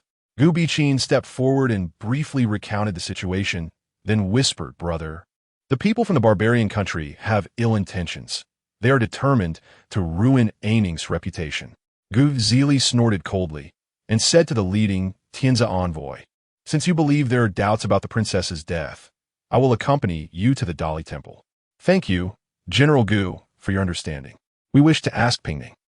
Someone carry the coffin, and let us go to the Dali temple together." The Tianzi envoy wanted to continue, but caught the cold glare from Gu Zili, filled with familiar killing intent and threat. To speak an honest truth, anyone from Tianzi who had seen Gu Zili's murderous aura on the battlefield would not dare to confront him. Gu Zili's military achievements were not merely due to his strategic prowess. They stemmed from his bloody record in battle. The long knife he never parted with it soaked in the blood of countless individuals, leaving him with an indelible aura of bloodshed. In hesitation, the well-trained guards beside Gu Zili swiftly lifted the coffin and turned to leave. The Tianzi envoys ultimately did not dare to confront Gu Zili directly. Had they not known he was attending court, they would not have acted so boldly. Originally, they had planned to exploit the timing to publicize the incident of Gu Pingning's alleged involvement in the death of Princess Wenxi, at least swaying public opinion in their favor. But who would have thought that the disruptive Hu Zhilie would appear, and Gu Zili would return so quickly? The crowd gathered at the Gu residence gradually dispersed, and Mei, who had been blocking her daughter from going out, finally spoke. "All right, leave this matter to your father. Now you must tell me, what was hidden in that talisman from years ago?" Gu Pingning's mind raced with many guesses, but lacking solid evidence, she skillfully shifted the topic. "Auntie, it seems that Hu Gongzi has come in." This was not the first time Hu Zhilie had visited, but it was the first time he had formally met the renowned eldest daughter of the Gu family. "I have met the princess of Pingning," Hu Zhilie said, observing proper etiquette, bowing and smiling at Mei. "I have long heard of the grace of the princess of Pingning, and today, seeing you in person, I realize that hearing of you is not as good as meeting you." Mei was always welcoming of compliments about her daughter, and, hearing Hu Zhilie's words, did not modestly deflect, nodding and saying, "Aining is very well." Gu Pingning, who usually disliked socializing, unexpectedly responded warmly today, smiling as she returned the greeting. "Hu Gongzi is even more surprising than the rumors suggest. However, we are family now. You and I will soon call you uncle." Hearing this, Hu Zhilie smiled and glanced at Gu Bichin. "It is Bichin who does not find me objectionable. I am very happy." Gu Bichin, sitting beside him, lowered her head, and seemed to smile faintly without replying. Excuse me for being presumptuous, but I've been experimenting with herbal alchemy recently without success. I heard that Hu Gongzi is skilled in this area. May I ask for your guidance? The county princess is too polite. Being skilled in alchemy is merely an exaggeration. I only understand some herbal principles. I have a nourishing elixir that is particularly suitable for women. I will have someone deliver it to your residence. Before he finished speaking, Gu Pingning, who had been quiet, slightly changed her expression and turned to Hu Zhilie, saying, Aining has a weak constitution. She may not be able to use such potent supplements. Hu Zhilie's expression flickered before he smiled apologetically. Qin is right. I did not consider this. Gu Pingning picked up her teacup and gently blew on it. Pretending not to notice the subtle exchange between the two, Hu Gongzi is knowledgeable in herbal principles. I actually have something I want to ask. Have you heard of a herb called seven-star grass? Upon hearing this, the expressions of the people in the room varied. Gu Pingning, who had been in a daze since entering, seemed to finally grasp the connection, and May could not help but turn to look at Gu Pingning. Gu Pingning, at this moment, appeared puzzled, while Hu Zhilie, beside her, calmly responded. I have heard it is a strange herb from the southern frontier. Humans do not perceive its scent, but horses are particularly sensitive and become uncontrollable upon smelling it. At this moment, Hu Zhilie's demeanor genuinely resembled that of someone who had heard of the name seven-star grass, but had only a vague understanding of it, with just the right hint of confusion on his face. Why does the county princess suddenly ask about this? I have only heard of this strange herb and have never seen it in person. It was among the herbs sent by Princeton. I asked several doctors, and only one mentioned the name seven-star grass. I am quite curious. This question has been on my mind, and today, thanks to Hu Gongzi's extensive knowledge, I have found my answer, Gu Pingning said, her eyes bright and her tone carrying a hint of shyness unique to a girl of 15 or 16. The county princess has overpraised me. Hu Zhilie opened the fan and waved it a couple of times. I have only heard people mention it, and what they said might not be accurate.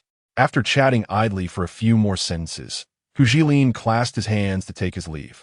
Gu Pingning did not see him off, sitting in her place in a daze, unsure of what she was thinking. Aunt looked to be in a bad mood today.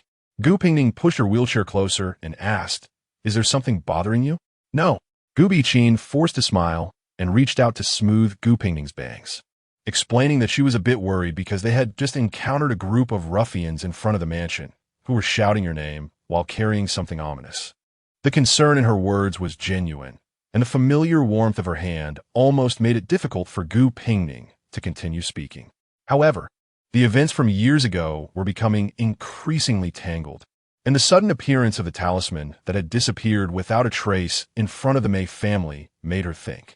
More importantly, if the issue truly lies with the talisman, could the intended victim be IU?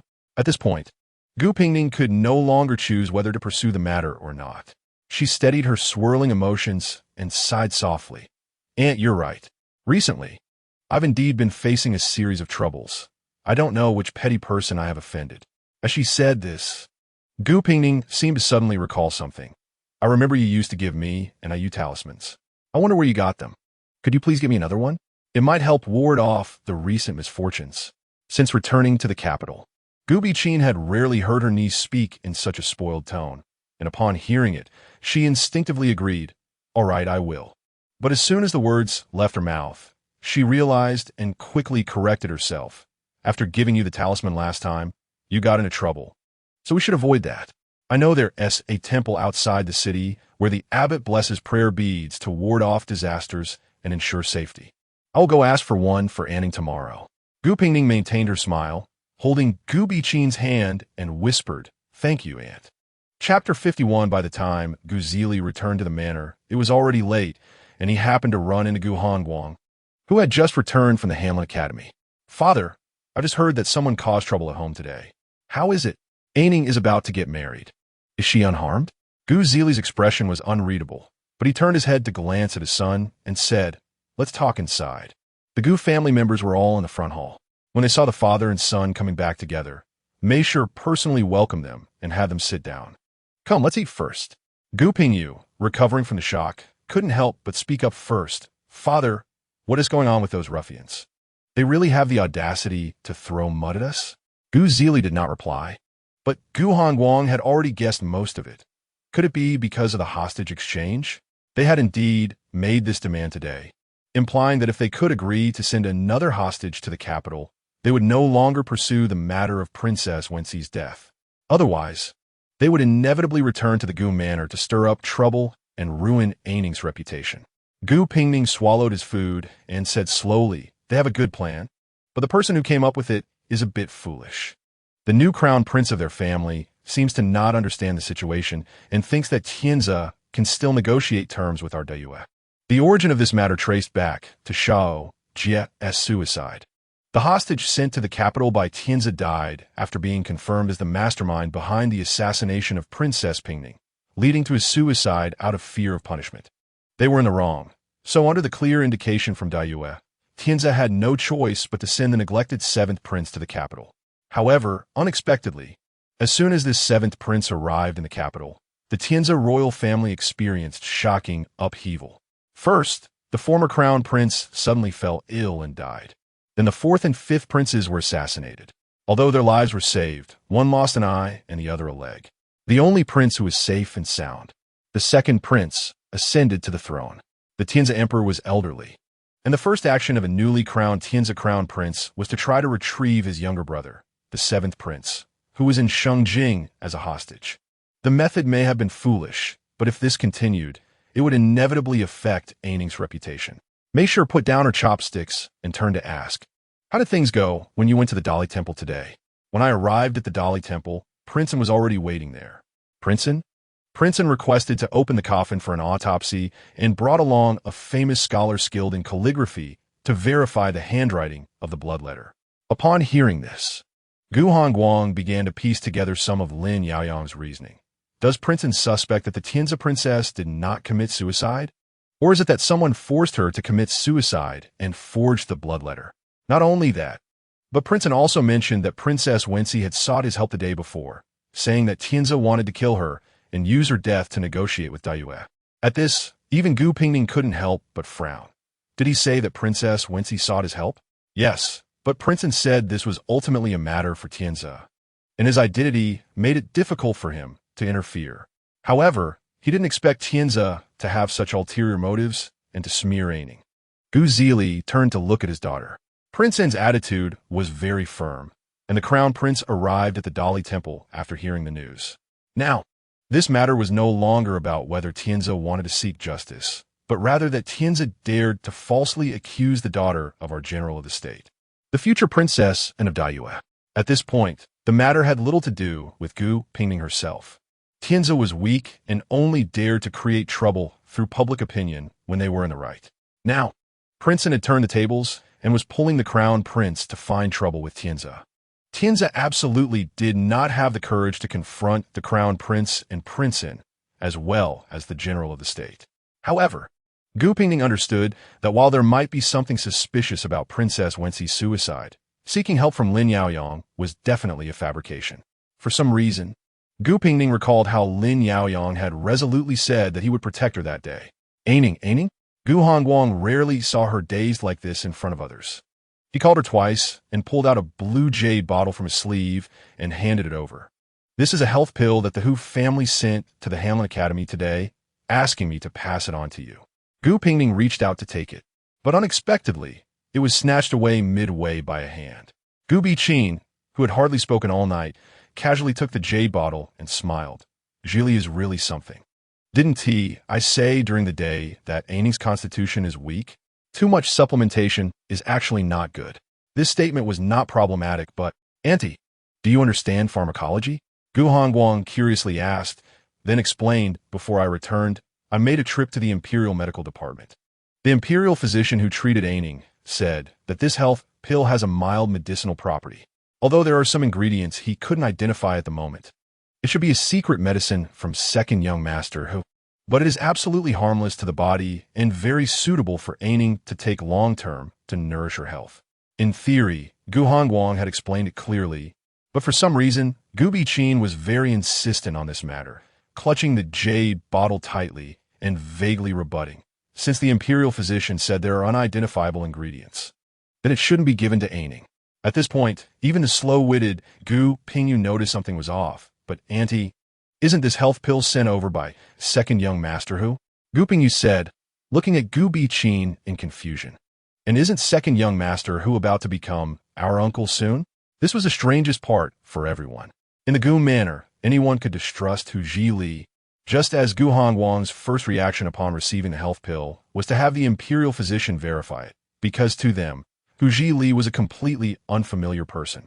However, it was different for Gu Biqin. She had been married to Hu Zhili for many years. No matter what the reasons were for their separation before, this time, Gu Biqin agreed to the proposal without any external pressure. In such a situation, she had no reason to doubt the health pills sent by her future husband. Auntie, please give me the bottle. Gu Pingning stretched out her hand, smiling brightly. I usually don't like to take these, but after all, it's the kind intention of second young master who, so I'll have Hong Ying keep it. Gu Biqin seemed to realize that she had overreacted. Not knowing how to explain, she hesitated for a moment before handing over the bottle of health pills. Gu Pingning carefully accepted the jade bottle, then subtly signaled to her brother before taking her leave back to the small courtyard. Gu Hongguang did not make Gu Pingning wait long. A quarter of an hour later, he appeared alone in the small courtyard. He poured himself a cup of tea, took a sip, and then asked leisurely, "Speak, what did you want to ask me? But I must clarify in advance. I stayed in the Hamlin Academy all day today and truly have no inside information regarding Wenxi's matter. It's not about that.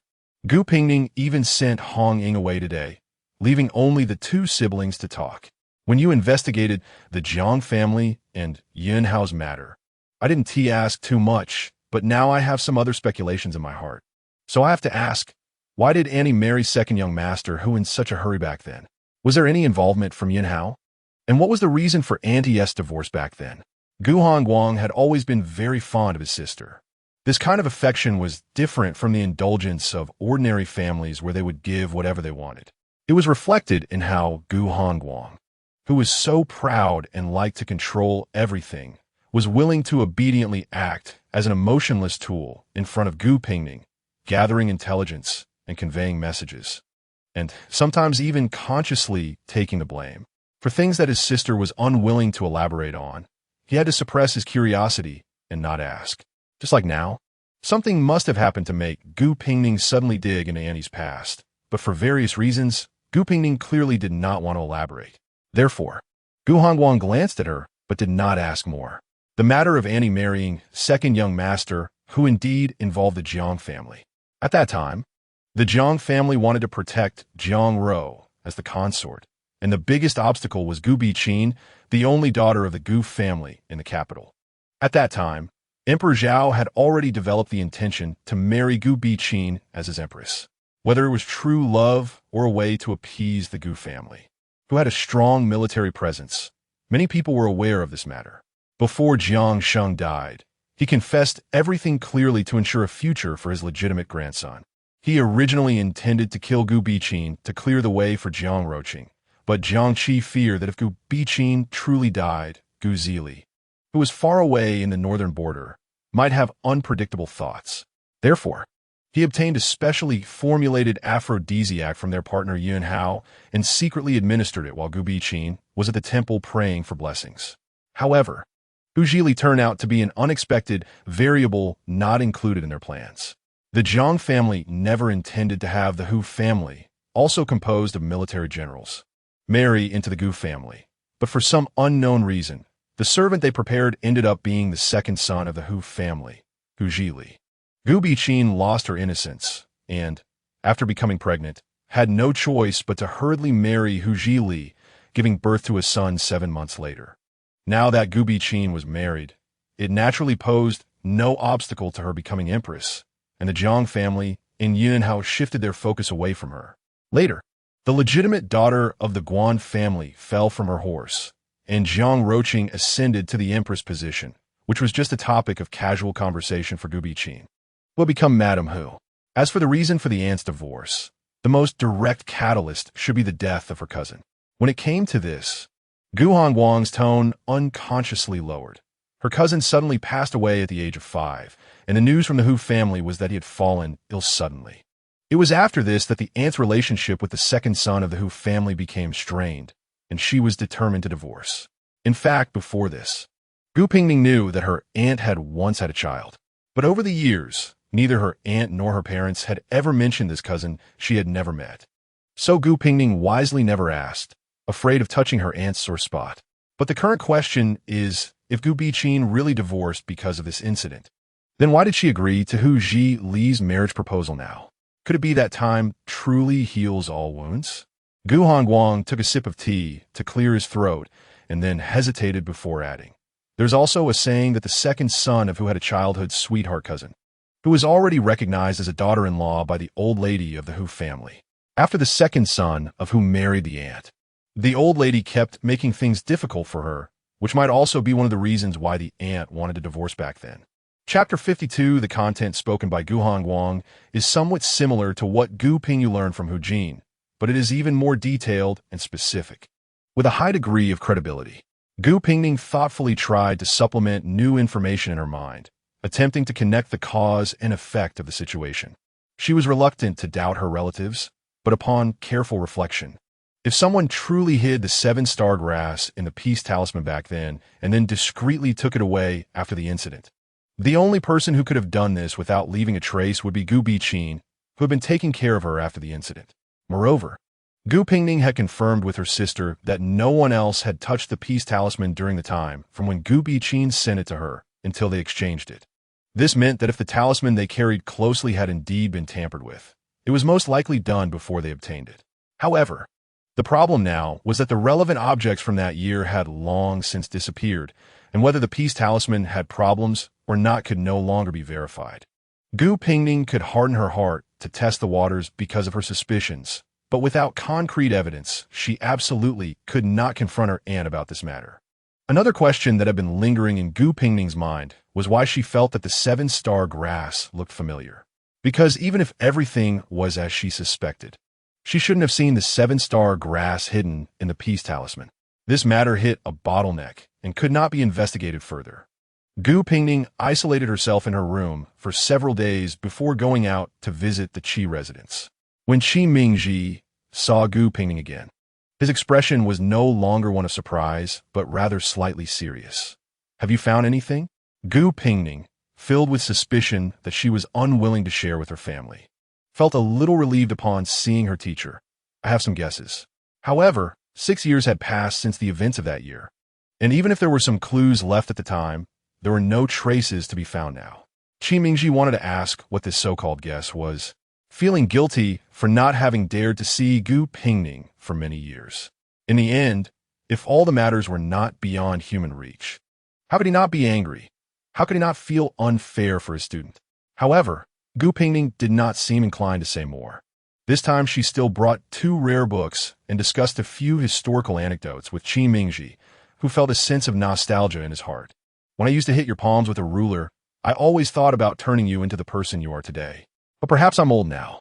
Seeing you so knowledgeable and talented, I can't help but remember how you used to hide behind Hongguang and refuse to study." Qi Mingji cherished the rare books, glanced at them, and then pushed them back with a smile. "You don't need to bring these to me anymore. I did love them when I was younger. But now I feel there are countless books in the world, and what we can see in a lifetime is just fate. There's no need to force it.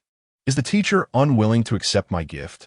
Gu Pingning raised her hand to stop Qi Mingji from explaining, saying, "I heard my brother say that over the years, the teacher has become increasingly indifferent to desires, only finding joy in seeing rare books." "What are you talking about?" Qi Mingji couldn't help but glare at her, just like when he was angry at her reasoning as a child and couldn't find the words to respond. Then he sighed. "Actually, all the rare books I collected were meant to be your dowry." Gu Pingning almost choked on her tea, and, after finally swallowing, she asked in surprise, "A dowry for me?" Qi Mingji, rarely feeling a bit awkward, coughed. "I didn't originally think that way. If you still don't love studying, these boxes of hard-to-find ancient books could still support your reputation." As he said this, Qi Mingji's voice lowered. "You were my only student. As your teacher, I didn't protect you well back then, and I have nothing else to give you now." If Gu Hongguang had heard this, he would have fainted from crying. His sister was the only student, so what was he? Just a random addition? But evidently, Neither the teacher nor the student at this moment considered the feelings of the newly crowned top scholar. Gu Pingning felt a lump in her throat from these words. Since the teacher still recognizes me as a student, then why didn't you want to see me before I left the northern border? And why have you never entered the Gu residence after returning to the capital? Gu Pingning's tone carried a hint of grievance. Back then, she was far from the calm and composed person she was now. Knowing she could no longer walk, she was suddenly told she had to go alone to the unfamiliar Shengjing. She had cried and made a fuss, but her parents and aunt refused to relent. In her despair, Gu Pingning had thought of Qi Mingji, the strict teacher who had enlightened her and taught her principles since childhood. Even though she appeared mischievous and reluctant to study, deep down, she trusted and depended on him. But Qi Mingji had never appeared until she returned to the capital alone. How did this come about? Qi Mingji frowned. When you learned of your injury, you didn't want to see me. I was afraid that appearing before you would cause your emotions to fluctuate, which would not be good for your recovery, so I kept avoiding you. At this point, both of them realized that there might have been some misunderstandings back then that caused this awkward teacher-student relationship to remain tense for many years. In fact, I only realized how much care the teacher had for me after returning to the capital. Back then, I was playful and reluctant to learn. But later I taught myself to read, trying to solve problems and tackle difficulties. Upon reflection, everything stems from the teachings of those years. Gu Pingning's voice slightly choked. After I went back last time, I reviewed the letters from home over the years. Some of the letters must have been written by the teacher imitating my brother's tone. Thank you, teacher, for never forgetting that there is a student in the capital who needs your guidance. Let's not mention the past anymore. However, since you now call me teacher, I will say a few more words.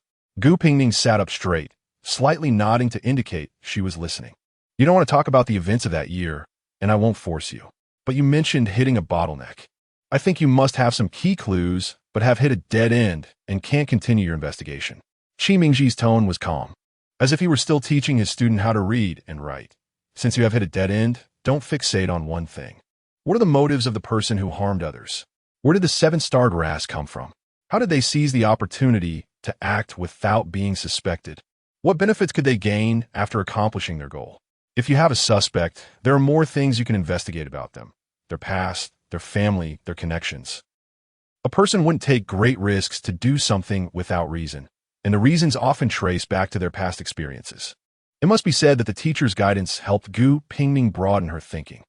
But the clear-minded Qi Mingji did not know that what troubled Gu Pingning was not only the distant past with severed clues, but also the fact that the person she suspected was a blood relative who had cared for her growing up. Upon leaving the Qi residence, Gu Pingning unexpectedly saw the carriage of the prince and residence at the door. Lin Yaoyang was leaning against the front of the carriage. When he saw Gu Pingning come out, he jumped down and casually patted his wrinkled robe. "Why are you here, Your Highness?" Gu Pingning glanced at the sky, which had begun to snow, and took a step forward. "Why are you still sitting in the wind? Aren't you afraid of getting cold?" Lin Yaoyang clearly appreciated her concern. He held an umbrella for Gu Pingning and smiled. "I just passed by and saw the Gu residence's carriage. I was afraid that if the snow got heavier, the road would be difficult to navigate, so I thought I'd send you back." This kindness was truly rare. Gu Pingning couldn't find the words to express her feelings, urging him to get into the carriage. She then took out a hand warmer from her sleeve and handed it to him. "Your Highness, warm your hands first." On the way back, the snow indeed fell heavily, and where few people passed, a thin layer quickly accumulated, creating a rare sight in Shengjing. "Ning, you seem to be in a bad mood again. You look thinner." Lin Yaoyang handed the sleeve furnace back to Gu Pingning's hands. "Was it because of Wensi? Don't worry. This matter has been mostly resolved. The Man Kingdom no longer dares to involve you in this." Gu Pingning had been harboring something in her heart these past few days. She didn't want to talk about it, yet she couldn't digest it herself. At this moment, seeing Lin Yaoyang's clear gaze, she suddenly couldn't help but want to hear his opinion. "Your Highness, I want to ask you something." Go ahead. If you were ambushed, seriously injured, and lost something very precious, and then you found out that the cause of all this might be someone very close to you, what would you do? Would you want to investigate the truth? Someone very close, like my elder brother? Assuming so, naturally, I would investigate. Once I find out, It would depend on whether my elder brother did it intentionally or unintentionally. If it was unintentional, then there's nothing I can do. I can't blame him. Gu Pingning pondered for a moment and then asked, what if it was intentional? Then I would also want to understand clearly why my elder brother would want to harm me. What if it was for a grand reason? For example, for the greater good of Daiyue. Harm me for the greater good of Daiyue? Lin Yaoyang's brows furrowed. Gu Pingning felt a pang of sympathy and secretly scolded her own indecisiveness for troubling the prince who had always cared for her. Just as she was about to end the topic, she heard Lin Yaoyang's clear and refreshing voice. Then he should have told me in advance. I am willing to make sacrifices for the greater good of Daiyue, as long as I am aware of the circumstances. But my elder brother should not make that decision for me without my consent. These words were like a ray of light breaking through the winter clouds, instantly dispelling most of the hidden thoughts in Gu Pingning's heart. She had been pondering what her aunt's motives could be if it truly was her aunt who acted. After all, her aunt had no reason to harm her. However, from the final outcome, she fell off her horse and returned to the capital. And the only beneficiary was the entire Gu family. Gu Pingning was truly afraid that there were unspeakable difficulties behind this and worried that her investigation into the truth would involve more family members she didn't want to involve. Her thoughts were in turmoil, but they were far less clear than Lin Yaoyang's single statement. The perceptive prince felt he had understood this hypothetical situation. He cautiously glanced at Gu Pingning's expression and then lowered his voice to ask, Aining, did your brother do something that made things difficult for you? Chapter 53. On the way back to the manor, Gu Pingning tried to persuade Lin Yaoyang, attempting to prove that her brother really hadn't done anything heinous, nor had he done anything to wrong her. What she had just said was merely a hypothetical, whether His Highness the Prince of him believed it or not. Gu Pingning did not know, but Gu Hongguang felt that the gaze of this esteemed future brother-in-law had been unusually strange these past few days. After being scrutinized for several days, the newly minted top scholar who had just achieved the highest honors couldn't take it anymore and ran up to Gu Pingning to complain. What the hell is wrong with that kid? He won't say anything when I ask him what's going on. You haven't even married over yet, and is he already starting to act aloof with us? Gu Pingning didn't dare to tell her irritable brother about this mix-up, smiling ambiguously and saying, I'll ask him later. But brother, why do I feel like you've changed a lot since entering the officialdom? Whatever happened to the upright and elegant young gentleman you used to be? Gu Hongguang, taken aback, genuinely felt that life was becoming too difficult. His sister, who is usually clever and astute, seemed to be muddled and unable to grasp the main point this time. Was he agitated because of the matters of the officialdom? Clearly, he was anxious because he thought that in just a couple of days, his delicate little sister would be given away to another family, which made him feel uneasy. Hadn't he seen their father pretending to be calm and composed at home, only to turn dark and unapproachable outside, as if someone had snatched away his cherished treasure? Gu Hongguang glanced again at his carefree sister, feeling too embarrassed to admit that he was anxious about her marriage, and hurriedly shoved a box of South Sea pearls he had swindled from the crown prince into Gu Pingning's hands, then flicked his sleeve and left. Gu Pingning always felt like she had forgotten something important. However, she had been busy these past few days trying to gather information about her aunt's past in the capital through various means, and had to carefully comfort her mother, who seemed to have sensed something was off, leaving her with no time to soothe her seemingly belatedly maturing brother. After investigating for so many days, aside from other discoveries, Gu Pingning only knew that her aunt had probably not had a very good time during those years alone in the capital. Being unmarried and pregnant was not a glorious matter. The old lady of the Hu family had originally set her sights on another daughter-in-law, and now had to settle for someone else. Moreover, although the Gu family's reputation was loud, there was no one in the capital who could serve as a support for Gu Biqin. No one understood the feeling of having blood relatives far away in the northern borders better than Gu Pingning. For the only daughter of the Gu family in the capital, those people naturally did not dare to act out openly. But in the capital, there were countless subtle ways to make someone suffer without them even realizing it. Gu Biqin was unlike Gu Pingning. Her character was sensitive, and she was more emotional than rational when dealing with people and situations. The countless grievances she suffered alone in the capital, unwilling to disturb her brothers and sisters-in-law, who were occupied with military campaigns in the north. yet unable to retaliate against those who wronged her, led her to make the most resolute and heart-wrenching decision of her life, to divorce after losing her only child. But even so, why did she agree to the marriage proposal? Was it for true love? The table was filled with the information Gu Pingning had gathered over the past few days, and she felt a complex mix of emotions. Rubbing her temples, she pushed her wheelchair to open the window, wanting to change the stuffy air in the room. Unexpectedly, as soon as she opened the window, a swift black figure darted in. "Faye, you're back in the capital so soon?" Gu Pingning hadn't seen him for a while, and seeing him now made her feel much relieved. She personally poured him a cup of tea and smiled, asking, "Hero Faye, have you made a name for yourself in the martial world?" Faye didn't take the tea. His expression was as usual, but his tone was somewhat displeased. "Didn't you receive the letter I left before I left?" Ahem. Gu Pingning retracted her outstretched hand, drank the tea herself, and replied, "I did receive it. Then you know I." Halfway through, Faye suddenly realized something, his voice rising by 3 degrees.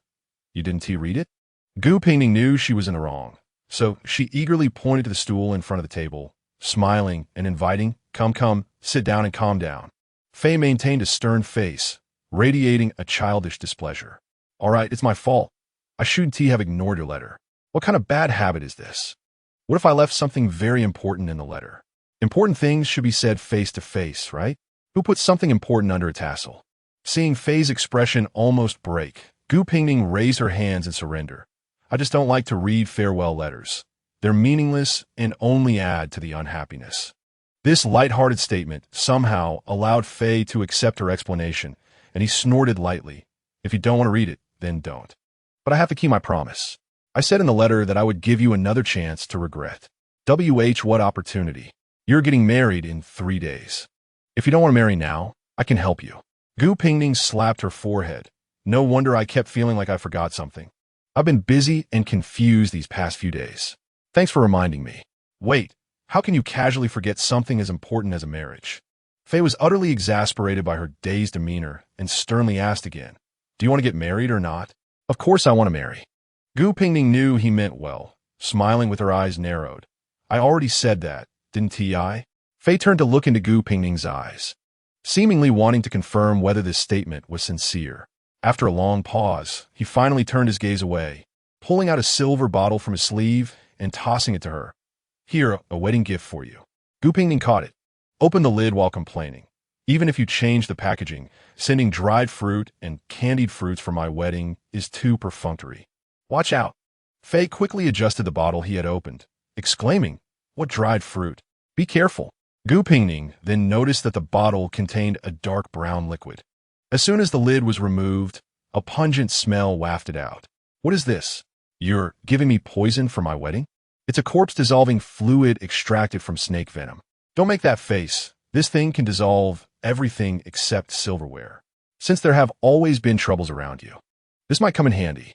Faye spoke calmly, but Gu Pingning felt her mouth twitch.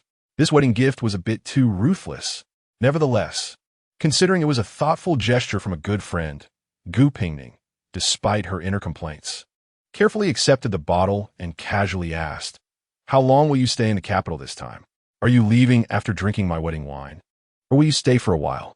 I want to be drinking. If you have nothing else, I'll leave tomorrow." "In such a hurry?" Gu Pingning felt a bit reluctant. Once she was married, Faye probably wouldn't be able to come and go freely in the Prince of an S residence like he did now. Putting the silver bottle containing the corpse-dissolving fluid into the cabinet, Gu Pingning casually picked up a jade bottle beside her and whispered, "If you're not in a hurry, I actually have something I'd like your help with." "Sure, what is it?" "I always feel something is off with the health pills in this bottle, but the doctors can't seem to identify any problems." "Didn't you say before that your master has a ghost doctor? I'd like you to help me ask someone to check if there's anything unusual in this." Gu Pingning had long been suspicious of these health pills. Logically, since the imperial doctors had already examined them, there shouldn't be any issues. However, her aunt's strange attitude towards these health pills that day, along with that second son of the Hu family, always made her feel uneasy, since the experienced imperial doctors couldn't find any clues. It's possible that some rare and peculiar substance was used. There are many talented and extraordinary people in the martial world. Perhaps they could identify something. Fei took the bottle, poured out a pill, crumbled it in his hand, and gently sniffed it. Gu Pingning looked curious and couldn't help but ask Fei, "Do you understand pharmacology?" "I didn't know that at all." "I don't understand pharmacology." Fei raised her head, "but there's a faint smell of blood in this thing. I'm sensitive to the smell of blood, which ordinary people might not detect." Gu Pingning's expression changed, but Fei continued to pack away the contents of the bottle, leaving a remark. "The master uncle is in the capital these days, and I'll reply to you when I have news." She then climbed out of the window and disappeared into the night. The next day, the atmosphere of celebration finally thickened in the Gu residence. Bright red silk and lanterns were hung everywhere, decorating the dull, deep winter with a festive and joyous air. Gu Pingning was dragged out of her small courtyard by Meisher early in the morning, standing in the vast courtyard with a long list of dowry items. "Mother, isn't this a bit too much?" Gu Pingning said with a twitching mouth, looking at the redwood boxes that filled the entire courtyard. "You aren't moving the entire house to give me a dowry, are you? My brother hasn't even married yet, rarely resting at home." Gu Hongguang was pondering what rare items to gather for the dowry when he heard this, and didn't he lift his head. "Brother doesn't need you to worry. Just be a stable bride." Meisher also chimed in. "Mother knows what she's doing. The betrothal gifts from the prince of and are substantial, and mother has to add at least 30% to it. The dowry is a woman's face and confidence. You can rest assured. Mother will definitely make sure you have a grand 10-mile bridal procession." "Mother, really no need." Gu Pingning was halfway through her sentence when a servant came to report. "Madam, Master Qi is here to visit." Gu Hongguang was delighted to hear this and instinctively turned to look at Gu Pingning's expression. "The teacher is here? Hurry and invite him in." Gu Pingning's face showed no reaction, but the servant hesitated for a moment before continuing. "Master Qi has brought 2 large boxes of books and said they are for the young lady's dowry." Everyone present looked bewildered, not understanding what the usually indifferent Qi Ming was thinking, while Gu Pingning pressed her temples with a headache. The teacher had said he would gift her rare ancient books as her dowry. Could it be that he was serious? Chapter 54. In the front hall of the Gu family, 2 boxes of ancient books were neatly displayed, most of which were rare and hard-to-find editions of the time. Those present never imagined that one day they would see such priceless volumes counted by the box.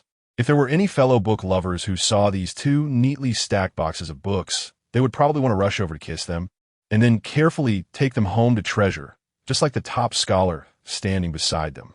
The Gu family members were all shocked by Qi Mingji's actions. Gu Hongguang couldn't help but turn his head to look outside, and seeing the sun hanging brightly in the east, he felt relieved. He then stepped forward to ask, "Sir, are you really going to give all your treasures to A Ning as her dowry?" Qi Mingji calmly nodded. Gu Hongguang now seriously doubted whether his teacher had been swapped out by someone. These books were the culmination of his teacher's hard work and collection over half a lifetime.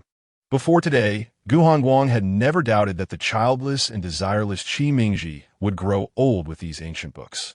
And now, without even blinking, he was giving them all away to add to his sister's dowry? "Sir, are you really not going to reconsider?" Qi Mingji glanced at the overly worried Gu Hongguang, his tone implying, "What? Do I need to think for 3 days and nights before consulting you about adding to A Ning's dowry?" Gu Hongguang, having been retorted by his own teacher, fell silent. He looked at the ancient books that he usually had to wash his hands multiple times to touch, now casually placed in the hall, and would never admit that he felt a pang of jealousy. Among these books, there were quite a few that he had gone through great lengths to acquire, even parting with treasures to trade with his teacher. Now, they were just carelessly packed into boxes. It wasn't that he was narrow-minded and jealous of his sister, but A Ning really didn't love ancient books. Gu Hongguang swore that he had seen the rare editions given by Prince and being shoved haphazardly among a pile of storybooks by his sister, showing no sign of care or cherishing. Did the teacher really have the heart to see his collection reduced to being alongside storybooks? If he truly wanted someone to inherit the ancient books, he could completely consider him. He guaranteed that he would take care of them as if they were his own eyeballs. Seeing that his brother was about to stick his eyeballs to the boxes, Gu Pingning found it amusing and had to speak up. "Thank you for your kind intentions, teacher. However, my brother is right. I really don't love these. To me, Books are just books, whether they are rare editions or storybooks. They are merely pastimes to pass the time. So, there's really no need for you to go through such trouble. Gu Hongguang nodded vigorously from the side. Then treat this as a pastime. Qi Mingji pointed to one of the boxes. There are quite a few rare editions in there that you probably haven't seen. When Qi Mingji said this, his attitude was as casual as if he were giving away two commonly found leisure storybooks, light and indifferent.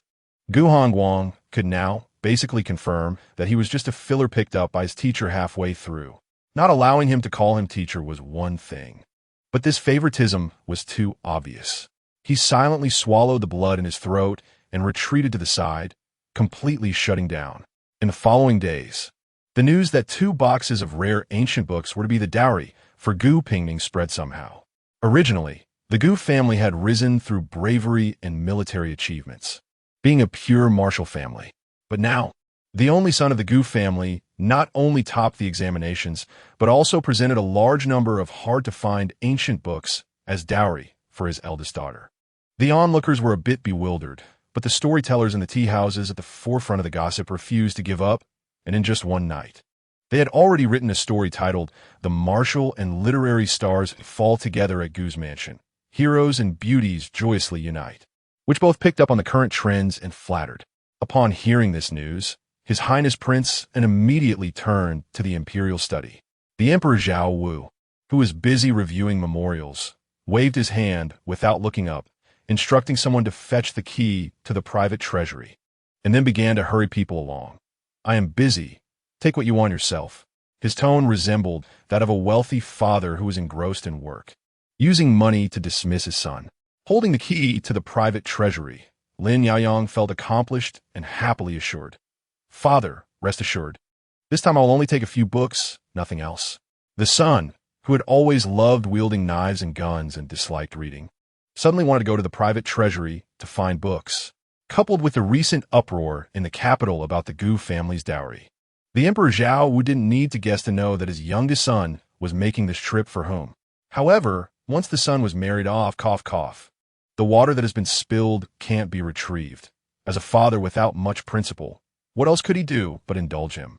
Go on, just leave me 2 books. Lin Yaoyang strolled around the private treasury and returned with a bountiful harvest. All the most hidden treasures that looked tattered but had the most luxurious boxes, along with those that the accompanying eunuch Zhang seemed to be the most pain to part with, were all cradled in his arms. The Prince of An, laden with treasures, planned to visit the Gu family again the next day to deliver these books that Gu Pingning might like. However, just as he returned to the residence, a servant reported that Hong Ying was waiting in the front hall with a huge solid wood box.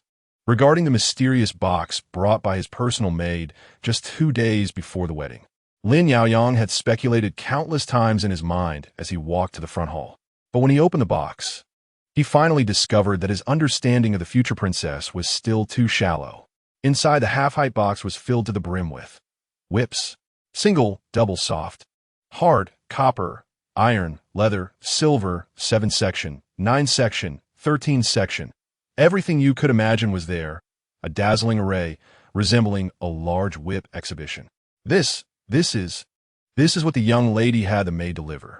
Lin Yaoyang was both surprised and delighted, trying to suppress the joy that was about to overflow. Is this from Ying? But why are they whips? Hong Ying finally realized that His Highness seemed to have misunderstood, and calmly added, the young lady said that on the wedding day there would be many matters to attend to, and she was afraid these whips might get bumped or damaged, so she had me deliver them in advance. Bumped or damaged? May I ask where these whips should be placed? I need to arrange them one by one before I can return to report to the young lady.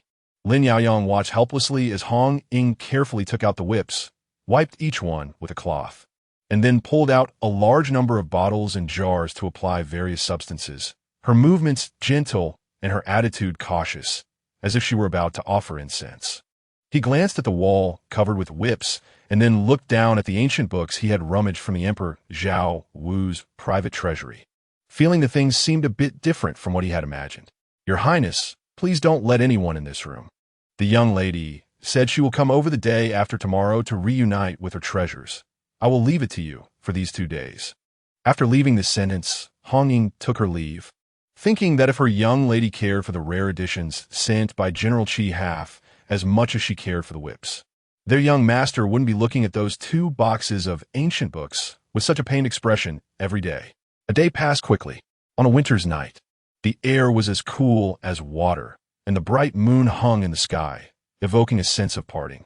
Madame May stood in front of the dressing table, personally combing her daughter's hair. The dark red wooden comb slid through the thick black hair all the way to the ends. Originally, I was supposed to talk to you about the dowry tonight, but His Majesty and your father said that you and Princeton are still young, and that marrying too early would be harmful to your health. You can wait another 2 years. Even Gu Pingning, with a thick skin, couldn't bear to hear her mother say such things in her ear, so she could only turn around with a flushed face and softly call out, "Mother." May put down the comb and sat down with her. Mother always remembers you as that tiny little bundle, and in the blink of an eye, you are about to get married, marrying into the most prestigious royal family in the world. I haven't taught you much since you were little. You've always been clever. Now, there's even less I can teach you. I just hope everything goes well for you.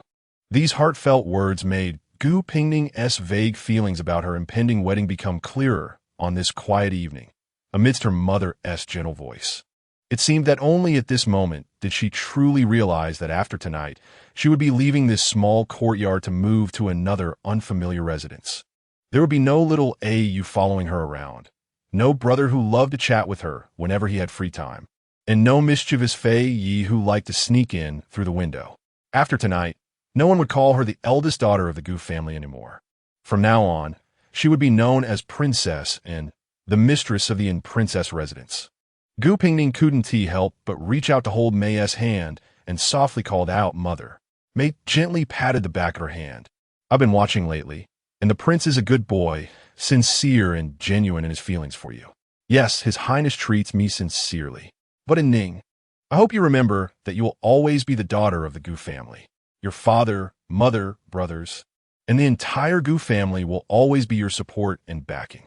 In fact, what May was most worried about regarding this marriage was that her intelligent, sensitive, and thoughtful daughter would compromise herself for the so-called greater good in the Gu family after marrying into the complicated royal family. And Ning, whether it's me or your father, what we hope for is just your safety and happiness. Promise me, please, never compromise yourself, no matter what happens. We will always be here for you. As the night grew deep, although May had countless things she wanted to say to her daughter, she had to leave after reminding her to rest well. The room fell silent, and Gu Pingning couldn't help but feel a bit lonely and lost. But before she could explore these delicate emotions further, she saw the door to her bedroom crack open, and her younger sister, wrapped in a thin outer garment, looked at her pitifully from outside. "Sister, I want to sleep with you tonight." The two sisters chatted late into the night, and the light from outside gradually crept in through the cracks of the window, illuminating the whole room. On December 16th, His Highness the Prince married Princess Gu Pingning. Chapter 55 regarding this grand wedding ceremony. Emperor Zhao Wu and Gu Zili's requirements were unprecedentedly aligned. It had to be magnificent, solemn, flamboyant, and lively. In short, they had no shortage of money or people, and they were determined to use all means necessary to ensure that their precious son-daughter's wedding had enough grandeur. To match this grandeur, Gu Pingning was pulled out of bed by her mother as dawn broke. The female officials and matrons from the palace laid out all the necessary items and orderly directed the maidservants to assist her with her washing. Gu Pingning actually disliked having strangers close to her, but unfortunately, the 12 layers of the princess's wedding gown could not be managed by Hong Ying alone. The dressing table was piled high with various jewelry and cosmetics, and a female official in her 40s gathered Gu Pingning's long black hair together, softly reassuring her, "Please bear with it. The facial tightening might hurt a bit." Gu Pingning calmly nodded and instructed Hong Ying, "Go prepare more breakfast." She had seen the schedule for today, and with the complexity of the procedures and rituals, it was absolutely impossible to get through without a full stomach. After the facial was done and a bowl of sweet red date and longan soup was consumed, the usually pale Gu Pingning's face showed a hint of pink, like a peony bud slightly opening. "The county princess looks really beautiful," the female official sincerely praised while helping Gu Pingning into her wedding dress. "No wonder the rumors said the county princess was a little fairy descended from the heavens. Just look at her appearance and demeanor. Isn't she just a fairy? Gu Pingning silently listened to the various compliments from the female, official, and maidservants until the heavy phoenix crown was placed on her head. Then she looked at herself in the bronze mirror, usually dressed in plain attire to maintain her frail and delicate image. She now wore a bright red wedding gown with gold thread edging, adorned with a crown of dragon and phoenix jewels. The lip color made from red and blue flower juice turned her usually dull lips into a bright red. For a moment, Gu Pingning felt that the reflection in the mirror looked somewhat unfamiliar. Sister is really beautiful. Gu Pingyu's tone was both proud and boastful. But then she couldn't help but feel a bit wronged, saying, "We haven't been together for many days. Can't sister wait 2 more years to get married?" This childish remark made May, who entered with her, roll her eyes. "Stop talking nonsense. Go help your sister get the apple she needs to hold later." At this moment, the female guest from the general's residence entered to see the newly dressed bride. Gu Pingning had few close friends, but her familiar friends Qiu Jinshu and Hu Jin squeezed in at the back, each offering compliments that made Gu Pingning's ears turn red. Not having become the crown princess couldn't make Gu Pingning lower her head. Min was initially uninterested, but upon seeing Gu Pingning dressed up, she couldn't help but express her amazement, whispering to her handkerchief, "Gu Pingning really looks quite good." Just as she was speaking, the sound of firecrackers erupted in front of the gate, echoing through the bustling general's residence, all the way to the bride's boudoir. The prince of An had come to fetch his bride. Gu Pingning tightened her grip on the bright red apple, lowering her head to listen to the lively sounds from the front courtyard. Gu Pingyu, who had sneaked out to gather information, bent down to get closer, murmuring in a tone of exasperation, "Brother's poetry has already been matched. We can't stop it now. The Prince of An is already shooting arrows. He'll be here soon." Gu Pingning knew that the Prince of An was skilled in martial arts, but could it be that the prince, who seemed uninterested in poetry and books, was actually a hidden talent in both literature and martial arts? No way. It was all answered by the fourth prince. And the crown prince is also helping on the side. It was indeed not proper for the crown prince to assist the Prince of An in handling the difficulties from the bride's family. But the crown prince's brother complex was well known throughout the land, so it was no surprise to the guests present to see him personally step in. While Gu Pingyu was still secretly blaming her brother for not stopping the Prince of An's entourage, the noisy sounds quickly surged toward the small courtyard. Gu Pingning clearly felt her heart race a couple of beats faster, and her palm holding the apple began to sweat slightly. A long red robe stopped in front of her, and Gu Pingning took a deep breath, looking up slightly. Today, the Prince of An seemed more composed than usual. The python pattern on the red collar seemed to suppress his usual lively aura, making his jade-like face appear even more striking.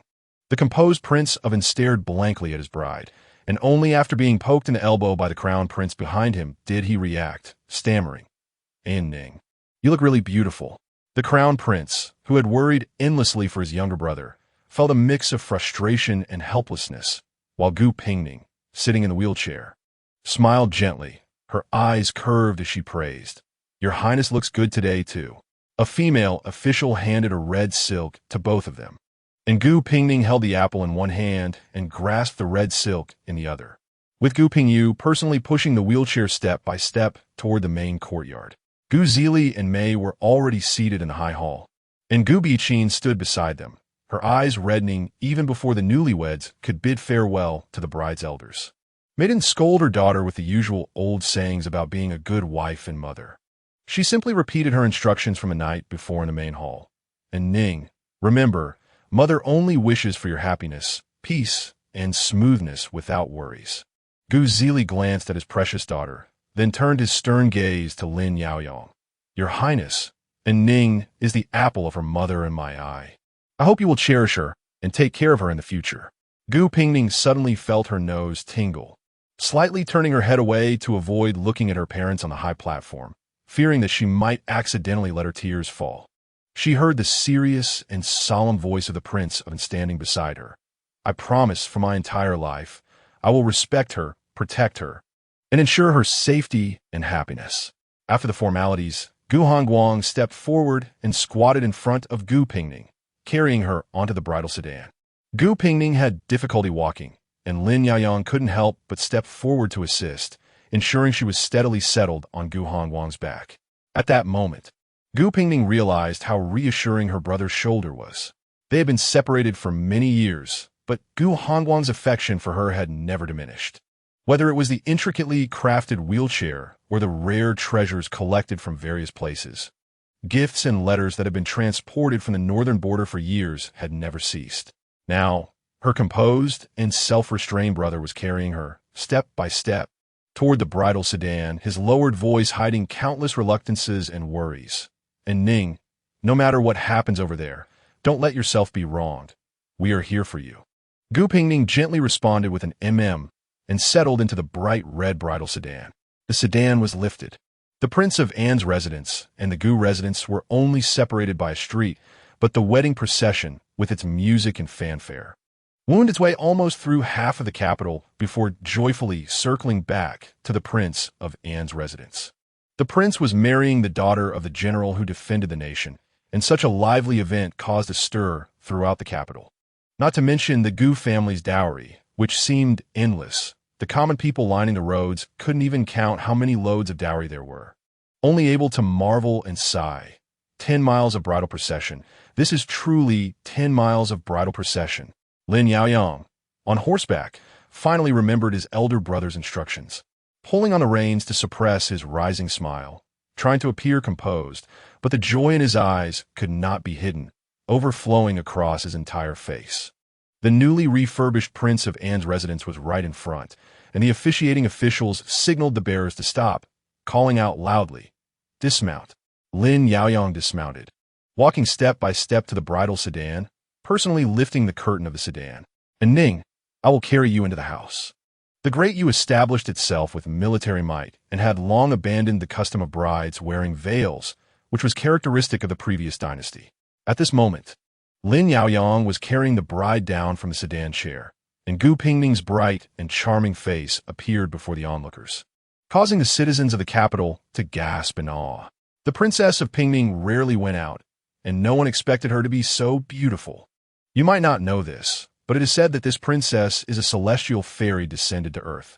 How could a fairy not be beautiful? It is said. Where does this "it is said" come from? It's from the storyteller at the biggest tea house in the capital, who claims that the princess is a heavenly jade, maiden come down to earth.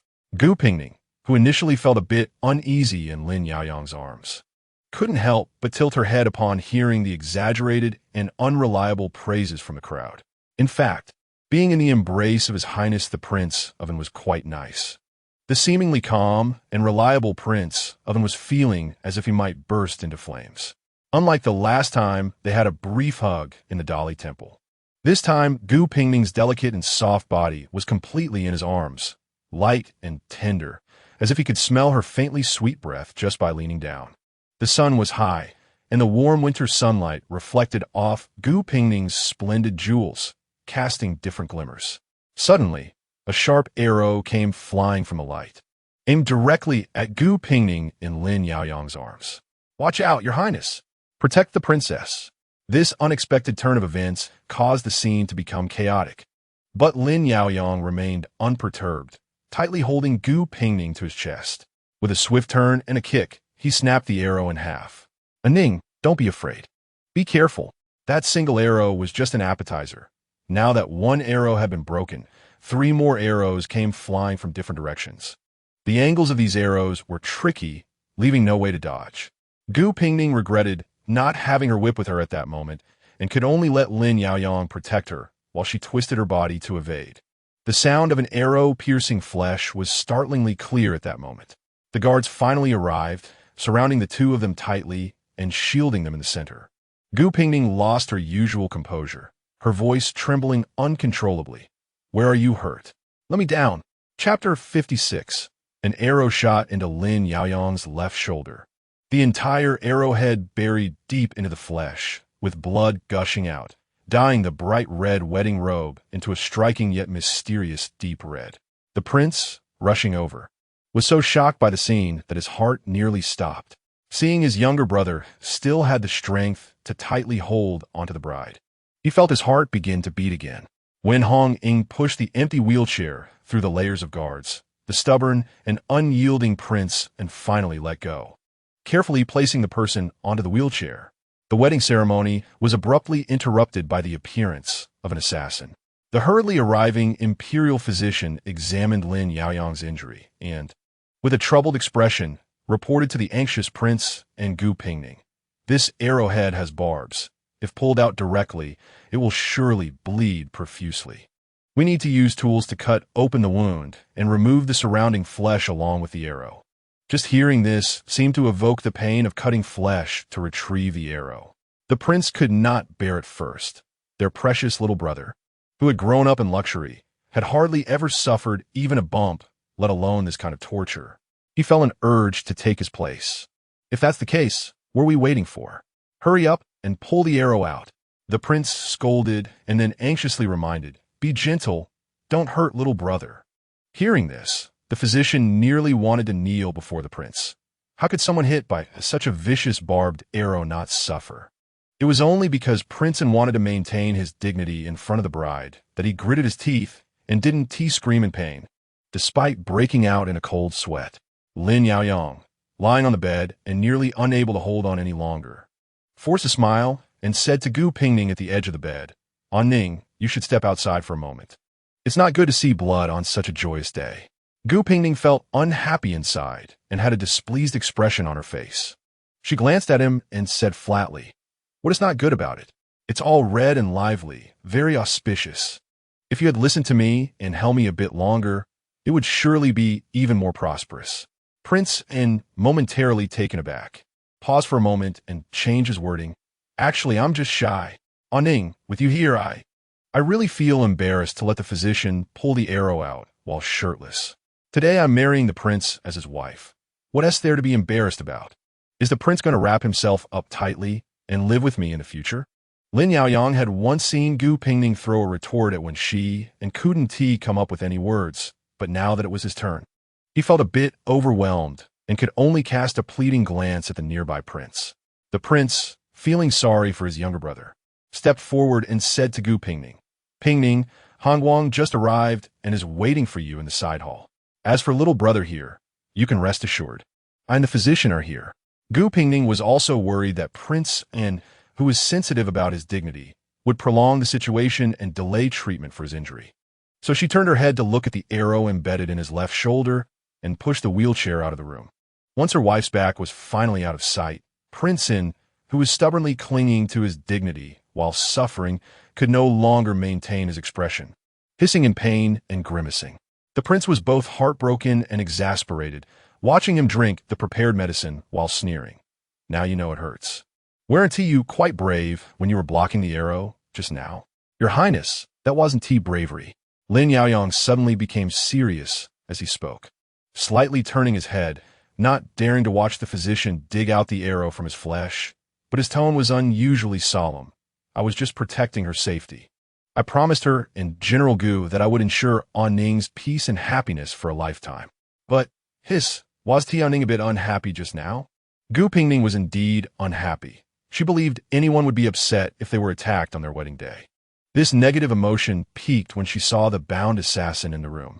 Gu Hongguang was currently interrogating the only living assailant in the side hall. As soon as he heard about the assassination at Prince N's residence, he rushed over. After confirming that his sister was unharmed, he took on the task of interrogating the assassin at the prince's suggestion. There were 4 specially trained assassins. Seeing escape was impossible. They simply committed suicide by poison. If it weren't for the swift action of the captain of the prince's guards, who dislocated one of their jaws, they might not have left a single survivor. Gu Hongguang knew his sister well and understood what she wanted to know most at this moment, so he reported honestly. The assassins had no identifiable features, and the origin of the arrows has not yet been traced. However, to arrange an assassination at such an occasion today, it's likely that there is a problem within the guards responsible for today's security. Gu Pingning listened quietly without speaking, pushing the wheelchair closer to the kneeling assassin, carefully examining him before slowly speaking. "Isn't there a living one right here? These specially trained assassins are very tough, and ordinary interrogation methods won't break them. No matter, assassins are still human. There will always be a way." The assassin kneeling in the hall seemed to snort coldly, showing a disdainful attitude. Gu Pingning didn't mind and said to Gu Hongguang, "Brother, find a dark cell that has no light and can't transmit any sound to lock him in. But remember to secure him well, don't let him die." Gu Hongguang waved his hand for them to do as she said. After the guards took the assassin away, Gu Pingning raised her head and continued, "Instruct the people delivering food not to come at regular intervals. Send it every other day or every few hours. And then let them go hungry for a couple of days. Just make sure there's no routine. Anyway, I'm not in a hurry. I have plenty of time and patience to wear them down." Gu Hongguang sighed as he looked at his sharp-eyed sister. This wasn't the first time Gu Pingning had faced an assassination attempt, but it was the first time Gu Hongguang saw her truly enraged. Likely because Lin Yaoyang had been seriously injured in this incident. The complex and brightly colored wedding dress still adorned her, but the bright red sleeves had accidentally splashed with dark red blood. Gu Hongguang dampened a handkerchief and wiped the bloodstains from her sleeves, then asked, "What do you think about today's events?" In the chaotic moments just now, Gu Pingning hadn't noticed the blood on her wedding dress. Staring blankly at Gu Hongguang's meticulous actions, she finally spoke. "That arrow was meant for me. Prince Sin is very skilled. If it weren't to protect me, those arrows wouldn't have hurt him." The young man who had sworn to protect her in front of her parents, with his instinctive reactions and actions, had fulfilled his promise. As for who was behind it, it could only be those few ministers in the capital who were restless and causing trouble. Why didn't they choose to shoot when I was in the bridal sedan, but waited until I appeared in public, shooting in front of countless citizens? It was merely to slap the face of RDU. A marriage alliance concerning the royal family and the general's residence. A wedding ceremony that the entire capital was watching. What could be more humiliating for the royal family and the Gu family than to create a shocking uproar during such a grand event? This hidden arrow could kill or injure Gu Pingning and Lin Yaoyang, but even if they made it out unscathed, it would still be a scandal that would spread far and wide among the people. If even the wedding of the most favored prince and the daughter of the general could not be guaranteed safety under the instigation of those with ulterior motives, it would inevitably become a laughingstock for the Yu. Gu Pingning thought of the previous assassination attempt for a moment, but felt that this time's method was somewhat different. She didn't know how many factions in the capital wanted her life. She just couldn't understand why her life was so sought after. Killing her would not only ruin this marriage with the royal family, but what benefits could it bring to those behind it to persistently come up with schemes without giving up? In the side hall, Gu Pingning calmly analyzed the motives behind today's events, while outside a servant hurriedly came to report. "Princess, the prince just took an arrow and insists on marrying you at this moment. His Highness the Crown Prince couldn't persuade him and wants to invite you over." Gu Pingning suddenly remembered that they still had half of the wedding ceremony to go through, but thinking of Lin Yaoyang's shoulder, which was a bloody mess, made her temples throb. "All right, tell His Highness the Crown Prince that I'll go over right now." The news of the assassination attempt during the wedding ceremony of Prince and spread quickly. Naturally, the men in black at the secluded villa outside the capital had also heard about it. This time, they were quite bold to act so openly at a tightly guarded wedding, which must have required a lot of effort and many hidden lines, right? The man was carefully examining the blueprints of another villa, circling a few spots with a pen before continuing to ask, "So, after all this trouble, did Gu Pingning die?" The subordinate kneeling on the ground didn't dare to raise his head. "No, she didn't." "What useless trash." The man sighed, realizing he couldn't rely on them, and that he would have to take action himself. "How was the medicine sent from the Hu family?" "Sir, Gu Pingning is not dead, but His Highness is injured." "What?" The man was taken aback, throwing down his pen and grabbing his subordinate by the collar, demanding, "Where is he injured? Is it serious? Is his life in danger?" "All I know is that His Highness was hit by an arrow, and the arrowhead was specially made for this purpose. I'm afraid the injury is not light." The man felt as if a bucket of cold water had extinguished all his ambitions, and the raging anger in his heart burned away all reason. Gritting his teeth, he questioned word by word. "Didn't I tell those fools in Jinling that they must not touch a single hair on His Highness? Hurry and have someone keep an eye on the prince's residence. If there is any movement, report back immediately. If necessary, let Hu Zhili send over the life-saving elixir. Yes, and pass on traces of 2 Jinling strongholds to the Yu." The man released his grip and said ominously, "If they dare to harm His Highness, then they shouldn't blame me for breaking the oath of alliance." Chapter 57. Ultimately, no one could persuade His Highness the Prince of to refrain from insisting on attending the ceremony, despite his injuries. The effects of the anesthetic had not yet worn off, and at this moment, Lin Yaoyang appeared to be in relatively good spirits. Seeing that the Crown Prince and Gu Pingning had both relaxed, he began to fret over the joyous robe that the imperial physician had cut open. Gu Pingning could no longer bear to watch, and asked a maid to find him a big red long robe to wear. This one was old. The ceremonious and overly sentimental Lin Yaoyang complained, "Today is my wedding with a Ning. How can I wear old clothes? Your Highness, you do know that you are marrying me, not the joyous robe, right?" Gu Pingning stepped forward to adjust his sleeves, not looking up. "As long as I am present, there's no need to fuss over these things." Her words made sense. Lin Yaoyang glanced at his beautiful bride, who looked angry yet lovely, and decided to stop making a fuss. The wedding ceremony had already been interrupted by the sudden assassination attempt, but the guests who had arrived early to attend the wedding were well experienced and not easily frightened. After a moment of chaos, they resumed their activities. Now, seeing His Highness the Prince of An, who was determined despite his injuries, entering the main hall to continue the ceremony, they all pretended that nothing had happened and continued with the wedding proceedings. Bowing to heaven and earth, Gu Pingning, sitting in a wheelchair, bent down to bow. The luxurious and cold jewels of her phoenix crown clinking together, making a crisp sound. Bowing to the high hall. Today, Emperor Zhao Wu did not appear at the Prince of An's residence due to the Empress Dowager's serious illness, and the couple bowed in the direction of the imperial palace. Couples bow. At the moment Gu Pingning lowered her head, she saw the uncontainable joy on Lin Yaoyang's face. That radiant smile seemed completely unaffected by the assassination attempt, shining brightly in the entire main hall. After the ceremony, the newlyweds were sent to the bridal chamber. Gu Pingning lifted her head, holding one end of the red silk, and was pushed by Hong Ying step by step toward the new house in the backyard. Though this path was short, Lin Yaoyang walked exceptionally slowly while holding her hand. Gu Pingning had never realized so clearly that from this moment on, they were truly husband and wife. From now on, they would share honor and disgrace, life and death together. According to the customs of Daiyue, the next step should be to drink the marriage wine, and the guests would be lively in the bridal chamber. However, Lin Yaoyang was seriously injured. The Crown Prince and Gu Pingning joined forces to hold down the restless Lin Yaoyang, who still wanted to jump around. The imperial physician had advised him to rest quietly. "Xiao Lu, you stay put. Outside, I and the fourth prince will take care of things." After reassuring his troublesome younger brother, the Crown Prince turned to Gu Pingning and said, "He has always loved to make a fuss, so please keep an eye on him, and don't let him strain his wound." Gu Pingning nodded in agreement.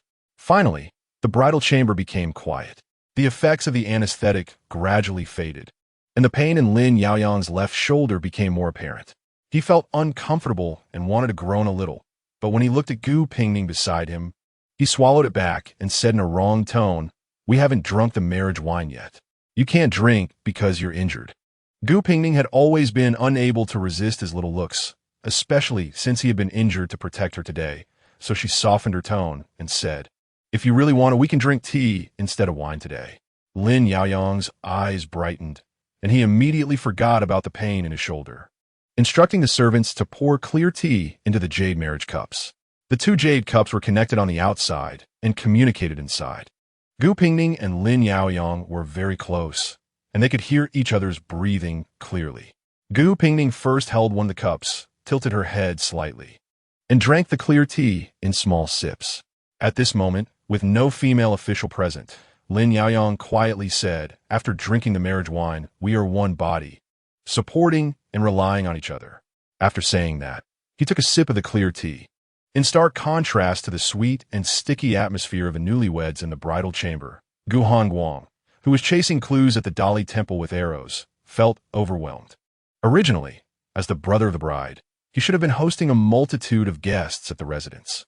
However, this blatant assassination attempt targeting Gu Pingning left him unable to relax. The Crown Prince was currently occupied and had entrusted him to personally ensure that this matter was thoroughly investigated.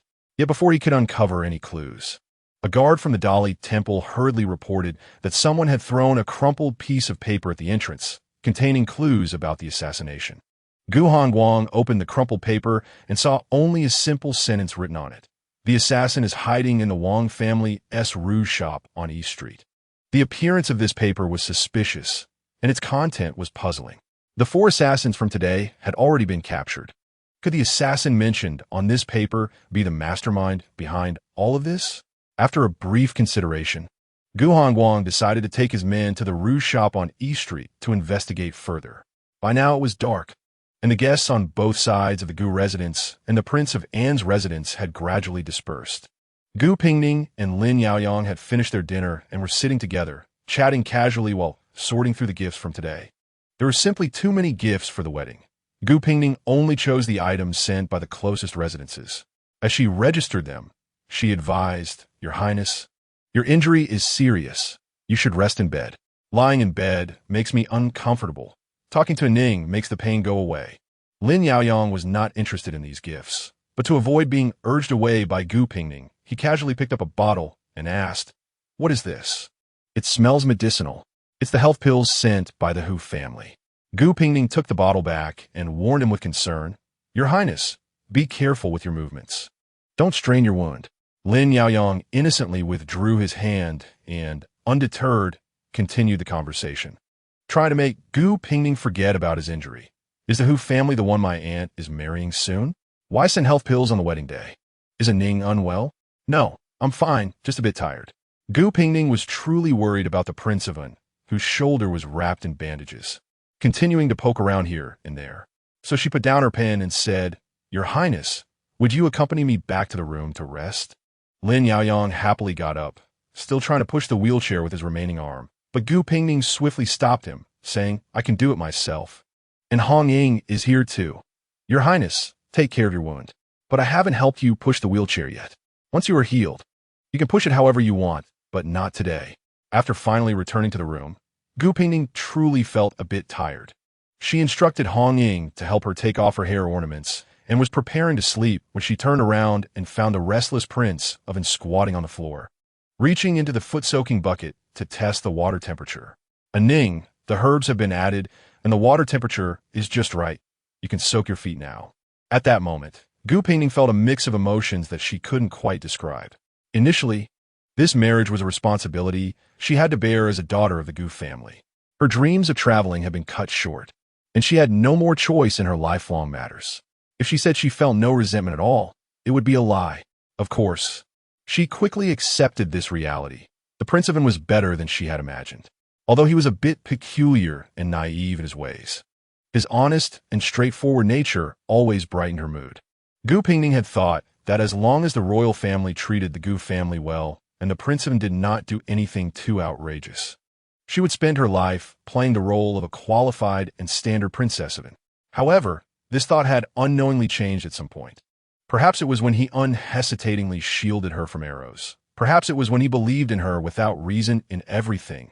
Or perhaps even earlier, when he clumsily accompanied her into the Dali temple to confess in prison over a trivial disagreement.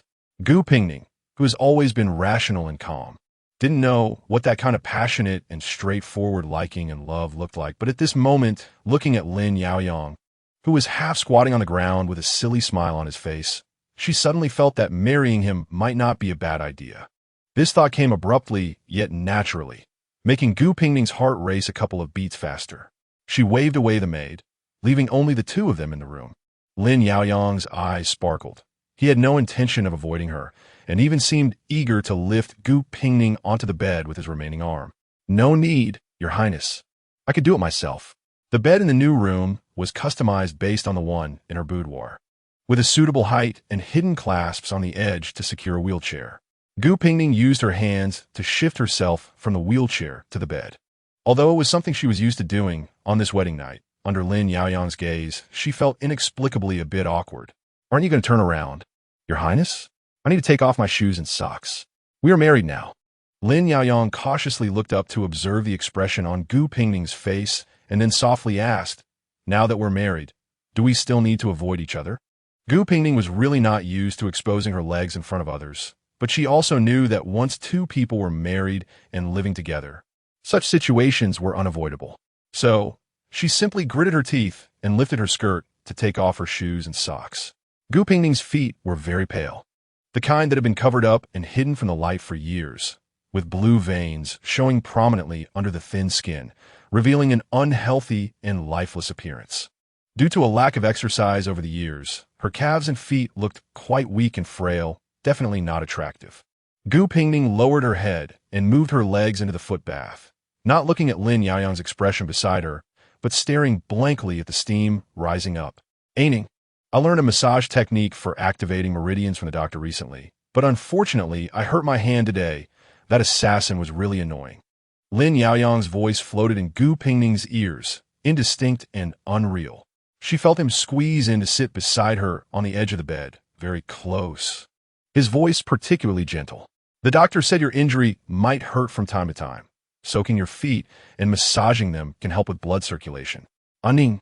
When my injury heals in a couple of days, can I massage you? I heard you like ancient books, so I found some and placed them by the bedside. You usually like to read a bit before sleeping, right? How did you know, Your Highness? I just happened to hear. Chapter 58, the next day. Gu Pingning woke up very early. In a strange place, coupled with the presence of a person sharing the bed, she inevitably felt a bit out of place. On the contrary, Lin Yaoyang had taken some calming medicine added by the imperial physician in the soup last night, and he slept extremely well, not even waking up from a noise of Gu Pingning getting out of bed beside him in the morning. Due to the assassination attempt from the previous day, Emperor Zhao specifically sent a message instructing the two not to rush to the palace today to express their gratitude, and the other cumbersome rituals could wait until Lin Yaoyang recovered from his injuries. The personnel in the Prince Anne's residence were simple. Gu Pingning had no elders to pay respects to, nor were there any concubines or maids waiting to greet her. Thus, Gu Pingning, who got up early, wandered around the Prince Anne's residence and found herself with nothing to do for the time being. After wandering for a while, she decided to go see her treasure possession that she hadn't seen for 2 days. Lin Yaoyang was clearly very attentive to the whip that his princess had specially sent through her close maid. The storage room faced east, avoiding direct sunlight while remaining dry and ventilated, preventing dampness and cold. Gu Pingning habitually wiped the whip, which was free of dust, with a cloth, and as she wiped, she let her thoughts drift. It seemed that married life wasn't too much different. There were not many trivial matters in the Prince Anne's residence for her to worry about. And since the two residences were close, she could return to her own residence to visit and chat anytime after these 3 days. Thinking this way, it was essentially just a change of sleeping place. Moreover, the Prince Anne's residence was well maintained and to her liking. The scenery was beautiful, and not to mention, the entire large residence had no steps, all replaced with gentle slopes, indicating Lin Yaoyang's thoughtfulness. After finishing wiping the last silver whip, Gu Pingning suddenly remembered the newlywed gift that Fei had sent a few days ago. Just then, Prince An had just walked into the courtyard in his robe, half asleep, and saw his newlywed little princess draped in a pure white snow fox cloak, holding a silver whip, expertly striking a fierce whip towards the large tree in the courtyard. The sunlight was just right today, and the silver whip was raised high, drawing a dazzling arc in the air. Lin Yaoyang mentally prepared himself, taking a couple of steps forward, ready to shower her with praise. Aning. Wait, he seemed to hear something break. Bang. Lin Yaoyang slowly turned his head to see that the towering tree, reportedly over 100 years old, had snapped in half, leaving only a flat, blackened stump standing there pitifully. What is going on? Even though he had secretly guessed that Gu Pingning might have some martial skills upon seeing that box of whips. This was too impressive. Just one whip, and the whole tree was broken. Lin Yaoyang stiffly turned to look at Gu Pingning in the wheelchair. That's right. It was still his slender and delicate Aining. In the courtyard, Gu Pingning was also stunned by the dramatic effect of the whip. Seeing Prince In with his mouth agape, looking shocked and incredulous, she instinctively explained, I didn't do it on purpose. I didn't expect this. Is the tree okay? Lin Yaoyang blankly shook his head, opening his mouth without knowing what he was saying. It's okay. There are 2 more in the main courtyard for practice. Gu Pingning hurriedly shook her head, indicating that she was truly innocent. She wasn't deliberately causing destruction in the residence. Your Highness Sai, Prince, Princess, His Highness the Crown Prince, and young Master Gu are here to visit. The servants of the Prince Anne's residence were well trained, seeing a tree fallen in the courtyard. They remained unfazed and respectfully reported. They are currently waiting for you in the front hall. Gu Pingning handed the whip in her hand to Hong Ying, puzzled about why her two brothers had come so early in the morning.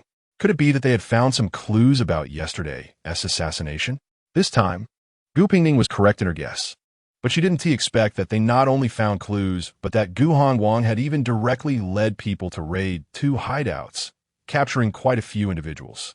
Someone had sent a message to the Dali Temple about where the dark agents in Jinling were located, indicating that the one who wanted to kill me at the wedding was from Jinling. They found the same type of arrowheads there, and someone who couldn't withstand the torture had already confessed. How interesting. Gu Pingning rubbed the armrest of her wheelchair and chuckled. First Tianza, then Yunhao, and now there's Jinling. Brother, can you find out why my life is so heavily coveted? This was also Gu Hongguang's greatest concern. Over the past few months, his sister hadn't had a peaceful day, with assassinations and attempts on her life happening openly, scaring him quite a bit. However, the captured individuals only said they received orders from above to shoot you on your wedding day. The specific reasons are unknown. Above? Brother, have you questioned the Jinling envoy? What do they say? I've asked. The Crown Prince handed over the testimonies gathered overnight from yesterday. The Jinling envoy claimed to know nothing and didn't reveal anything useful even under severe punishment. They are currently planning to keep them in the dark prison for a few days using the method you mentioned yesterday to see if they can pry out more information. If that is the case, it seems unlikely they will reveal anything. However, separating the dark agents and the envoy is also standard procedure. After all, if the connections between the two were too deep, it would be easy for someone to take them all down at once. If that is the case, did His Highness the Crown Prince accompany brother specifically to inform me of the news from Jinling? Upon hearing this, Gu Hongguang also turned his head. He had come to deliver news to his sister, and the Crown Prince followed him. Could it be that he knew how clever their Ning was and came to seek her advice? Cough. The Crown Prince turned his head and coughed awkwardly. I'm here to relay a message to Pingning. This became interesting. Other than Emperor Zhaowu, who else could make the esteemed Crown Prince personally act as a messenger? Jin Shi said he is willing to convey the last words of Shao Jia and asks you to meet him. As soon as these words were spoken, everyone present looked puzzled. Gu Pingning couldn't recall this name for a moment and responded curiously. Jin Shi? He's the fifth prince from Jinling who is a hostage in the capital, Gu Hongguang answered, then turned to the Crown Prince and asked, what does Shao Jia's last words have to do with a Ning? And why would you relay a message for Jin Shi? The tone of these two questions was not very polite. The Crown Prince looked at his friend with a sheepish expression and rubbed his nose. I'm just a messenger. I don't know the specifics. As for why I'm relaying for him, it's because I made a deal with him. What deal? To relay this message in exchange for the names of two hidden spies from Yunhao. This was getting more confusing. Not to mention why Jin Shi, a prince from Jinling, would know about Yunhao's hidden spies if Jinling voluntarily revealed they had information. Wouldn't it be better to directly press for answers instead of making a deal to relay messages? Gu Hongguang was about to ask more when Gu Pingning seemed to have figured something out and quietly asked the Crown Prince, does Jin Shi suspect that the one who threw the paper ball to Dali Temple yesterday was someone from Yunhao? Otherwise, there would be no need to use such methods to retaliate. If he really wanted to relay a message, why not find someone else? If nothing else, he could learn to throw paper balls like others. Why make such a big deal of having the Crown Prince deliver a message? Wasn't he trying to annoy them back with the same method? The Crown Prince shrugged, not answering. However, Gu Pingning found the information quite interesting. Yunhao and Jinza both knew about each other's dark agents and spies. They might have cooperated in the past, but had fallen out for some reason and were now happily sabotaging each other. How interesting. Your Highness, where is Jin Shi now? Since you brought a message, I would like to meet him. In Dali Temple. Gu Pingning felt quite connected to Dali Temple. So she adjusted her robe and prepared to go out. Lin Yaoyang, who had been quietly like a flower and seemed like an invisible person, suddenly stood up and walked to Gu Pingnings's side, clearly indicating his intention to follow along. Just like yesterday, no one could outmaneuver His Highness. The prince of seeing that his expression was still fine, Gu Pingning instructed the maid to fetch an extra cloak, tacitly agreeing to let the worried prince of accompany them. Gu walked ahead and seemed to suddenly remember something as he crossed the gate of the residence. He turned back curiously and asked, "Did I just see a tree fallen in the courtyard?" Cough, cough. Gu Pingning felt embarrassed to admit that she had tested the corpse-dissolving liquid on the flying leaves, but never expected its corrosive nature to be so outrageous, causing such a commotion. Lin Yaoyang, recalling that there had never been any news of Gu Pingning knowing martial arts over the years, worried that she might have something she was unwilling to say, quickly interjected. Yaoyang thought that the tree didn't match the scenery of the courtyard, so she was considering replacing it. In the cold winter, the group did not ride horses but shared the same carriage. When they arrived at the DLS, the usually inconspicuous fifth prince of J&L, specifically requested to see only Gu Pingning. No problem. A person locked in a prison can't cause any trouble. I'll go see him. The prison cell had clearly been cleaned beforehand, without any unpleasant odors, and was very tidy inside. The sound of the wheelchair sliding was clearly audible in the prison, and the person inside slowly turned their head at the sound. It was an extraordinarily stunning face, androgynous in its beauty. Even Gu Pingning, who was usually calm and composed, was momentarily taken aback by this unreal beauty before regaining her composure to speak. "I heard that the fifth prince requested to meet me." Jianqu, dressed in a large, elaborate white brocade robe with embroidered silver edges, floated in gracefully. His voice also quite gentle. "I have long admired the name of the princess of Pingning. Oh no, it should be the princess of N." The fifth prince's attire was truly beautiful, subtly shimmering even in this dark prison. One couldn't help but wonder what material it was made of. It's Yunhu brocade, a rare fabric unique to TNZ, hard to come by even for 1,000 gold pieces. No wonder it was so exquisite, fitting for the fifth prince's elegance. JNQ softly bowed, moving closer to the door while lightly laughing. "The princess of N has a sweet tongue. But aren't you really curious about what Xiao said before he died? Don't you want to know why everyone wants to kill you?" Chapter 59. Gu Pingning stepped back a bit while pushing the wheelchair, creating enough distance between herself and Jinshi. "What's wrong? I'm already imprisoned. And the princess is still afraid I might attempt an assassination?" It was hard to harbor malicious thoughts against this fifth prince of Jinling, especially with a face like his. Regardless of individual tastes or aesthetics, anyone who saw Jinshi's face could only express astonishment. Gu Pingning took out a handkerchief to cover her mouth and said, "What kind of talk is this, fifth prince? I'm only stepping back because your appearance is too overwhelming. I'm afraid my will might waver and I might do something rude." This sounded like the words of a frivolous young man. If it weren't for the fact that Gu Pingning's eyes showed no emotion beyond initial shock, Jinshi, who was accustomed to such scenes, might have believed her. "All right, what did Xiao say before he died? Since the fifth prince has summoned me for this matter, let us discuss it." "Miss Gu, you are quite different from what I expected." Jinshi turned to glance at Gu Pingning, the smile on his face deepening. "Do you know how much your life is worth?" "I haven't calculated that." Before he died, Xiao released a message. "Whoever kills you will receive something from him," Jinshi said as he gently tapped his forehead, then turned to point at the prison cell. "Speaking of which, Xiao died in this cell after being transferred from the Ministry of Justice. He was quite obsessed with you, Miss Gu. He wanted to take you with him in death. I wonder if he's watching you here right now. The fifth prince might not know, but I have never believed in ghosts or deities. Moreover, if there really were ghosts, they wouldn't be so powerless as to become ghosts without being able to kill me and had to rely on others to do it." Gu Pingning calmly tucked the handkerchief back in her sleeve before continuing. "Whoever can take my life can obtain something left by Xiao and Tianzi, Yunhao, Jinling, and perhaps other undiscovered forces are all vying for this item. TSK, if the fifth prince is here today to pique my curiosity, I must say you have succeeded. Miss Gu doesn't need to try to extract information from me. This matter is secretive, and I cannot tell you." "Then what is the fifth prince here for today?" "Naturally, to A flash of silver light passed by, and sharp silver threads suddenly approached Gu Pingning. Kill you. Gu Pingning showed no sign of panic. It seemed she had anticipated this moment. The instant Jin Shi made his move, she pressed the button on her wheelchair to swiftly retreat while simultaneously drawing out a snakeskin whip and swinging it, entangling it with the silver threads.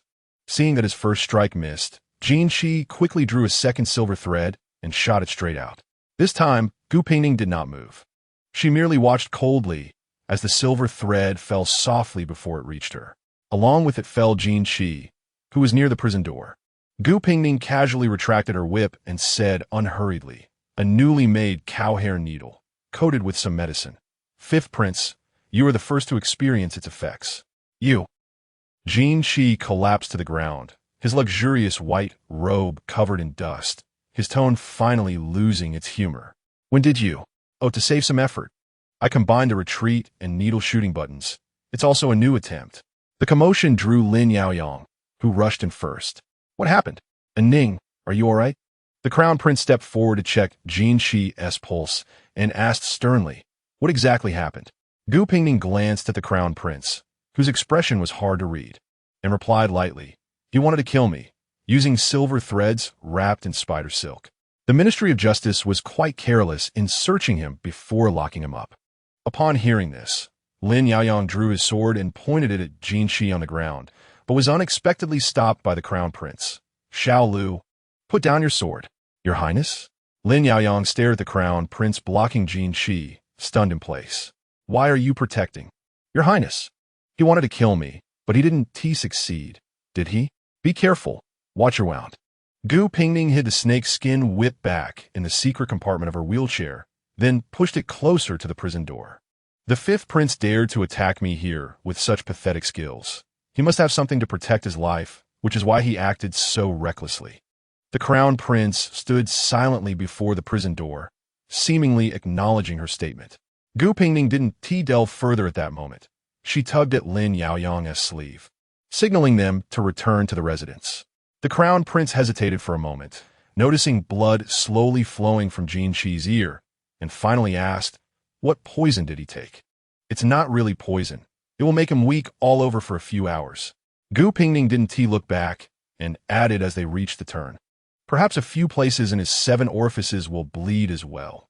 I'm not sure, since it's my first time using it, but it won't kill him." Once they got into the carriage, Gu Pingning suddenly felt strange and asked, "Where's my brother?" Lin Yaoyang's expression darkened, as if still angry about the situation in the prison. He frowned and replied, "The servants of the Gu residence called him away, but didn't say why. Should we send someone to the Ministry of Justice to find him?" Gu Pingning felt anxious, fearing something had happened at home, but into U.S. Customs. It was not appropriate for a newly married bride to return to her family in the first 3 days unless she had endured some unbearable mistreatment at her husband's house and needed to return to complain. As the carriage moved forward, when they finally returned to the residence, Gu Pingning, worried about her family, noticed that Lin Yaoyang's wound had reopened. However, due to the thick winter clothing and Lin Yaoyang's enduring nature, he had not shown any signs until now. Gu Pingning's calm expression finally broke. While sending someone to fetch the imperial physician, she admonished, "Your Highness, why didn't you say anything when your wound reopened? Does it hurt?" Lin Yaoyang was indeed in a lot of pain, but at that moment his focus was not on that. He frowned and looked into Gu Pingning's eyes, asking, "Ning, why did Jin Shi want to kill you? Besides him, who else wants to kill you?" Gu Pingning met his worried gaze and gently patted his hand. "Your Highness, there's no need to worry. You saw for yourself. I'm not without the means to protect myself, but I'm scared." Lin Yaoyang's tone was stubborn despite expressing fear. "I've always felt my position was not strong enough, so I've been holding back from asking. But just yesterday and today, you've been attacked in front of me twice. And Ning, I'm really afraid you might encounter danger. Afraid that I can't protect you." Gu Pingning suddenly found herself at a loss for words. She was the kind of person who relied on others for protection and had always believed she could fully bear her own safety in life. But at this moment, it seemed having someone to share her thoughts with might not be a bad idea. After the imperial physician finished redressing the wound, Gu Pingning organized her thoughts and briefly recounted what had happened in the prison that day.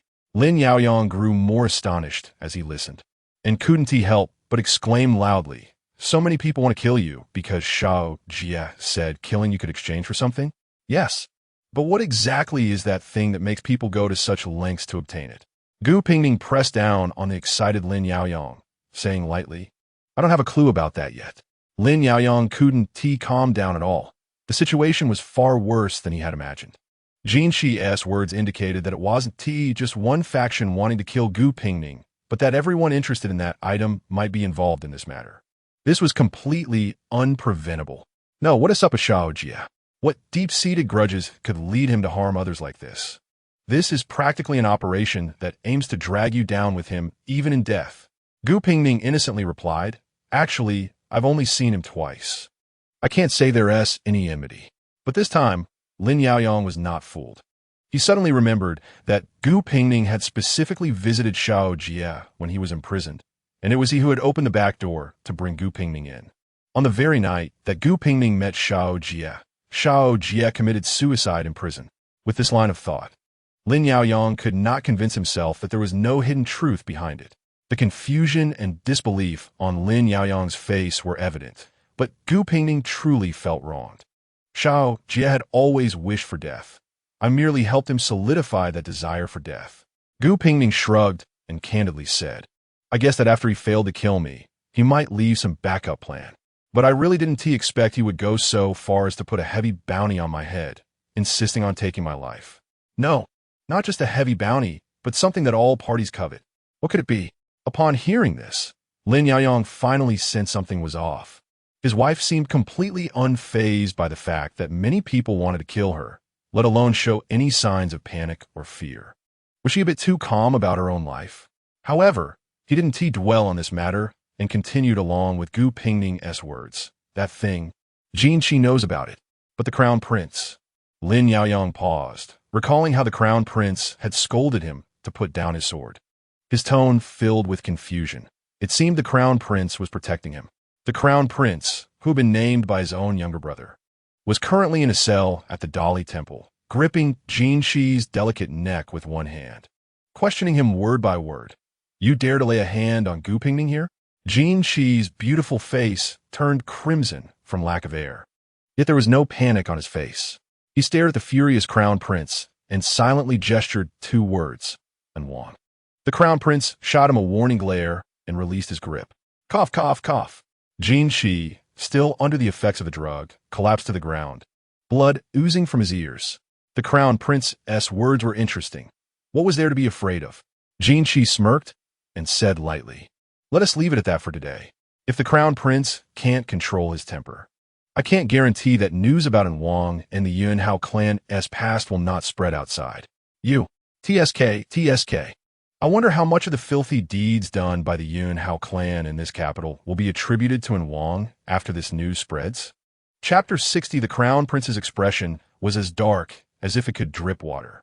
He crouched down and patted Jin Shi's face, which was so beautiful it seemed unreal, and ominously warned, "Since you have the guts to threaten me with this matter, you better ensure your people keep their mouths shut. If I hear any rumors outside, regardless of whether you are responsible or not, I will hold you accountable." Speaking of which, the 5th prince's handsome appearance must attract quite a few admirers, right? The smile on Jin Shi's face finally cracked. He forcefully shook off Lin Yaochun's hand and threatened fiercely, "Do you dare? You can certainly try to see if I dare." Lin Yaochun took out a handkerchief and carefully wiped his hands as if he had just touched something filthy. "I have warned you not to touch Xiao Lu, nor the person Xiao Lu likes. However, it seems the 5th prince's memory is not too good." Your Highness truly has deep brotherly feelings." Jin Shi mocked with infinite malice. But while the crown prince is protecting this brother who carries the blood of the Yunhao royal family, has he ever thought of the half-brother who died in his place? He should be the precious princein, after all. Killing with words. Lin Yaochun stopped wiping his fingers, and after a long while, spoke hoarsely, "You don't need to worry about that, 5th prince." Jin Shi sighed. "I wonder what the real prince and the late empress think about the crown prince's behavior today as they watch from above." Lin Yaochun turned and left with a cold expression, leaving behind a chilling remark. "You have already met Gu Pingning." and a list of Yunhao's secret spies should have been given to you. This trade is truly a loss. Jin Shi pretended to lament. Speaking of which, this eldest girl from the Gu family is not someone to be underestimated. Isn't the crown prince worried? Lin Yaoyang didn't listen to the rest. He left the Dali temple, mounted a fast horse, and galloped straight to the prince and's residence. The servants at the entrance were about to report his arrival, but were stopped by Lin Yaoyang. He wasn't even sure why he had come to Prince Anne's residence at this time, but since he was already here, not entering would seem even more awkward. When Lin Yaoyang entered, he saw the servants of the Prince Anne's residence dragging out a sturdy, uprooted tree, while his younger brother was deep in thought, staring at the tree stump in the courtyard. Next to him, Gu Pingning sat in a wheelchair, holding a hand warmer, and spoke helplessly, "Your Highness, I really can't break the book with a whip. This morning it was because the whip was coated with a potent poison. Look at the blackened edges of the stump. You should believe me now, right?" "I'm not disbelieving."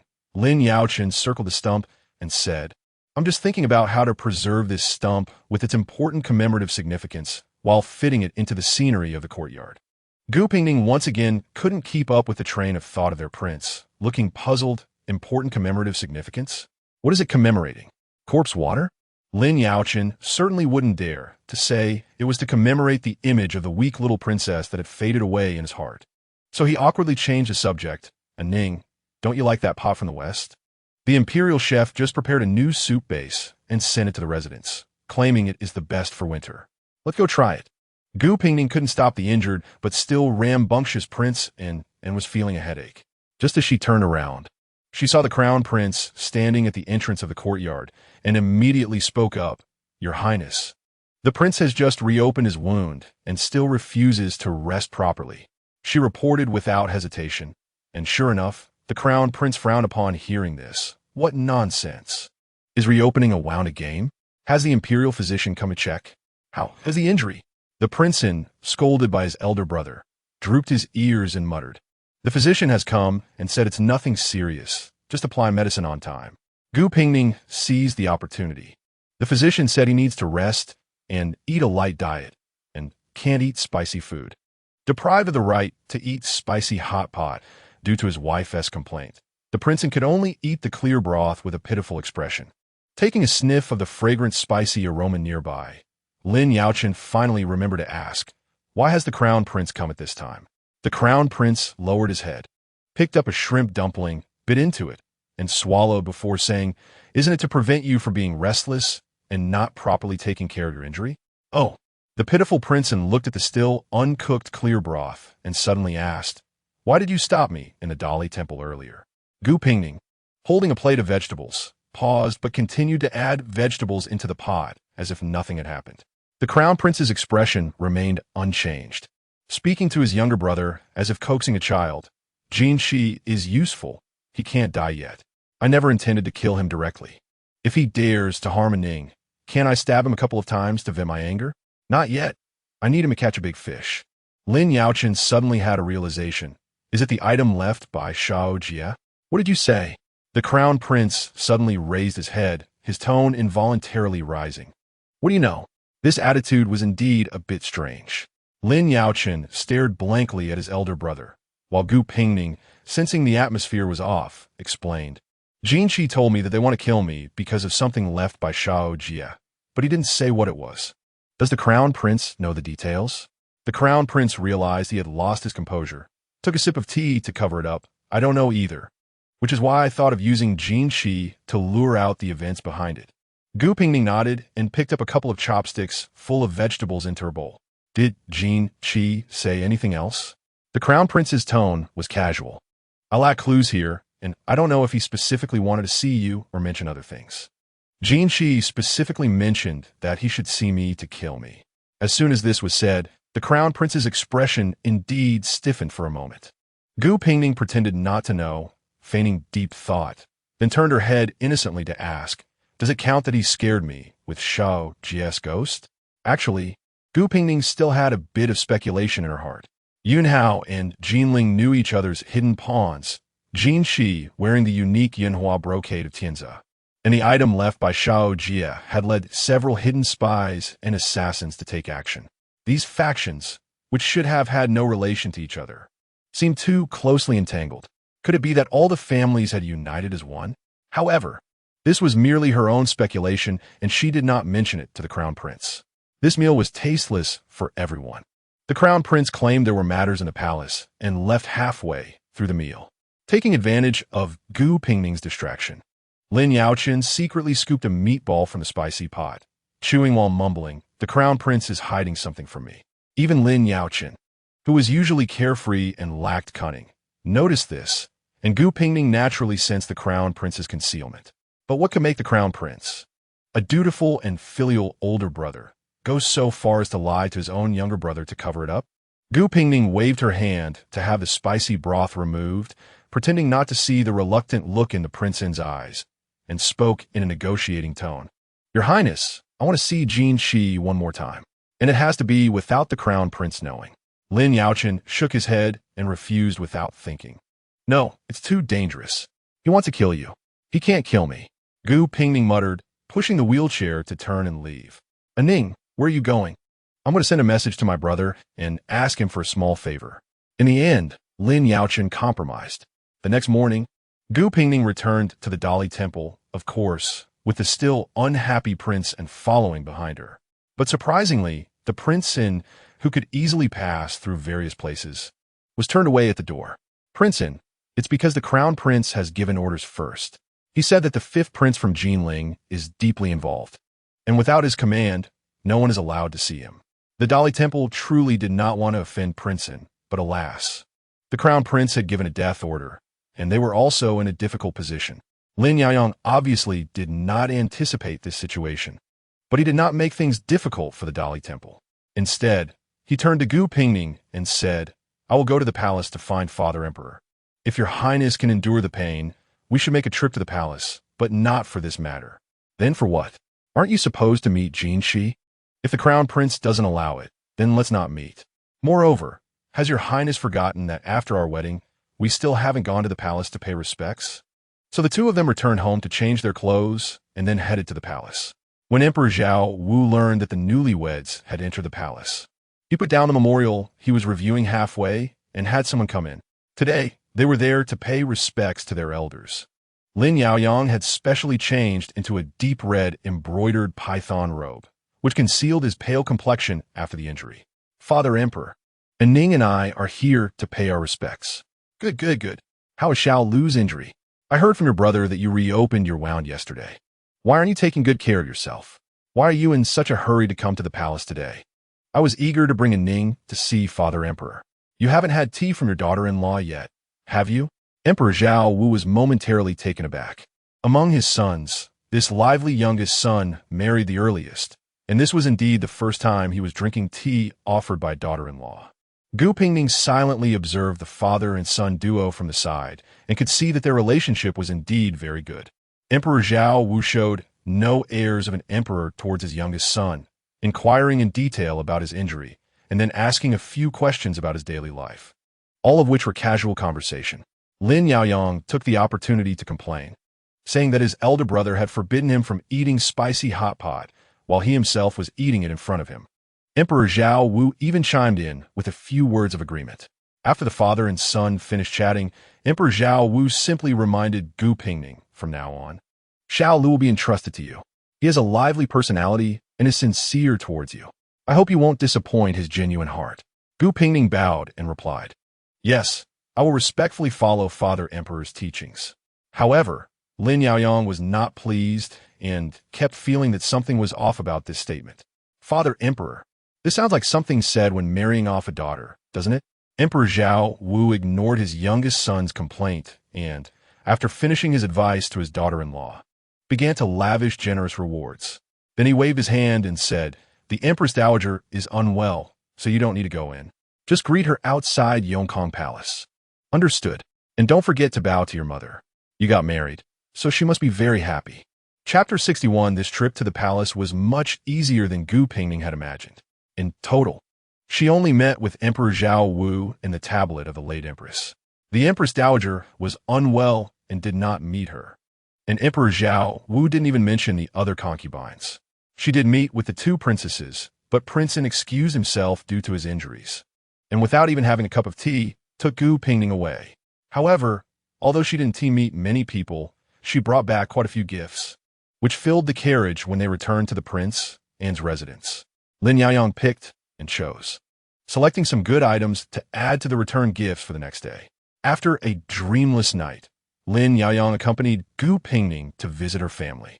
Gu Zili and Gu Hongguang had been waiting anxiously, and upon seeing their daughter, they were eager to ask her about every little detail.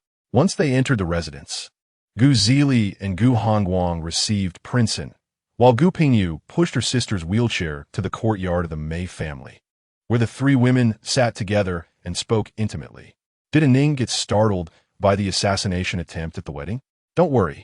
Your father and I will thoroughly investigate this matter, Mei said, observing her daughter's expression closely. That day, it was thanks to Prince and protecting you. But Princeton got injured because of it. Did the Emperor and the Crown Prince make things difficult for you? Mother, you worry too much.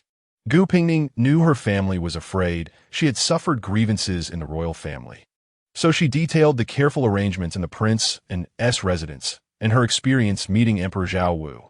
I heard from my brother that to facilitate my sister's comings and goings, there are no steps at all in the entire Prince and's residence. Gu Pingning seemed to have done her homework in advance, knowing quite a bit. I also heard that my sister thought the century-old tree in the courtyard didn't match the scenery, and Princeton immediately ordered someone to remove the tree and replace it with a new one. It seems no one dares to bully my sister in the Prince and's residence. Gu Pingning was pleased to hear the first half of her sister's words, but the latter half nearly choked her. She didn't know how the large tree that was taken out of the Prince and's residence was being talked about outside. Seeing that the topic was about to be led astray by her younger sister, Gu Pingning hurriedly interrupted, "Why haven't I seen my aunt since I returned? Did she go out to visit friends?" Gu Pingning suddenly looked a bit awkward. She turned to look at Mei and then leaned in to whisper, "Aunt is unwell and is resting in her courtyard. Is my aunt sick? What illness? Is it serious?"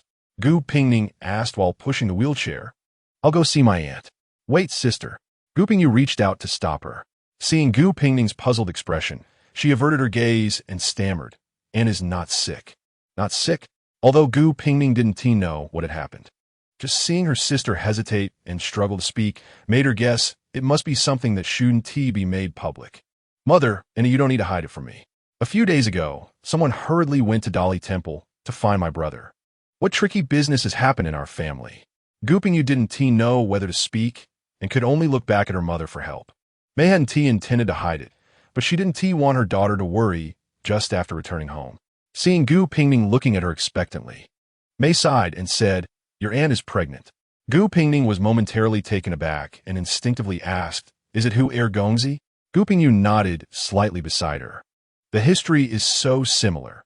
It was the same story of an unwed pregnancy that forced Gu Biqin to marry Hu Zili. But if the previous incident was due to the Jiang family and Yun Hao conspiring behind the scenes, then what is the situation now? Did the two become unable to control their feelings after their engagement? Or is it a replay of history with a marriage due to pregnancy? Mei patted her daughter's hand and shook her head slightly, signaling her not to delve into the matter. The reasons and entanglements are something your aunt does not wish to discuss. However, your aunt is of age now, and this pregnancy is precarious. The doctor has advised her to stay in bed and rest during this period. After finally digesting this shocking news, Gu Pingning came back to her senses and picked out some ginseng and lingji from the return gifts to take to Gu Biqin's courtyard. Gu Pingning pushed the wheelchair and leaned down to whisper in Gu Pingning's ear. A few days ago, when father and mother were not in the residence, Aunt suddenly had severe abdominal pain and saw blood, but she insisted that I not call for a doctor. I was really panicking and helplessly had to ask the servants to find my brother. Did my aunt say anything? Gu Pingning paused. Is she willing? Gu Pingning shook her head. I don't know. Aunt has been very emotional these days and doesn't want to talk much. Yesterday, father and mother went to the Hu residence and came back asking if Aunt wanted to keep the child. Aunt nodded as if she agreed.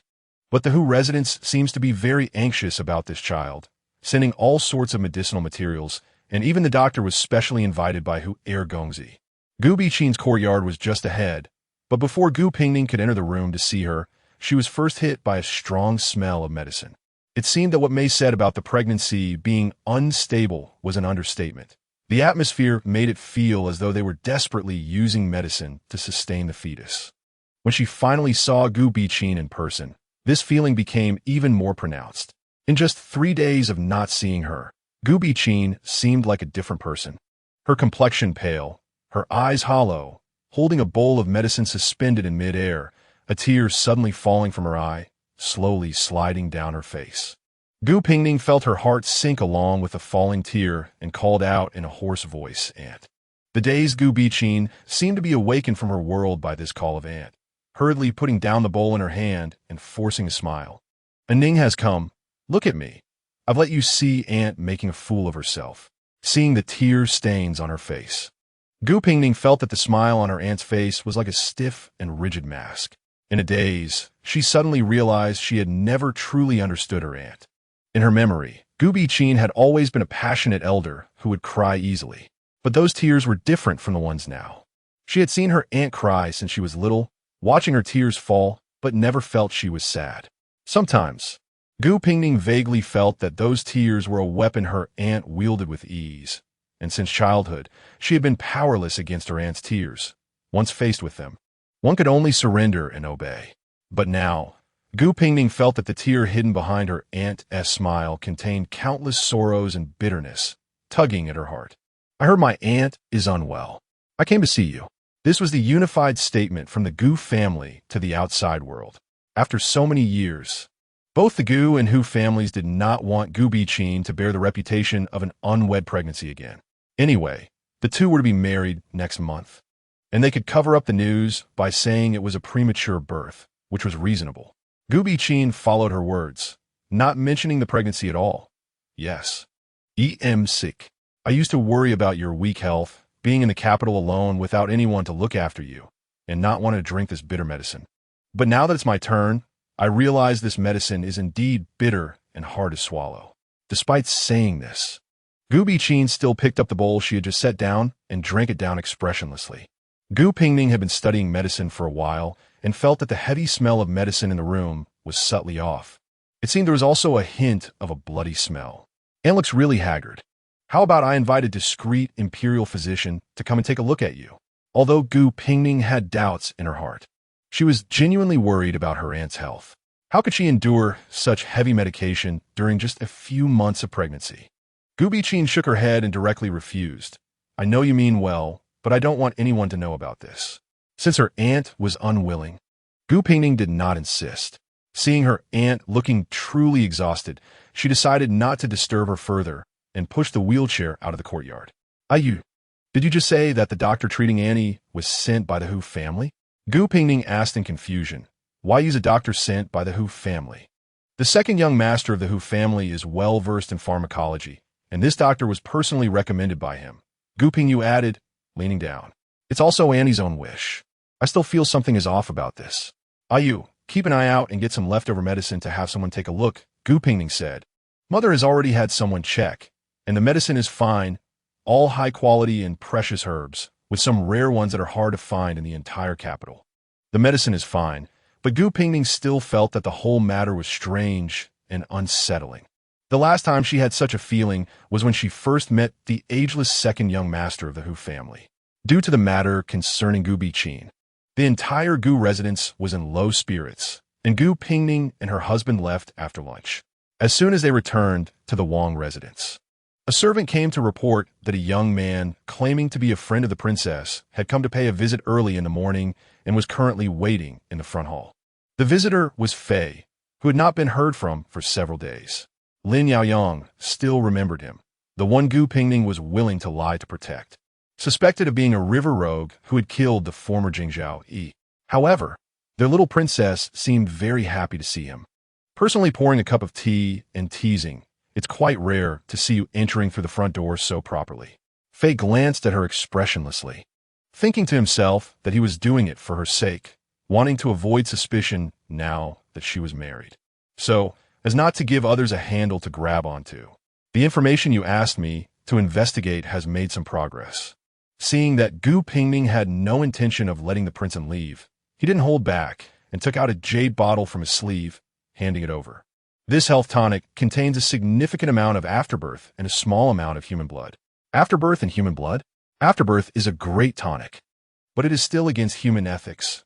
Usually, if one were to use it, it would be dear afterbirth. However, this bottle of health tonic uses human placenta.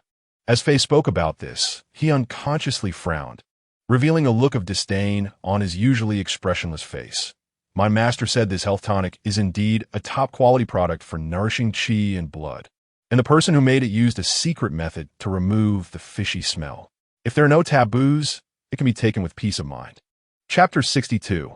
How could Gu Pingning feel at ease taking it?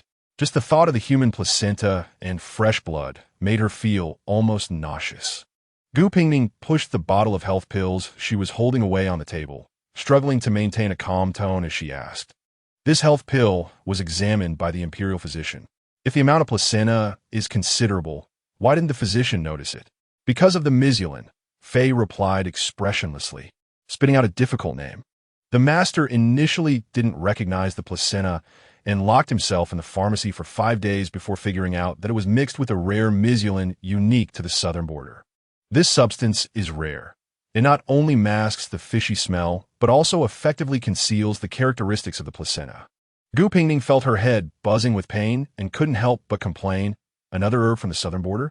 That place must be poisonous, right? Of course. Gu Pingning didn't know whether the southern border was poisonous, but Hu Li, who sent this bottle of health pills, likely had some dirty dealings behind the scenes. Not to mention anything else, just thinking about where this large amount of placenta came from was chilling. The amount of placenta needed for this single bottle of health pills was not small. How much placenta was required for those beauty pills circulating among the powerful in the capital, which claimed to grant eternal youth? Or could it be that there are even more unscrupulous and inhumane materials involved? Gu Pingning had someone fetch the wedding gift Hu Li sent and handed it to Faye, saying, "One matter should not trouble two masters. I need you to trouble your master again to check this bottle for any other issues." Faye readily tucked the bottle back into his pocket.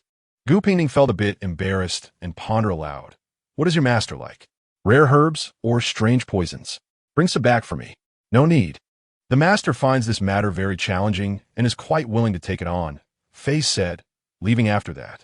Halfway out, he seemed to remember something and suddenly turned around, asking, "There are still assassination attempts around you. Is there anything you need me to do?" Based on Gu Pingning's understanding of Faye, his underlying message was whether there was anyone to eliminate. She quickly replied, "If you have the time, help me keep an eye on Hu Li's movements, but be careful not to get discovered." Faye snorted lightly, seemingly disdainful of the notion of not being discovered. After Faye completely left, Gu Pingning pondered aloud. "Following him isn't enough. It seems I need to use other means to investigate this Hu Gongzi." Lin Yaoyang, who had been quietly listening, suddenly spoke up. "It might be hard to investigate." "Why?" Gu Pingning asked.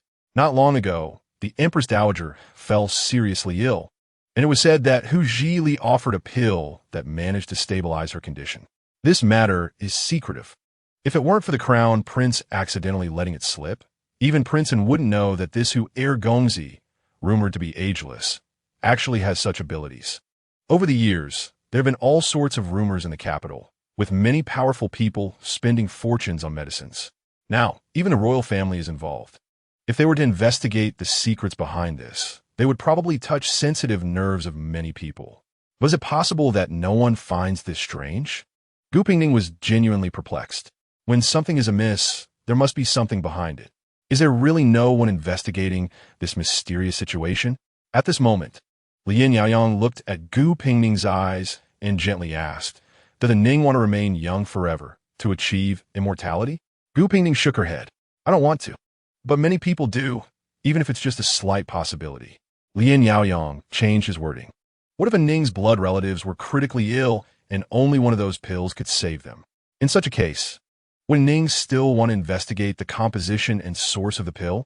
If what Gu Pingning speculated was true, and Hu Li's pills hid dark secrets, then how could no one in the capital have discovered it over the years? Where did all this placenta come from? Who was behind all of this? It was likely that various powerful figures in the capital were opening doors for each other in private. Gu Pingning fell silent. She knew Lin Yaoyang was right, but I want to investigate. Gu Pingning lowered her head slightly, her fingers gently rubbing the armrest of her wheelchair.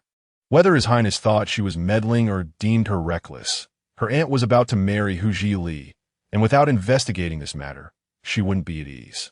Not to mention that her aunt was not young, yet suddenly pregnant before marriage, and considering Hu Li's eternally youthful face. Gu Pingning simply didn't believe there was nothing fishy about it. Lin Yaoyang never intended to dissuade Gu Pingning with just a few words, but seeing her firm tone now, he nodded. All right, I'll help Ning investigate. But Ning must promise me not to go out alone for a while. When you leave the house, take me or a guard with you, all right? After all, the mess left by Xiao Jia hadn't been cleaned up yet. Gu Pingning might have already become a desirable target for those looking to exchange for mysterious items in the eyes of those people. And Lin Yaoyang couldn't rest easy allowing her to go out alone. After the newlywed couple reached an agreement, they began to act separately. Gu Pingning returned to the Gu residence to visit Gu Biqin and conveniently took out some medicinal residue to hand over to Fei to pass on to her master. Meanwhile, Lin Yaoyang somehow found Hu Li's warehouse for storing herbs and, despite still being injured from an arrow, personally sneaked in for a look. Gu Pingning couldn't stop him in time and spent the whole night feeling uneasy. When she finally saw Princeton returning in night clothes, she hurriedly asked, "Did anything unexpected happen? How is your wound?" Lin Yaoyang replied, while changing out of his night clothes, "It went pretty smoothly. The wound has scabbed over. There's nothing to worry about. Ning doesn't need to fret." "How can I not worry?" Gu Pingning regretted involving Lin Yaoyang, realizing that this matter had nothing to do with him. He should have been living as the esteemed Princeton, not sneaking into someone else's pharmacy in the dead of night to help her. Gu Pingning served a bowl of silver ear and lotus seed soup, letting it cool slightly before handing it over. "You must be hungry after a night like this. Have a little to fill your stomach." While saying this, she couldn't help but admonish, "Your Highness, don't do this next time. This matter doesn't require your personal involvement." "But I'm the best at this," Lin Yaoyang boasted, took a couple of sips of the soup, and then asked, "Ning, aren't you curious about what I discovered?" Seeing his eager expression, Gu Pingning knew he must have found something, so she followed up with, "What did you find, Your Highness?" "I found an ice cellar through a secret door, filled with various bottles of blood," Lin Yaoyang said, his tone serious as he furrowed his brow in recollection. There was quite a bit of blood stored. Each bottle was numbered, and some even labeled with surnames. It should be human blood without a doubt. Hu Li's pills are indeed strange. Storing human blood? Gu Pingning still found it puzzling. Human blood isn't a rare commodity. If one is willing to pay, there are plenty of poor families willing to sell blood. Why go to such lengths to store it in a secret ice cellar? Are there any other special things besides the human blood? There are many uncommon herbs. When he learned that Gu Pingning was interested in herbs, Lin Yaoyang had gone to great lengths to procure rare materials from the imperial pharmacy, bringing whatever was rare. Yet even so, there were still many peculiar herbs in that warehouse that Lin Yaoyang had never seen before. "I didn't bring those back because I was afraid Hu Li would notice someone had infiltrated and would alert others," Lin Yaoyang said, patting his chest, speaking in a tone that seemed very reliable. "But don't worry, Ning, I've memorized the shapes and characteristics of those herbs. We could just ask Dr. Zhang about them tomorrow." "All right, Your Highness has worked hard tonight. We'll talk about the remaining matters tomorrow. You should get some rest early."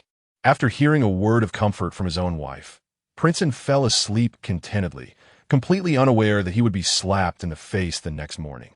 "What did you say? Who is asking to see me outside?"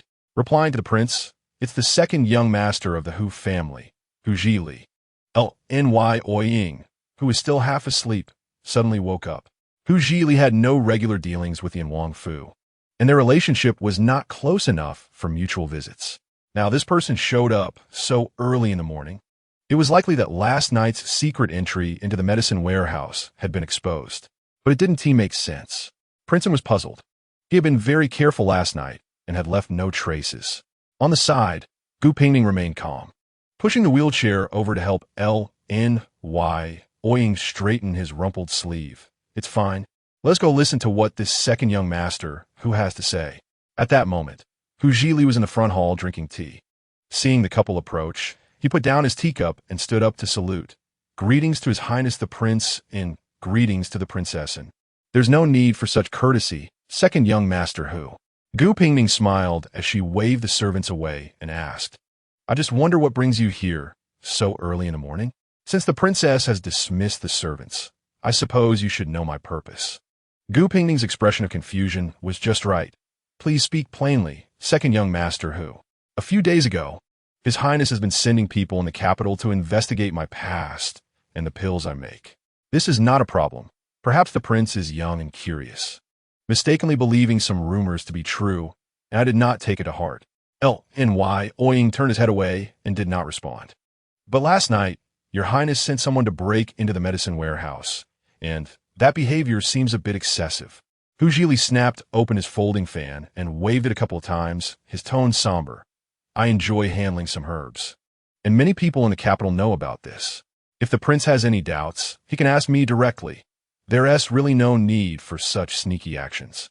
Lin Yaoyang was unsure how the mistake had occurred last night, but seeing Hu Zhili so adamantly come to question him, he couldn't help but slightly turn his head to look at Gu Pingning. Cough, cough.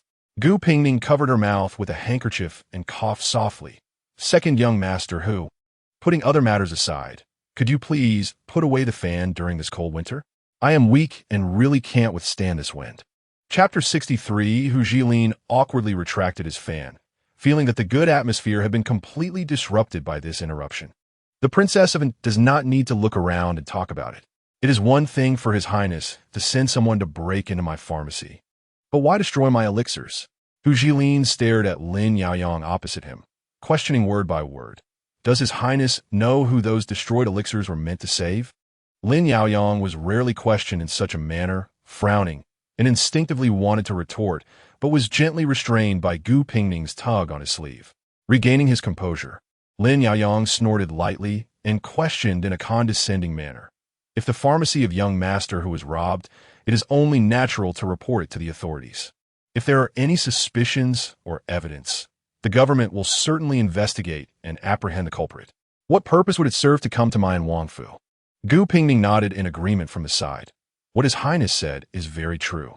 Our great Yu has a clear and just administration. And young master, who can directly state his suspicions of His Highness when reporting to the authorities. I believe the government will handle it fairly and provide you with an explanation. Hu Zhili, who is usually eloquent, did not expect to be rendered speechless one day. This couple relied on their status and clearly had no fear. Report to the authorities? Which government would dare interrogate the current Wang for this matter?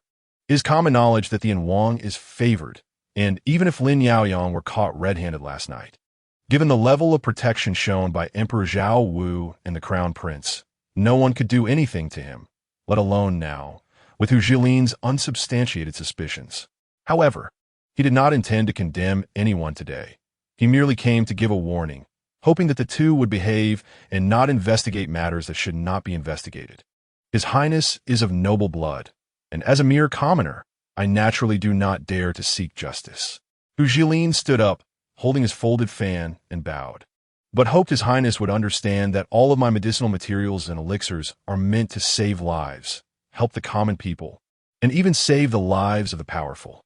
If His Highness does not wish to bear the blood debt of inadvertently harming lives, I hope that the incident of sneaking into the pharmacy will not happen again. After saying this, Hu Zhili turned to leave, but Gu Pingning, who was drinking tea, put down her teacup and spoke slowly. Young master who, the so-called life-saving medicine, is it human blood and afterbirth? If so, does it mean that your premise of saving lives is to first harm others' lives? This question was not polite, and Hu Zhili stopped in his tracks, turning his head to stare into Gu Pingning's eyes. What are you talking about, Princess Evan? Well, have I ever harmed anyone's life? Isn't it so? Gu Pingning pretended to pat her chest dramatically, saying that she was cowardly, knowing that the health pills sent by young master who were made from human placenta and blood. She was terrified, fearing that she was not taking medicine but consuming lives. Once again, I state that I have never harmed anyone's life, and I am guiltless in making medicine to save lives. Hu Zhili's words were solid and did not seem to reflect any inner turmoil. The use of blood in medicine is ancient, and the use of afterbirth to nourish energy is not my original idea. Moreover, does the princess not know that in the eyes of the world, as long as something is useful and effective, it is good medicine? Whether it is afterbirth or human blood, It is merely a medicinal material. The source of the medicinal materials is proper, and those who use the medicine are willing. Princess, please do not slander me unjustly. Gu Pingning had no way to refute this. A person's moral bottom line can sometimes be very high and sometimes drop to the lowest point. If Hu Jilin were to announce one day that his youthful appearance was due to eating human flesh, she believed many would try it for the slightest possibility. If human flesh could provoke such reactions, how much more so with afterbirth and human blood? Gu Pingning had countless questions in her heart, such as the mysterious elixirs circulating in the capital, Hu Jilin's unreasonable youthful appearance, and the hidden circumstances of her aunt's unexpected pregnancy. However, Hu Jilin obviously did not want to say more, and in the blink of an eye, he had walked out the door. Gu Pingning did not think further and called out loudly, "Young master who will marry my aunt next month. I wonder if your sense of guilt is known to her?" Hu Jilin stopped once more, but this time he did not turn around.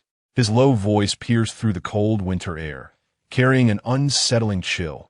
"Your aunt, of course, knows." Gu Pingning stood frozen in place. She watched Hu Jilin's back gradually disappear from sight, and suddenly, as if possessed, she asked, "Does he have qixing grass in his pharmacy?"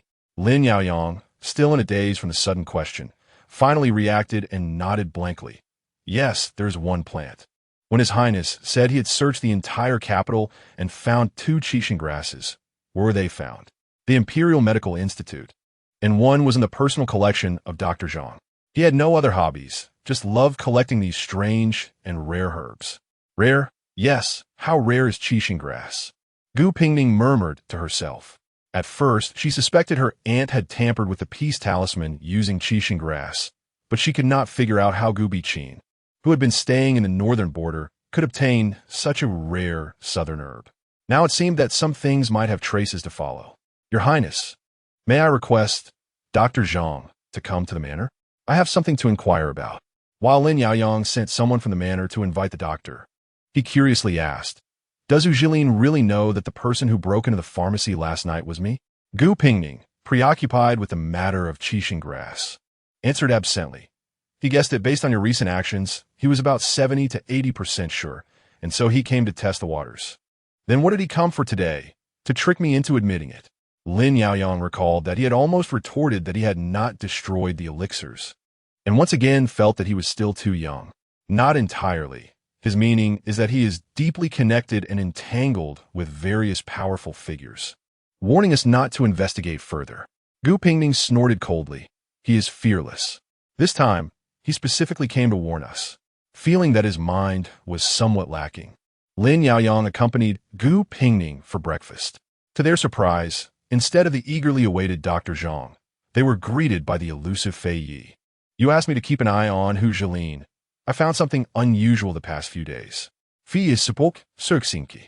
He had a person locked in the secret chamber of his house who might be on the verge of death." This statement was abrupt, but Fei Ye's serious expression indicated that the situation was unusual. "Sit down and speak slowly." The matter began on the day Fei Yi started watching Hu Jilin. From the first day of surveillance, Fei Yi noticed that this non-combatant young master who had a skilled protector with him at all times, making it difficult for him to get too close and discover much.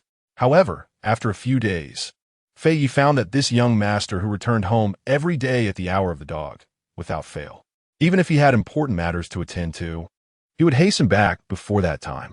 Fei Yi thought this was suspicious, so he took advantage of Hu Jilin's absence to sneak into his room, discovering a secret door inside.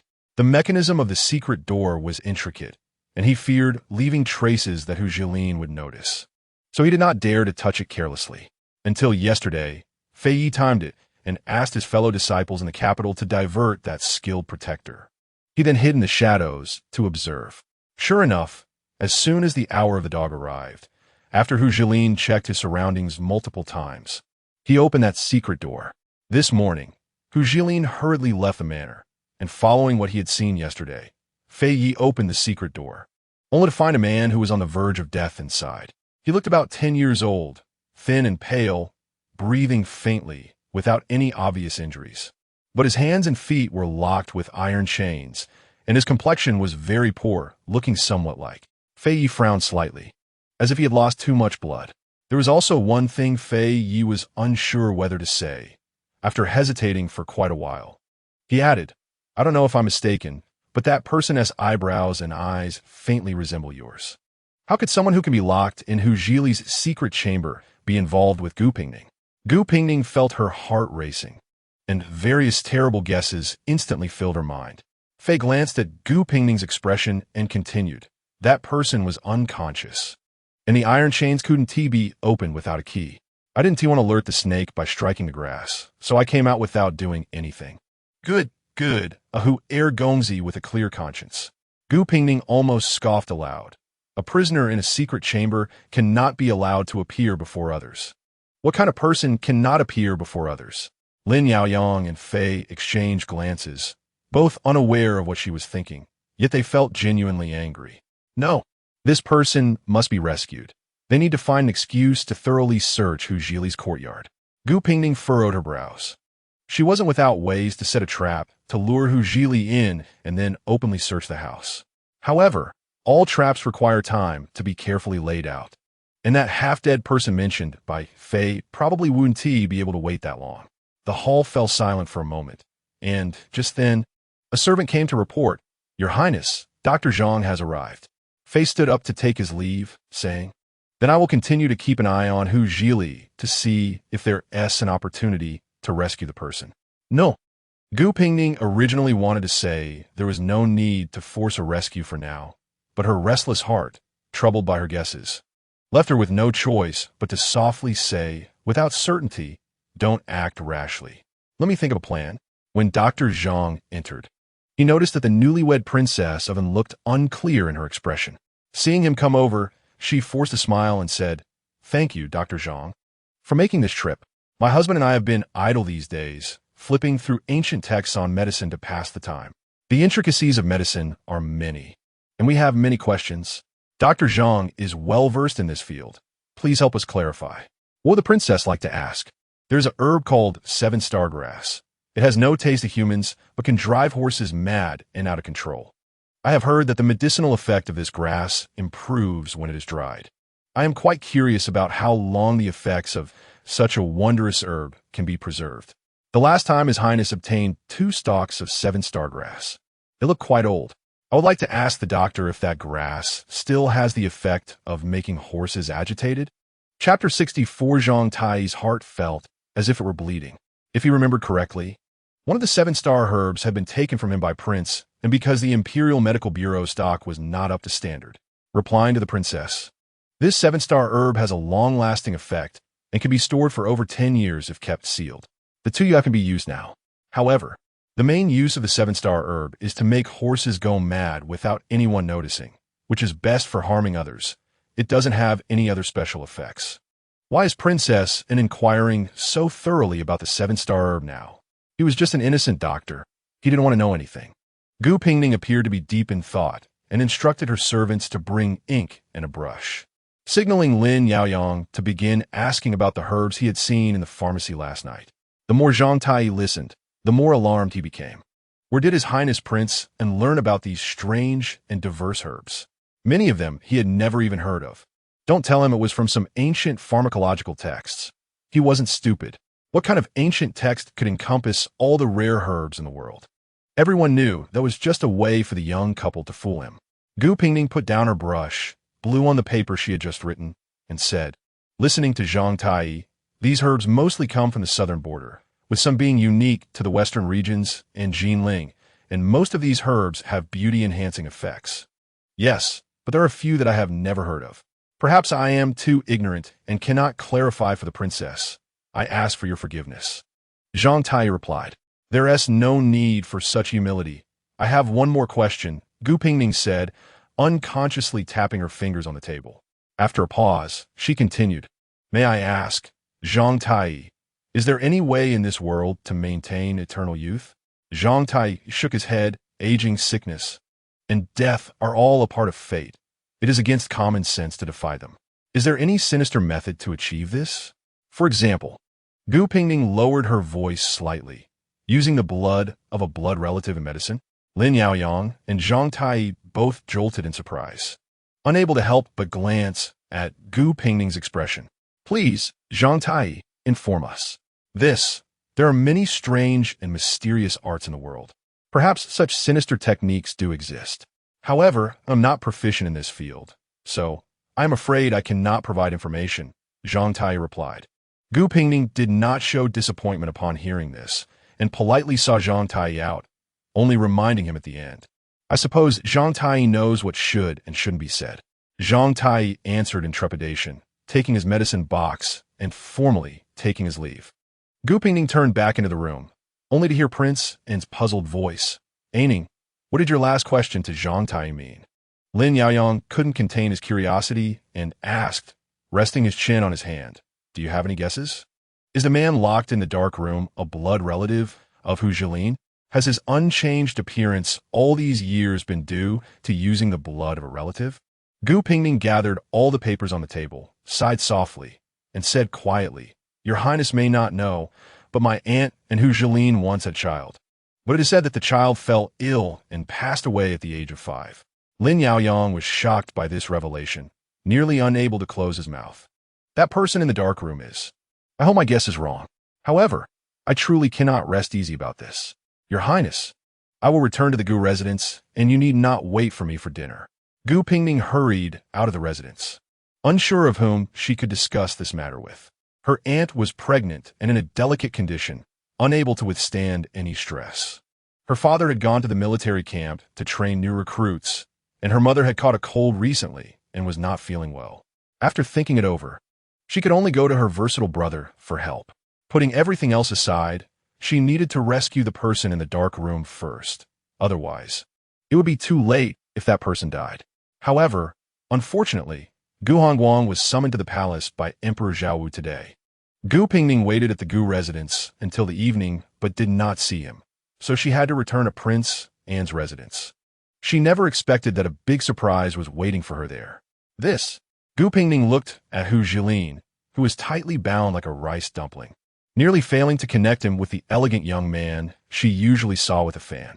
She turned to stare at the innocent-looking Prince Anne and the expressionless Fei, asking, What on earth is going on? You said the person in the dark room was likely your cousin, since he couldn't be rescued from the iron lock.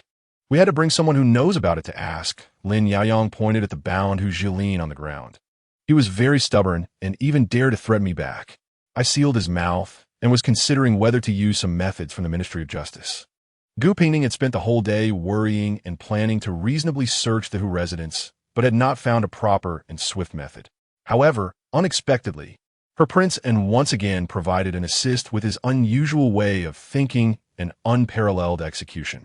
Kidnapping someone, while simple and crude with endless consequences, was indeed effective. It was said that he had experts protecting him. But never mind, that wasn't important anymore. Gu Pingning bent down to personally remove the cloth from Hu Jilin's mouth and asked, Where is the key to the person locked in the dark room? You dare treat me this way? Hu Jilin was so furious he nearly blew a fuse. He had been living in luxury for years, revered by the dignitaries of the capital, and even Emperor Zhao treated him politely.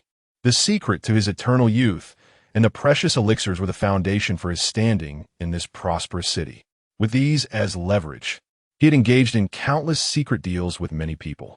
His web of connections had become so intricate that pulling one thread could affect the entire tapestry. He thought all of this would ensure his safety and wealth.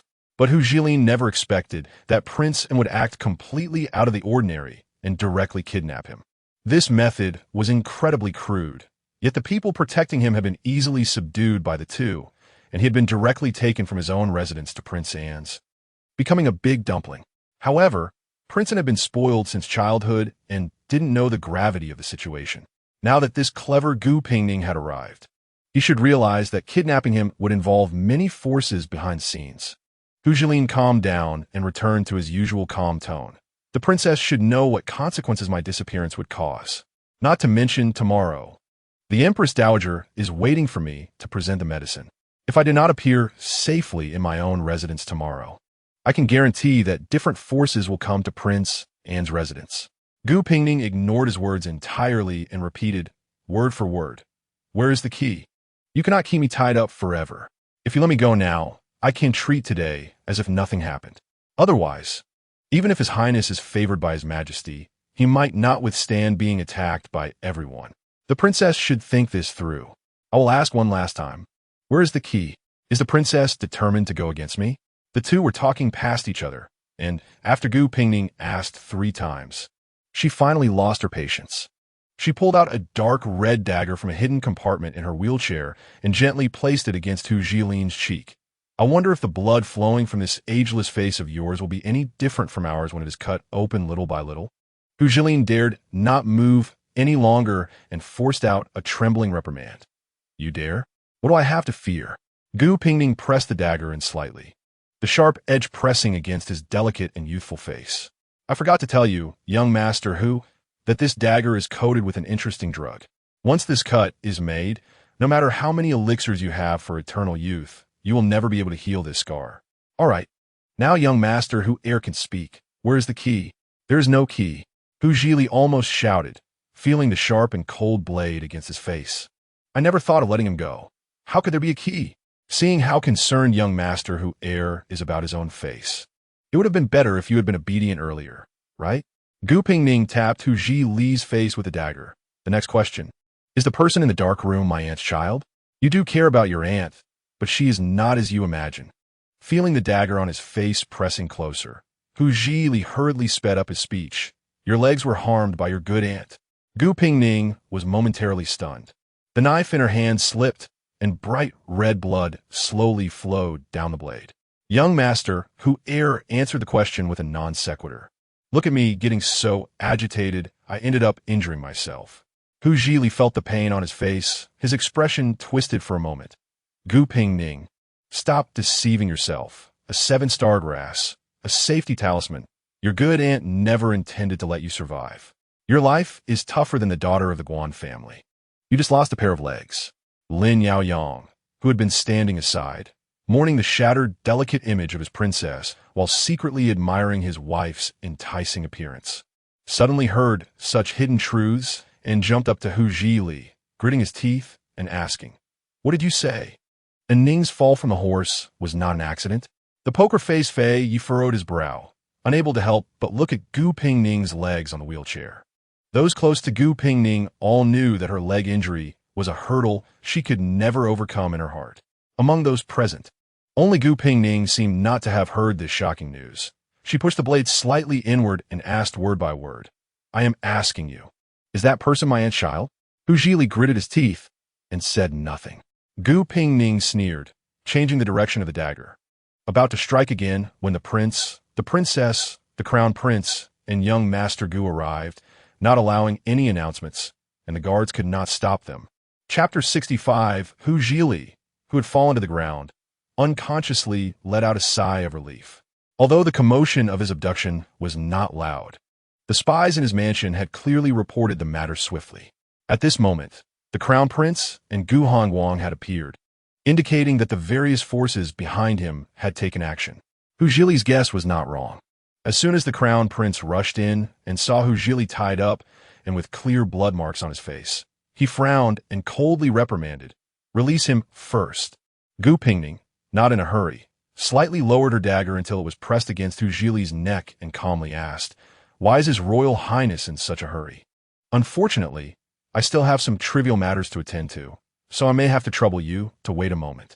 After saying this, she lowered her head again and softly said to Hu Jili, whose expression was once again tense, Young Master Hu, you have yet to answer my question.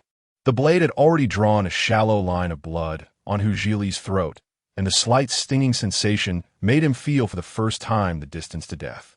Originally thinking that the crown prince could save him, Hu Jili's emotions fluctuated greatly. Suppressing his fear, he questioned, Gu Pingning, have you gone mad? Gu Pingning, named directly, even chuckled softly, turning the dagger to press in a little further. Aiming, Gu Hongguang could no longer remain silent. He stepped forward urgently. Aiming, put down the dagger. Don't dirty your hands. Fei drew his sword, blocking Gu Hongguang's path, clearly indicating he would not let him get closer. Gu Pingning did not look up or respond. At this point, she had to extract a clear answer.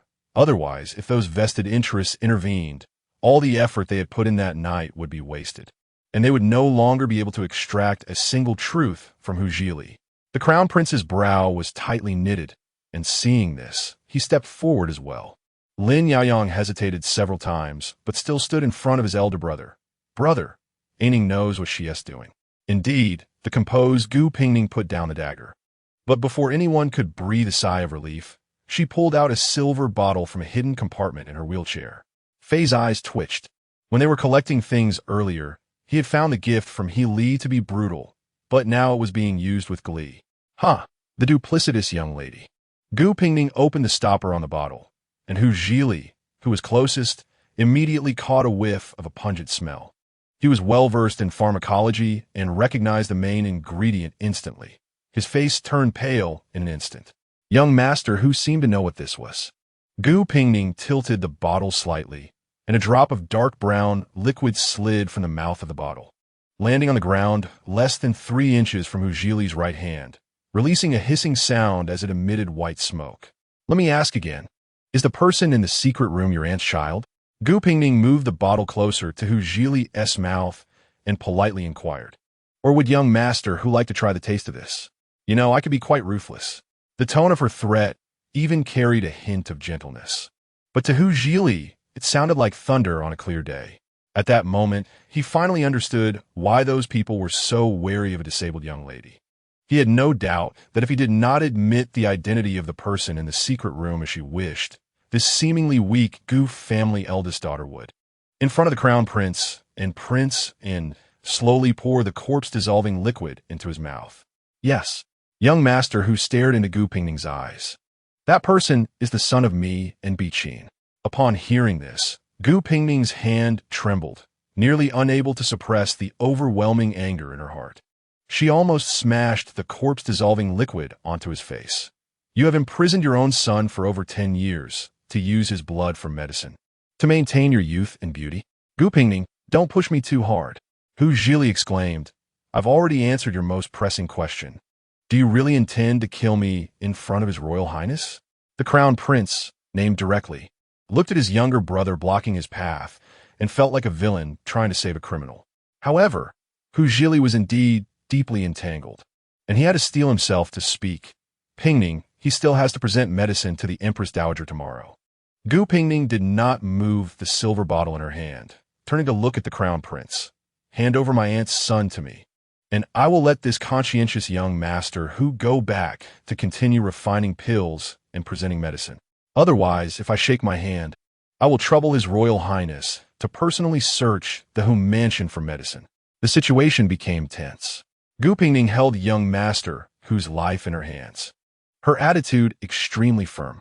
Everyone present knew that if Hu Zhili really died here, it would likely lead to numerous complications. But Gu Pingning clearly did not care. Even if she truly killed Hu Zhili today, could the crown prince still execute her after witnessing everything? At this critical moment, the royal family wouldn't move against her. As long as it wasn't an imperial decree to punish her, Gu Pingning was not afraid at all. Would the related stakeholders behind Hu Zhili come to kill her? Let them come. Her life had already been offered as a bounty to various forces. Was she still afraid of a few more assassination attempts? The crown prince at this moment felt utterly blindsided. Gu Hongguang said his sister was frail and sickly. Lin Yaoyang said his little princess was timid and pitiful. And he actually believed it. Now, the precious crown prince of Diyue wished nothing more than for his friends and brother to open their eyes and see clearly. To see that Gu Pingning, aside from being disabled, showed not a shred of weakness. However, Gu Hongguang's face turned cold upon hearing that Hu Zhili had imprisoned his cousin, showing no concern for his sister's actions and even wanting to help pour the corpse-dissolving liquid into Hu Zhili's mouth. Lin Yaoyang, the ungrateful one, even quietly approached him to whisper, Brother, that person is Aining's cousin, also my cousin, your nephew. You can't just watch your nephew get killed, can you? The crown prince was furious with his brother, but Gu Pingning remained fearless. He had to coldly speak. Young master who, you heard him, hand him over. Or don't blame me for not ensuring your safety. Hu Zhili lay on the ground in silence, his gaze slowly sweeping over everyone in the room, and then, as if he finally understood, he asked Gu Pingning again, If I hand him over, you will let me go? Yes, once the person is here, I will let you leave. Gu Pingning switched hands with the bottle, shaking her sore wrist. As for what would happen after today, it seemed young master who would not smile and bury the hatchet with her. Everyone would just use their own means. Hu Zhili could still feel the burning pain on his face. He coldly snorted upon hearing this, swallowing the humiliation of today, and turned to the crown prince. The key to the chains is in the 5th hidden compartment under my bed, and the key to open that compartment is in the bone of my folding fan. I would trouble His Royal Highness to bring the person over. Gu Pingning was worried that Hu Zhili might pull a fast one, so she signaled Fei, the only one who had seen the person, to follow the crown prince. Fei took his sword and left, and the crown prince's eyes flickered but did not stop him. Gu Pingning put away the bottle containing the corpse-dissolving liquid and coldly laughed at Hu Zhili. No key? Young Master Hu, you truly haven't spoken a single truthful word. The blade hanging over his head finally moved away, and Hu Zhili's lips became more nimble. At least it's absolutely true that your aunt caused you to fall off your horse. Gu Hongguang had been shocked by the series of revelations that night and kept his eyes wide open, looking at his sister. Gu Pingning clearly did not want to discuss this matter. She glanced at the unwilling Hu Zhili lying on the ground, lowered her head, and pretended to pull out the dagger again. The threat in the air was palpable. Hu Zhili closed his mouth, and the hall fell silent for a moment. Gu Pingning ordered her servants to find a trustworthy doctor to wait in a side hall. His Highness the Prince looked at this and that, and finally chose to personally pour a cup of water for Gu Pingning, saying, "Ning has said quite a bit, drink some water to moisten your throat." Gu Pingning was indeed a bit thirsty, took the tea, and had a sip. She vaguely felt that the crown prince across from her shot her a glare. Was the crown prince also thirsty? Forgive me for not being able to serve you tea at this moment. Upon hearing this, Lin Yaoyang poured another cup, and while handing it over, he wondered, why doesn't the crown brother say he is thirsty? The crown prince received the tea with a rather complicated mood. Gu Pingning hadn't said anything, so why were you so eager to serve tea and water? For some reason, he suddenly recalled an unfinished sentence from Jinling back in the Dali Temple's prison. He said, "This eldest young lady of the Gu family is not someone to be underestimated. Aren't you worried?" Worried about what? Worried that now that Xiao Lu has married her, he might have other thoughts? Fei Yi and the crown prince's men acted swiftly. Before the tea in Gu Pingning's hand had cooled, they brought in the unconscious person from the darkroom. The person wore a thin white garment, looking like a 10-year-old boy, his complexion pale with no trace of color, and he was so emaciated that one could almost see the bones protruding under his skin. Between his brows and eyes, one could vaguely see a resemblance to Gu Biqin. Gu Pingning looked at his extremely thin appearance and even hesitated to reach out to touch him, fearing that if she extended her hand, he would fall apart and be beyond saving. Take him to the side hall and let the doctor take a look first.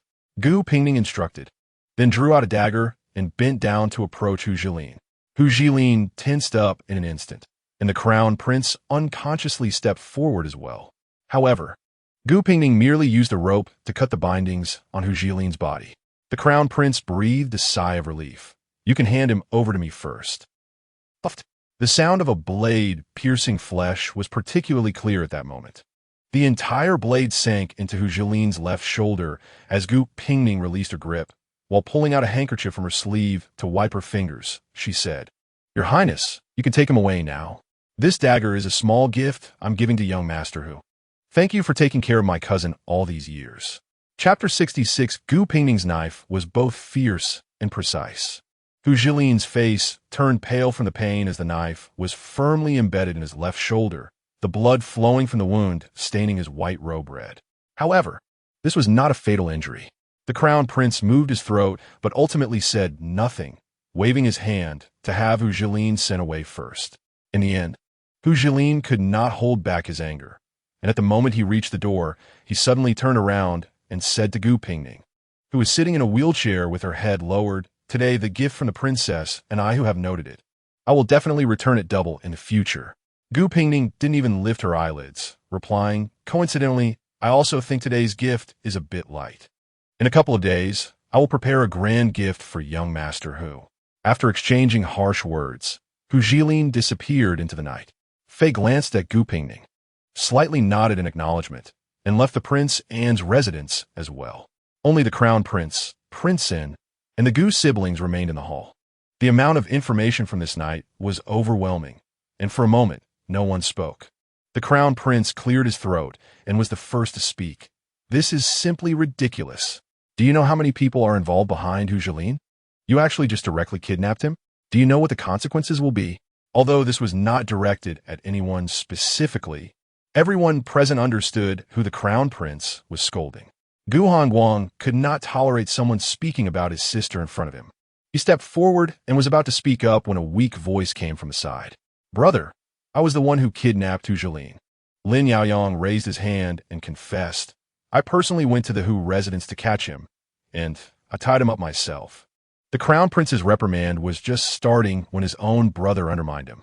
He glared at this troublesome brother and found himself unable to continue. Gu Pingning, who had been looking down and lost in thought, suddenly spoke up. I truly do not know how many people are involved behind Hu Jilin. Please enlighten me, Your Highness. The Crown Prince was taken aback and fell silent. Let me guess the longevity and beauty pills that Hu Jilin sells are being used by noble families in the capital, by royal relatives, and even by the Empress Dowager. Today, Your Highness rushed here, so I assume our aiming. Gu Hongguang interrupted Gu Pingning. Something should not be said. Gu Pingning looked at the Crown Prince's ambiguous expression and sneered inwardly. If she guessed correctly, even the Emperor Zhao Wu in the palace was using Hu Jilin's pills. Furthermore, perhaps Hu Jilin was specifically concocting some absurd elixir for Emperor Zhao Wu. Your Highness, do you know that merely the bottle of health pills in my hand contains a significant amount of fetal tissue? May I ask if the large quantities of pills circulating among the upper class in the capital contain even more morally reprehensible ingredients? For example, Gu Pingning stared into the Crown Prince's eyes and asked word by word, flesh, blood kin? Lin Yaoyang suddenly connected this statement to a horrifying guess, and he couldn't help but rush forward to roll up the Crown Prince's sleeves, relieved to see that there were no scars on his arms. The Crown Prince was precious and naturally was unharmed. Let me guess, that blood donor is the third prince. Aining, speak cautiously. Gu Hongguang once again sternly interrupted Gu Pingning, then turned to the Crown Prince and bowed. Your Highness, Aining is concerned for my cousin, who has had a difficult fate. She is not being thorough in her speech. Please forgive her. The Crown Prince did not become angry. Instead, he carefully observed Gu Pingning and said, sometimes being too smart is not necessarily a good thing. Gu Pingning raised her head to look at the Crown Prince, her eyes showing no signs of backing down. But since the conversation has reached this point and there are no outsiders here, I will say one more thing. Hu Jilin's pills, regardless of the ingredients,